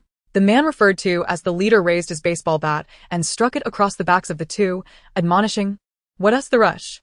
That woman has already given a deposit. She wouldn't dare trick us. 50,000. Once this deal is sealed, we'll be living lavishly for years. Now, keep your wits about you, and wait. The 2 subordinates straightened up, responding in unison, Yes, boss. Suddenly, footsteps echoed from outside the door. The leader gestured for silence, and the 3 men pressed themselves against the wall, poised for action. The door creaked open. At last, someone entered, and the 3 men exchanged glances before lunging toward the newcomer. You little brat, making me wait for so long. Ah. Who hit me? Inside the ward, the sounds of struggle and cries ensued. Moments later, 3 burly men lay battered on the ground, subdued by 2 security guards. Yu Qingshu and Ji Jingru entered side by side. The head of security approached respectfully, inquiring, Dr. Ji, how shall we deal with these individuals? Ji Jingru remained silent, merely glancing toward Yu Qingshu, as if seeking her counsel. Yu Qingshu, her eyelashes lowered, wore a sorrowful expression and spoke softly, Dr. Ji. May I ask them a few questions? I cannot believe my father would heartlessly abandon me to these people. In contrast to Jia Manlin's tumultuous emotions, Yu Qingshu appeared relatively composed. During the brief journey from the Zhang Corporation building to the city hospital, she had been preoccupied with her phone. Had Jia Manlon paid closer attention, she would have noticed the complex codes continuously popping up on Yu Qingshu's screen. The car slowly approached the hospital entrance, finally halting at the steps of the inpatient building. Jia Manlon exited first, moving to the other side to open the door for Yu Qingshu. Qingshu, we have arrived. Yu Qingshu stepped out of the vehicle, glancing at the bustling entrance, placing her phone into her pocket. Just as she withdrew her hand from her pocket, her phone vibrated noticeably twice. With her eyelashes lowered, a flicker of something dark crossed her eyes. Qingshu, your father is in room 1206 on the 12th floor. Your father has waited for you throughout the night. Upon seeing you, he is sure to be filled with joy. Jia Manlon, with a gentle and understanding smile, thought to herself that if she were present, she would undoubtedly disturb the tender moment between father and daughter. Thus, she chose to remain downstairs, waiting for you. Yu Qingshu cast a sidelong glance at her, nodded, and ascended the steps. Jia Manlon stood by the car, observing her retreating figure, her previously warm and amiable demeanor swiftly transforming into a sinister and ruthless glare, her smile contorting into something grotesque, as though she were a different person entirely. She retrieved her phone and sent a text. The person is almost here. Once the task is accomplished, I will transfer the remaining 500,000 into your account. Just as the message was dispatched, Yu Qingshu unexpectedly turned around, calling out to her from the steps, Aunt Lon. Jia Manlon was startled by her abrupt utterance. Nearly dropping her phone, recovering from the shock, she raised her head, her complexion slightly pale. Qingshu, what is it? Observing the guilty expression on her face, Yu Qingshu smirked slightly. It's nothing. I merely forgot to ask you a question. What question? Father is truly hospitalized, isn't he? The smile on Jia Manlon's lips faltered as she instinctively hid her phone behind her back. Oh, of course it's true. Qingshu, how could I deceive you about your father's illness? That's good to hear, Yu Qingshu replied with a smile that did not quite reach her eyes before she turned and proceeded further into the building. Only after her figure vanished from view did Jia Manlon exhale, feeling as though the strength had been drained from her body. She opened the car door and settled into the back seat, her gaze darkening as she regarded the message she had just received on her phone. The elevator chimed, announcing its arrival at the 12th floor. The doors opened slowly, and Yu Qingshu stepped out at a leisurely pace, soon locating room 1206. The door was firmly shut, with a small window covered by a curtain, rendering the interior invisible. Not in a hurry to enter, she leaned against the wall and took out her phone to access a web page.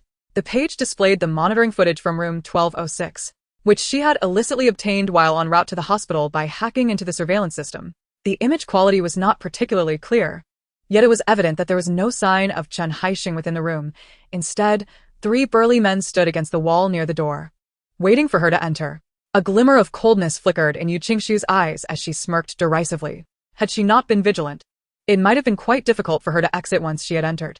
With a swift motion, Yu Qingshu tucked her phone away and dashed toward the nurse's station, her expression frantic as she called out, "Security! Where are the guards?" The duty nurse at the station was startled by her commotion and stepped forward to intercept her. "Miss, what has happened?" Yu Qingshu clutched her hand tightly. "Someone is trying to capture me. My father owes money and wants to use me as collateral. I fear they intend to sell me to Africa. Please help me. They are human traffickers." Human traffickers? The nurse's demeanor shifted alarmingly. Yu Qingshu pinched herself fiercely, tears spilling from her eyes. "Please, I don't want to go to Africa. Help me, I don't want to be taken by traffickers." What is happening? Suddenly, a familiar and soothing voice resonated from behind her. "Dr. Ji." The nurse greeted the group and promptly relayed the words spoken by Yu Qingshu to Ji Jingru. Upon hearing this, Ji Jingru furrowed her delicate brows, casting a scrutinizing glance at Yu Qingshu, her expression a blend of skepticism and disbelief. "Human traffickers?" The nurse, filled with indignation, exclaimed, "Indeed. These traffickers have grown increasingly audacious. They dare to come to the hospital. Gee, doctor, we cannot let these individuals go unpunished." Yu Qingshu was somewhat taken aback by Ji Jingru's presence. With her eyelashes lowered and still glistening from tears shed, she appeared vulnerable, evoking deep sympathy from the nurse. "How many of them?" Ji Jingru inquired, her gaze piercing into Yu Qingshu, the depths of her eyes obscured in uncertainty. 3, Yu Qingshu replied, meeting Ji Jingru's gaze, a familiar sensation washing over her once more. "Where?" "In room 1206. I came to visit my father, but to my surprise, he was not there. Instead, they were in the ward. I happened to glimpse them through a small window, which is why they have yet to notice me." Yu Qingshu was uncertain whether Ji Jingru believed her words, but the mere act of posing the question indicated a willingness to participate in this charade.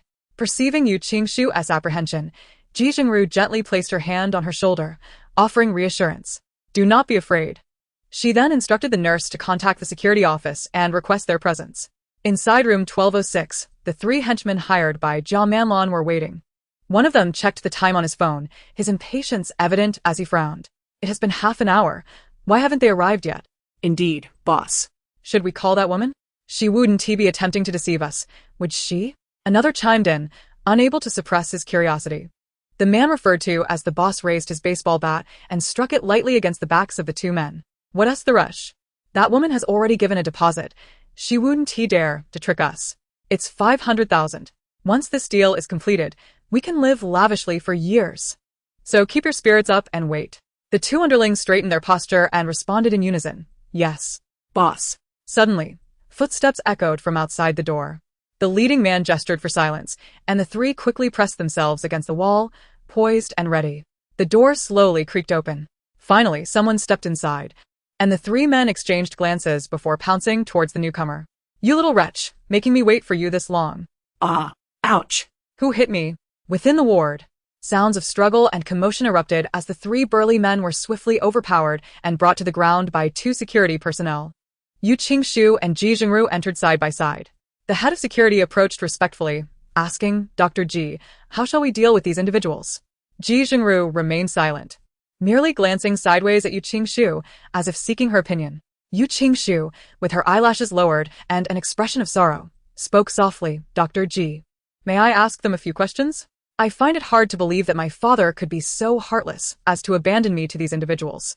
Chapter 68. There exists a blood vessel known as the femoral artery. Ji Jingru nodded at the head of security, instructing, first, bind them tightly. Allow her some time to clarify her questions. The daughter of the security chief was of a similar age to Yu Qingxu. Understanding her plight, she felt a pang of sympathy and nodded, saying, we will keep watch outside. Rest assured, they will not dare to harm you again. Thank you, Uncle Security. Yu Qingxu replied, a faint smile tugging at her lips. The security personnel, all veterans, moved with agility, swiftly binding the three assailants before stepping out of the room to guard the entrance. Ji Jingru was the last to leave, gently closing the door behind her. At the moment the door clicked shut, Yu Qingxu's previously frail and helpless demeanor vanished. A chilling coldness emanated from her eyes as she picked up the shards of the vase that had fallen during the struggle. She approached the three men, who were struggling on the floor, and slowly crouched down before them. Her movements were deliberate, yet the frigid aura surrounding her instilled fear in the hearts of the trio. An invisible pressure bore down on them, causing expressions of terror to surface. One man, glancing at the shard in her hand, trembled and stammered. What do you intend to do? Yu Qingxu toyed with the fragment, its sharp edges glinting coldly in the sunlight that streamed in, casting a chilling light into their eyes. With a smile, she pressed the tip of the shard against the thigh of the man who had spoken. What do you think will happen if this shard pierces here? The man, beads of sweat forming on his brow, turned pale and could not utter a word. Since you cannot articulate it, allow me to enlighten you, Yu Qingxu replied, her tone deceptively gentle as she uttered the most merciless words. There exists a blood vessel known as the femoral artery. If you stab downwards about 3 centimeters from here, it would reach it. The man trembled uncontrollably. Don't do anything reckless. Murder is a crime. Yu Qingxu blinked. Do not be so anxious. I have yet to finish. Have you ever seen a fountain? You must have, right? If you haven't, it doesn't matter, for once the femoral artery is severed, blood will spurt forth like a fountain. If the pressure is sufficient, you might even witness your own blood splattering against the ceiling. She continued, and in 5 or 6 minutes, you would succumb to excessive blood loss. As she spoke, her grip on the shard tightened, the tip piercing through the fabric and breaking the skin, sending a sharp pain coursing through him. The man, now ghostly pale, let out a scream. No. Please. Sho, Yu Qingxu interjected, raising her finger to her lips with a frosty smile. The man gaped in terror, sweat rolling down his forehead. What do you want? I will give you anything, please. Please don't kill me. The 3 men were already too frightened to speak, perceiving her as a devil, a demon emerging from the depths of hell. Now that the necessary knowledge has been imparted, let us proceed to the main topic, Yu Qingxu said, sitting cross-legged and idly playing with the shard between her fingers. The arc of her movement measured and deliberate. Now, tell me, what was your original plan? As her words hung in the air, the 3 thugs exchanged glances, hesitating to respond. Yu Qingxu remained patient, her gaze sweeping over them with a predatory grace, her slender fingers tapping rhythmically on the shard. The sound of her neatly manicured nails striking the glass resonating like the footsteps of death. The henchman, terrified by Yu Qingxu's threat with the shard pressed against his femoral artery, was the first to speak up. We initially intended to incapacitate you as soon as you entered. And then, Yu Qingshu lifted her gaze towards another individual. The man, sensing her stare, trembled slightly and stammered then. We would pretend to be doctors and take you to the operating room, sending a message to our employer who would arrange for a physician to perform the surgery. Yu Qingshu narrowed her eyes, a chilling and dangerous glint emanating from them. What surgery? The last henchman stuttered, a termination procedure. Yu Qingshu's expression darkened, the temperature in the room plummeting as she sneered coldly, murmuring, Jia Manlan, Qin Qianqian, you truly do not disappoint me. A termination procedure? What a clever scheme. The three henchmen were trembling uncontrollably, pleading, We've told you everything you asked. We swear there are no secrets. Please spare us. We will never dare to cross your path again. Yu Qingshu stood, her brow raised in mockery. There is one more thing. What? Inform your employer that your mission has been accomplished. 15 minutes later, the police received a report and, with the cooperation of security, apprehended the three individuals. After finishing her statement, Ji Jingru stepped out of the office, only to find Yu Qingshu waiting for her. Upon seeing her, Yu Qingshu's gaze was icy. Her tone flat as she called out, Dr. Ji. I thought you had already left, Ji Jingru replied, surprised. Is there something you forgot to tell the police? Yu Qingshu approached, her delicate lips parting as she stated, I was specifically waiting for you, Dr. Ji. Waiting for me? I would like to ask for your assistance. Yu Qingshu wasted no time, diving straight to the point. Ji Jingru's eyes flickered. Instinctively, she glanced back at the ajar office door and said, Let's discuss this in my office. Ji Jingru removed her white coat, hanging it on the back of the door, rolled up her sleeves, and poured a glass of water for Yu Qingshu. Here, drink some water. Thank you. Yu Qingshu took a sip and gazed at Ji Jingru. In truth, those three henchmen were not here to collect a debt, and your father did not intend to sell you to them to settle it, correct? Ji Jingru sat at her desk, remaining silent for a moment before slowly replying. Yu Qingshu rested her elbow on the table, chin in hand, her fingertips lightly tapping her cheeks as she candidly admitted, indeed. Although they were not debt collectors, they were certainly after me. After you? Ji Jingru frowned. More accurately, they were after the child in my womb. Yu Qingshu glanced at her abdomen. I am pregnant. And the individual behind them does not wish for me to give birth to this child, hence they're designed to force me into a termination procedure. Who is that individual? Ji Jingru's pupils quivered as she pressed her lips together, inquiring. My stepmother. Ji Jingru, raised with exemplary manners, found it utterly inconceivable that someone could commit such an outrageous act. Her grip tightened around the paper cup, causing it to slightly deform. Dr. Ji. There is something I have always wanted to ask you, Yu Qingshu said. Chapter 69. Sister is pregnant. Ji Jingru collected her thoughts and directed her gaze toward Yu Qingshu, murmuring what? Since you have long known I was deceiving you, why do you still choose to cooperate with me? Eu kvinks who scrutinized his hengru, asking. Do we truly not know each other? Ji Jingru's eyes flickered momentarily, and her lips formed an unnatural curve. No, we do not know each other. Although I harbor some doubts, I cannot fully ascertain that you are lying. Better safe than sorry, thus I opted to play along with your charade. I see. Yu Qingshu replied, softening her voice, concealing her inner thoughts. Ji Jingru's gaze subtly drifted to Yu Qingshu's lower abdomen. What do you need my assistance with? Help me undergo an abortion. Yu Qingshu met Ji Jingru's eyes directly, articulating each word with precision. Ji Jingru's expression shifted, her heart racing. You, Dr. Ji, please don't misunderstand. I do not genuinely wish to terminate this pregnancy. Rather, I intend to turn the tables on them. As long as this child remains within me for even a day longer, they will not relent. This time, they merely intend to sedate me and proceed with the abortion while I am unconscious. Next time, it may very well result in a tragic loss of both lives. As her words faded, an unusual silence enveloped the office. The window was partially ajar, and the autumn breeze gently wafted in, tousling their hair. Very well. I will assist you, Ji Jingru replied. Meanwhile, in another hospital room, Jia Manlan observed as Yu Qingshu entered the inpatient building, prompting her to instruct the driver to take her to the other ward where Qin Qianqian resided.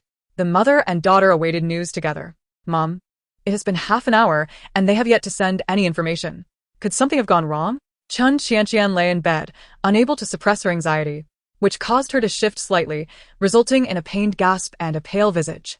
Jia Manlan quickly rose from the sofa and approached the bedside, her heart aching at the sight of the evident bruise on Qin Qianqian's face, supporting her to sit up against the headboard. Everything will be fine. The people I found are all professionals. It has only been half an hour. They have likely already sedated that little vixen and are transporting her to the operating room. Chun Xianqian felt a vague sense of unease. Mom, why not call to check? I'll send them a message. Uncertain herself, Jia Manlon retrieved her phone from her bag and hesitated before sending a text. 2 minutes after sending the message, her phone chimed. Upon reading the 4 words, Jia Manlon exhaled in relief, showing the text to Chun Xianqian, a cruel smile forming on her lips. See, I told you there would be no issues. Focus on your recovery, and do not worry. Rest assured, with your mother here, no one shall usurp your position as the future mistress of the Zhan family. Chun Xianqian wrapped her arms around Jia Manlon's waist, nestling against her. Mom, you're the best to me. You are my daughter. Who else should I treat well? Jia Manlon gently patted her head. Xianqian, now it is time for you to message Zhan Sijua. I will go check on your father. With that, she took her bag and exited the ward. As Chun Xianqian dialed Zhan Sijua, he was in a meeting, his phone resting in Feng Qi's hands. Feng Qi glanced at the caller ID, his gaze darkening. It was the private phone of Zhan Sijua, a number that Chun Xianqian would typically hesitate to dial. After a moment's hesitation, he knocked and entered, leaning down to speak softly into Zhan Sijua's ear. Mr. Zhan, it's a call from Chun Xianqian. As he spoke, he handed the phone to Zhan Sijua. Zhan Sijua cast a fleeting glance at the caller ID, his expression inscrutable. He answered the call, his voice icy as he uttered a single word. Speak. The chilling aura emanating from him seemed poised to pierce through the phone and envelop Chun Xianqian. Yet, recalling their scheme, she suppressed the fear welling up within her, her voice trembling and urgent. Mr. Zhan, something has happened. You must come to the hospital. My sister is there. Zhan Sijua's gaze darkened abruptly, and he scoffed. You called me just to inform me that Yu Qingshu is in the hospital? Mr. Zhan. My sister. Chun Xianqian, I will say this only once more. Whether she lives or dies is of no concern to me. Zhan Sijua's tone was frigid, sending a shiver down Chun Xianqian's spine. With that, he intended to hang up, but she interjected urgently once more. Sijua, my sister is pregnant. The phone call halted abruptly. Zhan Sijua's hand tightening reflexively around the device, his pupils constricting violently. A deep, controlled voice slipped through his lips. What did you say? Chun Xianqian, startled by the intensity of his tone, paled slightly, her words becoming halting.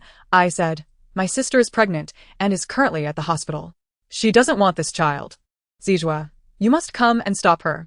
Taking a deep breath, her voice quivered with emotion. A sharp crack echoed as the pen's tip broke. The conference room fell into a terrifying silence, each individual holding their breath, fearfully watching the ominously dark expression on Zhan Sijua's face. He slammed the pen onto the floor, his long legs striding towards the exit as he commanded, Feng Qi, prepare the car. To the hospital. In an instant, a Maybach merged into the traffic, heading towards the city's People's Hospital. Zhan Sijua sat in the back seat, pulling out his phone to call Yu Qingshu, only to realize, after searching through his contacts, that he did not possess her phone number. Despite having known each other for 2 years and being married for 2 years, he did not even have her mobile number. Such a fact would be hard for anyone to believe. Yet the truth was he simply did not. Zhan Sijua clenched his phone tightly and instructed Feng Qi, call Yu Qingshu.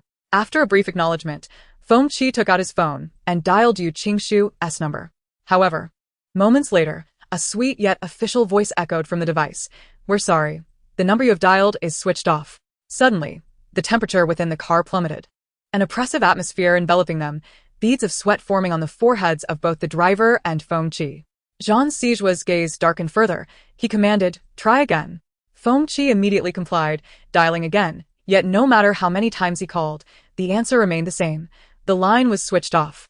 Zhan Sijua clenched his fist, the veins on the back of his hand protruding ominously as Feng Qi cautiously scrutinized him through the rear-view mirror. In a mere glance, Feng Qi discerned that he was currently restraining an intense fury, teetering on the brink of explosion. As Zhan Sijua listened to the incessant shutdown notifications emanating from Feng Qi's phone, his gaze deepened into an unfathomable abyss, turbulent emotions swirling within. While the echo of Chun Xianqian's words lingered in his ears. Pregnant. Yu Qingshu is pregnant. Chapter 70. Yu Qingshu, how dare you? A vivid memory surged in his mind of their conversation on the rooftop that fateful night. She had vehemently denied her pregnancy, even going so far as to down an entire bottle of red wine to assert her claim. If she were truly with child, how could this be? The The more he pondered, the clearer the image of Yu Qingshu, squatting and retching on the ground, became. It had been a month and a half since that night, perfectly aligning with the early signs of pregnancy. That evening, Yu Qingshu was not merely suffering from an upset stomach, she was experiencing morning sickness. The very act of consuming that bottle of wine was a desperate attempt to allay his suspicions. Yu Qingshu did not want this child. As the realization struck him, a tumultuous blend of emotions surged within his chest, accompanied by the haunting echo of her question from that night. Jean Sijua, what would you do if I were really pregnant? He hadn't had the time to contemplate her words then, for she had swiftly dismissed the topic. Yet now, that question loomed before him once more unaltered. Logically, he ought not to be this enraged. Yet, inexplicably, upon discovering that Yu Qingshu had concealed this truth from him and had taken it upon herself to terminate the pregnancy, his heart constricted with an unnameable pain. As if something vital was being severed from his very being, the Maybach glided into the hospital, halting before the outpatient building. President John, we have arrived, Feng Qi announced, promptly exiting the vehicle to open the door for him. Jean Sijua collected his thoughts, his expression dark and icy, as he stepped out and strode purposefully toward the building, with Feng Qi closely trailing behind. The gynecological surgery room was located on the 5th floor of the outpatient building. Jean Sijua and Feng Qi ascended the elevator, and shortly after, they disembarked on the 5th floor. Feng Qi glanced at the recently acquired information. President John, Miss Yu's surgery has been scheduled in operating room number 5. She has been inside for half an hour. No sooner had he spoken than the light above operating room number 5 shifted from red to green, and the automatic doors slowly opened, revealing Yu Qingshu emerging from within. Feng Qi stood momentarily stunned, murmuring Miss Yu, oblivious to the lurking danger nearby. Yu Qingshu clutched her surgical form, checking her phone for the successful message notification with a slight smile. Suddenly, a fierce gust of wind swept in, before she could react. A strong hand seized her wrist and yanked her, sending her back crashing against the wall with a dull thud. The impact was heavy, almost jarring her very insides. The back of her head struck against the wall, a sharp pain coursing through her nerves. Yu Qingshu felt dizzy and disoriented. Instinctively, she struggled a couple of times, only to find that her captor tightened his grip. Soon, a hand forcefully grasped her chin and lifted it upward. As her vision gradually cleared, a chilling scent of wood wafted around her, and she recognized him. His icy, menacing aura enveloped her, causing an involuntary shiver. Meeting his ominous gaze, memories surged forth like a torrent, transporting her back to the day of her rebirth.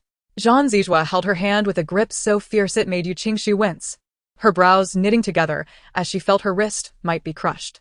Her strength waned, and the surgical form slipped from her grasp, falling to the ground. Out of the corner of his eye, he caught sight of the top of the form, which read surgical abortion, and on the signature line below, her name, Yu Qingshu, was inscribed in bold strokes. Yu Qingshu. Jean Zijua's expression turned frigid, each word seemingly squeezed from between clenched teeth, his eyes ablaze with uncontainable fury. Let go of me. Yu Qingshu struggled desperately, ignoring the pain as her delicate wrist reddened. What madness is this? How dare you? Yu Qingshu, how dare you? Who gave you the audacity to terminate the child without my consent? Jean Zijua's grip on her chin tightened, the veins in his neck protruding. Yu Qingshu found it increasingly difficult to breathe. She bit down on her molars and kicked fiercely at his groin. He narrowly evaded her strike, and in that fleeting moment of distraction, she managed to break free from his grip, instinctively clutching her abdomen and retreating several steps before turning to flee. If you dare take another step, do you believe I will let you escape this place? Jean Zijua's voice was icy. Yu Qingshu halted abruptly, turning to face him. Her complexion pale, her eyes glistening with tears from the pain, tinged with crimson. She watched as he advanced, finally standing directly before her, gripping her chin, his eyes burning with wrath that seemed capable of turning her to ashes. Why are you not running? Yu Qingshu bit her lip, drawing blood, maintaining a steady gaze, without uttering a word. Speak. Jean Zijua demanded coldly, lifting her chin even higher. Startled by his command, she instinctively trembled but quickly. Upon witnessing the uncontrollable rage on his face, a hint of mockery surfaced in her pallid expression. What would you have me say? That I am indeed pregnant? Or that the child is gone, terminated by my own hand? Is that what you wish to hear? Jean Zijua's grip on her chin intensified. Surely, her jaw would dislocate, she thought, as the redness in her eyes deepened. Yu Qingshu, do you dare utter such words? What do I have to fear? She retorted through gritted teeth. a cold smile gracing her lips. Jean Zijua, why are you so furious? He faltered. Yu Qingshu regarded him, each word weighted with conviction. Mr. Jean, have you forgotten what you said a year and a half ago? His cold gaze fell upon her, his expression dark and silent. She paused, taking a deep breath to suppress the pain in her jaw. Do you remember now? Jean Zijua's pupils trembled imperceptibly. Indeed, those words were his. Logically speaking, Yu Qingshu's child was gone, and he should have felt elated. After all, she was unworthy of bearing his child. Yet, why was he engulfed in such fury? Upon learning that Yu Qingshu had terminated the pregnancy, he had completely lost his composure. The decision of whether the child lived or perished was not hers to make. Jean Zijua suppressed the inexplicable emotions swirling within him and spoke coldly. Yet the fact remained, Jean Zijua, that child is already lost. I can unequivocally inform you that I have terminated it. Jean Zijua's gaze darkened further, gripping her chin tightly. I will ask you one last time, where is the child? Don't you understand? I said, the child is gone. I have already terminated it. Did you not witness it yourself? Yu Qingshu interrupted him, her pallid face betraying her inner turmoil, her eyes glistening with a fierce crimson. Bang. Chapter 71. Then, it is just as well to accompany it. She hurled herself against the wall once more. This time, protecting her abdomen, she had no time to react as Jean Zijua's large hand enveloped her, effortlessly constricting around her delicate neck. With a cruel twist of his lips, he uttered, Yu Qingshu, you seek death. Upon finishing his words, Jean Zijua tightened his grip, and the color drained from Yu Qingshu's face at a visible pace, soon rendering her breathless. Jean Zijua's eyes brimmed with malevolence. Yu Qingshu, one hand shielding her abdomen, desperately clawed at Jean Zijua's hand in a futile attempt to free herself.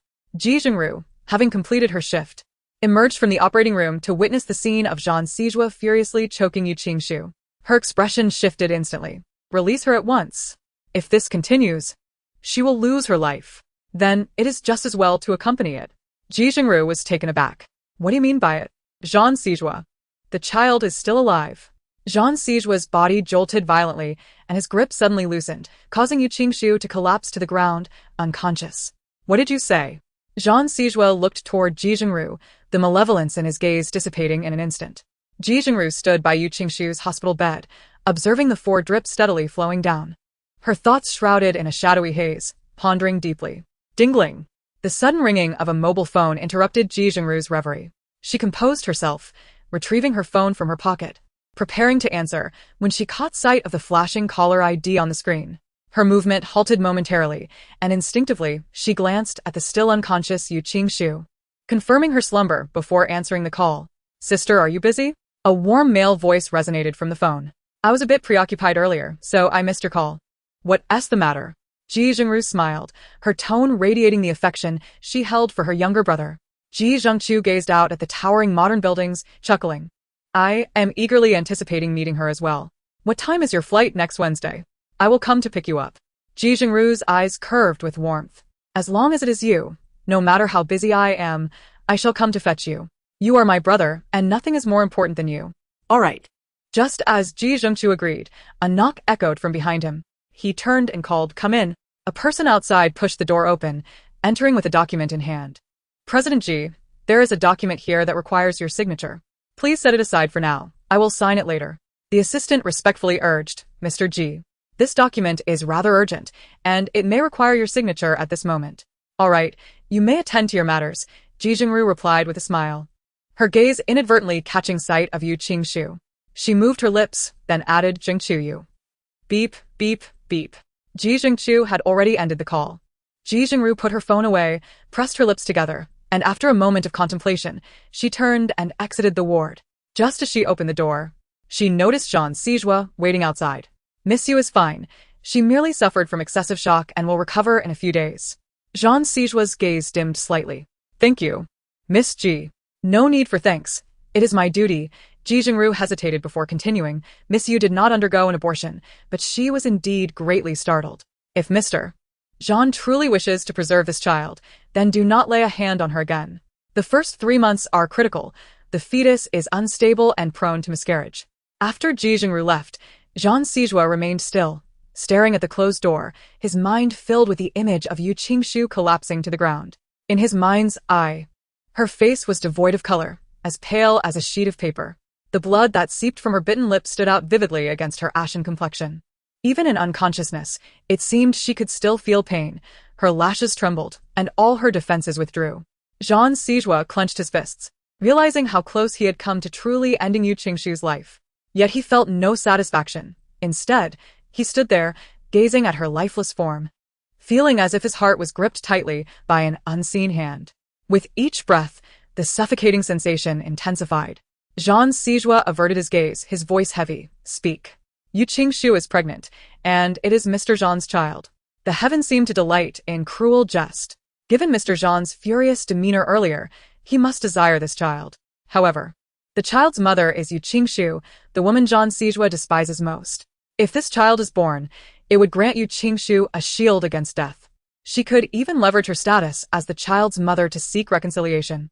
Feng Qi was acutely aware of the numerous transgressions Yu Qingshu had committed and had witnessed them firsthand.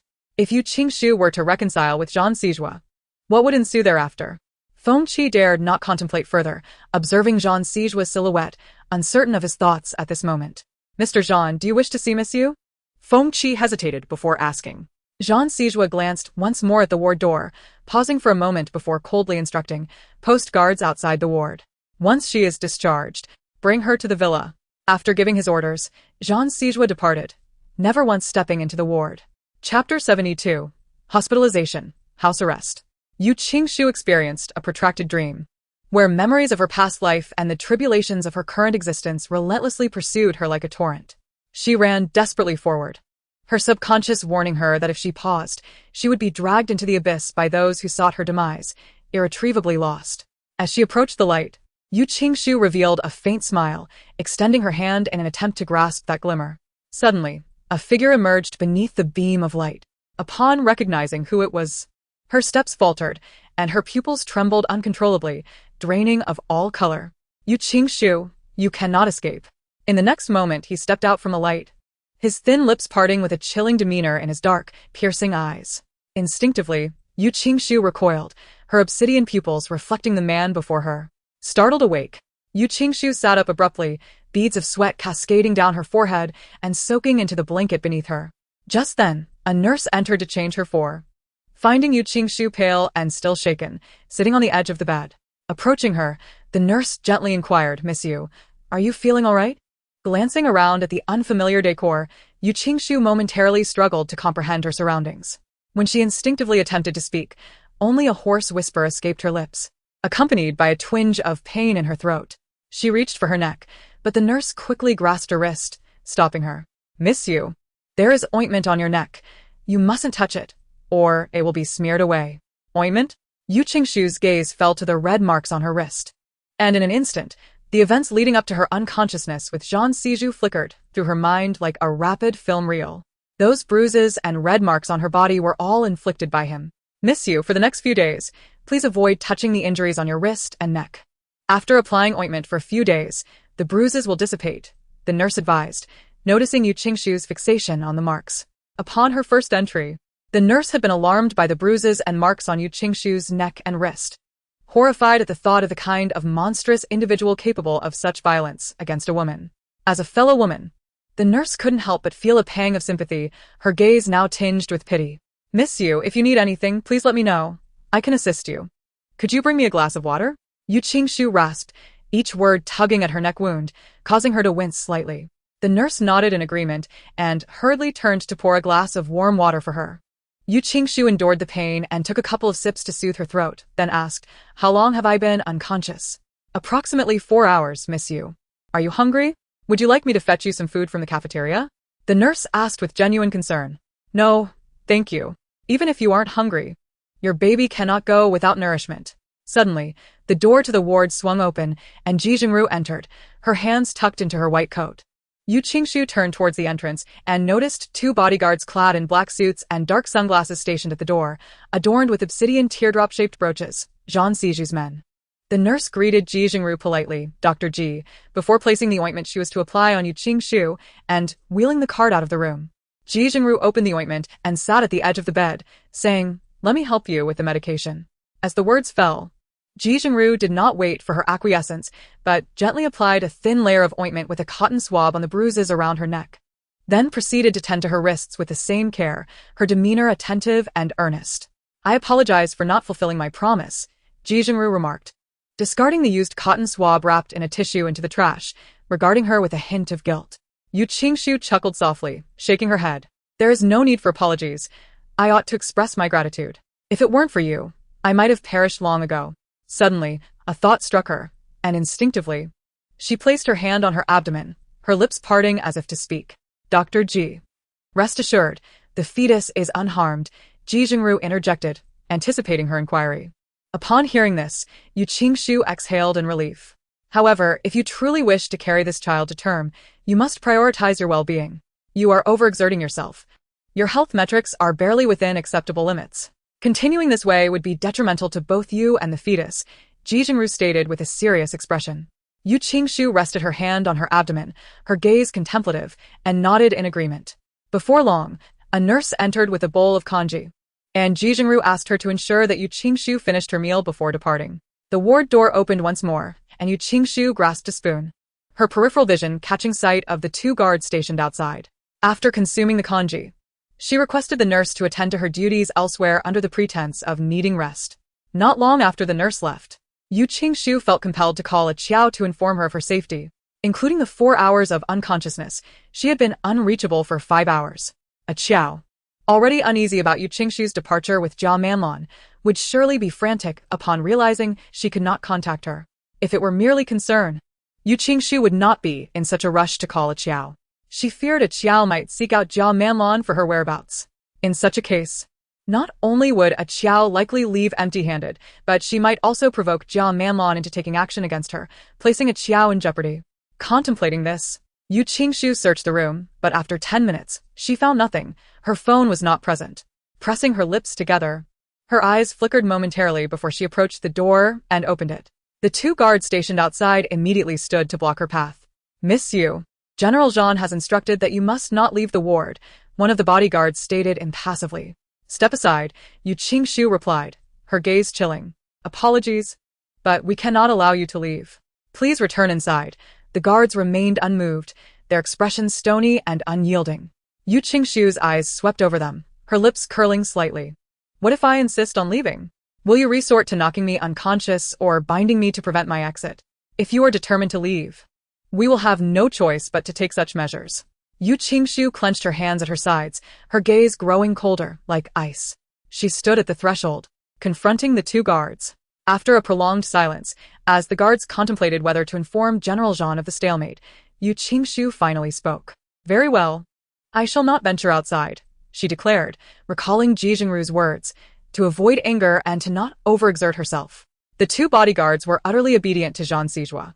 Unless he granted his consent, she would be unable to leave this place. Rather than prolong the inevitable, she found herself compelled to acquiesce. "Thank you, Miss Yu, for your cooperation," one of the bodyguards said with a stern expression.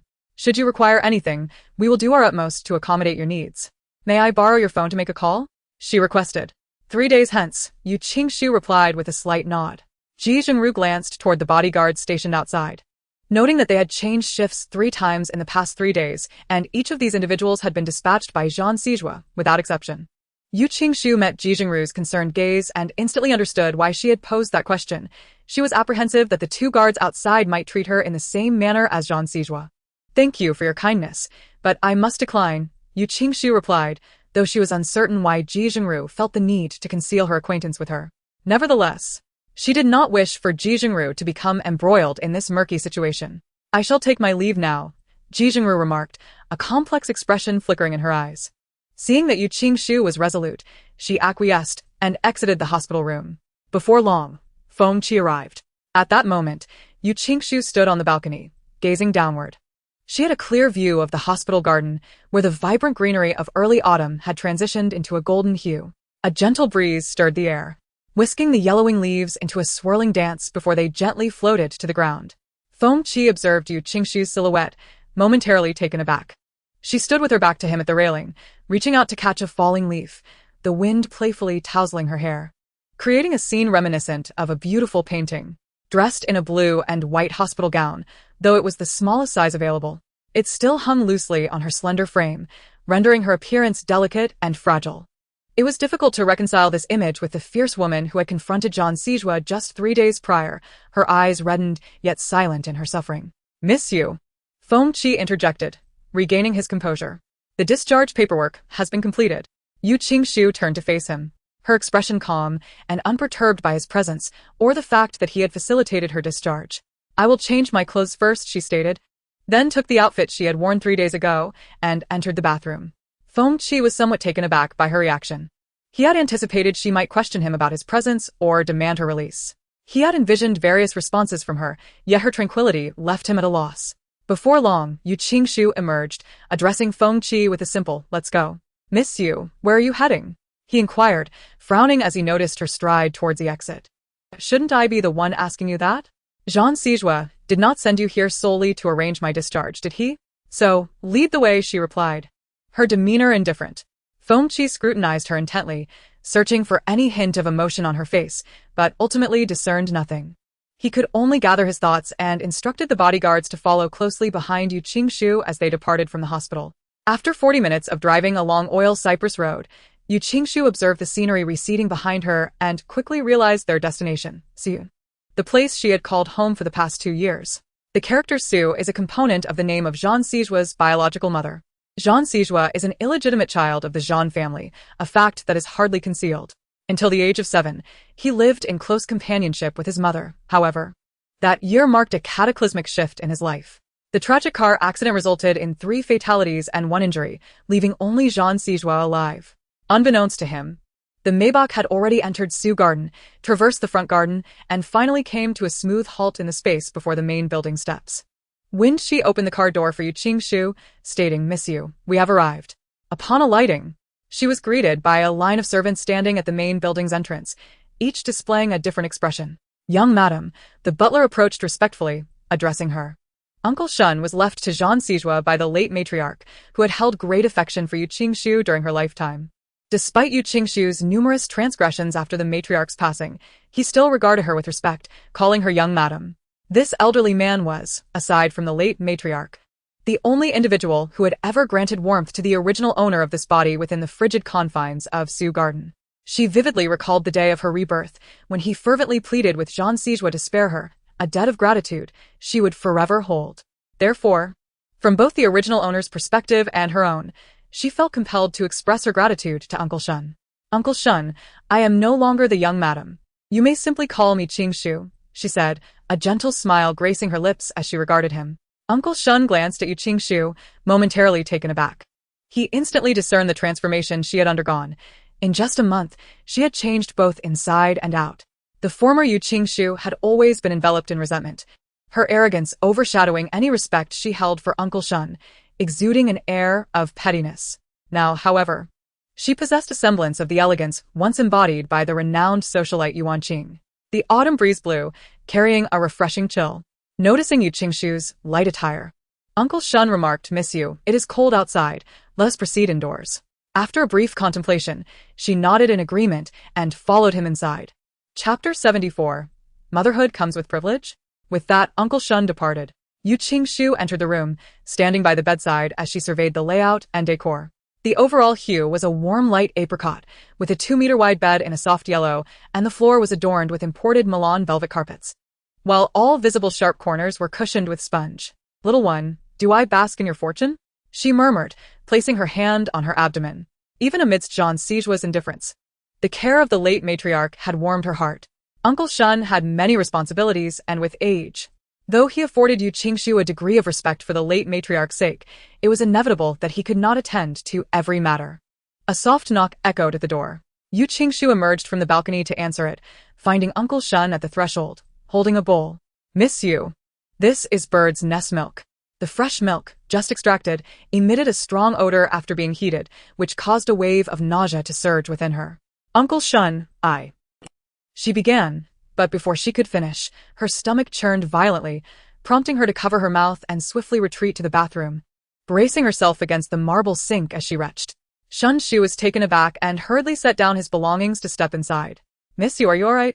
Yu Qingxiu had been retching for quite some time, and finally, when nothing more could come up, she ceased.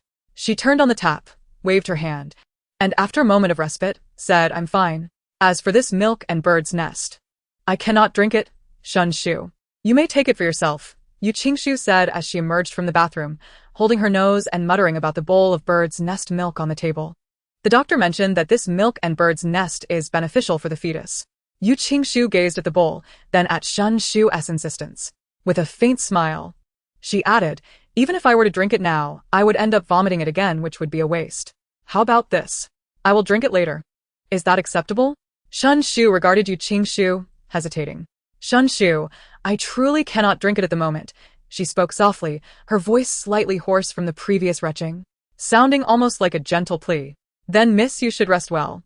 I will have the kitchen reheat it for you later," Shun Shu replied, meeting Yu Qingxiu's gaze, and ultimately relented, lifting the bowl of bird's nest milk to leave the room. Just as he was about to exit, Yu Qingxiu suddenly called out to him, "Miss Yu, do you have any instructions?" Shun Shu turned back, respectfully inquiring. She wished to have a proper conversation with Zhan Sijua. The young master did not mention that. Shun Shu replied, "If you wish to know, perhaps miss you could personally call the young master to inquire." Call Zhan Sijua? After Shun Shu departed, Yu Qingxiu realized she did not possess Zhan Sijua's personal number.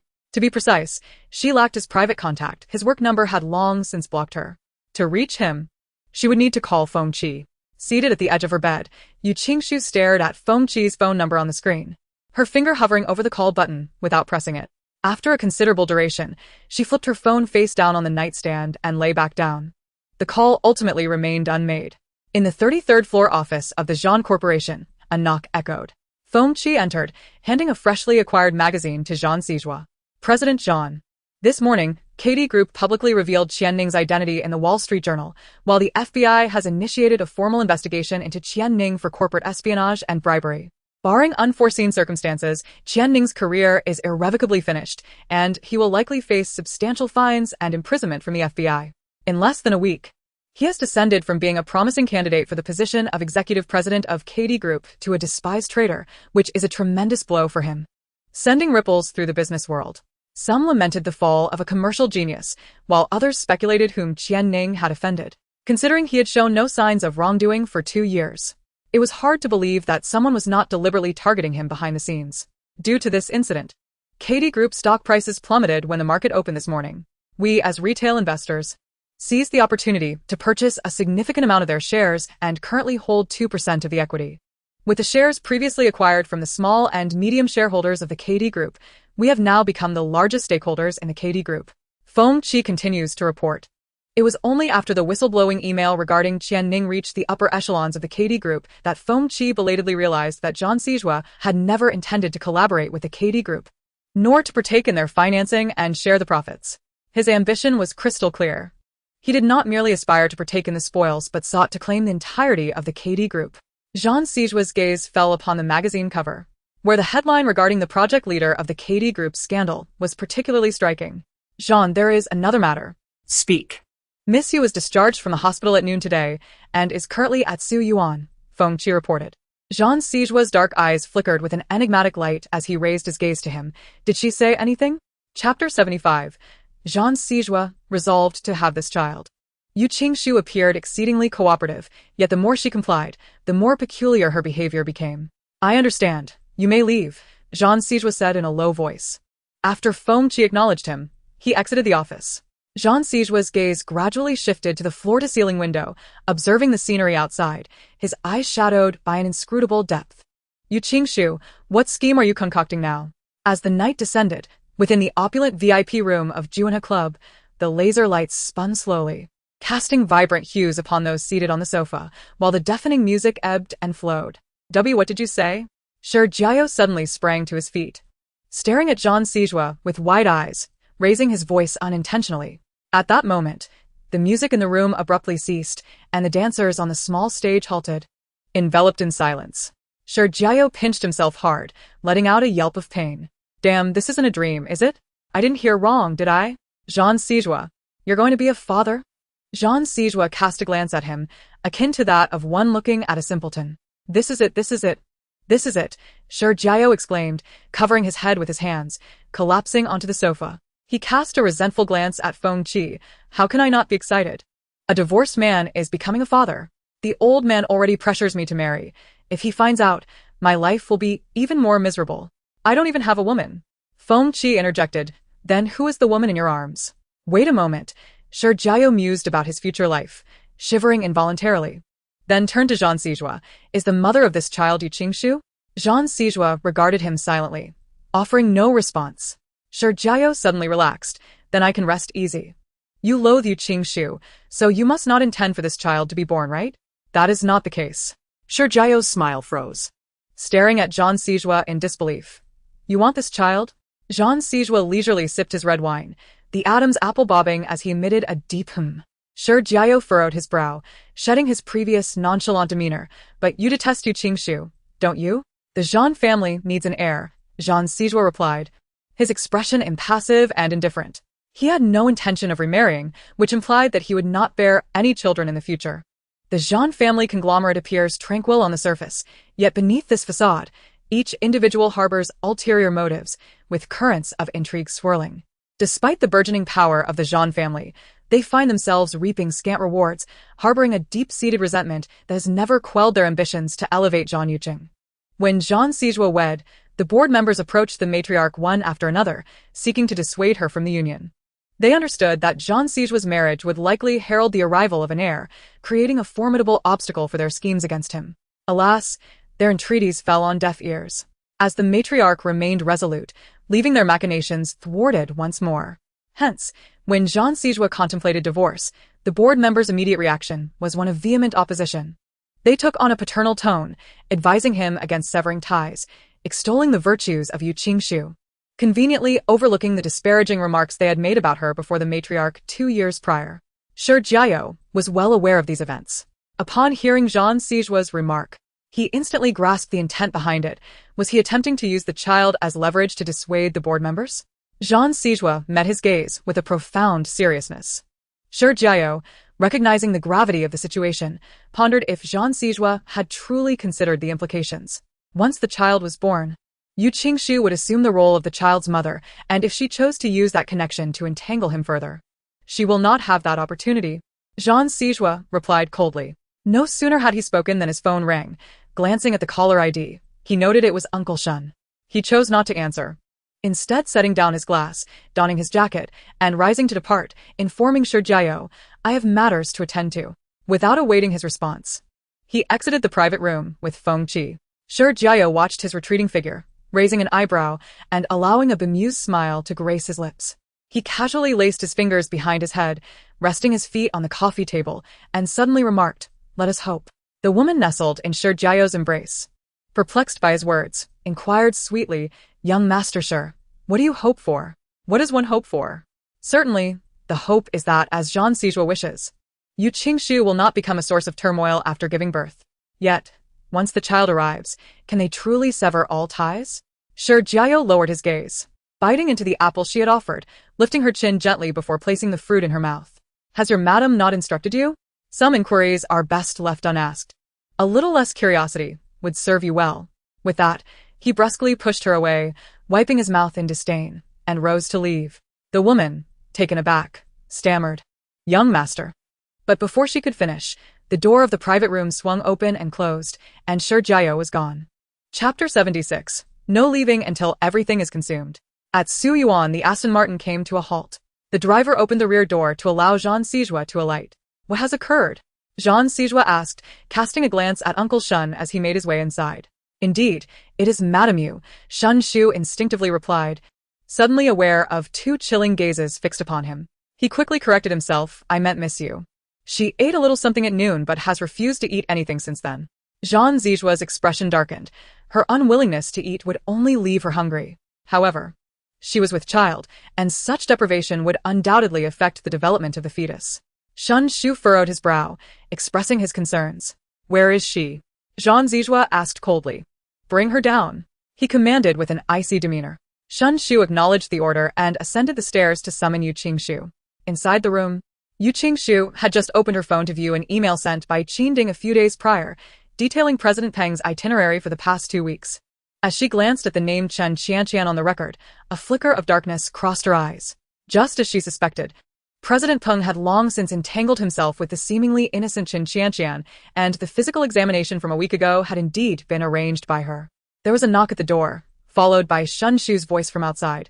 "Miss Yu, are you awake?" Yu Qingxu collected her thoughts, rose from the bed, and walked to the door. "Shun Shu, what is it?" she inquired, her brows slightly furrowing. "All right, I will accompany you downstairs," she nodded in agreement, shutting the bedroom door behind her and following Shun Shu down to the dining room. As she entered the dining area, she was immediately enveloped by a familiar yet chilling atmosphere. Lifting her gaze, she saw Zhan Zijue seated at the far end of the table, his face stern and exuding an unspoken authority. The sight of him involuntarily conjured memories of the times he had nearly taken her life by gripping her throat. 3 times she had narrowly escaped death at his hands, first in her rebirth, second with the Yu Corporation, and third with the child she now carried. Taking a deep breath, she sat down, and Shun Shu gestured for the servants to bring forth the dishes. In no time, her table was filled with an array of food. "Miss Yu, these dishes have been meticulously designed by a nutritionist to cater to your condition and the needs of a pregnant woman," Shun Shu explained, standing by her side. As the scents wafted towards her, her stomach churned, and her complexion paled. Instinctively, she rose, but just as she did, 2 bodyguards appeared behind her, pressing her shoulders down to compel her to sit. "Zhan Zijue, you finish all of this," Zhan Zijue commanded coldly, his tone leaving no room for dissent. Yu Qingxu glanced at the dishes before her. Even without morning sickness, consuming such a quantity was impossible. She looked at the bodyguards on either side, took a deep breath, and suppressed her nausea. "I am not hungry," she frowned. "You eat if you wish. Do not make me repeat myself. Finish this. If you are not hungry, then sit here and wait until you are. If you cannot finish it, remain here until you do." Zhan Zijue's expression was frigid. Shun Shu served a bowl of light millet porridge in front of Yu Qingxu and gently urged, "Miss Yu, you haven't eaten all day. You must eat something. It will be beneficial for both you and the child you carry." I found myself retching uncontrollably, unable to finish my words, and though nothing emerged, my complexion paled noticeably. The corners of my eyes reddened, my hand pressed against my chest, feeling a discomfort in my throat and a burning spasm in my stomach. Uncle Shun, noticing my distress, promptly poured a glass of warm water for me. "Miss Yu, please drink some water." I accepted the water and moistened my throat, pushing the millet porridge away from me, my gaze settling on the impassive man across the table. "We need to talk." Zhan Zijue glanced at me, his eyes inadvertently catching the bruise on my wrist, exposed as my sleeve had hiked up while I had been retching. The image of me collapsing on the ground flashed once more in his mind, and his gaze darkened, the oppressive feeling in his chest resurfacing. He stood up, towering over me, and declared, "Yu Qingxu, you are not qualified to discuss anything with me until you finish this." He then instructed Uncle Shun, "Ensure she consumes every last bite. If she cannot, she is not permitted to leave this place." With that, he departed. I bit my lip hard enough to draw blood. Uncle Shun sighed softly, saying, "Miss Yu, for the sake of the child within you, please eat something." I locked eyes with Uncle Shun, my eyelashes fluttering, and after a lengthy pause, I nodded. "Fine, I will eat." In the end, I consumed all the dishes laid before me, yet, as expected, I found myself retching again. Uncle Shun observed my pallid face with concern. "Miss Yu, are you all right?" I supported myself against the table, my hand clenched at my side, my voice hoarse and feeble. Though I appeared utterly miserable, the light in my eyes remained defiant. "Do not worry, I will not perish. Miss Yu, Uncle Shun, could you please pour me another glass of warm water? I have lost my strength after vomiting so much." After he complied and poured the water, I drank half the glass in one go, feeling the burning sensation in my stomach ease somewhat before setting the glass down and rising to leave the dining room. This time, the bodyguards did not impede my exit. "No, I am looking for Zhan Zijue." I inhaled deeply and, without waiting for Uncle Shun's reaction, pressed the button for the 3rd floor in the elevator. The elevator dinged, and the doors opened. As I stepped out, I caught sight of the study not far away, its door ajar, light spilling through the gap. The stark brightness emanated a chill, much like Zhan Zijue himself.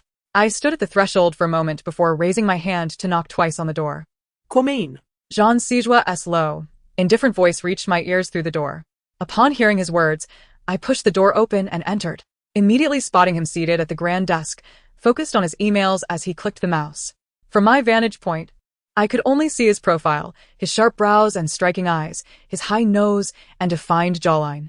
The bright light cast upon him added an air of cold elegance, making him visually captivating.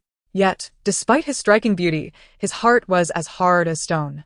I instinctively lowered my gaze to my wrist, still marked by bruises, and my expression grew somber. Jean Sijua, we need to talk.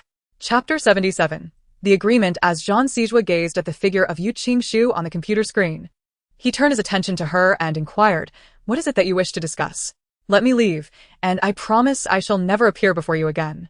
Yu Qingshu met his gaze defiantly. "Leave? Yu Qingshu, your calculations are quite astute.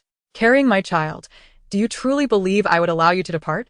Before she could respond, he forcefully tossed the prepared agreement at her feet, his expression devoid of emotion as he commanded, "Sign it." Sign it? Sign what? Yu Qingshu was momentarily taken aback. Lowering her gaze to the scattered papers, she picked one up and scanned its contents. Upon comprehension, her countenance darkened. It indicated that the child, apart from residing in her womb for 10 months, bore no relation to her whatsoever. Jean Sijua found her words grating, his displeasure deepening his tone. "If you find the compensation insufficient, feel free to propose a figure. As long as it is reasonable, I can acquiesce." "Very well. Regardless of the circumstances, the child I carry is indeed your Jean Sijua's. There is a possibility that he may be the future heir of the Jean family. 50 million is indeed paltry." Yu Qingshu lowered her eyes, her lashes concealing the chill within, a smirk gracing her lips. Observing her decisive demeanor, his gaze intensified, a hint of derision flickering in his eyes. Indeed, he had not misjudged this woman. She remained as insatiable as ever. "How much do you desire?" Yu Qingshu raised her eyes to meet his, her smile widening. "I do not seek money. Discussing finances tarnishes relationships. I would not wish for my child to perceive his mother as one who could abandon him for monetary gain. That would be utterly lacking in integrity." She elongated her final syllable, her starry eyes unflinchingly fixed upon him. "I require your position as the president of the Jean Corporation." Suddenly, the temperature in the study plummeted, as if plunged into an icy abyss. Yu Qingshu smiled nonchalantly. "Since you, President Jean, are so eager for this child, surely you would not hesitate to relinquish your position at Jean Corporation, would you?" Pausing momentarily, her smile vanished, her eyes icy and resolute as she declared, "I will not sign this agreement." What a farce! Did Yu Qingshu appear to be in need of that 50 million? Turning on her heel, she prepared to leave. If negotiations could not reach a consensus, there was no need for further discussion.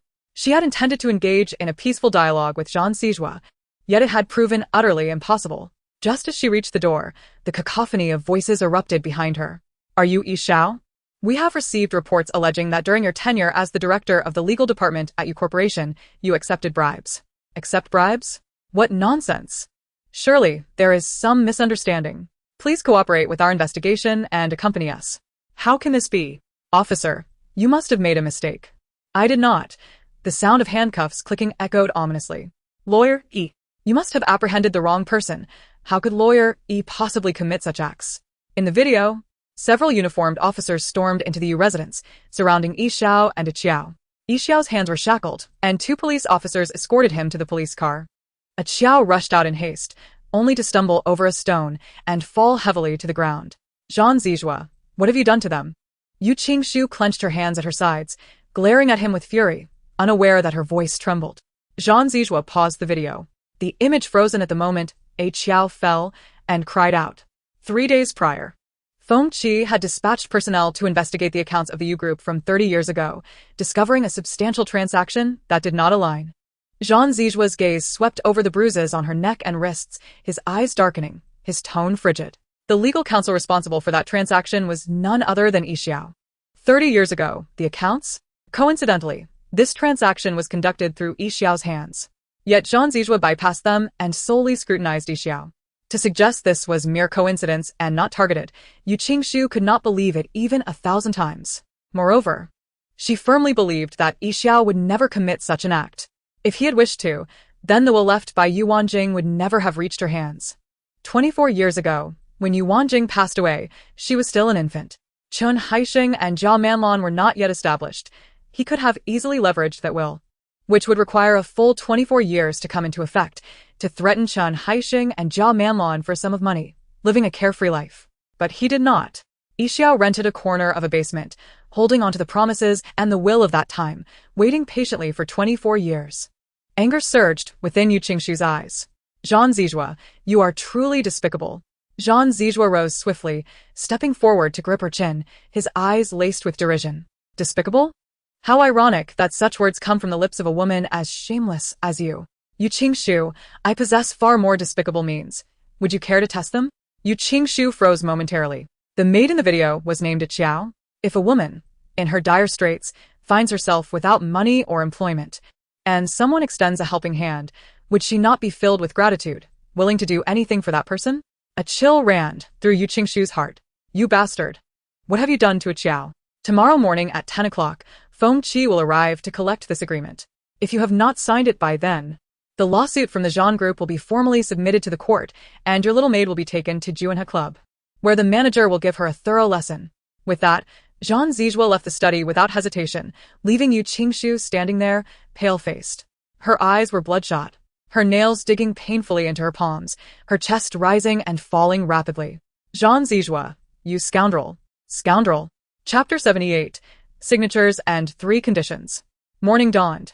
Yu Qingshu had only fallen asleep in the dead of night, drifting into a haze of bizarre dreams that left her drenched in cold sweat. She sat at the edge of her bed, gazing at the sun rising from the horizon. It was not until her phone chimed that she gradually gathered her thoughts. Glancing at the screen to find a familiar red error message. Search failed. Yu Qingshu closed the dialog box, the light in her eyes dimming, unconsciously tightening her grip. She could no longer recall how many times the same dialog box had appeared. The word search failed seemed indelibly etched in her mind. A memory that even ashes could not erase. She could not locate Qiao. Zhan Zijua claimed he had expelled Qiao from the Yu family, but had not taken her away, so why could she not find any trace of Qiao? She infiltrated the traffic surveillance system of the capital, scouring the monitoring footage within a 10-mile radius of the Yu family, the Zhan Group, and the hospital. Yet Qiao appeared to have vanished into thin air, her whereabouts entirely untraceable in the recordings. Exiting the system, she glanced at the time displayed in the upper right corner, 7 o'clock, and time was running short. The gentle morning sunlight streamed through the glass door, casting a golden glow along the edge of the bed. Raising her gaze, a flicker of determination ignited within her eyes. Soon after, she rose, washed up, changed her attire, and descended the stairs towards the dining room. Just as she reached the doorway of the dining room, she collided with Zhan Zijua, who was finishing his breakfast and preparing to leave. Considering that Yu Qingshu was pregnant, Uncle Shun had intended to let her sleep longer and refrained from waking her. Thus, he was somewhat taken aback by her sudden appearance and respectfully called out from behind Zhan Zijua, Miss Yu, why are you up so early? I will have the kitchen prepare your nutritious meal right away. No need to trouble yourself, Uncle Shun. I cannot eat, Yu Qingshu replied, her voice slightly hoarse and her demeanor frosty. After a lavish meal yesterday, she had ultimately succumbed to nausea, and the mere thought of food now made her queasy. Zhan Zijua noted her fatigued brows and pallid complexion, and a flicker of disdain passed through his cold, dark eyes. Are you attempting to starve yourself? Yu Qingshu, do not think I am unaware of your intentions. Reducing yourself to this state is merely a ploy to elicit my sympathy for them. Upon hearing this, Yu Qingshu felt a mix of anger and amusement, her lips curling into a half-smile that was neither fully a smile nor a frown. A ploy? I have not stooped so low as to harm myself for the sake of a scoundrel. With 3 hours remaining until 10 o'clock, Zhan Zijua's gaze darkened. I advise you to abandon this notion promptly. Even if you were to kneel, I would not show an ounce of mercy to a woman like you. If you wish to save them, your only option is to agree to sign. With that, he strode past her. After taking a couple of steps, Yu Qingshu's voice rang out suddenly, neither too loud nor too soft, perfectly audible. I agree to sign, but I have 3 conditions. Zhan Zijua turned back. His dark eyes narrowed, piercingly sharp. What qualifications do you have to negotiate terms with me? Yu Qingshu pivoted to face him, her gaze locking onto his. Yes, I am indeed concerned for Yixiao and Qiao, but only under circumstances that do not compromise my own interests. If I must sacrifice myself for them, I would rather sacrifice them instead. Moreover, with a child in my womb, do you truly believe you can prevent me from making that choice, Zhan Zijua? If I were to fall, I would survive, but the child within me may not be so fortunate. The first 3 months of pregnancy are unstable. Anything could happen. Wouldn't you agree? Zhan Zijua's expression darkened ominously.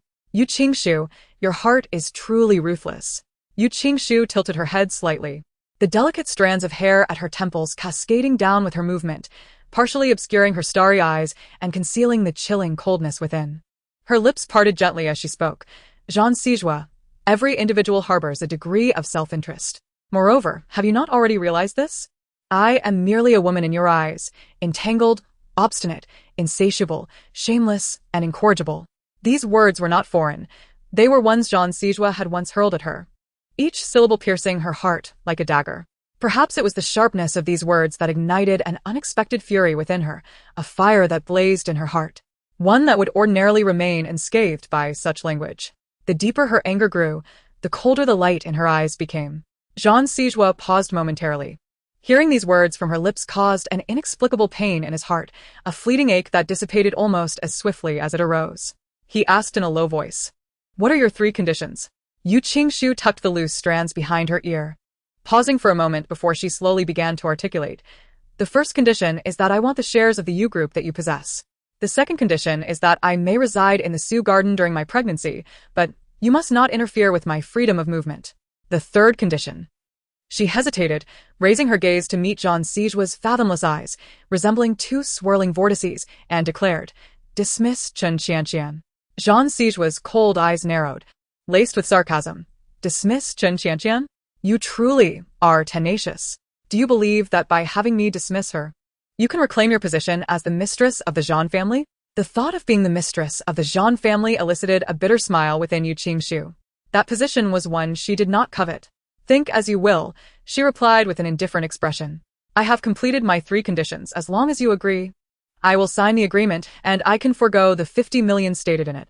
Jean Sijua regarded her in silence. She remained patient, standing there quietly awaiting his response.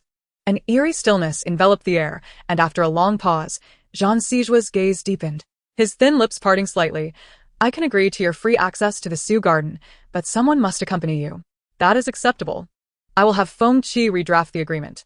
I expect to see your signature by 10 o'clock, Jean Sijua stated expressionlessly before turning to leave. Once his figure vanished from her view, the tension in Yu Qingshu's expression finally eased. She lowered her gaze to her palms, which were slick with a layer of fine sweat, her lashes casting a shadow that concealed the glimmer of darkness in her eyes. Uncle Shun approached, speaking earnestly. "Miss Yu, the most crucial aspect for a pregnant woman is nutrition. For the sake of the child, no matter how uncomfortable you feel, you must eat. Since you and the young master have reached an agreement, do not dwell on it too much. Focus on nurturing your pregnancy in the Sioux Garden. 10 months will pass in the blink of an eye." Yu Qingshu tilted her head to glance at Uncle Shun, offering a faint smile without uttering a word. Nurturing a pregnancy for 10 months?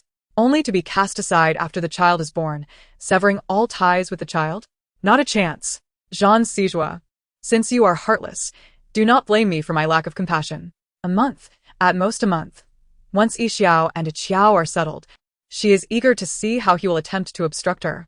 Not even the heavenly king himself could stand in her way. Chapter 79. Watching the show. At 10 o'clock, Feng Qi arrived punctually at Siyuan. Yu Qingshu had long been prepared, waiting in the living room.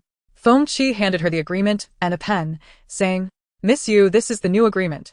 Please review it for any discrepancies. If all is well, kindly sign." She swiftly uncapped the pen and signed her name decisively on the final page before handing it back to Feng Qi. Observing her promptness, Feng Qi couldn't help but recall the day when Jean Sijua delivered the divorce agreement to her, where she exhibited a similarly resolute demeanor. Fast forward a month and a half. Who would have anticipated that within such a brief span, she would not only be with Jean's child but also return to Siyuan? It was almost surreal. "And a Qiao?" Yu Qingshu inquired, furrowing her brow as she stood to face him. "A Qiao? You mean your little maid?" "Yes." Yu Qingshu's expression hardened, her tone growing grave. "Where is she?" The light in her eyes dimmed abruptly. Mr. Jean indicated that due to your past inconsistencies, there is no trustworthy assurance. Therefore, to avoid a recurrence of previous behaviors, your maid shall be permitted to leave her current location only on the day you give birth and depart from the capital. Yu Qingshu's hands clenched tightly at her sides. Though anger surged within her, she had anticipated Jean Sijua's actions, so she was not caught off guard. Regaining her composure swiftly, she suppressed her indignation. Feng Qi expected her to react with fury, but was taken aback by her calm demeanor. Glancing at the time on his phone, he remarked, "Since the agreement is signed, unless you have further matters, I shall take my leave." Just as he turned to depart, Yu Qingshu called out, Feng Qi, wait. Is there anything else, Miss Yu? There are some matters that have lingered too long. It is time to settle them. At John's group, Public Relations Department. Qin Qianqian had been bedridden in the hospital for several days and was finally able to walk normally. The thought of Yu Qingshu's lost child filled her with uncontainable excitement. Ignoring Jia Manlin's advice to rest a few more days, she returned to work. Dressed vibrantly in the latest limited edition dress, carrying her most expensive designer handbag, and strutting in high heels, she entered the department. Upon seeing her, someone brightened and rushed over. Manager Qin, you're back. Qin Qianqian playfully tossed her hair, which she had styled just for this occasion, and replied with a smile, I've ordered some drinks for everyone, which will be delivered shortly. Thank you, Manager Qin. The team exclaimed in unison. Is that the 2021 fall collection from the outlet? Someone suddenly asked, eyes wide with astonishment. A gleam of pride flickered in Qin Qianqian's eyes as she slightly lifted her chin, delicately adjusting the pearls adorning her sleeve. Indeed, you have quite the discerning eye. My goodness, Manager Qin, this is a limited edition. Just a couple of days ago, the dress was sold out almost immediately after its release. The sisters around me woke up early to rush to the store, only to find themselves unable to purchase it. I never expected you, Manager Qin, to have actually acquired one. Upon hearing this, the gazes of those in the office towards her were filled with envy and jealousy. Qin Qianqian reveled in this attention, her heart swelling with pride, though her face donned a facade of humility, attributing her fortune to a mere acquaintance with the chief designer of the outlet, who had kindly reserved a piece for her. The chief designer of the outlet. A collective gasp echoed through the office. The outlet is ranked among the top 3 luxury fashion brands globally, and the stature of its chief designer is undeniably extraordinary, far beyond the reach of ordinary mortals. Yet, Qin Qianqian knew her, and she had secured a new design for her. Instantly, admiration for Qin Qianqian intensified. A satisfied smile graced Qin Qianqian's lips, her eyes glinting with a hidden light as she nonchalantly remarked, By the way, I have a client requesting some information. I will print out the list shortly and hand it to Yu Qingshu in the archives so she can gather and organize it for me. As soon as she finished speaking, the previously lively office fell into a hushed silence. A colleague beside Qin Qianqian lowered her voice. Manager Qin. You wouldn't happen to be unaware, would you? Unaware of what? Qin Qianqian feigned ignorance, a calculating glimmer passing through her eyes as she asked. I've been on leave for several days. Has something happened to the company? Yu Qingshu has been fired, she exclaimed. Fired? Qin Qianqian frowned, bewildered. How could that be? Didn't General Jean just take her to City? Don't say that. After all, she was once General Jean's wife. Huffed. Does she even deserve that title? If I had to choose, I believe you, Manager Qin, would be a far better match for General Jean. Upon hearing this, Qin Qianqian's lips involuntarily curled into a smile, though she quickly adopted a mock-serious expression, scolding, Don't speak nonsense. Why do you say that? Manager. You must not have seen how terrifying General Jean looked during the meeting that day. Moreover, someone distinctly overheard the person on the phone discussing Yu Qingshu's matters with General Jean. The moment General Jean heard, he was furious. His pen even broke. One can only imagine how enraged he must have been. Qin Qianqian lowered her eyes, remaining silent, her lashes concealing the cruel and triumphant glint that flickered beneath. Yu Qingshu, ousted from the Jean group, I shall see how you dare to contend with me. Meanwhile, at the entrance of the Jean building, a Maybach came to a smooth halt before the gates. Feng Qi exited the passenger seat and walked around the front of the car to open the door for Yu Qingshu. Miss Yu. General Jean is still in a meeting at this hour if you intend to. Who said I was looking for General Jean? Yu Qingshu interrupted him as she stepped out of the vehicle. If you are not here to seek General Jean, then what brings you to the Jean group? Yu Qingshu glanced at the message she had just sent from her phone, a knowing smile gracing her lips as she simply replied with 2 words, to watch. Chapter 80. The Vixen Who Seduces Another husband. Some performances are far more captivating when witnessed in person rather than through a screen. With that, she turned and walked inside, leaving Feng Qi momentarily stunned before he followed her, sending a message to General Jean along the way. As Yu Qingshu approached the elevator, she happened to notice a barista from the first-floor cafe standing to the side, bearing a dozen cups of various beverages, with a brown paper bag emblazoned with the words Public Relations Department. Her eyes flickered with interest as she inquired, Excuse me, are those for the Public Relations Department? Yes. Is there a problem? The barista replied. Not at all, Yu Qingshu responded with a warm smile. I can help you deliver these. As I happen to be headed to the Public Relations Department myself, it's on my way. The barista hesitated momentarily, considering the bustling cafe, then nodded in gratitude. That would be a great help. Not a bother at all, Yu Qingshu reassured her, turning to Feng Qi. Feng Qi, could you lend a hand? Feng Qi's eyes twitched slightly. Miss Yu, I am President Zhang's special assistant. The implication was clear. He was not obligated to heed her command. Yu Qingshu raised an eyebrow playfully, unfazed. I am aware, but I am pregnant, and these cups must be quite heavy. Pregnant women shouldn't lift heavy objects. If you don't assist me, and I were to drop them, it wouldn't be a concern for me, but rather for the child I carry. I'll carry them. Feng Qi conceded, promptly taking the drinks from the barista. Yu Qingshu placed her hand on her abdomen, feigning a smile as she said, Thank you for your help. Assistant Feng. As the elevator doors opened, she stepped inside and pressed the button for the Public Relations Department's floor. Feng Qi, with a twitch at the corner of his mouth, followed her into the elevator. After a brief moment, with a chime, the elevator arrived at the designated floor. Yu Qingshu and Feng Qi exited in succession. Feng Qi glanced at the half-open glass door of the Public Relations Department, where he could see the tranquil office atmosphere. With everyone engrossed in their tasks. Watching a show? What could possibly be entertaining here? Feng Qi questioned, eyeing Yu Qingshu skeptically. Miss Yu, what brings you to the Public Relations Department? Yu Qingshu checked the time on her phone and murmured to herself, It should be about time. With that, she turned toward another elevator with closed doors, where the display screen indicated that the numbers were slowly ascending from the first floor. Miss Yu, let us go. Find a good vantage point to sit. Before Feng Qi could react, Yu Qingshu had already stepped inside. Upon hearing the commotion, the personnel in the Public Relations Department looked up, and upon seeing Yu Qingshu, their expressions shifted abruptly. The nearest employee stood up, a look of disdain crossing her face as she scolded, Yu Qingshu, what are you doing here? Chun Qianqian, who had been on the phone with Jia Manlan to report good news, quickly ended the call and stepped out. Upon seeing Yu Qingshu, her smile faltered. What are you doing here? Yu Qingshu cocked her head at Chun Qianqian. What's the matter? Surprised to see me here? Why the panic? Chun Qianqian instinctively took a step back. What are you talking about? I'm not panicking. You've been fired. Of course, I want to know why you're here. Ah, so that is the case. I thought perhaps you were guilty of some misdeed, hence your ghostly demeanor upon seeing me, Yu Qingshu replied. A smile playing on her lips, her eyes glinting with a frosty gleam. Yu Qingshu, it is you who has committed a heartless act. Why should I feel fear? You have already been dismissed by the general manager, so leave this place at once. Otherwise, I will summon security. Chun Qianqian's gaze fell upon Yu Qingshu's flat abdomen, and upon seeing her pale complexion, she became increasingly convinced that the child within her had perished. With newfound confidence, she approached Yu Qingshu, her high heels clicking against the floor. Before Yu Qingshu could utter a word, Chun Qianqian reached out to seize her. Feng Qi, quick-eyed and swift, stepped forward impassively to shield Yu Qingshu. Chun Qianqian's expression froze.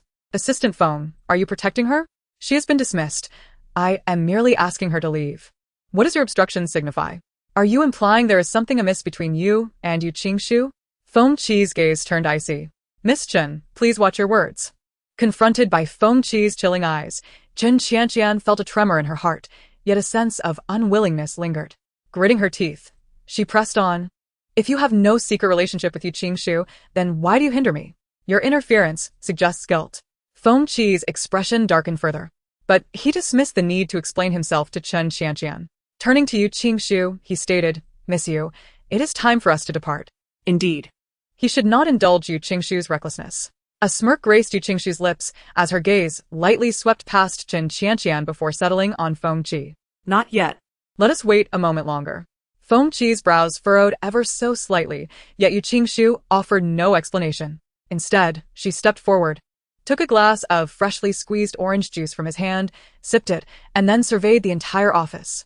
Just as Chun Qianqian and Feng Qi reached their limit of patience, she pointed to an empty desk and said to Feng Qi, that angle is the best. Let us move there. With that, Yu Qingshu disregarded whether Feng Qi would follow and strode purposefully toward the designated spot.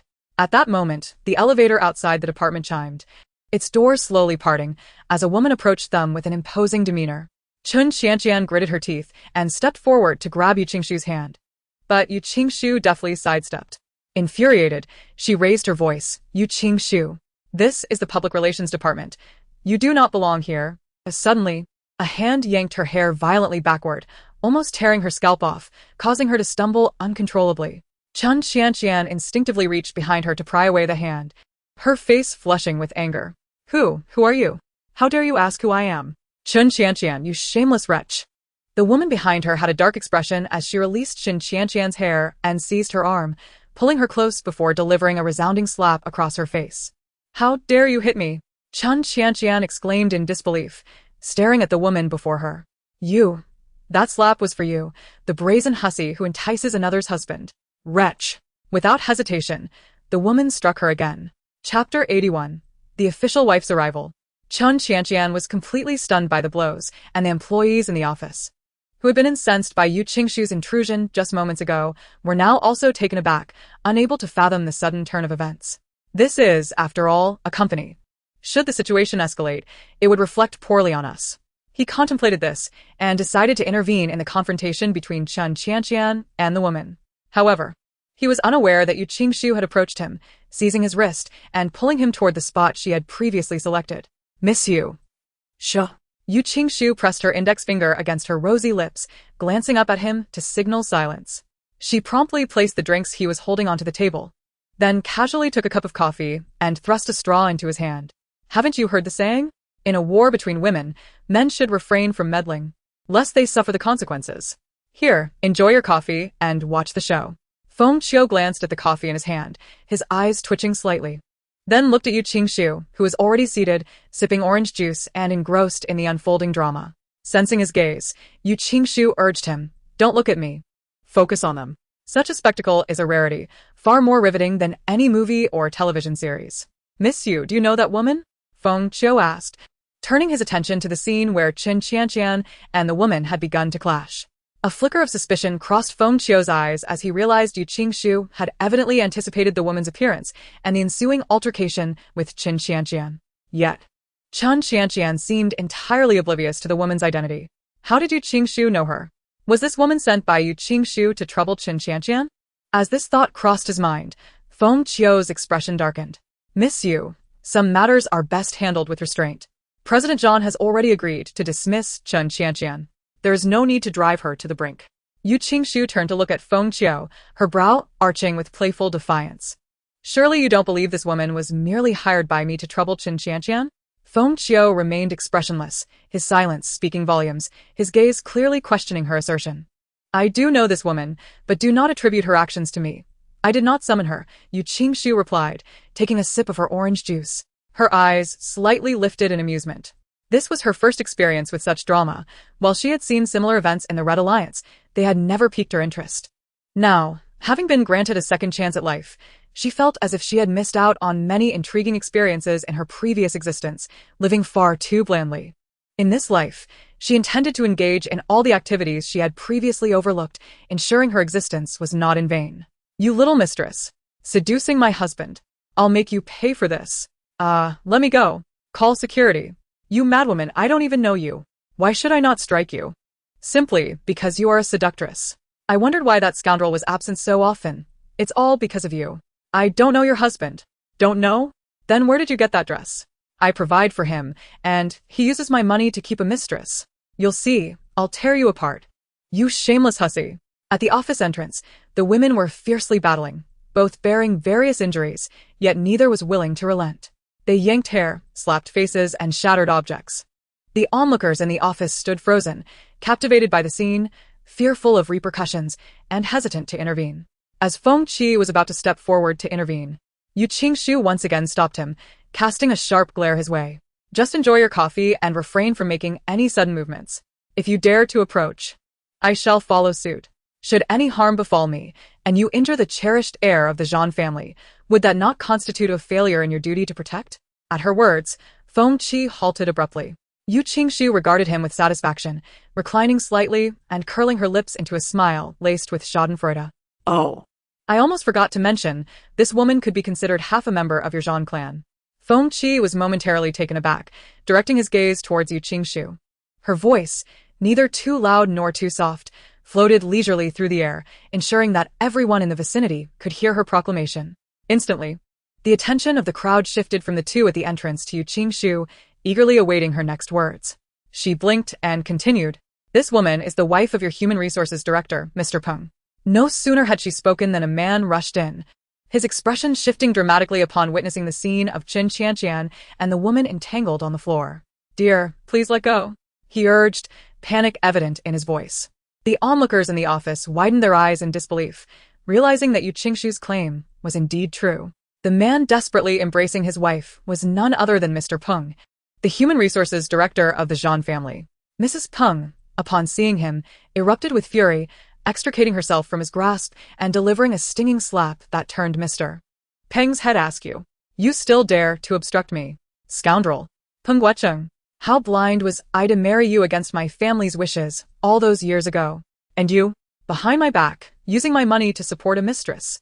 Chen Qianqian, blood trickling from the corner of her mouth, struggled to her feet but turned pale at the sight of Mr. Peng. "Wife, I haven't." Peng's words were devoid of conviction, leaving him utterly lacking in dignity before Mrs. Peng. Chen Qianqian felt humiliated, realizing that if this matter were substantiated, her hard-won reputation would be utterly ruined. With tears welling in her eyes, she pleaded, "Mrs. Peng, my relationship with Mr. Peng is purely professional. There is nothing of the sort you allege. How can you accuse someone without evidence?" Mrs. Peng glared at them, her fury smoldering beneath the surface, and with a bitter laugh, retorted, "No evidence?" She sidestepped Mr. Peng's reach, retrieving her phone and pulling up an email, forcefully tossing it into Mr. Peng's arms. "You two scoundrels should take a good look at this. Can you deny that the individuals in these images are not the two of you?" Mr. Peng, taken aback by the presence of photographs, felt his complexion shift as he awkwardly caught the phone and glimpsed the images on the screen. There were 3 in total, one depicting Chen Qianqian and Mr. Peng entering a hotel hand in hand, another capturing them in a passionate kiss at the hotel room's door, and the last showing them exiting the hotel room. The evidence of their indiscretions palpable. These 3 photographs fortuitously captured their faces in clear detail. Upon seeing them, Chen Qianqian's expression fluctuated from pale to green, then to crimson as she exclaimed, "This is fake. It's been edited. Someone is deliberately framing me." Chapter 82. Mr. Zhang, you ought to thank me. Framing? Is it possible that the hotel surveillance footage is fabricated? Madame Peng exclaimed, her chest heaving with indignation. "I have scrutinized every frame of the hotel's surveillance. It is undoubtedly the two of you. And to think, a single night cost a staggering 100,000. A collective gasp echoed through the room as her words sank in. 100,000 for one night. Chen Qianqian trembled, desperate to defend herself, yet every avenue of justification was swiftly blocked by Madame Peng. "Peng Zong," the timid voice of her husband called out. "Step aside." Madame Peng roared, "Or else I shall strike you down alongside this cur." Peng Zong quivered at her fury, and as Chen Qianqian noticed, her eyes glistened with tears. "Peng Zong, are you truly going to stand by and watch your wife be bullied?" Before she could finish her plea, Peng Zong yielded, and without waiting for Chen Qianqian to react, Madame Peng seized her by the hair and delivered a sharp slap. Feng Qi averted his gaze slightly, directing it towards Yu Qingshu. After sipping half a glass of orange juice, Yu Qingshu felt a sense of fullness. Noticing Feng Qi's penetrating stare, she handed him the glass. "Do not look at me like that. I merely carelessly took 3 photographs." "Carelessly?" Feng Qi replied, observing Madame Peng, who had completely dominated the defenseless Chen Qianqian. In a measured tone, Yu Qingshu remarked, "While Madame Peng's family cannot be deemed affluent, they run a modest business that prospered during the e-commerce boom in recent years." Peng Guocheng met her shortly after her graduation and pursued her with great attentiveness. He was a graduate of Tsinghua University with a bright future ahead. Thus, she disregarded her family's matchmaking attempts and resolutely married the then-impoverished Peng Guocheng. Madame Peng bore him a son and a daughter, and as her family witnessed her happiness, they gradually accepted him. However, after Peng Guocheng was promoted to the Human Resources Director at Zhang Corporation, he began to notice Madame Peng's expanding figure, compounded by the attention from other women who were enamored with his status. The allure of their advances sparked a change in him. Despite Zhang Corporation's decent salary, it fell short of supporting his extravagant spending on luxury bags, which often exceeded 10,000 a day. Thus, he resorted to the dowry provided by Madame Peng's family, deceiving her with tales of investments while maintaining mistresses outside. Until I shared those 3 photographs, Madame Peng remained blissfully unaware of this duplicity. After speaking, Yu Qingshu lifted her gaze to Feng Qi. Feng Qi frowned, puzzled by Yu Qingshu's motives. "Feng Qi, you truly do not comprehend women," she observed, detecting the question in his eyes.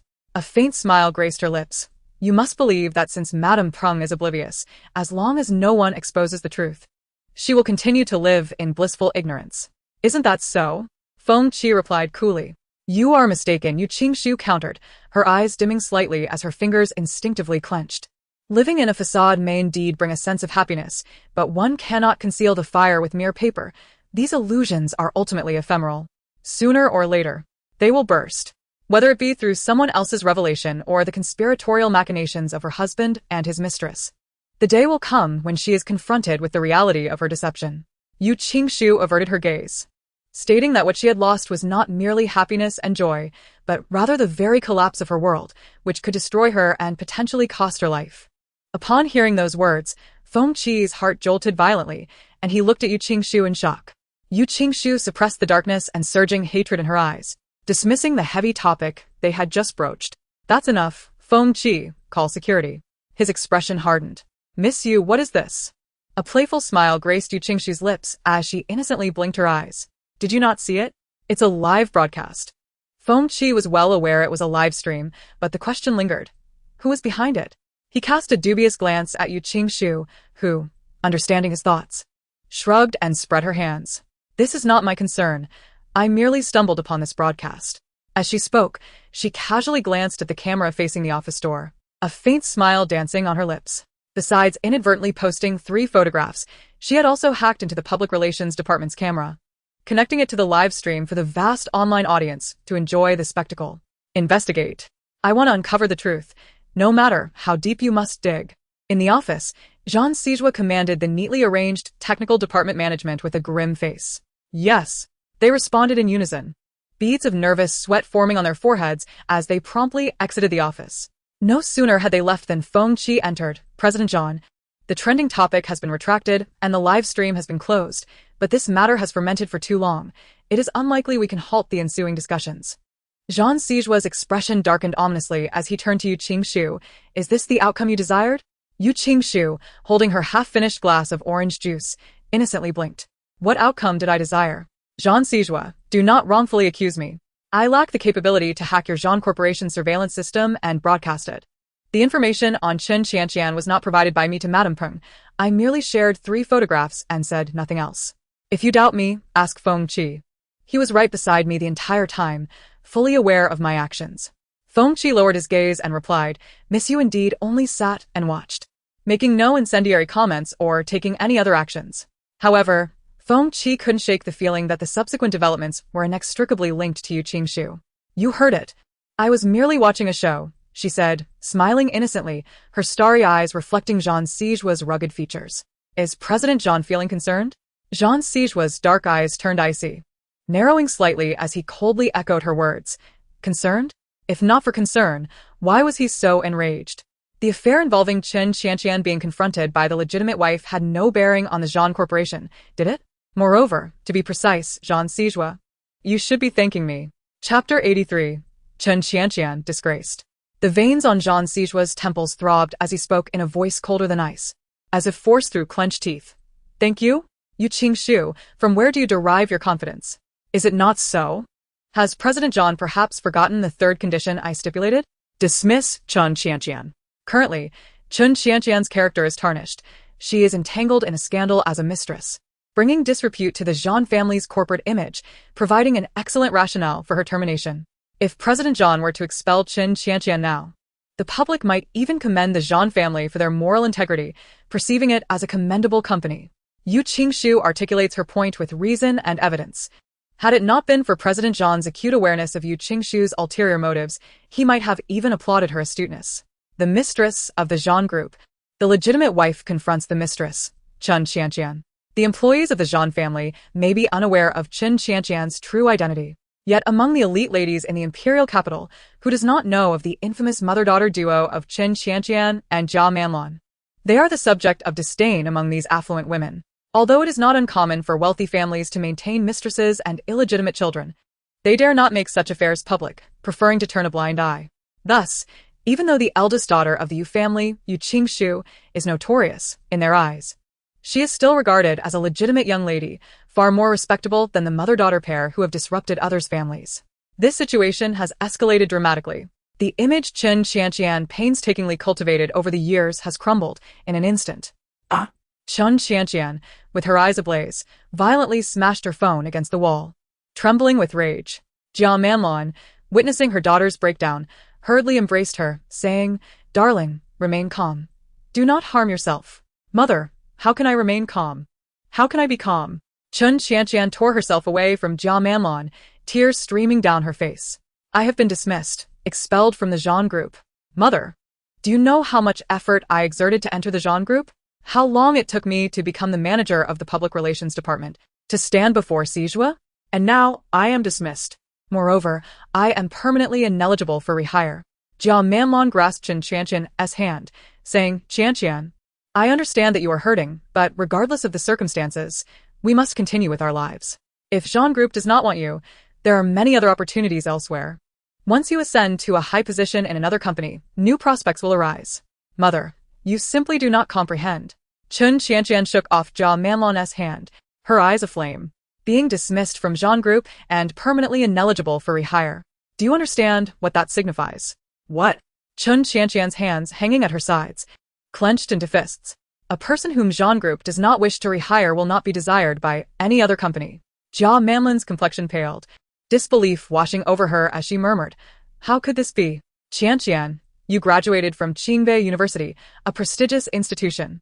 Mother, please think of a way. I cannot leave Jean Group. I absolutely cannot leave Jean Group. Mother, if I depart, I will never see Sijua again." I do not want that. Chen Qianqian grasped Jia Manlon's hand urgently. Jia Manlon, observing her daughter's disheveled state, felt as though her heart was being tightly gripped. "Qianqian, Mother, could you please plead with father? Have him speak to Sijua on my behalf. I do not want to leave Jean Group. If I leave, how can we hold our heads high before those ladies?" Mother Chen Qianqian, noticing Jia Manlon's hesitation, swiftly altered her approach. Jia Manlon's greatest fear was being looked down upon. She had endured enough of the days when Yu Wanqing overshadowed her at every turn. After Yu Wanqing's demise, those ladies, while appearing amiable, secretly held disdain for her and her daughter.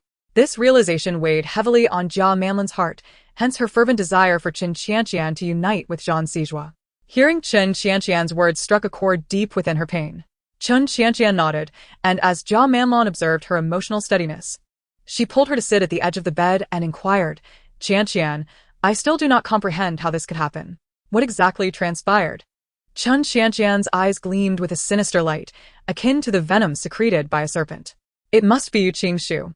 Yu Qingshu? Mother, did you not say that the child in her womb is no more? Then why does Sijua still protect her so fiercely?" Jia Manlon furrowed her brow in confusion. "This cannot be true. Qianqian, heed your mother's advice," Jia Manlon said, her gaze deepening as she grasped Chen Qianqian's hand. "Regardless of whether Yu Qingshu's child is still alive, it is best to avoid provoking her for now. If the child is indeed gone, the truth will eventually surface. However, if the child remains, do you believe the Jean family is to be trifled with? Do not forget there is another heir apart from Jean Sijua. For his sake, that woman in the old residence would never allow this child to survive. At that time, we shall merely need to maneuver discreetly to reap the benefits." Chen Qianqian contemplated this, her eyes widening as she gazed at Jia Manlon. "You mean Zhang Yuqing?" The scandal involving Chen Qianqian, as the mistress lingered on social media for 3 days before its fervor began to wane. Although this incident bore little relevance to the Jean Group, she was still the manager of the public relations department, and it involved the director of human resources. Thus, the entire Jean family found themselves in a flurry of activity. On the 33rd floor, in the president's office, the director of the technology department nervously swallowed hard. Jean. "President, we have worked overtime and meticulously investigated, yet we still cannot pinpoint the IP address of the perpetrator. This hacker is exceedingly cunning, leaving no trace behind." Feeling two icy, penetrating gazes upon him, beads of sweat trickled down the director's forehead, his words faltering. We truly cannot locate them." Jean Sijua lifted his gaze, locking eyes with the technology department director, his thin lips parting slightly. "Cannot locate them? President Jean, we have genuinely exerted ourselves." The director was on the verge of tears. Those who worked in the Jean Group's technology department were all exceptional talents in the industry. Yet now, not only had their nearly flawless internal security system been effortlessly breached, but they had also failed to notice it and, subsequently, were unable to trace the culprit. Having worked in the industry for many years, The director had never encountered such a situation. It was nearly inconceivable, yet it had occurred. The result I expect is not this. Jean Sijua's expression remained impassive as he coldly declared, "You should be well aware that the Jean family does not support incompetence. Since you have failed to uncover anything, then you may all leave." The director of the technical department stared wide-eyed in astonishment. Jean Sijua's gaze was icy and sharp, effectively choking the words of the technical director in his throat, who could only manage a reluctant yes before exiting the office.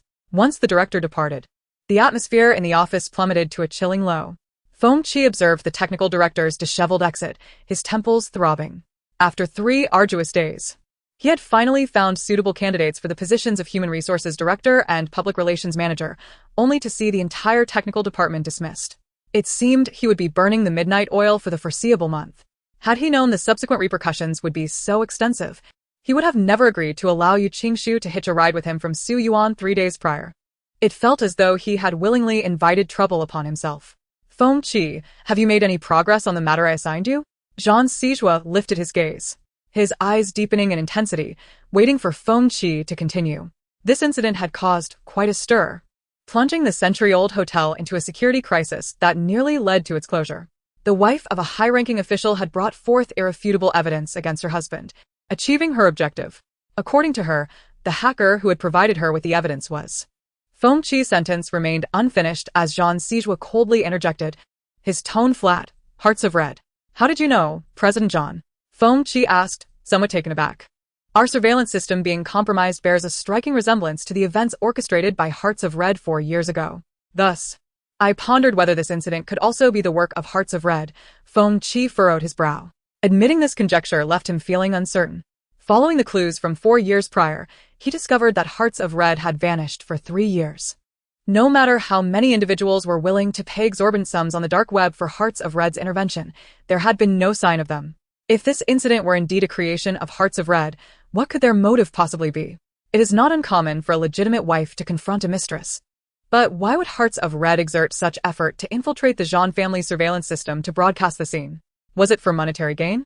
He had reviewed Mrs. Peng's background, and her family was merely moderately affluent. It would be impossible to enlist Hearts of Red's assistance to punish a mistress without expending the entirety of their resources.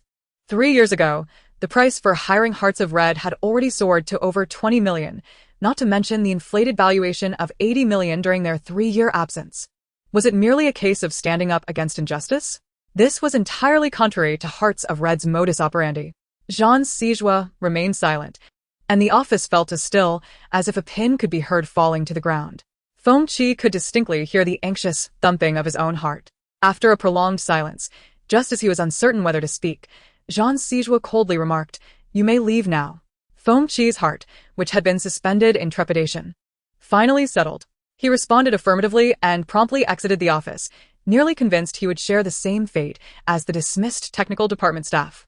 As the door to the office closed, Jean Sijua glanced at his phone screen, which displayed a call in progress. His deep voice flowed from his lips, devoid of any discernible emotional fluctuations. "Did you hear?" Came the nonchalant reply from Shi Jiao on the other end, who had just overheard the conversation between the director of the technical department and Feng Qi. "What are your thoughts?" Jean Sijua inquired solemnly.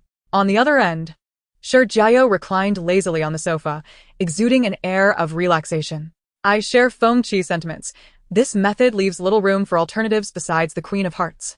Jean Sijua's gaze darkened, and before he could respond, Shi Jiao continued, "However, the Queen of Hearts has not made an appearance in 3 years. The first incident upon her return being the sabotage of your monitoring system by broadcasting an affair seems rather excessive. If this indeed was her doing, 2 motivations come to mind. Speak. Either the mistress has a grudge against Qin Qianqian, or you harbor animosity towards her." Shi Jiao's voice was laced with a mischievous grin, embodying indifference and a hint of schadenfreude. "In my view, both possibilities hold merit. What a coincidence it is to target the Jean group, especially with a breach of such complexity and high security in its internal surveillance system." Chapter 85. Chen Haixing pays a visit. In the bedroom of Su Yuan, Qin Ding's voice emerged from the phone. "Boss, it's still not working. It's quite peculiar. How can a living person simply vanish?" Yu Qingshu stared at the screen, which displayed the words search failed. For the past 3 days, she had confined herself indoors, tirelessly expanding the search radius for Qiao's whereabouts, even enlisting Qin Ding's help. Yet the results remained unchanged. Knock, knock. A brief rap on the door was followed by Shen Shu's voice filtering through. Miss Yu, I've brought you some fruit. Yu Qingshu slightly averted her gaze and instructed, Qin Ding, continue to broaden the search. Rest assured, boss. I have no assignments at the moment, so I shall dedicate myself to finding your friend. I will uncover her, even if it requires digging 3 feet into the ground. Yu Qingshu acknowledged with a soft Just as Shen Shu called out again from outside, Miss Yu, are you awake? Hearing Shen Shu's voice, Qin Ding was puzzled, but before he could voice his thoughts, the call ended. Yu Qingshu opened the door to find Shen Shu standing there, holding a fruit platter. He smiled upon seeing her. Miss Yu, I noticed you've taken quite a liking to these fruits lately, and since you didn't seem to keep your lunch down today, I thought I'd bring you some. As he spoke, Shen Shu's gaze inadvertently drifted past Yu Qingshu into the emptiness behind her. A fleeting thought crossed his mind upon hearing the earlier commotion outside the door, and he casually inquired, were you on a call just now, Miss Yu? Realizing that Shen Shu had likely heard Qin Ding's voice, Yu Qingshu quickly composed herself and replied with a light smile, not at all. I was just watching a television drama. Seeing her demeanor remained unchanged, Shen Shu felt a slight relief wash over him. Oh, is that so? However, Miss Yu, it would be prudent to limit your screen time. Mobile devices and tablets emit radiation that can be detrimental to fetal development.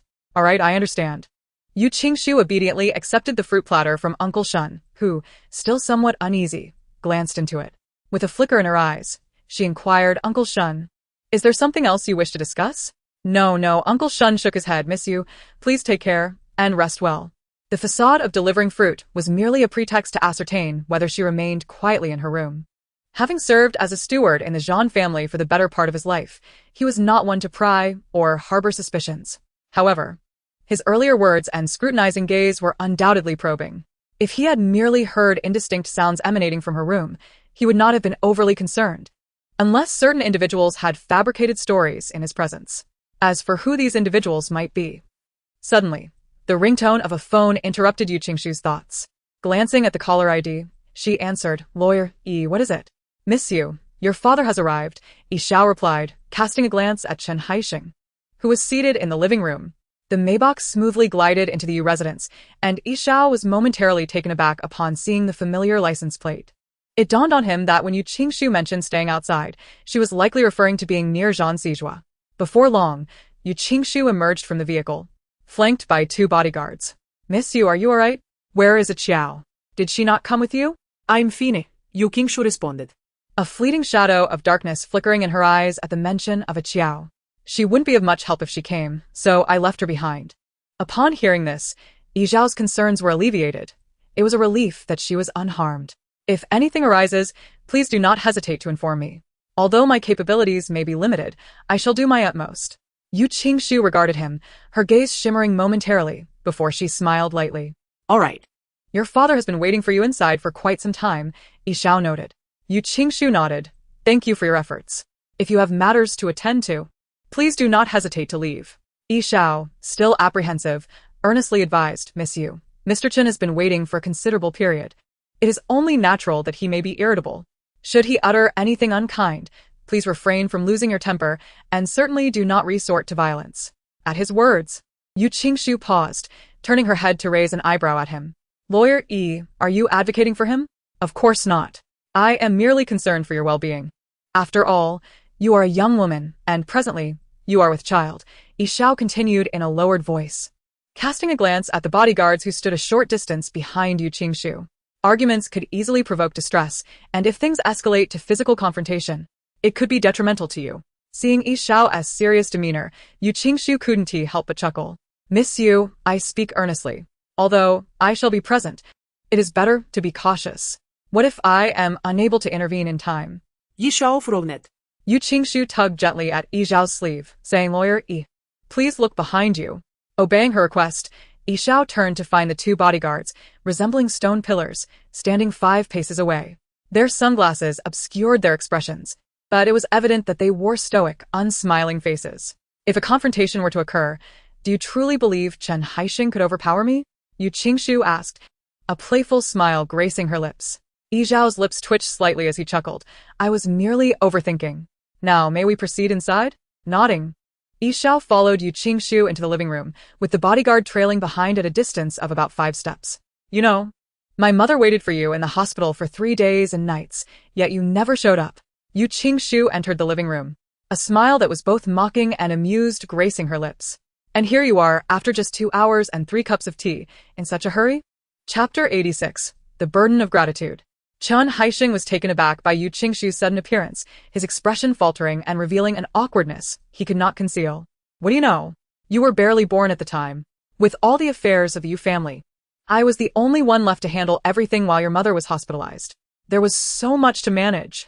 Yu Qingshu settled onto the sofa, crossing her legs and leaning back, interrupting him. So, you missed the chance to see my mother one last time because you were too busy? Chen Haixing's complexion shifted between shades of pale and green. The mention of Yu Wanqing was something he had avoided discussing for years. It reminded him of the past when he had sacrificed his dignity for a brighter future by marrying into the family. Yet the more he tried to evade it, the more he found himself ensnared in the shadows of that choice. Yu Qingshu, I am your father. Is this how a daughter speaks to her father? He retorted angrily, rising to his feet.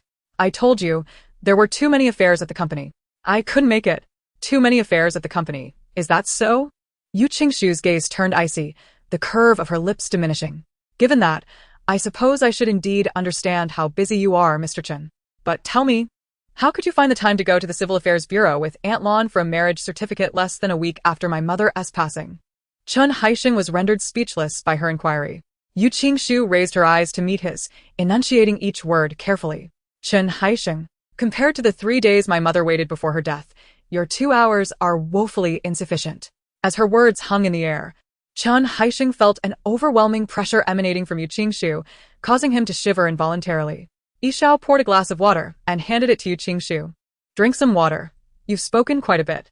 Take a moment to compose yourself. Yu Qingshu stared at the glass of water before her, momentarily taken aback by Yi Zhao's unexpected gesture. Only upon seeing Chen Haixing's pallid face did she realize that Yi Zhao had overheard Chen Haixing's earlier comments and was deliberately offering her support while ignoring him. Chen Haixing, accustomed to being coddled by Jia Manlon and attended to by servants, found such treatment intolerable, especially from a mere lawyer. His face darkened in fury. You are nothing but an ingrate. I provided for you, clothed you. Chen Haixing, if your purpose in coming here today is to tally the expenses you've incurred on me, I would not mind sitting down and itemizing each expense from the moment of my birth until now. Was it you spending the Yu family's money? Or was it I spending yours? Chen Haixing, enraged, felt his chest rise and fall with agitation, his mind racing with uncertainty. If one were to truly account for it, every penny that Chen Haixing spent belonged entirely to the Yu family, having no relation to him whatsoever. Lawyer E, I kindly ask you to prepare some paper and a calculator for the calculations. Yu Qingshu, catching a glimpse of the guilt that flitted across his eyes, smiled derisively at the person behind her. Seeing that Yu Qingshu was serious, Chen Haixing, in a state of urgency, exclaimed, I did not come here to discuss these matters with you today. Yu Qingshu raised an eyebrow, remaining silent as she took a sip of water to soothe her throat. Waiting for Chen Haixing to continue, Chen Haixing composed himself, sat down, cleared his throat twice, and inquired, You must be aware of your sister's situation, correct? Sister? Yu Qingshu replied nonchalantly, Mr. Chen seems to have made a mistake. My mother passed away shortly after giving birth to me, leaving me without a sister. Listening to her sarcastic tone, each mention of Mr. Chen ignited the anger that he had just managed to suppress. He retorted sharply, Yu Qingshu, I am your father. Since you entered, you have not once called me father. Is this the attitude you should display? Where is your upbringing? Who taught you this? Yu Qingshu laughed upon hearing this. No one taught me. Did Mr. Chen forget so quickly what was just said? My mother passed away in her prime, and my father, namely you, Mr. Chen, being preoccupied with your affairs, hardly had time to attend to me, let alone teach me anything. Chen Haixing faltered. Qianqian was dismissed by the Zhan family. And you were present at the time. I have come today precisely for this matter. Oh, that issue. Yu Qingshu feigned a moment of realization, then blinked innocently. I was indeed present, but I did nothing. Did Chen Qianqian tell you that it was because of me that she lost her job, thus prompting you to come here to seek retribution? Qianqian is not that kind of person. Chen Haixing countered. Yu Qingshu's gaze darkened, her smile growing colder. Indeed. Regardless of any past conflicts you have with Qian, she is still your sister. Even if you refuse to acknowledge it, the fact remains unchanged. As her elder sister, you should lend a hand now that she is in trouble. Chen Haixing asserted, firstly, it was Zhang Siju who ordered Qian's dismissal, not me. Secondly, I am already divorced from Zhang Siju. Even if I were not, given my relationship with him, what makes you think I could influence his decision? Yu Qingshu's eyes narrowed. Glinting with icy resolve, I cannot assist with this matter. Please seek help elsewhere. Lawyer E, please escort him out. Chen Haixing, taken aback by her decisive refusal, frowned. Who says you cannot help? Yu Qingshu squinted, remaining silent. Such a remarkable display of seeking favors in return, she thought, observing Chen Haixing's expression, her heart growing colder. Although she had long seen through Chen Haixing's facade, she had still maintained a semblance of leniency, refraining from severing ties completely. Yet now, it truly seemed she had been far too soft-hearted. Qian was an outstanding graduate from Qingbei University, having worked diligently for a long time to secure a position at the Zhan Group. If she were dismissed for a matter of personal feelings and barred from employment indefinitely, her future would be bleak. Since you possess the ability to assist her, you cannot simply stand idly by. How moving, this father-daughter bond, Yu Qingshu interjected sarcastically, her lips curling in disdain. Chapter 87. Bowing before the grave to atonement. Father, Yu Qingshu suddenly called out. Chen Haixing was taken aback by her utterance. Momentarily speechless until he heard Yu Qingshu pose a question. What question? Her tone was calm and unhurried, even though the words she spoke were laced with bitterness. Upon hearing this, Chen Haixing's pupils visibly quivered. After a brief hesitation, he opened his mouth to say, How is that possible? Zhang Siju would never let you die. Your inquiry is utterly meaningless. I am not asking you to exchange your life. I am asking you to utilize your salvation stop. Yu Qingshu coldly interrupted him, rising to her feet and stepping closer to face him, gazing up slightly to meet his eyes. So, in your view, Chen Qianqian's future is worth more than my life. Is that correct? Chen Haixing felt discomfort at her words, instantly suspecting that Yu Qingshu was merely seeking an excuse to refuse assistance, furrowing his brow. This is something within your capacity. Help Qianqian. What is with all these questions? A faint smile curved Yu Qingshu's lips, her gaze as icy as tempered steel. Chen Haixing, observing her indifferent demeanor, found it difficult to discern her true intentions. His expression darkened. What do you mean, Yu Qingshu? Upon hearing this, Chen Haixing's eyes lit up. Qingshu, I always knew you were a good daughter. A good daughter? The irony in her response was palpable. As he uttered those words, he completely forgot his earlier outburst when he had called her an ungrateful wretch. Yu Qingshu tempered her gaze. Mr. Chen, let us not speak too soon. Seeing her change in address caused Chen Haixing to pause. Yu Qingshu turned to Yi Xiao, a smile gracing her lips. Lawyer E, I would appreciate it if you could act as a witness. Of course. Although Yi Xiao was uncertain about Yu Qingshu's next move, he recognized her steadfastness and nodded in agreement. Mr. Chen, you seem to have misheard. I said I could agree to your request, not that I have already agreed. Yu Qingshu's tone was devoid of warmth. What does that mean? 3 conditions. If Mr. Chen can fulfill them, I will assist Chen Qianqian in pleading with Zhang Siju and help her secure a position within the Zhan Corporation. The smile on Chen Haixing's face vanished instantly, his expression darkening dramatically, filled with displeasure. You are negotiating terms with me? Yu Qingshu leaned forward, leisurely sipping from her cup, unfazed by Chen Haixing's anger. As a businessman, Mr. Chen must understand that one must pay a price when seeking assistance. If you are unwilling, I will not press the matter. I bid you farewell. Chen Haixing was furious. Were it not for the fact that Yu Qingshu was the daughter of Yu Wanqing, and he needed her favor, he would not have waited here for over 2 hours, let alone tolerate her demeanor. Grinding his teeth, Chen Haixing relented. Fine. What are the 3 conditions? First, you must write a declaration of severance, stating that from this day forth, you, Chen Haixing, and I, Yu Qingshu, shall have no further relations. Chen Haixing stared at her, wide-eyed in disbelief. Yu Qingshu did not grant him the opportunity to interrupt. Remaining calm, she continued, Second, I require all the shares of the Yu Corporation that you possess. Third, she paused for a moment, lifting her gaze to behold Chen Haixing's countenance, which was more grotesque than that of one who had consumed excrement. Emotionlessly, she declared, I demand that you, Jia Manlon, and your precious daughter kneel before my mother's grave and bow your heads in penance. The assembled individuals were taken aback. Xiao felt a surge of horror, his hand trembling as he recorded the scene, nearly dropping his phone. Chen Haixing's complexion shifted from a ghastly green to a pallid white, and then to a furious red. You, he stammered. After a minute's contemplation, she continued, if Mr. Chen cannot make a decisive choice, I shall take it upon myself to make that decision for you. With that, Yu Qingshu produced her phone and initiated a countdown of 1 minute. Each passing second was marked by a beeping sound. As the seconds dwindled, Chen Haixing felt beads of sweat trickle from his forehead, panting as he wiped his brow with the back of his hand. As the countdown drew near its end, Chen Haixing hoarsely uttered, I can agree to the first 2 conditions. The third condition. Fine. I accept. With clenched teeth, his words barely escaped his lips, and upon hearing this, Yu Qingshu smirked, turning to Yi Xiao with a sly smile.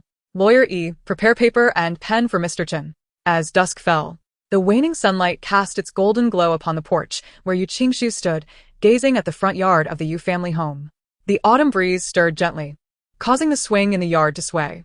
Yi Xiao, having backed up the 2 documents, descended from the study only to find Yu Qingshu at the door. His steps faltered, glancing at the papers in his hand, a pang of sympathy tugging at his heart.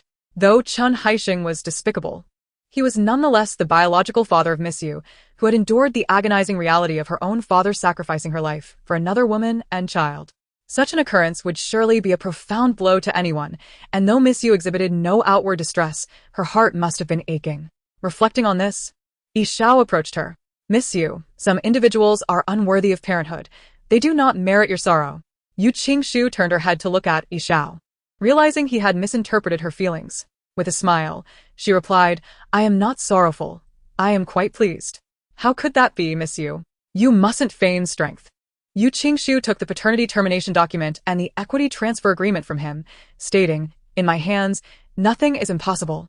This way, we eliminate complications and profit as well. Yi Xiao regarded her words with skepticism. Miss Yu, if anything arises, you must confide in me.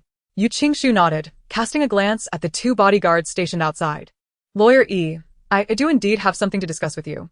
Let us proceed to the study. Very well. Chapter 88. The Housemaid's Defamation. Yu Qingshu and Yi Xiao ascended the stairs to the study in succession. Once the door was closed behind them, Yu Qingshu retrieved a bank card from her pocket and handed it to him. This card contains 5 million. Yi Xiao stared at the bank card in astonishment. Miss Yu, where did this money come from? Though Yu Qingshu possessed the family villa and a mere 1% share in the Yu Corporation, she had nothing else to her name. Hardly even 100,000. In the past, 5 million would have seemed inconsequential, but given their current predicament, it was an astronomical sum. The 5 million was borrowed from Qin Ding, initially intending to request only 2 million. However, when her superior finally sought her assistance, Qin Ding, without hesitation, lent her the amount, even excitedly adding an additional 3 million. What could my modest law firm possibly require of such a substantial sum? Miss Yu, rest assured, I will keep a vigilant eye on the Yu Group, Yi Xiao stated. There is one more matter. Please do continue. You once worked in the legal department of the Yu Group. Although much time has passed, your connections should still be intact, right? Yu Qingshu inquired. I maintain a few contacts, albeit I haven't been in touch for quite some time. Miss Yu, what do you intend to do with those individuals? Yi Xiao furrowed his brow, questioning. Leaning against the edge of the desk with her hands propped on the surface, Yu Qingshu raised an eyebrow and declared, investigate all project contracts handled by Chen Haixing and Jia Manlon over the past 24 years. Just as she reached the door, she overheard 2 maids conversing. It infuriates me. I cannot fathom what shameless means she employed. Even the steward insists I must cease discussing her affairs. Maid A exclaimed indignantly. Maid B scoffed. What other means could there be? Surely something unspeakable. The steward has always favored her. It was the case in the past, and even now. That woman is no longer a young mistress, yet he still protects her. In my opinion, there must be some hidden relationship between them. Your implication is that the steward. Maid A stared in astonishment, abruptly falling silent, too fearful to continue. Otherwise, why would the steward go to such lengths? Ha! The child she carries may very well belong to him. Such words cannot be spoken lightly. Maid A gasped in alarm, offering a warning. I speak only the truth, and it is well-founded. Maid B retorted dismissively, her disdain evident. Yu Qingshu, standing just outside, absorbed every word spoken, her gaze deepening with contemplation. So that was why Uncle Shun would test her. It appears these two were scheming behind the scenes. Yu Qingshu quietly entered, positioning herself behind them. Hearing Maid B's words, she curved her lips into a bemused smile, inquiring, "Oh, well-founded, you say? Pray tell, what reasons and evidence do you possess?" Mid-sentence, Maid B suddenly realized something was amiss. Wait. Who is speaking? The two maids quickly turned around, their faces paling as they beheld Yu Qingshu standing before them, their pupils dilating in shock. Yu, how could you be here?" Maid B stammered, anxiety evident in her voice. Yu Qingshu blinked innocently. "Where else would I be? You hadn't finished your statement. Please continue." "I am all ears." Their expressions shifted, and Maid B clenched her jaw defiantly, raising her chin as she retorted, "Just because you asked me to speak, does that mean I must? Who do you think you are? We owe you nothing. Let us go." With that, Maid B grasped Maid A's hand, attempting to leave. Yu Qingshu swiftly stepped forward, extending her arm to block their path, her gaze turning icy. "How about I complete the half-sentence you left unspoken? Yu Qingshu, what right do you have to stop me? Right?" Yu Qingshu narrowed her eyes and approached her, suddenly grasping her chin. "As the biological mother of the future heir of the Zhan family, do you think I lack the qualifications? What about you? How dare you spread rumors behind my back?" The maid's eyes darted away. "I did not. You are speaking nonsense." Yu Qingshu released her grip. "I offer you two choices. Either apologize immediately, or we shall present our case before the steward and see whether it is I who speaks falsely, or you, who has a filthy mouth." "You can forget it," the maid retorted sharply.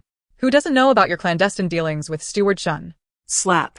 Yu Qingshu raised her hand and delivered a sharp slap, the sound echoing through the dining hall, attracting the attention of Uncle Shun. "Miss Yu, what is happening? How dare you strike me?" the maid cried. Her eyes reddened as she covered her face. Yu Qingshu glanced at Uncle Shun, and upon hearing the maid's accusation, she could not help but smile coldly. "It was indeed you whom I struck." Uncle Shun quickly grasped the situation.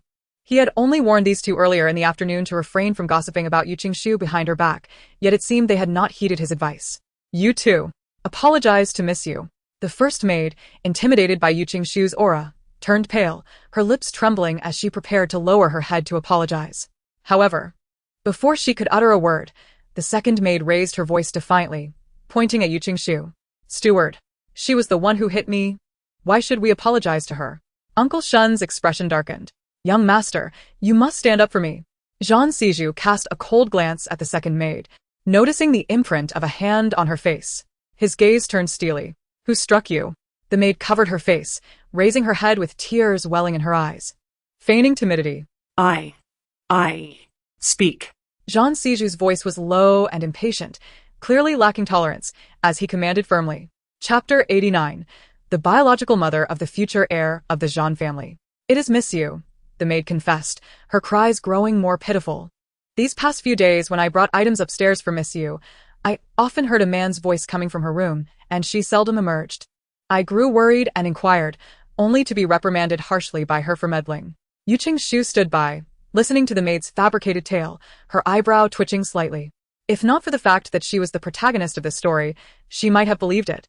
Truly, it was a performance filled with tears and blood. Zhan Siju's expression darkened further. "What nonsense is this? She claims to be the biological mother of the future heir of the Zhan family, and that as long as she wishes, I will be expelled from the Sioux Garden, unable to survive in the capital," the maid continued. Suddenly, she bowed her head to Yu Qingshu, trembling as she said, "Miss Yu, I'm so sorry, I know I was wrong. I beg for your forgiveness." As Zhan Siju listened, the veins on his forehead throbbed, and his anger surged. His gaze grew colder, an icy demeanor that seemed to seep into the very marrow of his bones. Causing a shiver, the biological mother of the future heir of the Zhan family? His thin lips curled in a disdainful, mocking smile directed at Yu Qingshu. The maid, witnessing this, revealed a scheming smile at the corners of her mouth. Uncle Shun sensed that the situation was dire and hastily attempted to speak on behalf of Yu Qingshu. After all, she was carrying the young master's child, and nothing must go awry. "Young master, Miss Yu is merely," before he could finish. Zhan Zijua swiftly stepped forward and grasped Yu Qingshu's chin. She winced in pain but remained silent. Even if she spoke, it would be futile, for Zhan Zijua would not believe her. "It seems you are not only coveting the position of the Zhan family's young mistress, but also the entirety of the Zhan corporation. Your ambition is indeed formidable." "I was not mistaken about you, Yu Qingshu," You are a woman insatiable for more. Who led you to believe that the child within you would become the heir of the Jean family? The biological mother of the Jean heir? Such delusions. As soon as he finished speaking, Jean Zijua suddenly flung Yu Qingshu away. She staggered back a few steps, barely regaining her balance when his icy command echoed. From this day forth, Yu Qingshu shall be a servant in the Siyuan household. Whatever duties a maid performs, she shall fulfill. Uncle Shun felt a pang of sympathy and said, Young master, Miss Yu is still with child, if she is made to undertake the duties of a servant. What if something happens? Jean Zijua cast a cold glance at the pale-faced Yu Qingshu, his expression unwavering, and declared with chilling indifference, then let it be minor, not major. That very night, Yu Qingshu moved from the guest room to the storage room she had previously occupied. As she surveyed the familiar decor, a bittersweet smile tugged at her lips, her gaze dimming. Little one, thanks to your mother, you will have to endure some discomfort. Knock, knock. Uncle Shun stood at the door calling Miss Yu. Yu Qingshu turned and made her way through the narrow corridor to the entrance. Uncle Shun, what is it? The heating in this room is rather inadequate. With autumn upon us, the nights are chilly. I have a heater that I can bring over. As he spoke, he handed her a heater he had used for over a decade. Although it bore some age, its quality remained commendable. Yu Qingshu looked at the somewhat worn heater and smiled. Uncle Shun, you should keep this for yourself. I do not need it. Miss Yu, does this room appear capable of accommodating so many items? Moreover, pregnant women tend to have a higher body temperature. I can manage with an extra blanket at night to avoid the cold. Rest assured, please keep it. Seeing Yu Qingshu's determination, Uncle Shun reluctantly nodded. Miss Yu, I apologize. I shall discuss this matter further with the young master. Yu Qingshu merely smiled and did not refuse. She understood that even if she insisted, Uncle Shun would still speak on her behalf, not for her sake, but for the sake of the child she carried. Please take care and rest well, Miss Yu. Uncle Shun said. Yu Qingshu nodded, watching as his figure faded from view before she closed the door. Meanwhile, in the study, Jean Zijua reclined in his grand chair. His dark eyes deep in thought, unconsciously recalling the words spoken by Shi Jiao earlier that day. Rather than aimlessly seeking the identity of this hacker, it would be wiser to investigate those around you. Consider whom you may have offended recently. Firstly, it is certainly not the competitors in the marketplace.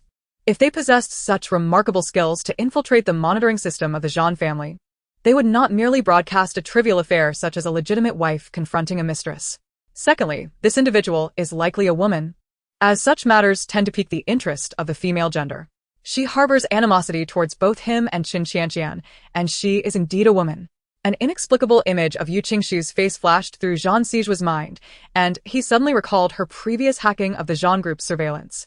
However, at that time, she had utilized Feng Qi's mobile device, and following that incident, he had ensured that the technical department upgraded the monitoring system overnight, rendering it impenetrable. How could a person of Yu Qingshu's caliber possibly breach it? Yet, for some reason, he felt an unsettling connection between this incident and Yu Qingshu. Even if she were not directly involved, she must have some association with the person behind it. Unfortunately, he currently lacked leads. Knock, knock. The sudden sound of a knock on the study door interrupted Jean Zijua's thoughts. He composed himself and said in a deep voice, "Come in." No sooner had he spoken than the door opened, revealing the maid, E. Upon seeing her, Jean Zijua furrowed his brows slightly and inquired, "What is it?" The maid, meeting Jean Zijua's formidable gaze, momentarily faltered, a hint of trepidation creeping in. However, recalling how he had stood up for her moments ago, she took a deep breath and cautiously placed the coffee she was holding on the table. "Young master, this is the coffee I brewed. Thank you for standing up for me earlier," she said softly, lowering her gaze. Jean Zijua's expression remained frosty. "I understand. You may leave."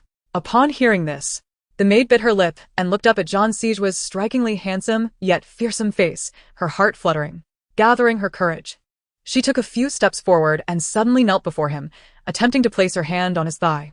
"Young master, I could bear children for you. I seek no title, I." Before she could finish her sentence, Jean Zijua abruptly kicked her away, causing her to crash to the floor. A sickening crack echoed as her wrist instinctively hit the ground, sending pain coursing through her, rendering her pale as a ghost. "Why, young master?" Jean Zijua's gaze was chilling and terrifying as he looked down at her. "Bear children for me? Who gave you the audacity?" The maid trembled. "Young master, I was merely—" "Get out," Jean Zijua commanded coldly. "From this moment forth, you are dismissed." The maid, thoroughly panicked, disregarded her pain and crawled to Jean Zijua's feet. Young master. I was wrong. It was a moment of folly. Before she could complete her plea, Jean Sijua delivered a harsh kick to her shoulder. The impact was severe, and she trembled in fear as his voice, as cold as death, echoed once more. 3 seconds, leave. At this moment, the maid dared not cling to any hope, stumbling to her feet and fleeing the study in disarray. When Uncle Shun reached the study door, he happened upon the maid's hasty and disheveled escape, momentarily taken aback before he knocked on the study door. Young master. Jean Sijua glanced at Uncle Shun. Despite his grim demeanor, he tempered his anger somewhat. Uncle Shun is a person left behind by grandmother, and he would certainly extend some courtesy. Uncle Shun pressed his lips together and said, Young master, this incident was indeed a misunderstanding regarding Miss Yu. I have reviewed the surveillance footage, and the reason Miss Yu made those remarks was due to the rude words of a servant. Moreover, Uncle Shun, do not forget whose man you are. Jean Sijua interrupted him with a voice thick with warning. Uncle Shun's heart trembled, realizing that Jean Sijua was indeed angered. He immediately lowered his head and replied, I understand. Young master, understand? If you truly comprehend, then you should not repeatedly defy my orders for the sake of others. Jean Sijua's gaze deepened as he rose and walked over to the floor-to-ceiling window. After a considerable pause, he inquired Uncle Shun, How long have you been with the Jean family? In another half-month, it will be 50 years. I entered the Jean family when I was 15, worked as a servant for 10 years, and earned the old lady's favor, eventually becoming the steward. It is no exaggeration to say that I have devoted my entire life to the Jean family. Life passes in the blink of an eye, without realizing it. I am now 65, at the threshold of my twilight years. I have heard that your daughter and grandchildren have been living abroad? Jean Sijua turned to look at him, his gaze penetrating. Indeed. You have been by grandmother's side for so many years, and after her passing, you remained in the ancestral home. After all these years, you have grown old. It is time for you to enjoy the blessings of family. Since your children and grandchildren are abroad, I will have Feng Qi arrange your flight and take care of everything for you. You shall depart tomorrow to reunite with them. Upon hearing this, Uncle Shun's expression changed immediately, and he knelt down, saying, Young master, are you sending me away? At Chen Haixing's residence, Chen Qianqian asked anxiously, Father, what did Yu Qingshu say? Did she agree? Chen Haixing glanced at Chen Qianqian, his eyes shifting as he opened his mouth to speak, but ultimately sighed instead. Noticing his sigh, Chen Qianqian frowned and looked at Jia Manlon, signaling her. Jia Manlon understood, taking Chen Qianqian's hand aside, instructing the housekeeper, Aunt Lu. Please bring out the fire-reducing tea I brewed today. Autumn is a time when one is prone to internal heat. Then, with understanding, she turned to Chen Haixing and said, There is no rush. Qingshu has had reservations about both me and Qianqian. She has agreed, Chen Haixing stated in a low voice. Upon hearing this, Chen Qianqian's eyes sparkled, and she linked her arm with Chen Haixing's, exclaiming, Father, I knew you could do it. Chen Qianqian and Jia Manlon exchanged glances before turning their attention to Chen Haixing. Conditions? How dare you Qingshu set conditions for her own father? Chen Qianqian gritted her teeth, her expression filled with fury. In contrast to Chen Qianqian's agitation, Jia Manlon appeared more composed, her eyes soothing Chen Qianqian, before sitting beside Chen Haixing and gently inquiring, It's all right. If there are conditions, then so be it. However, I wonder what those 3 conditions might be? Chen Haixing turned to the gentle Jia Manlon, a flicker of guilt passing through his gaze. And he remained silent for a while. Chen Qianqian, unable to contain her impatience, urged, Father, please tell us. Severing the parent-child relationship, the shareholding of the Yu Group. Chen Haixing spoke in a hushed tone. Jia Manlon's smile froze, and Chen Qianqian clenched her hands at her side, seething with anger. Shareholding? Yu Qingshu. Where does she get such audacity? Chen Haixing remained silent. Jia Manlon frowned, feigning anger as she admonished Chen Qianqian. Qianqian, how can you speak like that? She is your sister. The Yu Group belongs to her. If she desires it, then so be it. Mom. Jia Manlon disregarded Chen Qianqian and turned to Chen Haixing, grasping his hand, filled with remorse. I never anticipated that Qingshu harbored such deep resentment towards us that she would sever our father-daughter relationship. Chen Haixing snorted.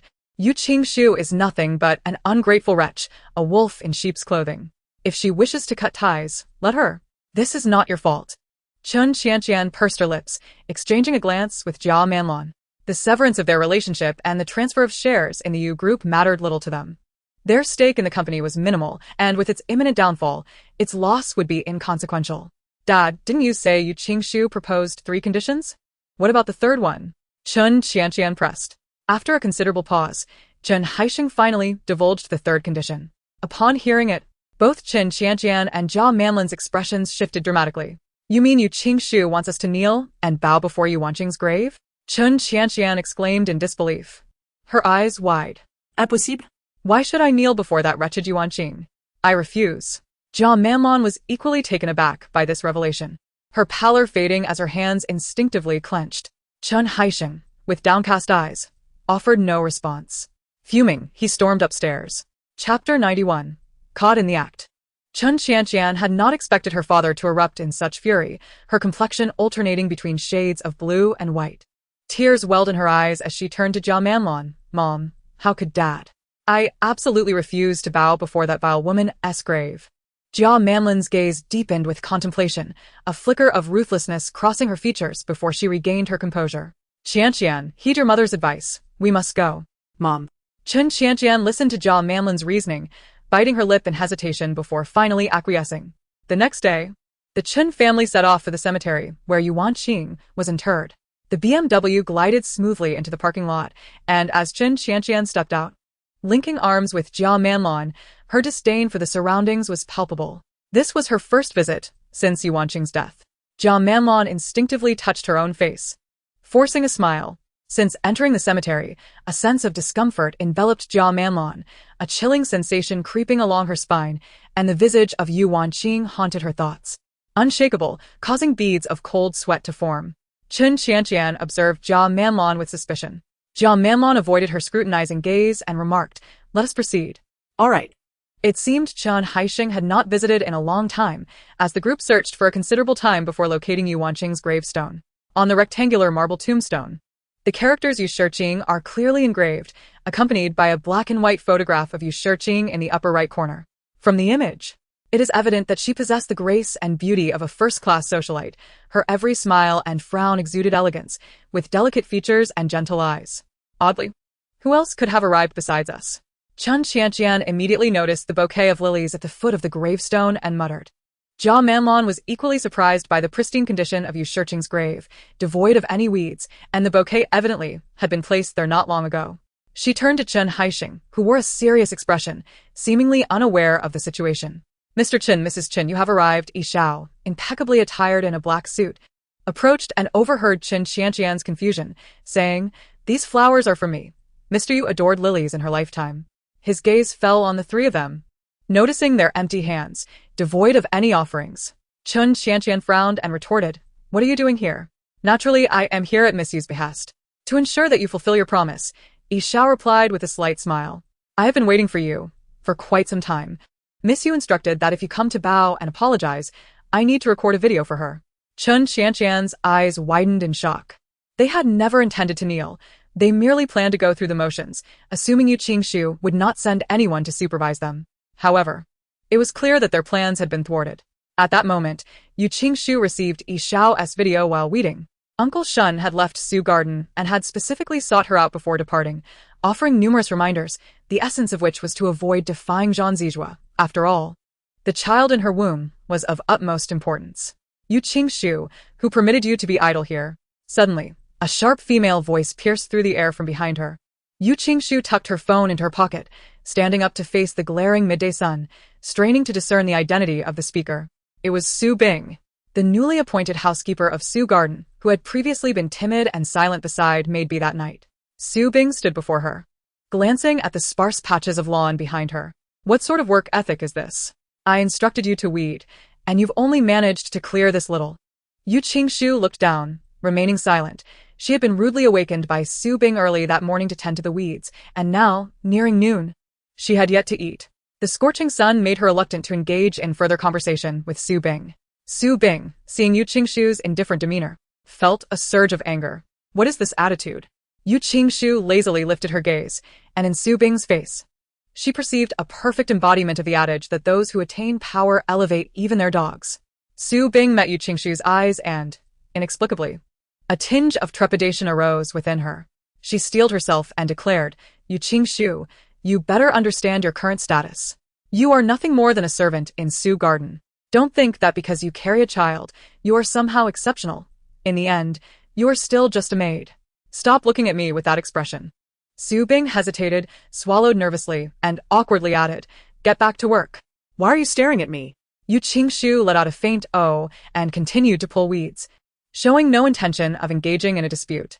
This rendered Su Bing's actions futile, as if her punch had landed on cotton. Su Bing's face turned ashen with anger, and she gritted her teeth, declaring, "You shall not eat until you finish pulling these weeds." Yu Qingshu, with a feigned smile, raised her head and obediently replied yes before returning to her task. Su Bing snorted coldly and turned to leave. After a deep slumber, Yu Qingshu awoke in the middle of the night, hunger gnawing at her. She stepped out of her room, finding the main hall nearly deserted, save for a few servants dozing against the door, oblivious to her presence. Having gone a day without food, she needed to find something to eat. She paused, her gaze flickering. Leaning against the sofa, she listened intently, unable to suppress a yawn. The sound of footsteps grew closer, eventually halting. Furrowing her brow, she wondered why Jean Zijua had stopped moving. Upon raising her eyes, she found Jean Zijua standing before her, looking down at her with an icy glare. Chapter 92, Jean Zijua's warning. One body, two lives. Yu Qingshu thought, when did he get so close? Her mind was flooded with 1,000 unspoken frustrations. What are you doing here? Jean Zijua's voice was deep and imposing. Watching the moon, Yu Qingshu replied, maintaining her composure as she hid the bread and milk behind her back. Jean Zijua's gaze sharpened, his tone commanding, "Show me." Yu Qingshu blinked innocently, feigning ignorance. "What? I haven't taken anything." 3 seconds passed.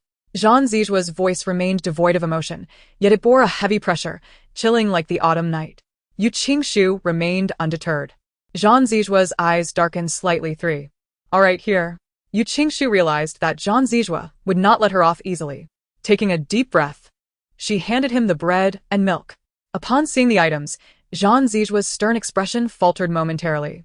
Bread and milk? Was it worth sneaking around for just these? Jean Zijua narrowed his eyes, coldly demanding, "Yu Qingshu, what trickery are you up to?" "Trickery? Am I so foolish as to fill my stomach with these?" Yu Qingshu's demeanor turned icy as she met his gaze, aware that he suspected her of stealing something significant. With that, she turned to leave. "Young master, I apologize. It was my oversight that allowed Yu Qingshu to sneak into the kitchen while it was unguarded to find something to eat." Jean Zijua's frigid gaze fell upon Su Bing. "You did not feed her?" Su Bing was taken aback. She had indeed withheld food from Yu Qingshu to curb her spirit, but admitting it would surely provoke Jean Zijua's wrath. Thus, she knelt, her voice trembling, "Young master, how could I dare? Though you stated that Yu Qingshu is a servant of the Su Garden, I could not bring myself to let her do any heavy work, let alone starve her." Su Bing pondered for a moment and then said, "If the young master does not believe me, he may inquire with others. I would never dare to shortchange Yu Qingshu in this regard." Upon hearing this, Jean Zijua immediately believed him. The veins on his temples throbbed as he threw the bread and milk on the ground in frustration. He knew that a woman like Yu Qingshu would never be content. Her appearance with the bread and milk was merely an act of seeking sympathy. A cold glint flickered in Jean Zijua's dark eyes as he stepped on the bread and swiftly walked in the direction Yu Qingshu had departed. She glanced at the cup. Deep in thought, she needed to devise a plan to procure some food. Otherwise, with the workload Su Bing had given her, she wouldn't last a month, let alone a week. Just as she contemplated this, the door suddenly swung open. A wary expression flashed across Yu Qingshu's eyes as she quickly stood up, only to see Jean Zijua stride in, exuding an icy aura. Is he truly upset over just a piece of bread and some milk? Yu Qingshu frowned, instinctively protecting her abdomen. Jean Zijua noticed her small gesture, and the chill in his gaze intensified. He perceived it as a theatrical display, an attempt to use the child within her as leverage. "Yu Qingshu, what are you trying to feign this time?" Jean Zijua's cold voice pierced through the air, leaving her bewildered. As he advanced towards her, she instinctively retreated. "Are you out of your mind? I'm already hungry, and now I'm being accused of acting." Yu Qingshu could no longer swallow her indignation and blurted out. Jean Zijua's narrowed eyes glimmered with danger. "Repeat that." Yu Qingshu lowered her gaze, her eyelashes casting shadows over her wide eyes, inwardly cursing. It was he who was unhinged, not her, knowing full well that repeating herself would bring misfortune. Why would she do so? She forced a smile, feigning innocence, her tone stubborn and sharp. "What did I say? Mr. Jean, it's quite late. Aren't you going to rest?" If you choose not to, I must, after all, I am no longer alone. Yu Qingshu, I warn you to cease your tricks in my presence. You are indeed not alone. At any moment. Zhang Siju paused, gripping her chin, his thin lips moving as each word seemed to carry a chilling weight that struck her eardrums. One corpse, two lives. Yu Qingshu's pupils quivered slightly, her complexion paling. The fear coursing through her was not of death, but of harm coming to the child within her. She cast her gaze down to her abdomen, realizing just how heavily she had begun to regard this life growing inside her. Once a staunch egoist, she had previously perceived it as merely an unformed embryo. Had this child ever posed a threat to her life or interests, she would have unhesitatingly abandoned it to preserve herself. Yet now, she found herself suddenly aware that if anything were to happen to this little being, she would certainly regret it, profoundly so, to the extent that she might even entertain the thought of sacrificing her own life for the child's safety. This was a stark contrast to her past demeanor, leaving her uncertain whether this transformation was a blessing or a curse. Little one, pay no heed to the words of that scoundrel father of yours, Yu Qingshu whispered softly, her gaze resting on her abdomen. A life for two? Nonsense. Rest assured, your mother is quite capable. Once we find your Aunt Xiao, we shall make our escape. And thereafter, your mother will provide you with the finest delicacies. Upon awakening, Yu Qingshu found that rain was falling. The sound of raindrops pattered gently against the window. A delicate drizzle stirred by the autumn breeze. She glanced outside at the foggy sky, feeling a heaviness of slumber. In recent days, the little one within her had been relatively quiet, perhaps due to the effects of pregnancy or the drowsiness brought on by the season. Suddenly, there was a loud knocking. Before Yu Qingshu could rise, Su Bing had already burst in with a spare key in hand. Yu Qingshu, did you not hear what I said? Su Bing stood at the foot of the bed, her demeanor fierce and accusatory. You must go out today to purchase these items, she declared, tossing a small notebook onto the bed. These are the things that must be acquired within the day, and each has a specified location. You must procure every single one, Or you shall see how I deal with you. With that, Su Bing turned and left. Yu Qingshu glanced at the list, which contained over 20 items. At first glance, it did not seem excessive, but upon noting the designated locations, each was at least a 15-minute drive away. And she had no vehicle. Su Bing was clearly intent on making things difficult for her. However, Yu Qingshu's eyes deepened with resolve. This outing was quite fortuitous, as it would grant her the opportunity to procure some food.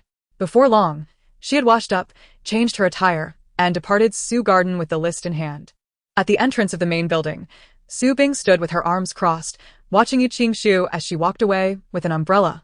Her eyes filled with disdain and a sense of superiority. With a cold snort, she thought, going to report to the young master? Yu Qingshu, I wonder how you intend to compete with me. Just then, a maid emerged from the kitchen, carrying a steaming bowl towards Yu Qingshu's room. Su Bing's expression darkened, and she called out to the maid. What is that you have there? She demanded, stepping forward to glance at the contents of the bowl. A glint of malice crossed Su Bing's eyes. Miss Yu? I was unaware that there was another Miss Yu in Su Garden. The maid quickly understood and corrected herself. I meant to say, we serve only the young master. Yu Qingshu is merely a servant. Su Bing sneered. The maid nodded vigorously, and Su Bing's gaze fell upon the bowl of milk and bird's nest, knowing that even this small portion was worth a fortune. Crafted from freshly air-freighted milk and the finest bird's nest, known for its beauty-enhancing properties. Previously, when Yu Qingshu consumed it, she was but a lowly maid, unable to do anything but envy. Now, Su Bing's eyes gleamed with dark intent as she commanded, take this bowl of milk and bird's nest to my room. What? The young maid paused in surprise. Su Bing cast a sharp glance, demanding, I expect you to serve without unnecessary chatter. Do you wish to be dismissed from the Su Garden? The young maid, recalling the disgraceful expulsion of another maid, trembled slightly and quickly shook her head, exclaiming, Su Butler, please don't fire me. I shall deliver it to your room immediately. Satisfied, Su Bing smirked. That's more like it. My concern lies with the integrity of you lower servants. If you were to secretly indulge, how would I justify it to the young master? Bringing it to my room is merely a precaution against your potential theft. Although the young maid could discern his self-serving rationale, she bit her tongue and swallowed her indignation. Perhaps due to her pregnancy, her stamina had waned considerably. Glancing at her list and the overcast sky, she sought refuge in a cafe within the mall to rest momentarily. Meanwhile, across the cafe, in a men's clothing store, the fitting room door creaked open. revealing a gentleman clad in a deep blue bespoke suit that accentuated his tall stature. After graciously thanking the attendant, he turned his gaze towards a woman who had assisted him. She adjusted his tie and stepped back to appraise him, nodding in approval. "This suit truly suits you. It would be perfect for your first day at the company." "Then it shall be this one," he affirmed, admiring his reflection in the full-length mirror. The woman retrieved a black card from her purse and handed it to the attendant standing nearby, smiling. "Please include the other suits he tried on and process the payment." The attendant's eyes widened in astonishment as he eagerly accepted the card, fearing that any delay might lead to a change of heart. This was indeed a substantial sale. "Sister, is it really necessary to purchase so many suits for me?" "I have enough," the man sighed, looking at her in exasperation. "Several suits are hardly extravagant. Consider it a gift to celebrate your new position as general manager." "You must accept it," Ji Jingru replied, while lifting her daughter Tang Tang, who was intently savoring candy on the sofa, and gently inquired, "Tang Tang, do you think uncle is handsome?" Tang Tang looked up at Ji Zhengqiu, her large, glistening eyes curving into crescents as she sweetly responded with a single word, "Handsome." Ji Zhengqiu smiled, taking Tang Tang from Ji Jingru. "You're my little cheerleader. I'll reward you with a candy later." Tang Tang nestled comfortably in his embrace, her joy evident in her radiant smile. Before long, the attendant returned with the completed transaction, respectfully presenting the card to Ji Jingru. "Miss Ji, Mr. Ji, your account has been settled. This afternoon, we will deliver the suits to the address you provided." Ji Jingru nodded and said to Ji Zhengqiu, "Shall we continue browsing?" "Certainly. Let us see if there are any lovely dresses for Tang Tang," Ji Zhengqiu replied, affectionately pinching Tang Tang's nose as he walked alongside Ji Jingru out of the store. As Ji Jingru smiled, preparing to speak, her peripheral vision caught sight of Yu Qingshu seated in the cafe across the way, causing her footsteps to falter momentarily. Noticing her pause, Ji Zhengqiu turned back in confusion. "Sister, what's the matter?" Ji Zhengqiu's sword-like brows furrowed ever so slightly, a flicker of skepticism crossing his mind. He raised his gaze towards the direction she had just been observing, yet before he could discern the object of her attention, Ji Jingru hastily urged him. "Didn't you say you wanted to buy Tang Tang a little dress? There's a children's clothing store ahead. Let us go take a look." "Sister, are you alright?" This was the first time Ji Zhengqiu had witnessed such urgency in her demeanor, prompting a twinge of concern within him. Ji Jingru forced a smile, her lips twitching awkwardly. "I'm fine. What could possibly be wrong?" Ji Zhengqiu scrutinized her for a prolonged moment but found nothing amiss on her face. Reluctantly suppressing his doubts, he followed Ji Jingru into the children's clothing store. Once inside, Ji Zhengqiu cradled Tang Tang while perusing an array of delightful little dresses, with Ji Jingru trailing closely behind, lost in her own thoughts. After a while, his unease grew. "Sister, are you truly keeping anything from me?" Chapter 94, Ji Jingru's concealment. "No, not at all," Ji Jingru firmly denied. Meeting Ji Zhengqiu's suspicious gaze, she bit her lip and added, "I need to use the restroom. Wait for me here with Tang Tang." Ji Zhengqiu regarded her for a moment before nodding in agreement. "All right." Upon exiting the children's store, Ji Jingru made her way directly to the cafe where Yu Qingshu was situated. Meanwhile, Yu Qingshu had ordered a glass of freshly squeezed orange juice and glanced at the weather forecast on her phone, noting that the rain was about to cease, indicating it was nearly time to resume her shopping. As she stood to leave her seat, a familiar figure approached unexpectedly. Her brows arched slightly in surprise. "Dr. Ji? Miss Yu." Yu Qingshu's lips curled into a gentle smile as she examined Ji Jingru, taken aback by the coincidence. "I didn't expect to see you here. Though I presume you're not here just to enjoy a coffee?" Ji Jingru, lacking a handbag and even her phone, appeared indeed as if she had not come for refreshments. "Miss Yu, your observational skills are quite remarkable," Ji Jingru replied with a smile, her gaze inadvertently drifting to the various bags in Yu Qingshu's possession. "I happened to bring Tang Tang to buy clothes and saw you here, so I thought I would come over to say hello." Ji Jingru averted her gaze momentarily before inquiring, "Miss Yu, are you out shopping alone?" "I still have a few items to purchase elsewhere, so I was just about to leave." "I see." Upon hearing this, the tension on Ji Jingru's face visibly eased. Yu Qingshu noticed the fleeting look of relief in her eyes, which made her gaze more scrutinizing and probing. "Dr. Ji, you seem to be harboring some concerns?" Yu Qingshu casually inquired. "Do I?" Ji Jingru's eyes flickered briefly before she shifted the subject. "Miss Yu, with so many bags, it must be inconvenient for you to carry them alone, especially considering you are pregnant. Perhaps I could have my driver take you?" Yu Qingshu's eyes dimmed slightly. solidifying her suspicion that Ji Jingru was indeed concealing something. Ji Jingru instinctively glanced outside. From her vantage point, she could see the display window of the children's store, where Ji Zhengqiu was holding Tang Tang while listening to the sales assistant's introduction. That would be very kind of you, Dr. Ji, she agreed. Although the reasons behind Ji Jingru's urgent inquiries into her whereabouts remain a mystery, one thing is unequivocal. Ji Jingru had once saved her life, and thus, it is certain that she would not wish her any harm.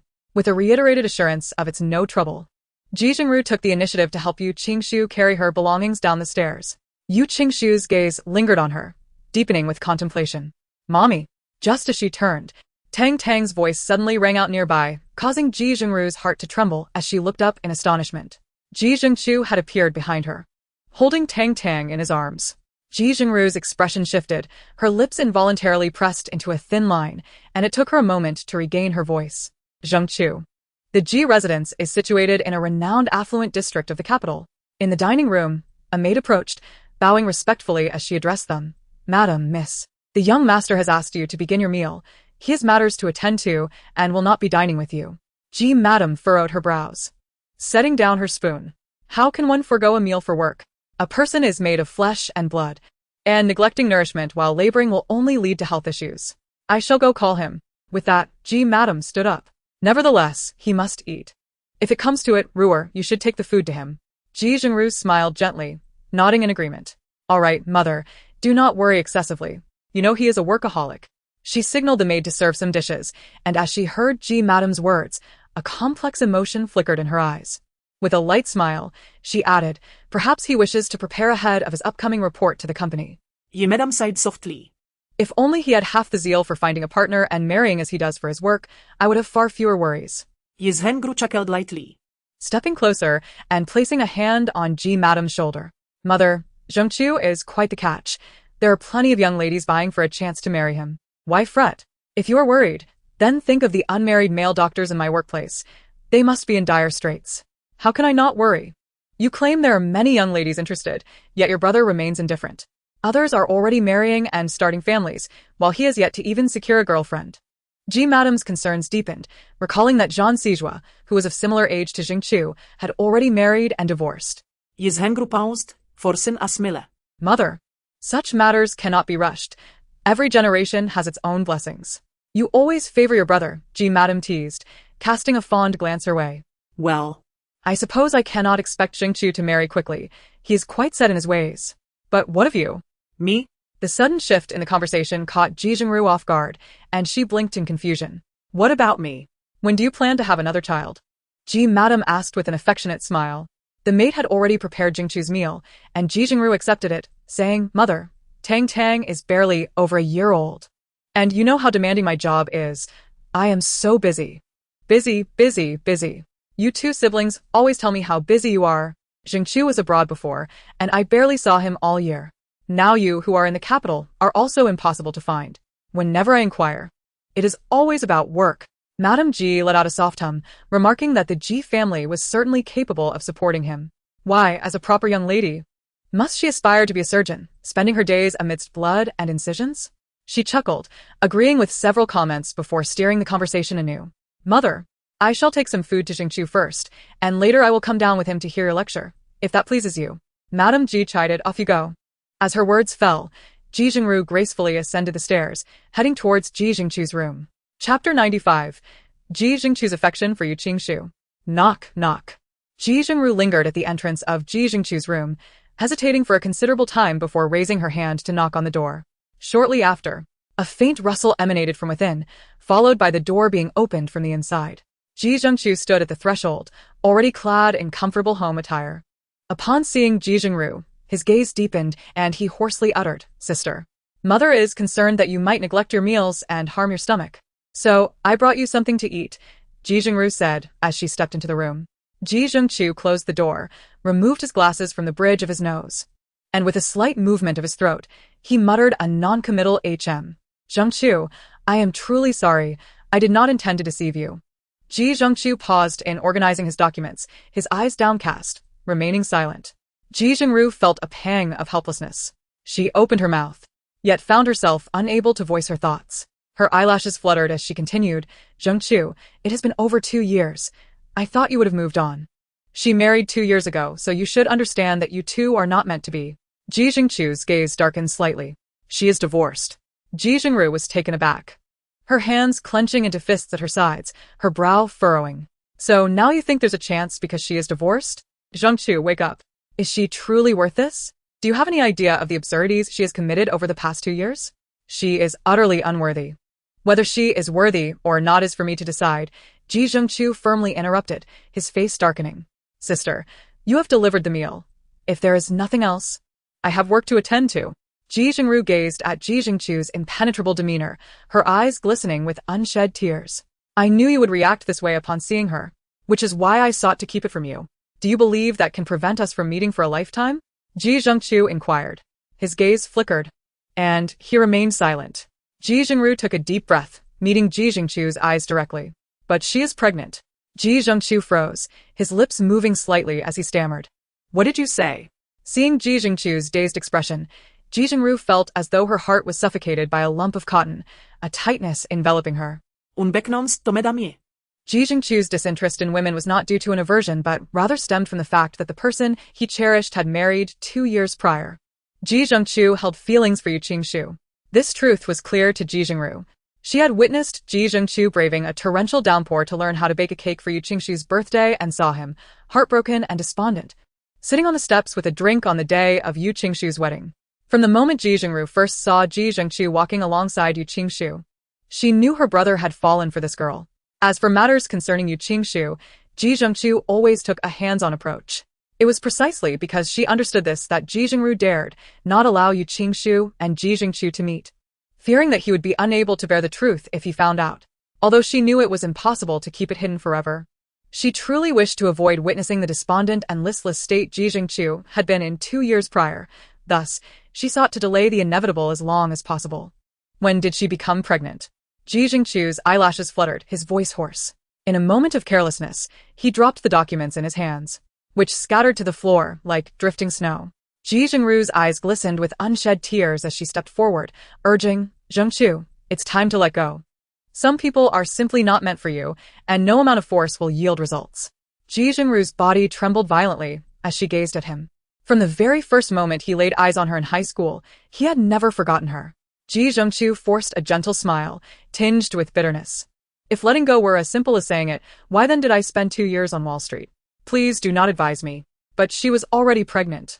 Zhengchu, the situation between you two. Sister, how do you know she is pregnant? Ji Zhengchu interrupted her, his inquiry sharp. Ji Jingru's lips parted slightly in surprise. And after a moment, she averted her gaze, a fleeting unease crossing her features. Despite her swift attempt to mask her expression, Ji Zhengchu sensed something amiss and instinctively grasped her shoulders. Sister, he called out, his tone low. Ji Jingru met his gaze, and after a prolonged silence, she finally revealed all she had seen and heard. Meanwhile, Yu Qingshu had completed her shopping, with bags piled at her feet as she stood under the eaves. When she had entered the store, the rain had paused and the sun was faintly visible. However, upon her exit, dark clouds loomed overhead, unleashing a torrential downpour that occasionally splattered her with raindrops blown by the wind. Chapter 96. A pregnant woman's cold is no small matter. She glanced at her phone and, seeing an unfamiliar number, hung up. When the call came through a second time, Yu Qingshu frowned and answered. Before she could speak, Su Bing's sharp voice pierced through the line. Without waiting for a response, Su Bing abruptly ended the call. Yu Qingshu stared at the call's end screen, her gaze deepening. Going back. Such a fanciful thought. At that moment, a flashy Ferrari idled by the roadside. Master Sure, since you're here, why not come upstairs and share some tea with me? It's such heavy rain and thunder. Keep me company, or I'll be frightened. In the passenger seat sat a woman clad in a strapless fitted dress that accentuated her curves, rivaling the beauty of a goddess. Sir Jiao smirked devilishly, his finger teasingly tracing the woman's chin. Yostea. The woman's crimson lips curled into a smile as she grasped his wrist, her eyes sparkling with mischief. If Master Sure is interested in something more. Before she could finish her sentence, Sir Jiao noticed Yu Qingshu standing under the eaves, seeking shelter from the rain. His eyebrows arched in intrigue, and he murmured, how interesting. The woman, believing Sir Jiao had acquiesced to her request, smiled brightly and playfully said, Master Sure, you truly are wicked. Master Sure, Isn't that a question you already know the answer to? Her cheeks flushed with embarrassment, yet she added, but I like it when you're wicked. Sure Jiao cast a fleeting glance at her, retrieved his phone, swiftly located a name in the contacts, and dialed. He addressed the woman, you may leave now. Just a moment ago, she had been reveling in the joy of securing a wealthy patron. But upon hearing Sure Jiao's dismissive remark, the smile on her face faltered, disbelief etched across her features. Mr. Sure, you. The call went unanswered. Sure Jiao shrugged and dialed again, his tone laced with indifference as he informed her, your little haven does not pique my interest. You have 3 seconds to exit the vehicle. The color drained from the woman's face, utterly perplexed by what had offended this powerful figure. However, as Sure Jiao raised 3 fingers, she dared not hesitate or utter another word, hastily descending from the car with her umbrella in hand. Just as she rounded the front of the vehicle, the driver's side window slid down, and Sure Jiao's voice rang out. Wait a moment. Her eyes brightened as she swiftly turned back. Mr. Sure. His gaze fell upon the umbrella she held, his lips parting slightly. Leave the umbrella. The woman's smile shattered completely at his words. Yet, Sure Jiao's next statement extinguished any flicker of hope she harbored. Of course, it must be collected. A playful smirk graced his lips as he reclined against the seat, languidly stating the family rules of the Sure lineage. No woman, except for his wife, was to receive a single extra cent. With the umbrella in hand, Sure Jiao paid no mind to the hurried woman ascending the stairs. Instead, he leaned toward the passenger window, his gaze landing on Yu Qingshu, a mischievous glint in his eyes. What's the matter? After Sure Jiao made a third attempt to call, Zhang Siju finally answered, his deep, cold voice resonating from the other end. President Zhang, guess who I just saw? Sure Jiao teased. Zhang Siju, seated in his large chair and signing documents, cast a dispassionate glance at the caller ID. Sure, have you been too idle lately? The KD Group is in need of a project manager. Wait. I absolutely refuse to take on this hot potato, Sure Jiao interrupted hastily. A hot potato? Zhang Siju's voice grew even deeper. His patience was finite, and he had no interest in Sure Jiao's games. 3 seconds, cut to the chase. Fine. Conversing with you is utterly dull, Sure Jiao retorted. I saw Yu Qingshu. Zhang Siju's hand paused mid-signature, the pen tip lingering on the paper, soon leaving a darkened circle. Where? He inquired, glancing at the torrential rain outside, which seemed to intensify. Sure Jiao focused his gaze on the umbrella in his hand. She's at the entrance of District 5, seeking shelter from the rain, carrying numerous items, and it looks like she has a shopping list. He clicked his tongue. Zhang Siju, she is, after all, a pregnant woman. Isn't it a bit excessive to have her out shopping for so many things without providing her with a driver? Zhang Siju's Adam's apple bobbed as he replied in a low voice, I did not instruct her to do such things. Sure Jiao leaned his elbow against the window sill, lightly clenching his fist against his temple, glancing at Yu Qingshu. Surely, she wouldn't have volunteered to go shopping on her own accord? Zhang Siju's gaze darkened, and he immediately grasped Sure Jiao's implication. He was reminding Zhang Sijua that certain individuals in the Suyuan were targeting Yu Qingshu. Images floated into Zhang Sijua's mind of the items left by Uncle Shun at the reception of the Zhang group and the scene of Yu Qingshu sneaking food. After a moment's contemplation, he pressed the call button on his desk phone. President Zhang, how may I assist you? Wind Qi inquired respectfully as he entered shortly after. Zhang Sijua's thin lips curled slightly as he instructed, go to the reception yourself and bring up the items left by Uncle Shun. Once finished, Sure Jiao hung up the phone, pressed the accelerator, and turned the steering wheel, directing the Ferrari towards Yu Qingshu's location. After all, he would soon be a godfather to the child she carried. Although Zhang Sijua was not one to indulge in sentimentality, he intended to send Yu Qingshu an umbrella, at the very least to alleviate her apparent misery. However, as the Ferrari turned around, Sure Jiao spotted a brown Bentley slowly coming to a stop at the roadside near the supermarket. The rear door opened, and a man dressed in casual attire stepped out, holding an umbrella as he approached her. Chapter 97. The Ji family siblings, a mere word apart. Sure Jiao narrowed her almond-shaped eyes, the rain blurring her vision. It took her a while to recall who the man was.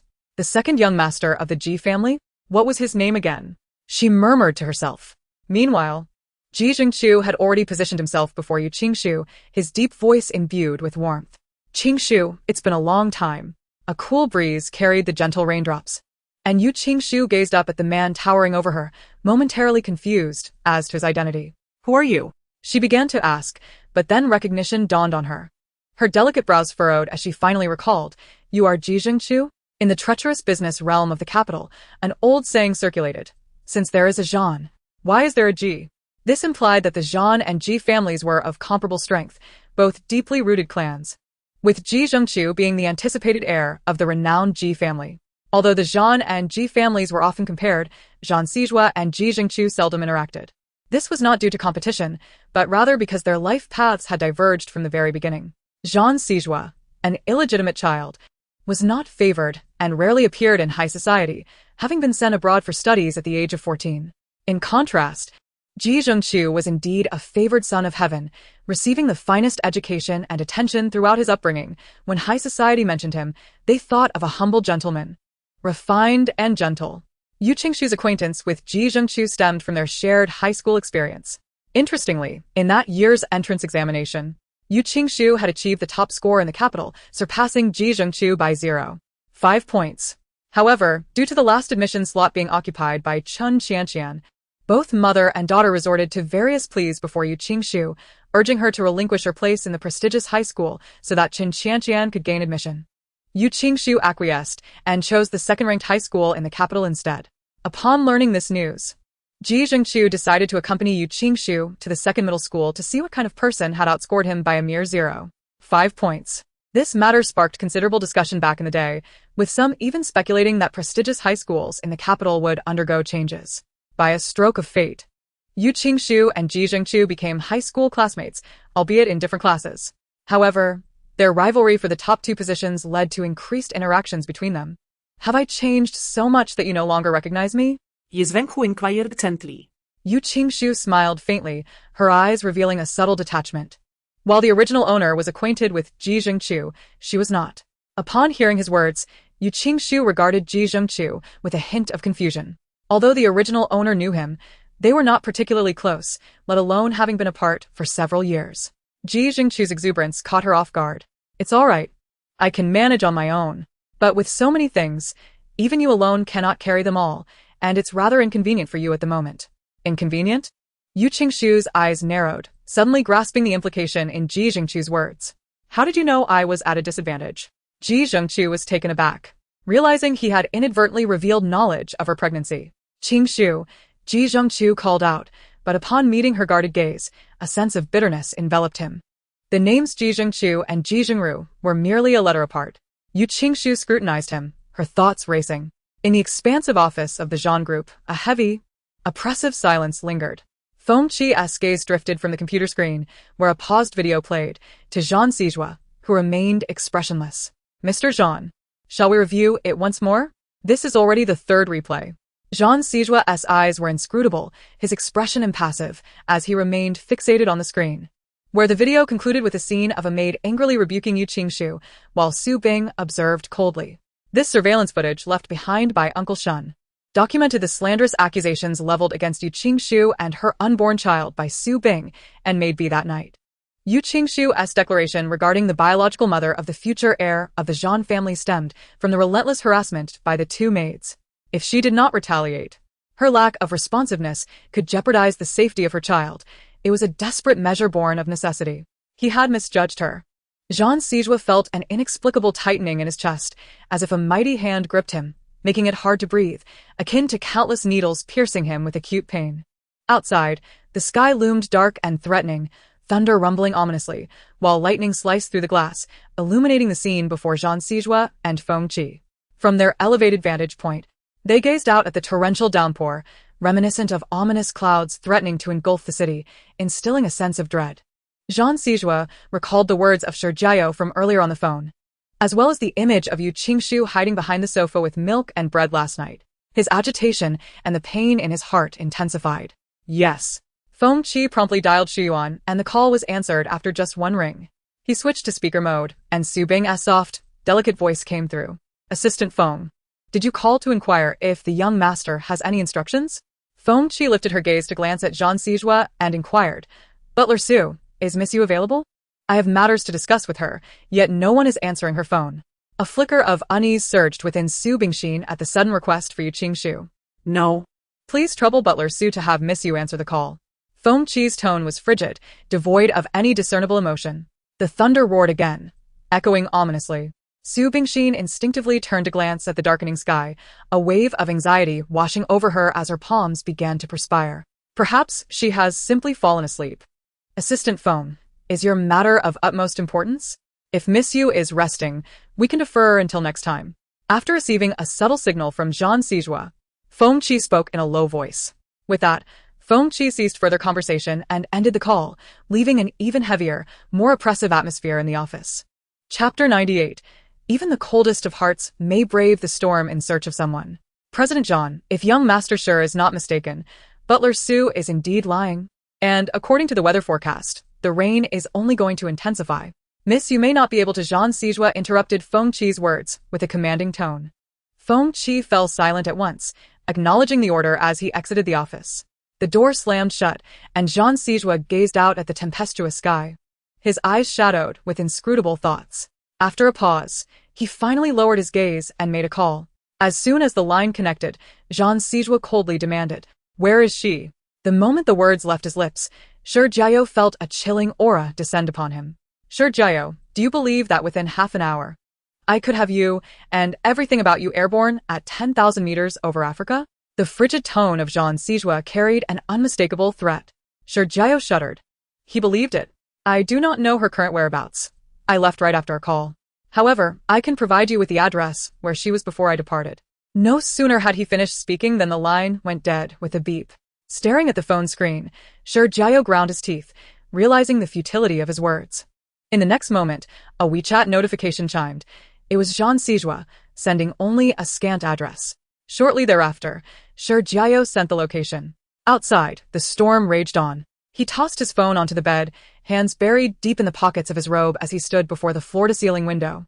A wicked smile curling his lips as he murmured to himself, "This time, I fear I may truly fall into Yu Qingshu's hands." Zhang Xizhua was a man of the coldest disposition, a fact that Shi Jiao understood better than anyone. His coldness extended not only to others but to himself as well.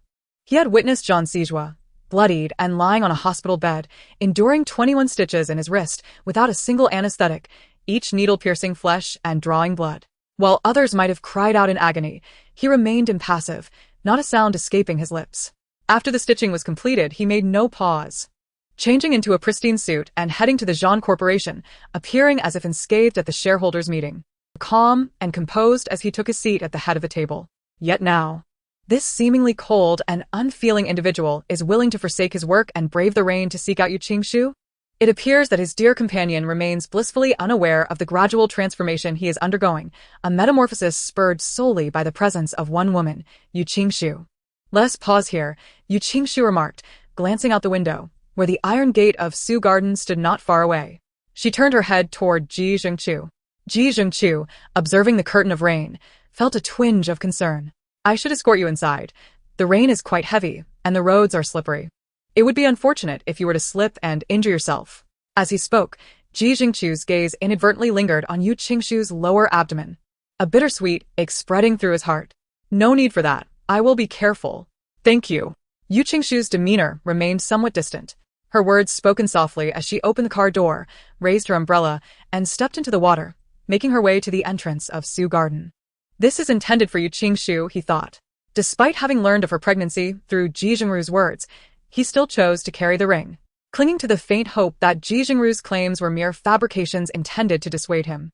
Now, that glimmer of hope had vanished, and the ring would never be given. The car window gradually slid down, allowing the rain to drift in and cool Ji Zhengqiu's face. With a decisive click, he closed the ring box and, in a swift motion, tossed it out the window, where it tumbled onto the lawn. The driver, sensing the tension, opened his mouth to speak, but, upon catching a glimpse of Ji Zhengqiu's indifferent expression in the rearview mirror, simply nodded and pressed the accelerator, turning the vehicle towards the Ji residence. However, just minutes into the drive, Ji Zhengqiu suddenly opened his eyes and commanded, "Stop." As Yu Qingshu entered Su Garden, Su Bing received the news, and her anxious heart finally settled. If anything were to happen to Yu Qingshu in this weather, the young master would undoubtedly hold her accountable. The thought of having been so anxious for a stretch, only to see Yu Qingshu meandering toward her, ignited Su Bing's ire. She awaited at the entrance, her expression stern. "Yu Qingshu, are you a turtle? Asked you to buy a few items, and you dawdled for so long." Do you not realize everyone is waiting? Still catching her breath, Yu Qingshu was met with Su Bing's barrage of words, glancing at her with an emotionless countenance, which only served to astonish Su Bing momentarily. What do you mean by that? Am I not allowed to express my feelings? Seeing Yu Qingshu dismiss her so callously ignited a fire within Su Bing. She turned, intending to grasp Yu Qingshu's arm. Yu Qingshu, I am your superior. What is this attitude? Yu Qingshu's gaze turned sharp as she evaded Su Bing's grasp and swiftly seized her wrist, pressing a thumb against a pressure point, causing Su Bing to cry out in pain. Let go, let go. Su Bing gasped, the pain radiating through her body, bending over as she struggled to catch her breath. Do you know how to inflict pain upon someone in such a way that they suffer immensely without a single visible wound? Yu Qingshu's lips curled slightly, her tone devoid of emotion. Su Bing's complexion paled. What? There are 720 pressure points in the human body, of which 36 are fatal. Yu Qingshu grasped her wrist, effortlessly pulling her closer. His fair, delicate fingers pressed against the 7-inch mark on her abdomen, locking eyes with her trembling pupils. This is the Jiwei point, one of the fatal acupoints. Su Bing's pupils dilated visibly as she gasped, Yu Qingshu, how dare you? Do you think I would hesitate? Yu Qingshu pressed against the acupoint with slight force. Su Bing, my tolerance does not equate to fear. Indeed. Zhan Siju does not favor me. You may take pleasure in standing atop my head. But ponder this, if I were to apply just a bit more pressure on this point, and you were to perish, would Zhan Siju report me to the authorities? No. Su Bing answered almost instinctively, for Yu Qingshu bore a child within her. Zhan Siju would never allow the offspring of the Zhan family to be born behind bars, and as merely a housekeeper, he certainly would not seek vengeance on her behalf. Seeing the stark change in her complexion, Yu Qingshu understood she had arrived at her conclusion.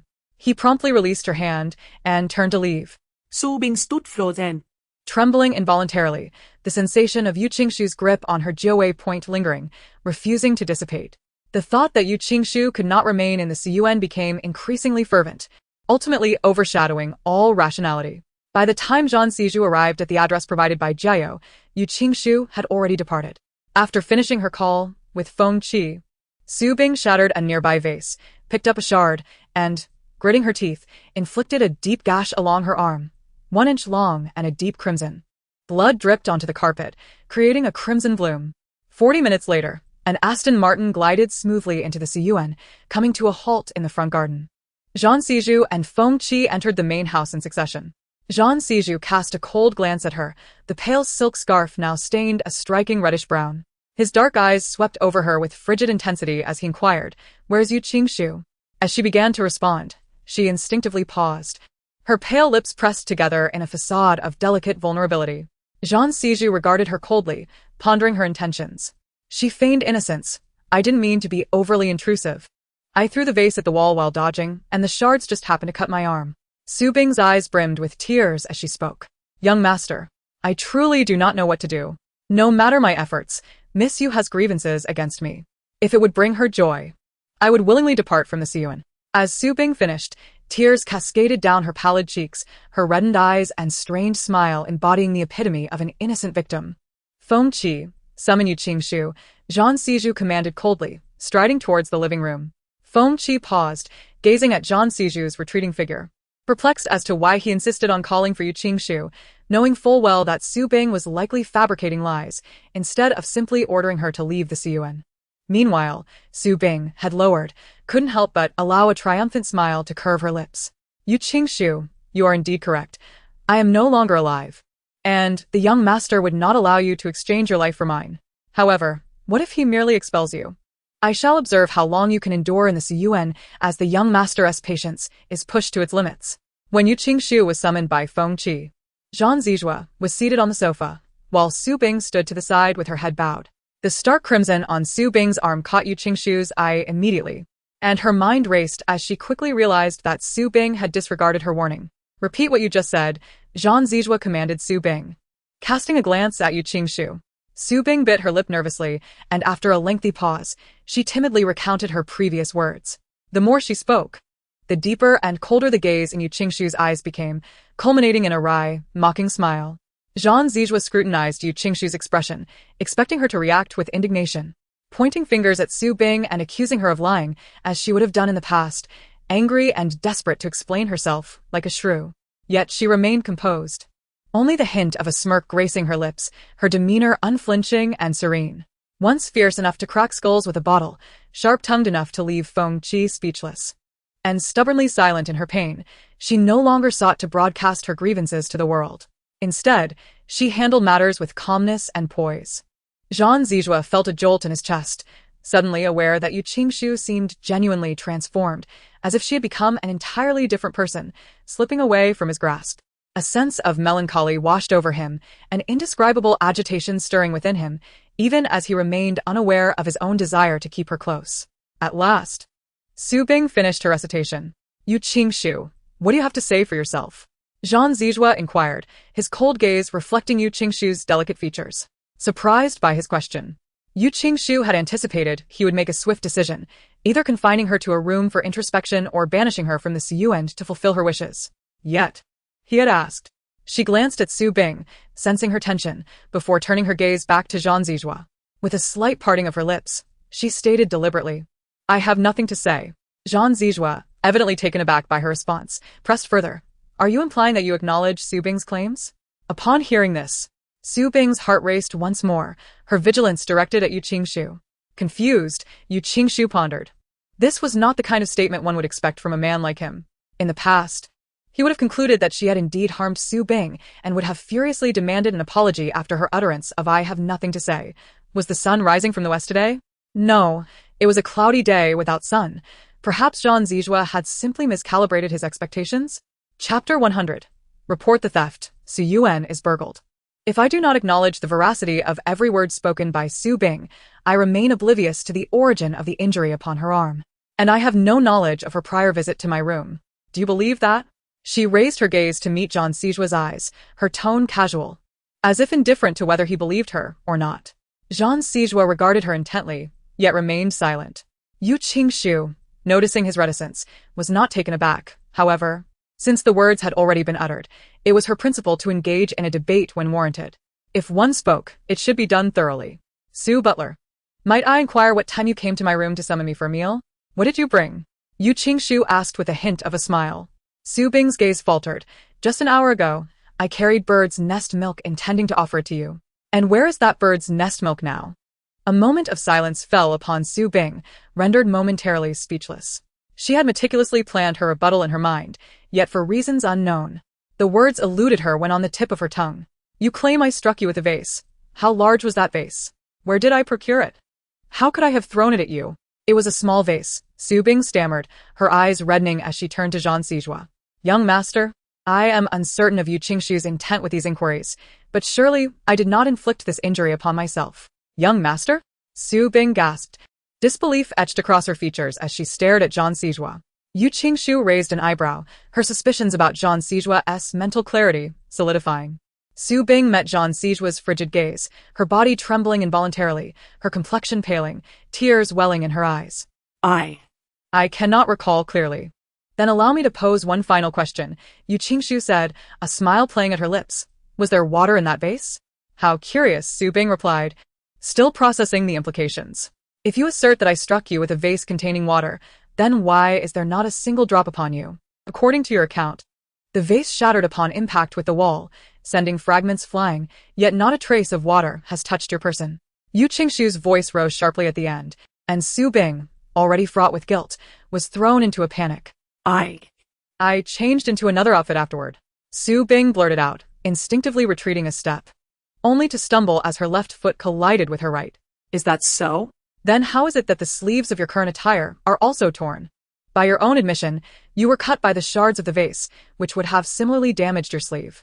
If you truly changed clothes, how fortuitous that it tore precisely at the site of the wound, and moreover, bore traces of blood. Su Bing suddenly recognized her entrapment in Yu Qingshu's scheme. Her complexion drained of color, and she sank to her knees before Zhang Zijua. Young master, I did not. Zhang Zijua disregarded Su Bing, lifting his gaze to Yu Qingshu. Are you finished with your inquiries? I am, Yu Qingshu replied, puzzled by why he would ask such a question. Before she could contemplate further, Zhang Zijua rose and ascended the stairs, leaving both Yu Qingshu and Su Bing in stunned silence. What are you doing? Su Bing exclaimed, struggling against her restraints, her eyes wide with disbelief. Feng Qi approached Yu Qingshu and handed her a meticulously organized file, saying, "Miss Yu. Here are the bank account details for Su Bing since she became the steward of Su Yuan. Among them, 50,000 was misappropriated from the daily expenses of Su Yuan. President Zhang instructed that you handle this matter personally, and you have full discretion on how to proceed with the contents herein." As Yu Qingshu glanced at the sheets, a realization dawned upon her. So, Zhang Siju had been aware of Su Bing's clandestine actions all along, merely wishing for her to take care of Su Bing's fate? He didn't need to intervene. She would play the role of the villain. A smirk twitched at the corner of Yu Qingshu's mouth. Indeed, a cunning merchant. Su Bing, suddenly comprehending that all her schemes had been laid bare, wept profusely, kneeling before Yu Qingshu in a plea for mercy. "Miss Yu, I was wrong. I shall never dare again. I beg you, please spare me. Whatever you command, I will comply. Please don't report me. I have an elderly grandmother and children relying on me. I beseech you." "Who said I would report you?" Yu Qingshu interrupted her, turning to the two bodyguards restraining Su Bing. "You two, throw her out of Su Yuan and ensure she never sets foot here again." As her words fell, an object slipped from Yu Qingshu's hand, rolling to Su Bing's feet. Upon seeing it, Su Bing swiftly prostrated herself on the ground before Yu Qingshu, exclaiming, "Thank you. Miss Yu. Thank you." Moments later, Su Bing was unceremoniously removed from Su Yuan by the bodyguards. Feng Qi furrowed his brow in confusion. "Miss Yu, this evidence is sufficient to prove Su Bing's embezzlement. Do you truly intend to let her go like this?" Yu Qingshu turned to Feng Qi, a smile playing on her lips. It seemed Assistant Feng was not keen on her clemency. "Didn't you mention that President Zhang entrusted this matter to me? I merely did not anticipate that you would only expel her from Su Yuan." 3 months is insufficient, Yu Qingshu remarked, a glimmer of darkness flitting across her eyes. "What?" Feng Qi did not catch her words, prompting her to clarify. "Assistant Feng, please report a theft," stating, "Su Yuan, theft." "Theft." Indeed. It concerns the missing counterpart to these earrings. I inadvertently dropped it earlier, and now it has vanished. Yu Qingshu removed the earring from her left ear and handed it to Feng Qi. "This earring is valued at over 200,000. If the thief is apprehended, what do you think the sentence would be? With a diamond earring worth over 200,000, the consequences for theft would entail a prison sentence of no less than 3 years and no more than 10. This was no mere accident. It was evident that Yu Qingshu had deliberately dropped it to entice Su Bing into thievery. Feng Qi, realizing this, felt a jolt of shock. His gaze fixated on the earring resting in his palm. Chapter 101. Zhang Siju cooks personally. That night, after a day of relentless rain, the downpour finally ceased as darkness enveloped the sky. "Let this possibility transform into impossibility," Zhang Siju coldly interrupted. Feng Qi nodded, acknowledging the command, and turned to exit the study. Before long, the door to the study was opened once more from within, and Zhang Siju stepped out, casting a glance down the corridor towards the farthest end, where Yu Qingshu's bedroom lay. He then made his way toward that room, his long strides carrying him swiftly to her door, where he knocked. Inside the bedroom, Yu Qingshu had just opened a bag of potato chips, planning to snack while she expanded her search for a Qiao's whereabouts. Hearing the knock, she quickly shoved her tablet beneath the covers and called out, "Coming." "Moment latte." She opened the door, holding the bag of chips and wearing her slippers. To her surprise, a shadow loomed over her as she opened the door, the familiar, cold scent of polished wood filling her senses. Instinctively, she attempted to close the door, but before she could react, Zhang Siju's deep, frosty voice poured down upon her. "Yu Qingshu, you neglect your nutritional meals and subsist on these snacks all day." He snatched the bag of chips from her hand, her freshly opened bag, half spilled. "Yu Qingshu, your stay in the Su Garden is for nurturing the baby, not for indulgence," he continued, his expression darkening, the veins in his temples subtly protruding. "Achoo!" Just as he was about to finish his sentence, Yu Qingshu unexpectedly sneezed, interrupting him entirely. Zhang Siju then noticed that her complexion appeared somewhat pale. Furrowing his brow, he inquired, "Are you coming down with a cold?" Yu Qingshu lightly rubbed her nose, intending to respond, but was interrupted by 2 more sneezes, which left her feeling congested. Suddenly, a hand rested upon her forehead, cool to the touch, contrasting starkly with her warm skin. Taken aback, Yu Qingshu looked up at him in surprise. Frustrated, she gritted her teeth and said, "Rest assured, Mr. Zhang, even if I fall ill, I will not trouble you. I guarantee that your child will be safely delivered." After a brief pause, she took a deep breath and added, "Is there anything else? If not, since you do not wish to eat the nutritional meals, What would you like instead? Jean Sijua interjected, lifting his lips slightly. Upon hearing this, Yu Qingshu's eyes widened in disbelief. What did you say? Noticing her pale complexion and realizing his earlier misunderstanding, Jean Sijua, unusually patient, reiterated, I will have the nutritionist adjust the meals, but it is too late for dinner adjustments. I will instruct the kitchen to prepare a new dish. What would you like? Yu Qingshu blinked and repeatedly confirmed that she had not misheard. Could it be that Jean Sijua was actually asking for her opinion? Truly, a man like him seemed to possess a facade of patience. Are you saying that as long as I express a desire, I can have it? She inquired. Feel free to share your thoughts, he replied. Pondering for a moment and glancing at the potato chips in her hand, she suggested, instant noodles. Not an option, Jean Sijua responded without a second thought. Choose another. Then how about crayfish, spicy and aromatic? Yu Qingshu proposed, her mouth watering at the thought. This weather was perfect for indulging in crayfish. The cool breeze accompanied by the warmth of spicy seafood was simply delightful. Not allowed. Spicy stir-fry? Not permitted. One after another. Yu Qingshu listed several items, each met with Jean Sijua's unwavering refusal, marked by the same resolute two words, not possible. She was suddenly filled with irritation, casting a fierce glance at Jean Sijua, grinding her back teeth. What can I eat if everything is off limits? Jean Sijua furrowed his brows slightly and replied succinctly, Yu Qingshu, do not forget that you are pregnant now. The choices you make consist of items unsuitable for expectant mothers. Are you not aware of this? Yu Qingshu lowered her gaze. Pouting slightly, Jean Sijua looked at her, his tone unwavering. In 20 minutes, we shall descend to dine. Furthermore, before Yu Qingshu could voice her question, Jean Sijua extended his long arm and took the half-open bag of chips from her hand, his voice deep, stating, this bag of chips is confiscated. Yu Qingshu protested. I haven't even had a bite. She arrived at the dining room just as the timer hit the last second of 20 minutes. Upon entering, she expected another uninspiring array of nutritional meals, but to her surprise, the table was bare, and Jean Sijua was nowhere in sight.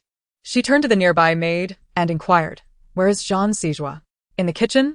Yu Qingshu raised an eyebrow mischievously and strode towards the kitchen. Before reaching the door, she spotted a tall figure serving dishes from a pot. She froze. The man in the kitchen was none other than Jean Sijua. He emerged with a plate of food and paused imperceptibly upon seeing Yu Qingshu, then proceeded to place the dish on the semi-open dining bar, saying, What are you lingering for? Yu Qingshu gazed at the 3 dishes before her, each visually appealing and aromatic. In her memories, Jean Sijua had never cooked, leaving the original owner unaware of his culinary skills, which were quite impressive. However, the crucial question remained, what was his intention in doing this? This afternoon's encounter with Su Bing could be interpreted as him wanting her to play the villain, but what about now? Cooking for her personally? Yu Qingshu hesitated to pick up her chopsticks, deep in thought.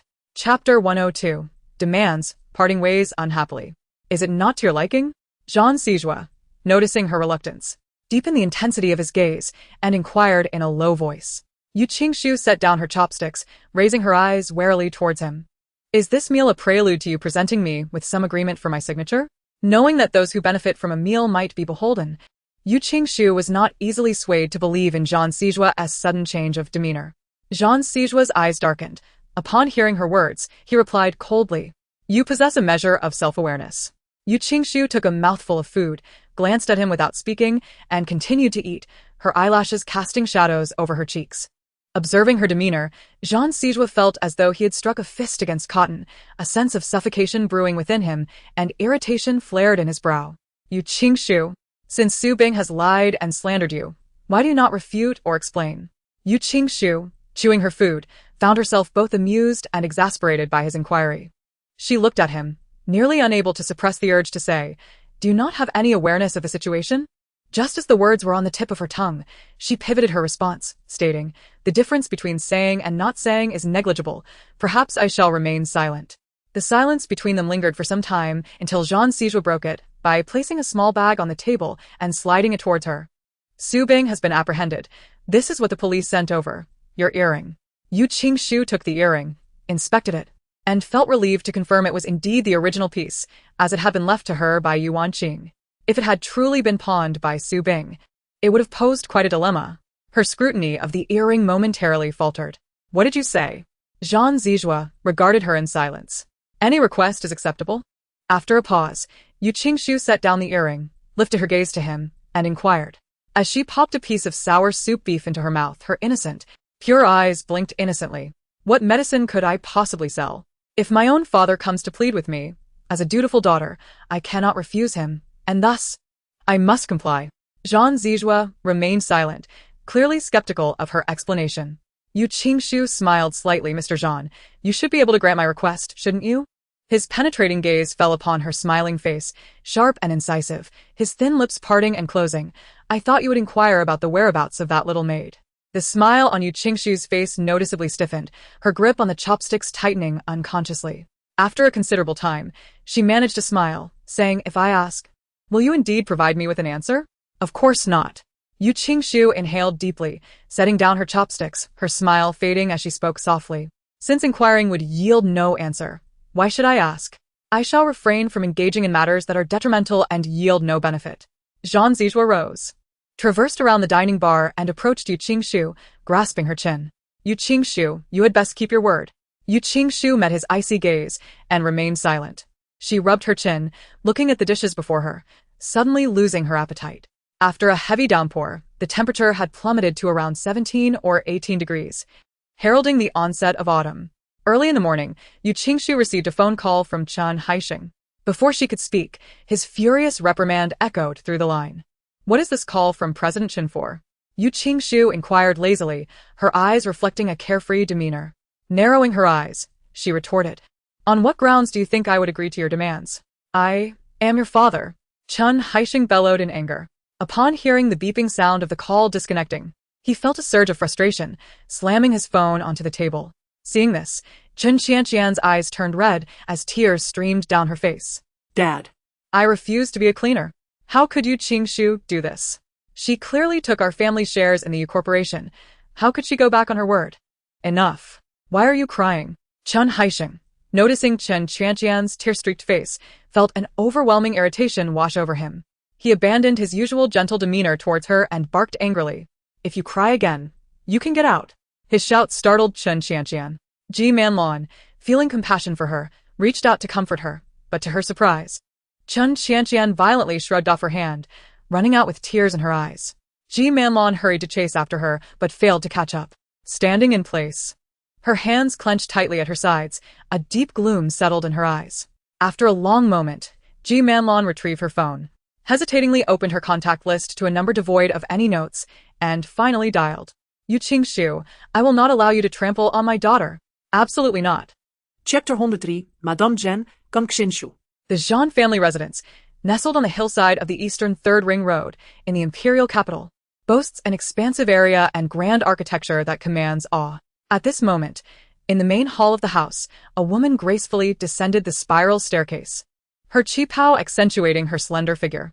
Her well-maintained visage made her appear to be in her 30s, a stark contrast to her true age approaching 50. Madam, Miss Fan has arrived, a servant announced respectfully, bowing his head. Can Shinju finally reached the bottom of the stairs and inquired softly, are her favorite fruits and pastries ready? They are prepared, the servant replied just as the crisp sound of high heels clicking against the floor echoed from a distance, accompanied by Fan Rian's sweet voice. Aunt Shu. In a short while, Fan Rian approached, eagerly embracing Shinju. I've missed you so much. With a playful tongue poke, Fan Rian linked her arm with Shinju's. How could I forget? You are my dear little aunt. Fan Rian's mother is Shinju's cousin, establishing a familial connection between the Fan and Zhan families. Although Shinju did not pay much attention to her cousin's daughter, she tended to look after Fan Rian a bit more due to her respect for Fan Yichuan. Despite the Fan family not being on par with the Zhan family, Shinju once entertained the notion of marrying Fan Rian to her son, Zhan Yuqing, considering their kinship and her affection for Fan Yichuan. However, it was unexpected that Fan Rian had developed feelings for Zhan Zizhua, a child born out of wedlock. This led to a rift between Shinju and Fan Rian. Since Fan Rian no longer sought visits, Shinju had grown indifferent to inviting her to the Zhan household. Your tongue has always been so sweet. Shinju teased with a smile. I wonder who has been feeding you sweets. Seated on the sofa in the living room, hand in hand, Fan Rian offered a piece of pastry to Shinju. Of course, it's the sweets from my little Anna's house that make my words so sweet. Shinju left heartily a herjest. Fan Rian took a bite of the pastry, her eyes sparkling. Aunt, this pineapple pastry is truly delightful. Don't flatter me too much, Fan Rian replied, a hint of bashfulness creeping in. Pausing for a moment, recalling the interactions between Yu Qingshu and Zhang Xizhua during Fan Yichuan's birthday celebration, she bit her lip in frustration and murmured discontentedly. What troubles you? You seem rather glum. Shouldn't you be happy? I've heard you speak fondly of Xizhua. Now that he is divorced, you have a chance. Why the long face? Can Xinju asked gently, a flicker of concern in her eyes. Feeling wronged, Fan Rian responded, divorced? And, don't you know Xizhua brought Yu Qingshu to my grandfather's birthday banquet? They are divorced. Yu Qingshu is still clinging to Xizhua. That night, because of her, Xizhua just abandoned me in the dance floor. Zhang Xizhua brought Yu Qingshu to Mr. Fan's birthday banquet? Aunt, do you not believe me? Fan Rian exclaimed, her face flushed with urgency. Of course, I believe you. Ken Xinju gently patted her hand, explaining that her visit today was prompted by some rumors she had heard. Considering that she believed Fan Rian might have connections with Xizhua. Fan Rian, puzzled, inquired, Aunt Zhu, what rumors are you referring to? With a smile, Ken Xinju replied, it's nothing of great significance, merely gossip that should not be taken too seriously. Upon hearing the word gossip related to Xizhua, Fan Rian's heart raced. And she urged, Aunt Zhu, please don't keep me in suspense. What is the rumor? Is it about Xizhua and Yu Qingshu? Ken Xinju grasped Fan Rian's hand, saying, indeed, this matter does pertain to Yu Qingshu. Once again, it was about Yu Qingshu. Fan Rian's anger flared, I knew it. She must be pestering Xizhua. Ken Xinju sighed softly, her expression laden with concern. This may not merely be a matter of her pestering him, she said.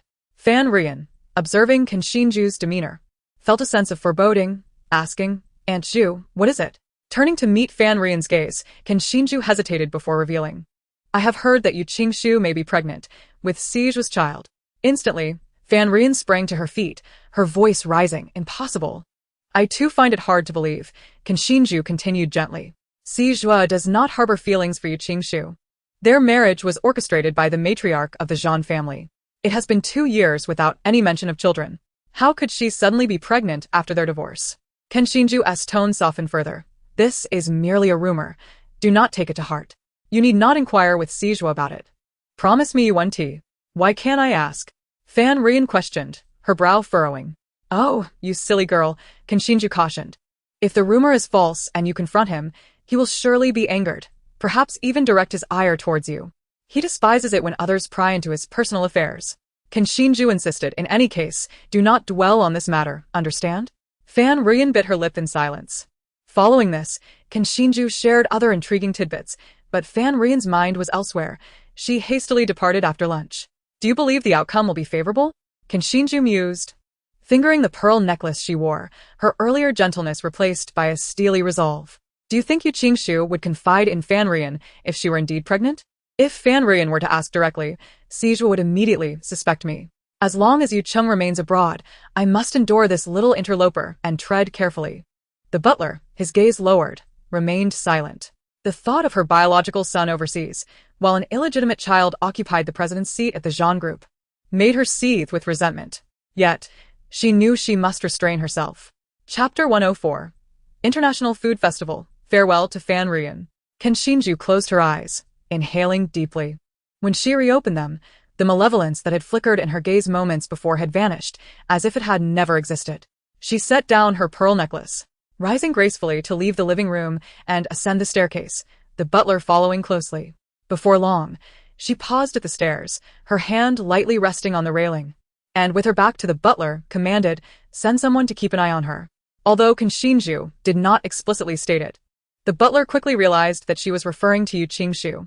Indeed, the butler bowed respectfully in acknowledgement. At the dining hall of Su Yuan, as the days passed, Yu Qingshu's pregnancy symptoms showed no signs of abating. Rather, she became increasingly lethargic. After yawning twice, she set down her spoon. Ever since that night when she parted ways with Zhang Xizhu in displeasure, she had not seen him again and had little desire to inquire, relishing her newfound freedom.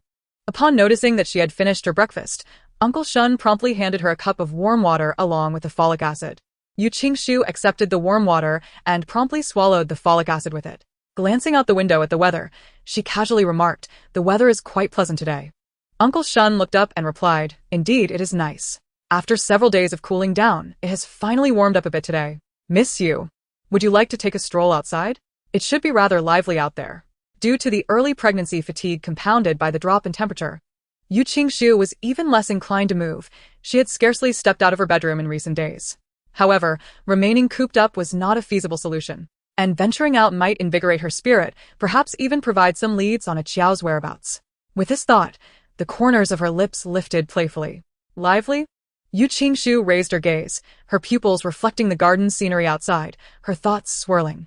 It soon came back to her how she had once said, "Qin Ding, do you believe that if you utter another word to disturb me, I shall throw you off this very ledge?"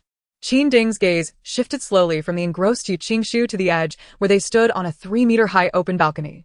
While he was confident in his agility and unafraid of jumping from such a height, he was acutely aware of the 2 hungry crocodiles lurking below.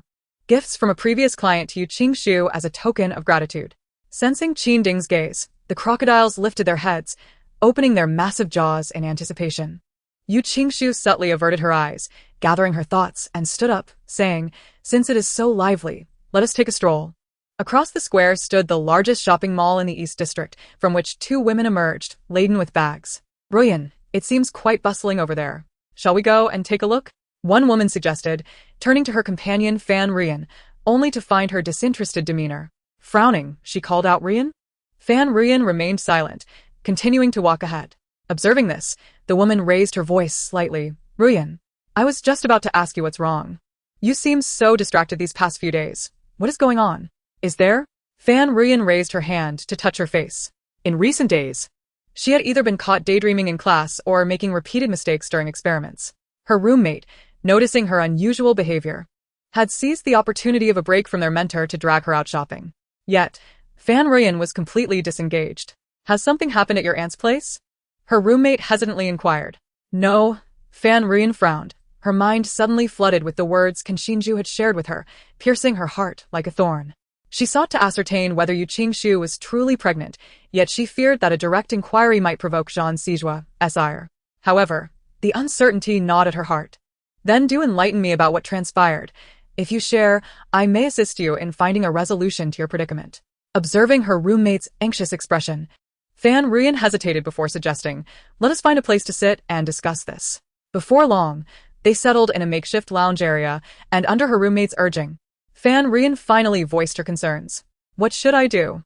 If this matter remains unresolved, it feels as though my heart is ablaze. After 2 long years, I have awaited this day. What if she truly is pregnant?" The more she contemplated, the angrier she became, tearing a pristine tissue into shreds. "You merely wish to discover whether she is pregnant, correct? That should be straightforward," her roommate remarked dismissively. Fan Ruyan looked at her in confusion. Her roommate rose, settled beside her, and leaned in to whisper, "There are numerous foods that pregnant women cannot consume. Simply offer her something and observe if she partakes. And you shall have your answer." Fan Ruyan's eyes sparkled with realization. "Indeed, how did I not think of that?" Her roommate sighed. "This is precisely why love tends to diminish one's intellect."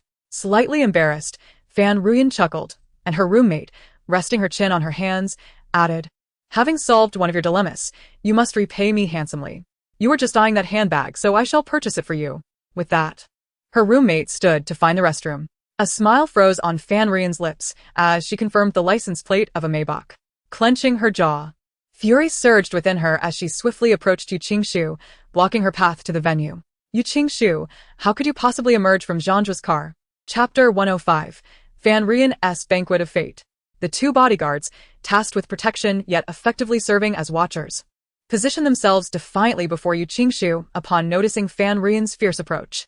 Yu Qingshu raised an eyebrow slightly, her surprise evident at the sight of Fan Ruyan. Taken aback by the imposing bodyguards, Fan Ruyan's expression darkened. "What do you mean by this, Yu Qingshu? Are you intending to incite them against me?" Yu Qingshu's lips twitched in response. "What kind of perception allows you to believe the bodyguards would act?" As Fan Ruyan's voice escalated, passers-by turned their attention towards the unfolding scene. Yu Qingshu frowned in annoyance, shaking off Fan Ruyan's grip, her tone growing colder. "Miss Fan, your words are quite amusing. What do you mean?" Yu Qingshu smirked icily. "I beg your pardon, but no." Watching Yu Qingshu's retreating figure, Fan Ruyan clenched her fists, recalling what Kanshinju had said. Her gaze fell upon Yu Qingshu's abdomen, as if a resolution had taken root within her, prompting her to chase after her once more. "Wait!" Fan Ruyan hurried forward in her heels, extending her arm to halt Yu Qingshu. Fan Ruyan glanced around the surrounding stalls before turning her gaze towards her, softening her tone as she spoke. I was in the wrong earlier, and I apologize. Apologize? Yu Qingshu met Fan Ruyan's eyes, her gaze dimming. Although her interactions with Fan Ruyan were limited, based on the memories of the original owner and their previous encounter in Yi City, it was clear that Fan Ruyan regarded her as her foremost rival, harboring a deep-seated animosity. An apology from her? Such behavior was entirely out of character for Fan Ruyan. Hey. Yu Qingshu, what is your reaction? Fan Ruyan furrowed her brows at Yu Qingshu's silence. Yu Qingshu's gaze lingered on her for a moment before she averted her eyes, replying with a nonchalant "oh." Fan Ruyan's eyes widened in disbelief. Having been pampered and cherished throughout her life, the number of people who could elicit an apology from her was exceedingly few. Typically, when she apologized, others would react with astonishment. Yet Yu Qingshu seemed to disregard her entirely. Seething with indignation, Fan Ruyan bit her teeth, desperately wanting to turn and leave. However, recalling her earlier resolution, she took a deep breath and said, "Since you have accepted my apology, you wouldn't mind sharing a meal, would you?" Yu Qingshu regarded her with an inscrutable expression, rendering her thoughts a mystery. Just as Fan Ruyan began to grow impatient, Yu Qingshu finally spoke, indifferently uttering the words "I mind," before turning to walk away. Fan Ruyan could hardly believe she had lowered herself to this extent, yet Yu Qingshu still refused to show her any kindness, igniting a fire within her. "I've apologized. What more do you want?" Yu Qingshu paid her no heed. Fan Ruyan clenched her jaw, her hands forming fists at her sides, and called out to her retreating figure. "Are you afraid?" Yu Qingshu paused, turning to face her. Fan Ruyan stepped closer, lifting her chin with an air of arrogance. "Yu Qingshu, if you are unwilling to share a meal with me, is it because you fear I might uncover some secret of yours?" Secret? Yu Qingshu narrowed her beautiful eyes, a flicker of darkness passing through them. Fan Ruyan's gaze inadvertently fell upon her abdomen, jealousy flashing across her features. "It's merely a meal. If you have nothing to hide, why be so concerned? I won't devour you." Fan Ruyan believed she had concealed her subtle movements well. Yet Yu Qingshu had noticed them all. One moment she was apologizing, the next suggesting a meal. Yu Qingshu could easily deduce that Fan Ruyan harbored ulterior motives. She was aware that Fan Ruyan had attempted to provoke her, thinking that such tactics would compel Yu Qingshu to agree to the meal. However, she had seen through such tricks far too many times. Provocation held no sway over her. Nonetheless, she found herself intrigued by the secret that had slipped from Fan Ruyan's lips and her eagerness for this clandestine banquet. "Very well, I shall join you for this meal," Yu Qingshu replied, a glimmer of intrigue dancing in her eyes as her lips curled into a faint smile. Before long, the two found a relatively quiet restaurant in the mall, seated face to face in a corner by the window. This, and this, one of each, please." Fan Ruyan flipped through the menu, ordering 5 or 6 dishes before returning it to the waiter. She then turned to Yu Qingshu, asserting, "I am quite familiar with this restaurant, so I shall take charge of the ordering. You should have no objections, right?" Yu Qingshu took a sip of her insipid lemon water, her brows slightly arching as she replied, "No problem." Upon seeing this, Fan Ruyan's previously tense expression relaxed a bit, signaling the waiter to proceed with the preparations. Leaning her elbow on the table, Yu Qingshu rested her delicate hand, half formed into a fist, against her chin. With Fan Ruyan remaining silent, she too chose not to speak, quietly gazing out the window. Fan Ruyan's gaze inevitably wandered to Yu Qingshu's flat abdomen. Yet no matter how intently she looked, she could not discern whether Yu Qingshu was indeed pregnant. Before long, the dishes Fan Ruyan had ordered arrived at the table. Yu Qingshu cast a glance at the spread before her, her eyes darkening suddenly. In contrast, Fan Ruyan wore a barely perceptible smirk of satisfaction, scrutinizing the expression of the woman across from her. The array included garlic stir-fried amaranth, red bean and koik seed porridge, clear stewed soft-shelled turtle soup, cashew shrimp, and king crab, a delightful blend of flavors and textures. However, both Yu Qingshu and Fan Ruyan were acutely aware that every item on that table was a pregnant woman's taboo. "The dishes are all ready, Yu Qingshu. Please eat," Fan Ruyan urged, her demeanor a mix of anxiety and anticipation as she awaited Yu Qingshu's response to the food. The two bodyguards, tasked with protection yet effectively monitoring, positioned themselves resolutely in front of Yu Qingshu as Fan Ruyan approached with an aggressive air. Upon seeing Fan Ruyan, Yu Qingshu's brows lifted slightly in surprise. Startled by the imposing presence of the bodyguards, Fan Ruyan's expression darkened. "What do you mean by this, Yu Qingshu? Are you intending to have them take action against me?" Hearing this, Yu Qingshu's lips twitched in disbelief at Fan Rian's interpretation. As Fan Rian's voice escalated, passers-by turned their attention toward the unfolding scene. Yu Qingshu, feeling impatient, furrowed her brow, dismissing Fan Rian's hand with a cold retort. Miss Fan, your words are indeed quite amusing. What do you mean? Fan Rian demanded, her frown deepening at Yu Qingshu's silence. Yu Qingshu's gaze briefly lingered on Fan Rian before she averted her eyes, responding with a nonchalant "oh." In that moment, Fan Rian clenched her fists. Recalling the words of Ken Shinju, her gaze fell upon Yu Qingshu's abdomen, as if resolving to make a decision. She hurried after her, calling out, "Wait." Fan Rian strode quickly in her high heels, extending her arm to block Yu Qingshu's path. Briefly scanning the surroundings, she softened her tone. "I was in the wrong earlier, and I owe you an apology." Apology? Yu Qingshu met Fan Rian's eyes, her expression dimming. Although her interactions with Fan Rian had been limited, her memories and their previous encounter in Yecheng indicated that Fan Rian viewed her as a formidable rival, almost wishing her harm at any given moment. An apology was far from characteristic of her. Hey. Yu Qingshu, what kind of reaction is that? Fan Rian frowned, noticing her silence. Yu Qingshu's gaze flickered meaningfully over Fan Rian before she withdrew her eyes, offering a faint "oh" in response. Fan Rian's eyes widened in disbelief. From a young age, she had been cherished and pampered, and the number of individuals who could compel her to apologize was exceedingly small. Typically, when she offered an apology, others would exhibit a look of astonishment, yet Yu Qingshu had the audacity to disregard her. Gritting her teeth, Fan Rian felt an overwhelming urge to turn on her heel and leave. However, recalling her earlier decision, she inhaled deeply and said, "Since you have accepted my apology, you wouldn't mind sharing a meal with me, would you?" Yu Qingshu regarded her with an inscrutable gaze, her eyes betraying no emotion, rendering it impossible to discern her thoughts. Just as Fan Rian's impatience began to surface, Yu Qingshu finally spoke, coolly dismissing the notion of dining together before turning away from her. Fan Rian, taken aback by the extent to which she had humbled herself, felt a surge of indignation. "I have apologized to you. What more do you desire?" Yu Qingshu remained unresponsive. Fan Rian clenched her jaw, her hands forming fists at her sides, and shouted at Yu Qingshu's retreating figure, "Or are you simply afraid?" Yu Qingshu paused, turning to face her. Fan Rian stepped forward, lifting her chin in defiance.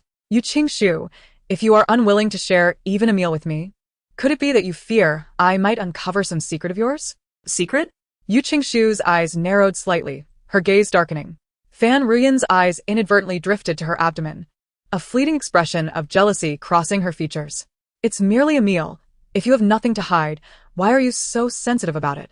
"I have no intention of consuming you." Fan Rian believed she had concealed her subtle gestures well, yet Yu Qingshu had discerned every one of them.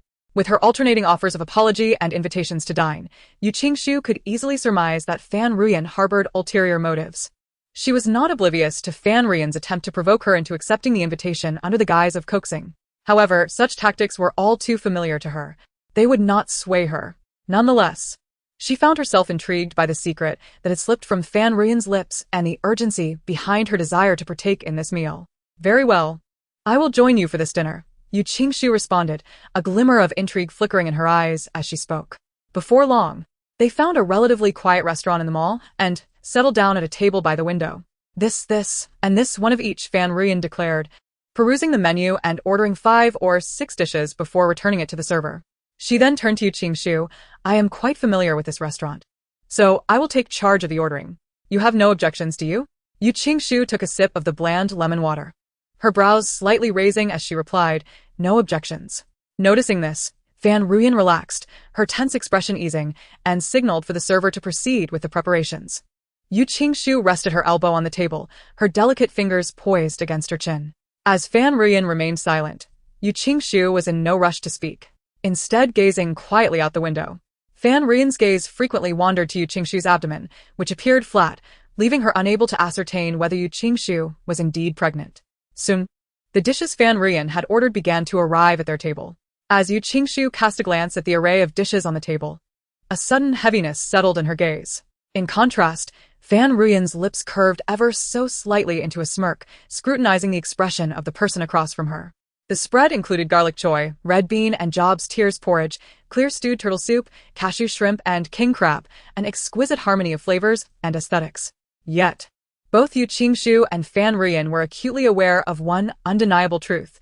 Every dish presented was a forbidden temptation for expectant mothers. With the meal fully served, Fan Rian urged Yu Qingshu, please eat. Her voice betrayed a blend of anxiety and eager anticipation, curious to see whether Yu Qingshu would pick up her chopsticks. Yu Qingshu raised her gaze to meet hers, her eyes as tranquil as a still lake, shrouded in mystery. Fan Rian swallowed nervously. What are you staring at? Eat. These dishes are the restaurant's specialties. A faint smile graced Yu Qingshu's lips as she lifted her chopsticks, ready to grasp the garlic choy. Fan Rian's eyes instinctively followed the movement of the chopsticks, her grip tightening around them. Prior to selecting the dishes, she had researched the choy's cooling properties, understanding that it could potentially lead to miscarriage for pregnant women, especially in the early stages.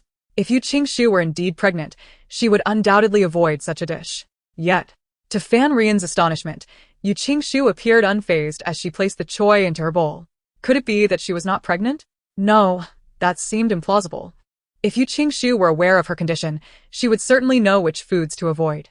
Fan Rian's mind spiraled into chaos, as if two inner voices were at odds. And all the while, Yu Qingshu observed this turmoil with a fleeting, chilling glance, her actions remaining unimpeded. Just as Yu Qingshu was about to bring the choy to her lips, Fan Rian abruptly stood and forcefully knocked the chopsticks from her grasp. Clatter! The chopsticks fell to the floor, rolling under the adjacent table. Fan Rian's expression faltered, her pink lips parting to offer an explanation. I just saw a bug on your chopsticks. A bug? Yu Qingshu cast a dispassionate glance at the fallen chopsticks. Fan Rian's gaze faltered momentarily as she seized a napkin, feigning composure as she wiped the sweat from her brow. Yes, a bug. We should ask the waiter for a new pair. As Yu Qingshu reached to press the service bell, Fan Rian hastily snatched it away. Yu Qingshu met her gaze, and in that moment, the tension thickened, as beads of cold sweat emerged in Fan Rian's palms. Despite Yu Qingshu's impassive demeanor, an intangible pressure emanated from her, as though she had seen through Fan Rian's facade, intensifying her sense of guilt to the point of breathlessness. The presence of a bug on those chopsticks implies this restaurant's hygiene is questionable. What if we receive another pair that are also contaminated? Fan Rian forced a smile, reaching for her bag. I certainly do not wish to risk a stomachache. Let us find another restaurant. With that, Fan Rian began to rise. Yet, just as she was halfway up, Yu Qingshu called her name with a piercing clarity, Fan Rian. Fan Rian paused for a moment, glancing at her. What's the matter? Yu Qingshu leaned back, a faint smile curving her lips. In her dark, clear eyes, the anxious and unnatural expression on Fan Rian's face was reflected. Her gaze then fell upon the dishes on the table, and in an exceptionally calm tone, she articulated, amaranth, quick seeds, king crab, and soft-shelled turtle. You've gone to great lengths to prepare such a sumptuous meal. Yet you are so eager to depart before I have even taken a bite. Isn't that a tad hasty? If it's unclean, consuming it one tea cause illness. There's no need to trouble yourself with a different establishment. Such wastefulness. With that, she scooped up a spoonful of quick seed porridge, her demeanor unruffled. Upon witnessing her intent to consume the porridge, Fan Rian seized the spoon from her hand, causing the porridge to splatter across the table, some of it even splashing onto her hand, which was still hot. Yet, she paid it no mind, exclaiming sharply, Yu Qingshu, are you insane? I've already said it's unclean. Yu Qingshu's lips curled slightly. Is it unclean? Or are you simply afraid that if I were indeed pregnant and consumed these items, I would have to explain it to Zhang Siju? At this, Yu Qingshu's gaze darkened momentarily. From the moment the dishes were served, she had discerned Fan Rian's intent in inviting her to this meal. However, the purpose could be interpreted in two ways, either to persuade her to terminate the pregnancy or to ascertain the veracity of her condition. Now, she was certain of the latter. But who had disclosed her pregnancy? Chun Qianqian? Chun Qianqian was currently preoccupied with her own troubles. And as a lady from a cultured family, Fan Rian would disdainfully avoid any association with a mistress. Otherwise, she would not have severed ties with Zhang Siju after his marriage. It was a matter of pride as a member of the Fan family. Zhang Siju? No. That didn't seem right. Yu Qingshu quickly dismissed that possibility. If it were Zhang Siju, then Fan Rian would not need to resort to such a convoluted method to verify her pregnancy, although this approach was indeed rather foolish. Seeing that her thoughts had been laid bare, Fan Rian decided to drop the pretense and plopped down into a chair. So, this child is indeed yours and Siju's? If that is the case, there is nothing further to discuss. Yu Qingshu, unfazed, merely smiled enigmatically and pretended to rise. If anyone inquires about today's meal, I shall have no choice but to speak the truth. Speak the truth? To whom? Sishu? Upon hearing this, Fan Ruyan grew anxious. Yu Qingshu, do not push your luck. Yu Qingshu regarded her with a raised eyebrow, remaining silent. Fan Ruyan felt a lump in her throat, nearly grinding her molars in frustration. After a prolonged stare, she finally burst out. What do you want to ask? Who told you I was pregnant? I guessed it myself. Fan Ruyan's eyes flickered, her tone stiff. What of it? Is that not permissible? Yu Qingshu merely smiled, remaining silent. Are you not capable of guessing? Go ahead, take a guess. Yu Qingshu lightly interrupted her. You. Fan Ruyan was momentarily taken aback by Yu Qingshu's words, her complexion turning pale, but she quickly regained her composure. Taking a deep breath, she retrieved a bank card from her bag and placed it on the table, gazing at Yu Qingshu. Fine. I do not care whose child this is. Here lies 100,000. Go and terminate this child, Yu Qingshu remarked with a chilling smile that sent an involuntary shiver through Fan Ruyan. What are you laughing at? 100,000 for an abortion. Miss Fan certainly has a generous hand. Yu Qingshu's tone was devoid of inflection as she pinched the card. Fan Ruyan lifted her chin defiantly. I am aware of the troubles your family is facing and your urgent need for funds. Once you terminate this child, I can offer you an additional 5 million as compensation. Before she could finish her sentence, Fan Ruyan's eyes widened in shock as Yu Qingshu abruptly tore the bank card in half. Chapter 107. An unforeseen encounter with Ji Zhengqiu. Yu Qingshu's gaze was as cold as ice, her lips parted slightly. Although I am unaware of who informed you of my pregnancy, to think that a mere 100,000 could persuade me to part with my child is rather naive. With that, she stood and made her way out of the dining area. Fan Ruyan remained rooted in place, her fists clenched and then released repeatedly, before she swiftly turned to catch up, seizing Yu Qingshu's sleeve. How much? Yu Qingshu regarded her coldly. In her agitation, Fan Ruyan's eyes glistened with unshed tears. Her grip on Yu Qingshu tightening. Their gazes locked, the air around them seemed to freeze, and the silence was so profound that one could hear Fan Ruyan's heavy breathing. If you truly feared for this child, why did you object when I wanted to order those dishes? Even if this child were to be lost due to this meal. Given the elder Fan's reputation, Zhan Siju would not hold you accountable, and you need not expend such a fortune to persuade me to abort. Yu Qingshu scrutinized her, suddenly finding that this young lady from the Fan family possessed a certain principle, even a touch of charm. Albeit a foolish kind that made one question her admission to graduate school. However, this did not mean Yu Qingshu could forgive Fan Ruyan's actions. She possessed no inclination towards martyrdom. Yu Qingshu narrowed her eyes, lamenting the squandered opportunity. Indeed, an opportunity to rid myself of the child, she interrupted, stepping closer. Do you not wish to know the price I would require to agree to your request? Fan Ruyan instinctively took a step back. I shall tell you now. Yu Qingshu leaned in closer, her lips barely parting as her frigid voice escaped. 1,000 gold, not exchanged. With that, she turned without hesitation to leave. Fan Ruyan's expression shifted as she contemplated pursuing Yu Qingshu, but the latter abruptly halted and turned back. Fan Ruyan, you need not worry about one thing. What? At that moment, a man seated at the table behind Yu Qingshu and Fan Ruyan stood up, lowering his head to conceal his brow and eyes beneath a cap as he exited the restaurant. Zhan residence, bedroom. On the table, a phone screen illuminated, indicating an ongoing call. Ken Shinju smirked. Are you certain you heard correctly? She admitted that the child is Zhan Siju's? Madam, I am absolutely certain that Yu Qingshu indeed stated so, a respectful voice replied from the other end of the line. Ken Shinju picked up a bracelet, her beautiful eyes flickering with malice as she commanded, continue to keep an eye on her. It would be prudent to find an opportunity to verify once more. Understood. The call ended, and Ken Shinju lifted a necklace, handing it to the butler behind her. Please assist me in putting this on. As the butler fastened the necklace around her neck, he remarked, Madam, Yu Qingshu is indeed pregnant. Shall I send someone to capture her and terminate the pregnancy? Capture her? Did you not hear? She is currently accompanied by 2 bodyguards, 2 in plain sight, and who knows how many lurking in the shadows. Ken Shinju fiddled with the pendant of the necklace, scoffing, I fear that we would be apprehended before we could even lay hands on her. This matter requires a long-term strategy. We must ensure absolute certainty. Just as she was strolling past the stalls, seeking some delightful treats, a voice suddenly called out from behind her, halting her in her tracks. Qingshu. Yu Qingshu turned around to see Ji Zhengqiu approaching, cradling Tang Dang in his arms. Qingshu. I didn't expect to find you here. Tang Dang, holding a large lollipop she had just purchased, saw Yu Qingshu and her eyes sparkled like grapes as she sweetly exclaimed, Auntie, Auntie. Last time she called her mommy, and now it has changed to Auntie again? Tang Ding stretched out her arms toward Yu Qingshu, babbling the word Auntie in a muffled tone. Ji Zhengqiu was somewhat taken aback, recalling that just a few days prior, Tang Ding had seen a photograph of Yu Qingshu and him on his desk and had pointed at her, calling her mommy. He knew that Tang Dang had met Yu Qingshu and had corrected her, explaining that she was the woman Uncle fancied, adding, if only Uncle had been bolder back then, she might have been your Auntie. To his surprise, Tang Dang had actually remembered the term Auntie. Annie, hug. Tang Ding chirped brightly at Yu Qingshu. Yu Qingshu gazed at Tang Tang's adorable little face.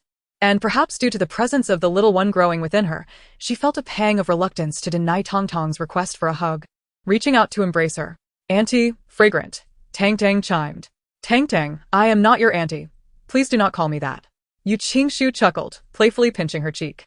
A photograph? Yu Qingshu momentarily struggled to recall, her expression puzzled. Yes, it was a photo from the sports meet in our second year of high school. It has been so long that you might not remember it, Ji Zhengqiu replied, his voice warm and imbued with a gentle inflection. He smiled, a hint of bittersweetness washing over him. That photograph was the only one they had taken together. How could he ever bear to dispose of it? I tend to be nostalgic, so I keep photographs. I still have all the pictures from high school, Ji Zhengqiu continued, glancing behind her as he inquired. Why are you here alone? Is Zhang Siju not accompanying you? He hesitated momentarily, ultimately swallowing the latter half of his question.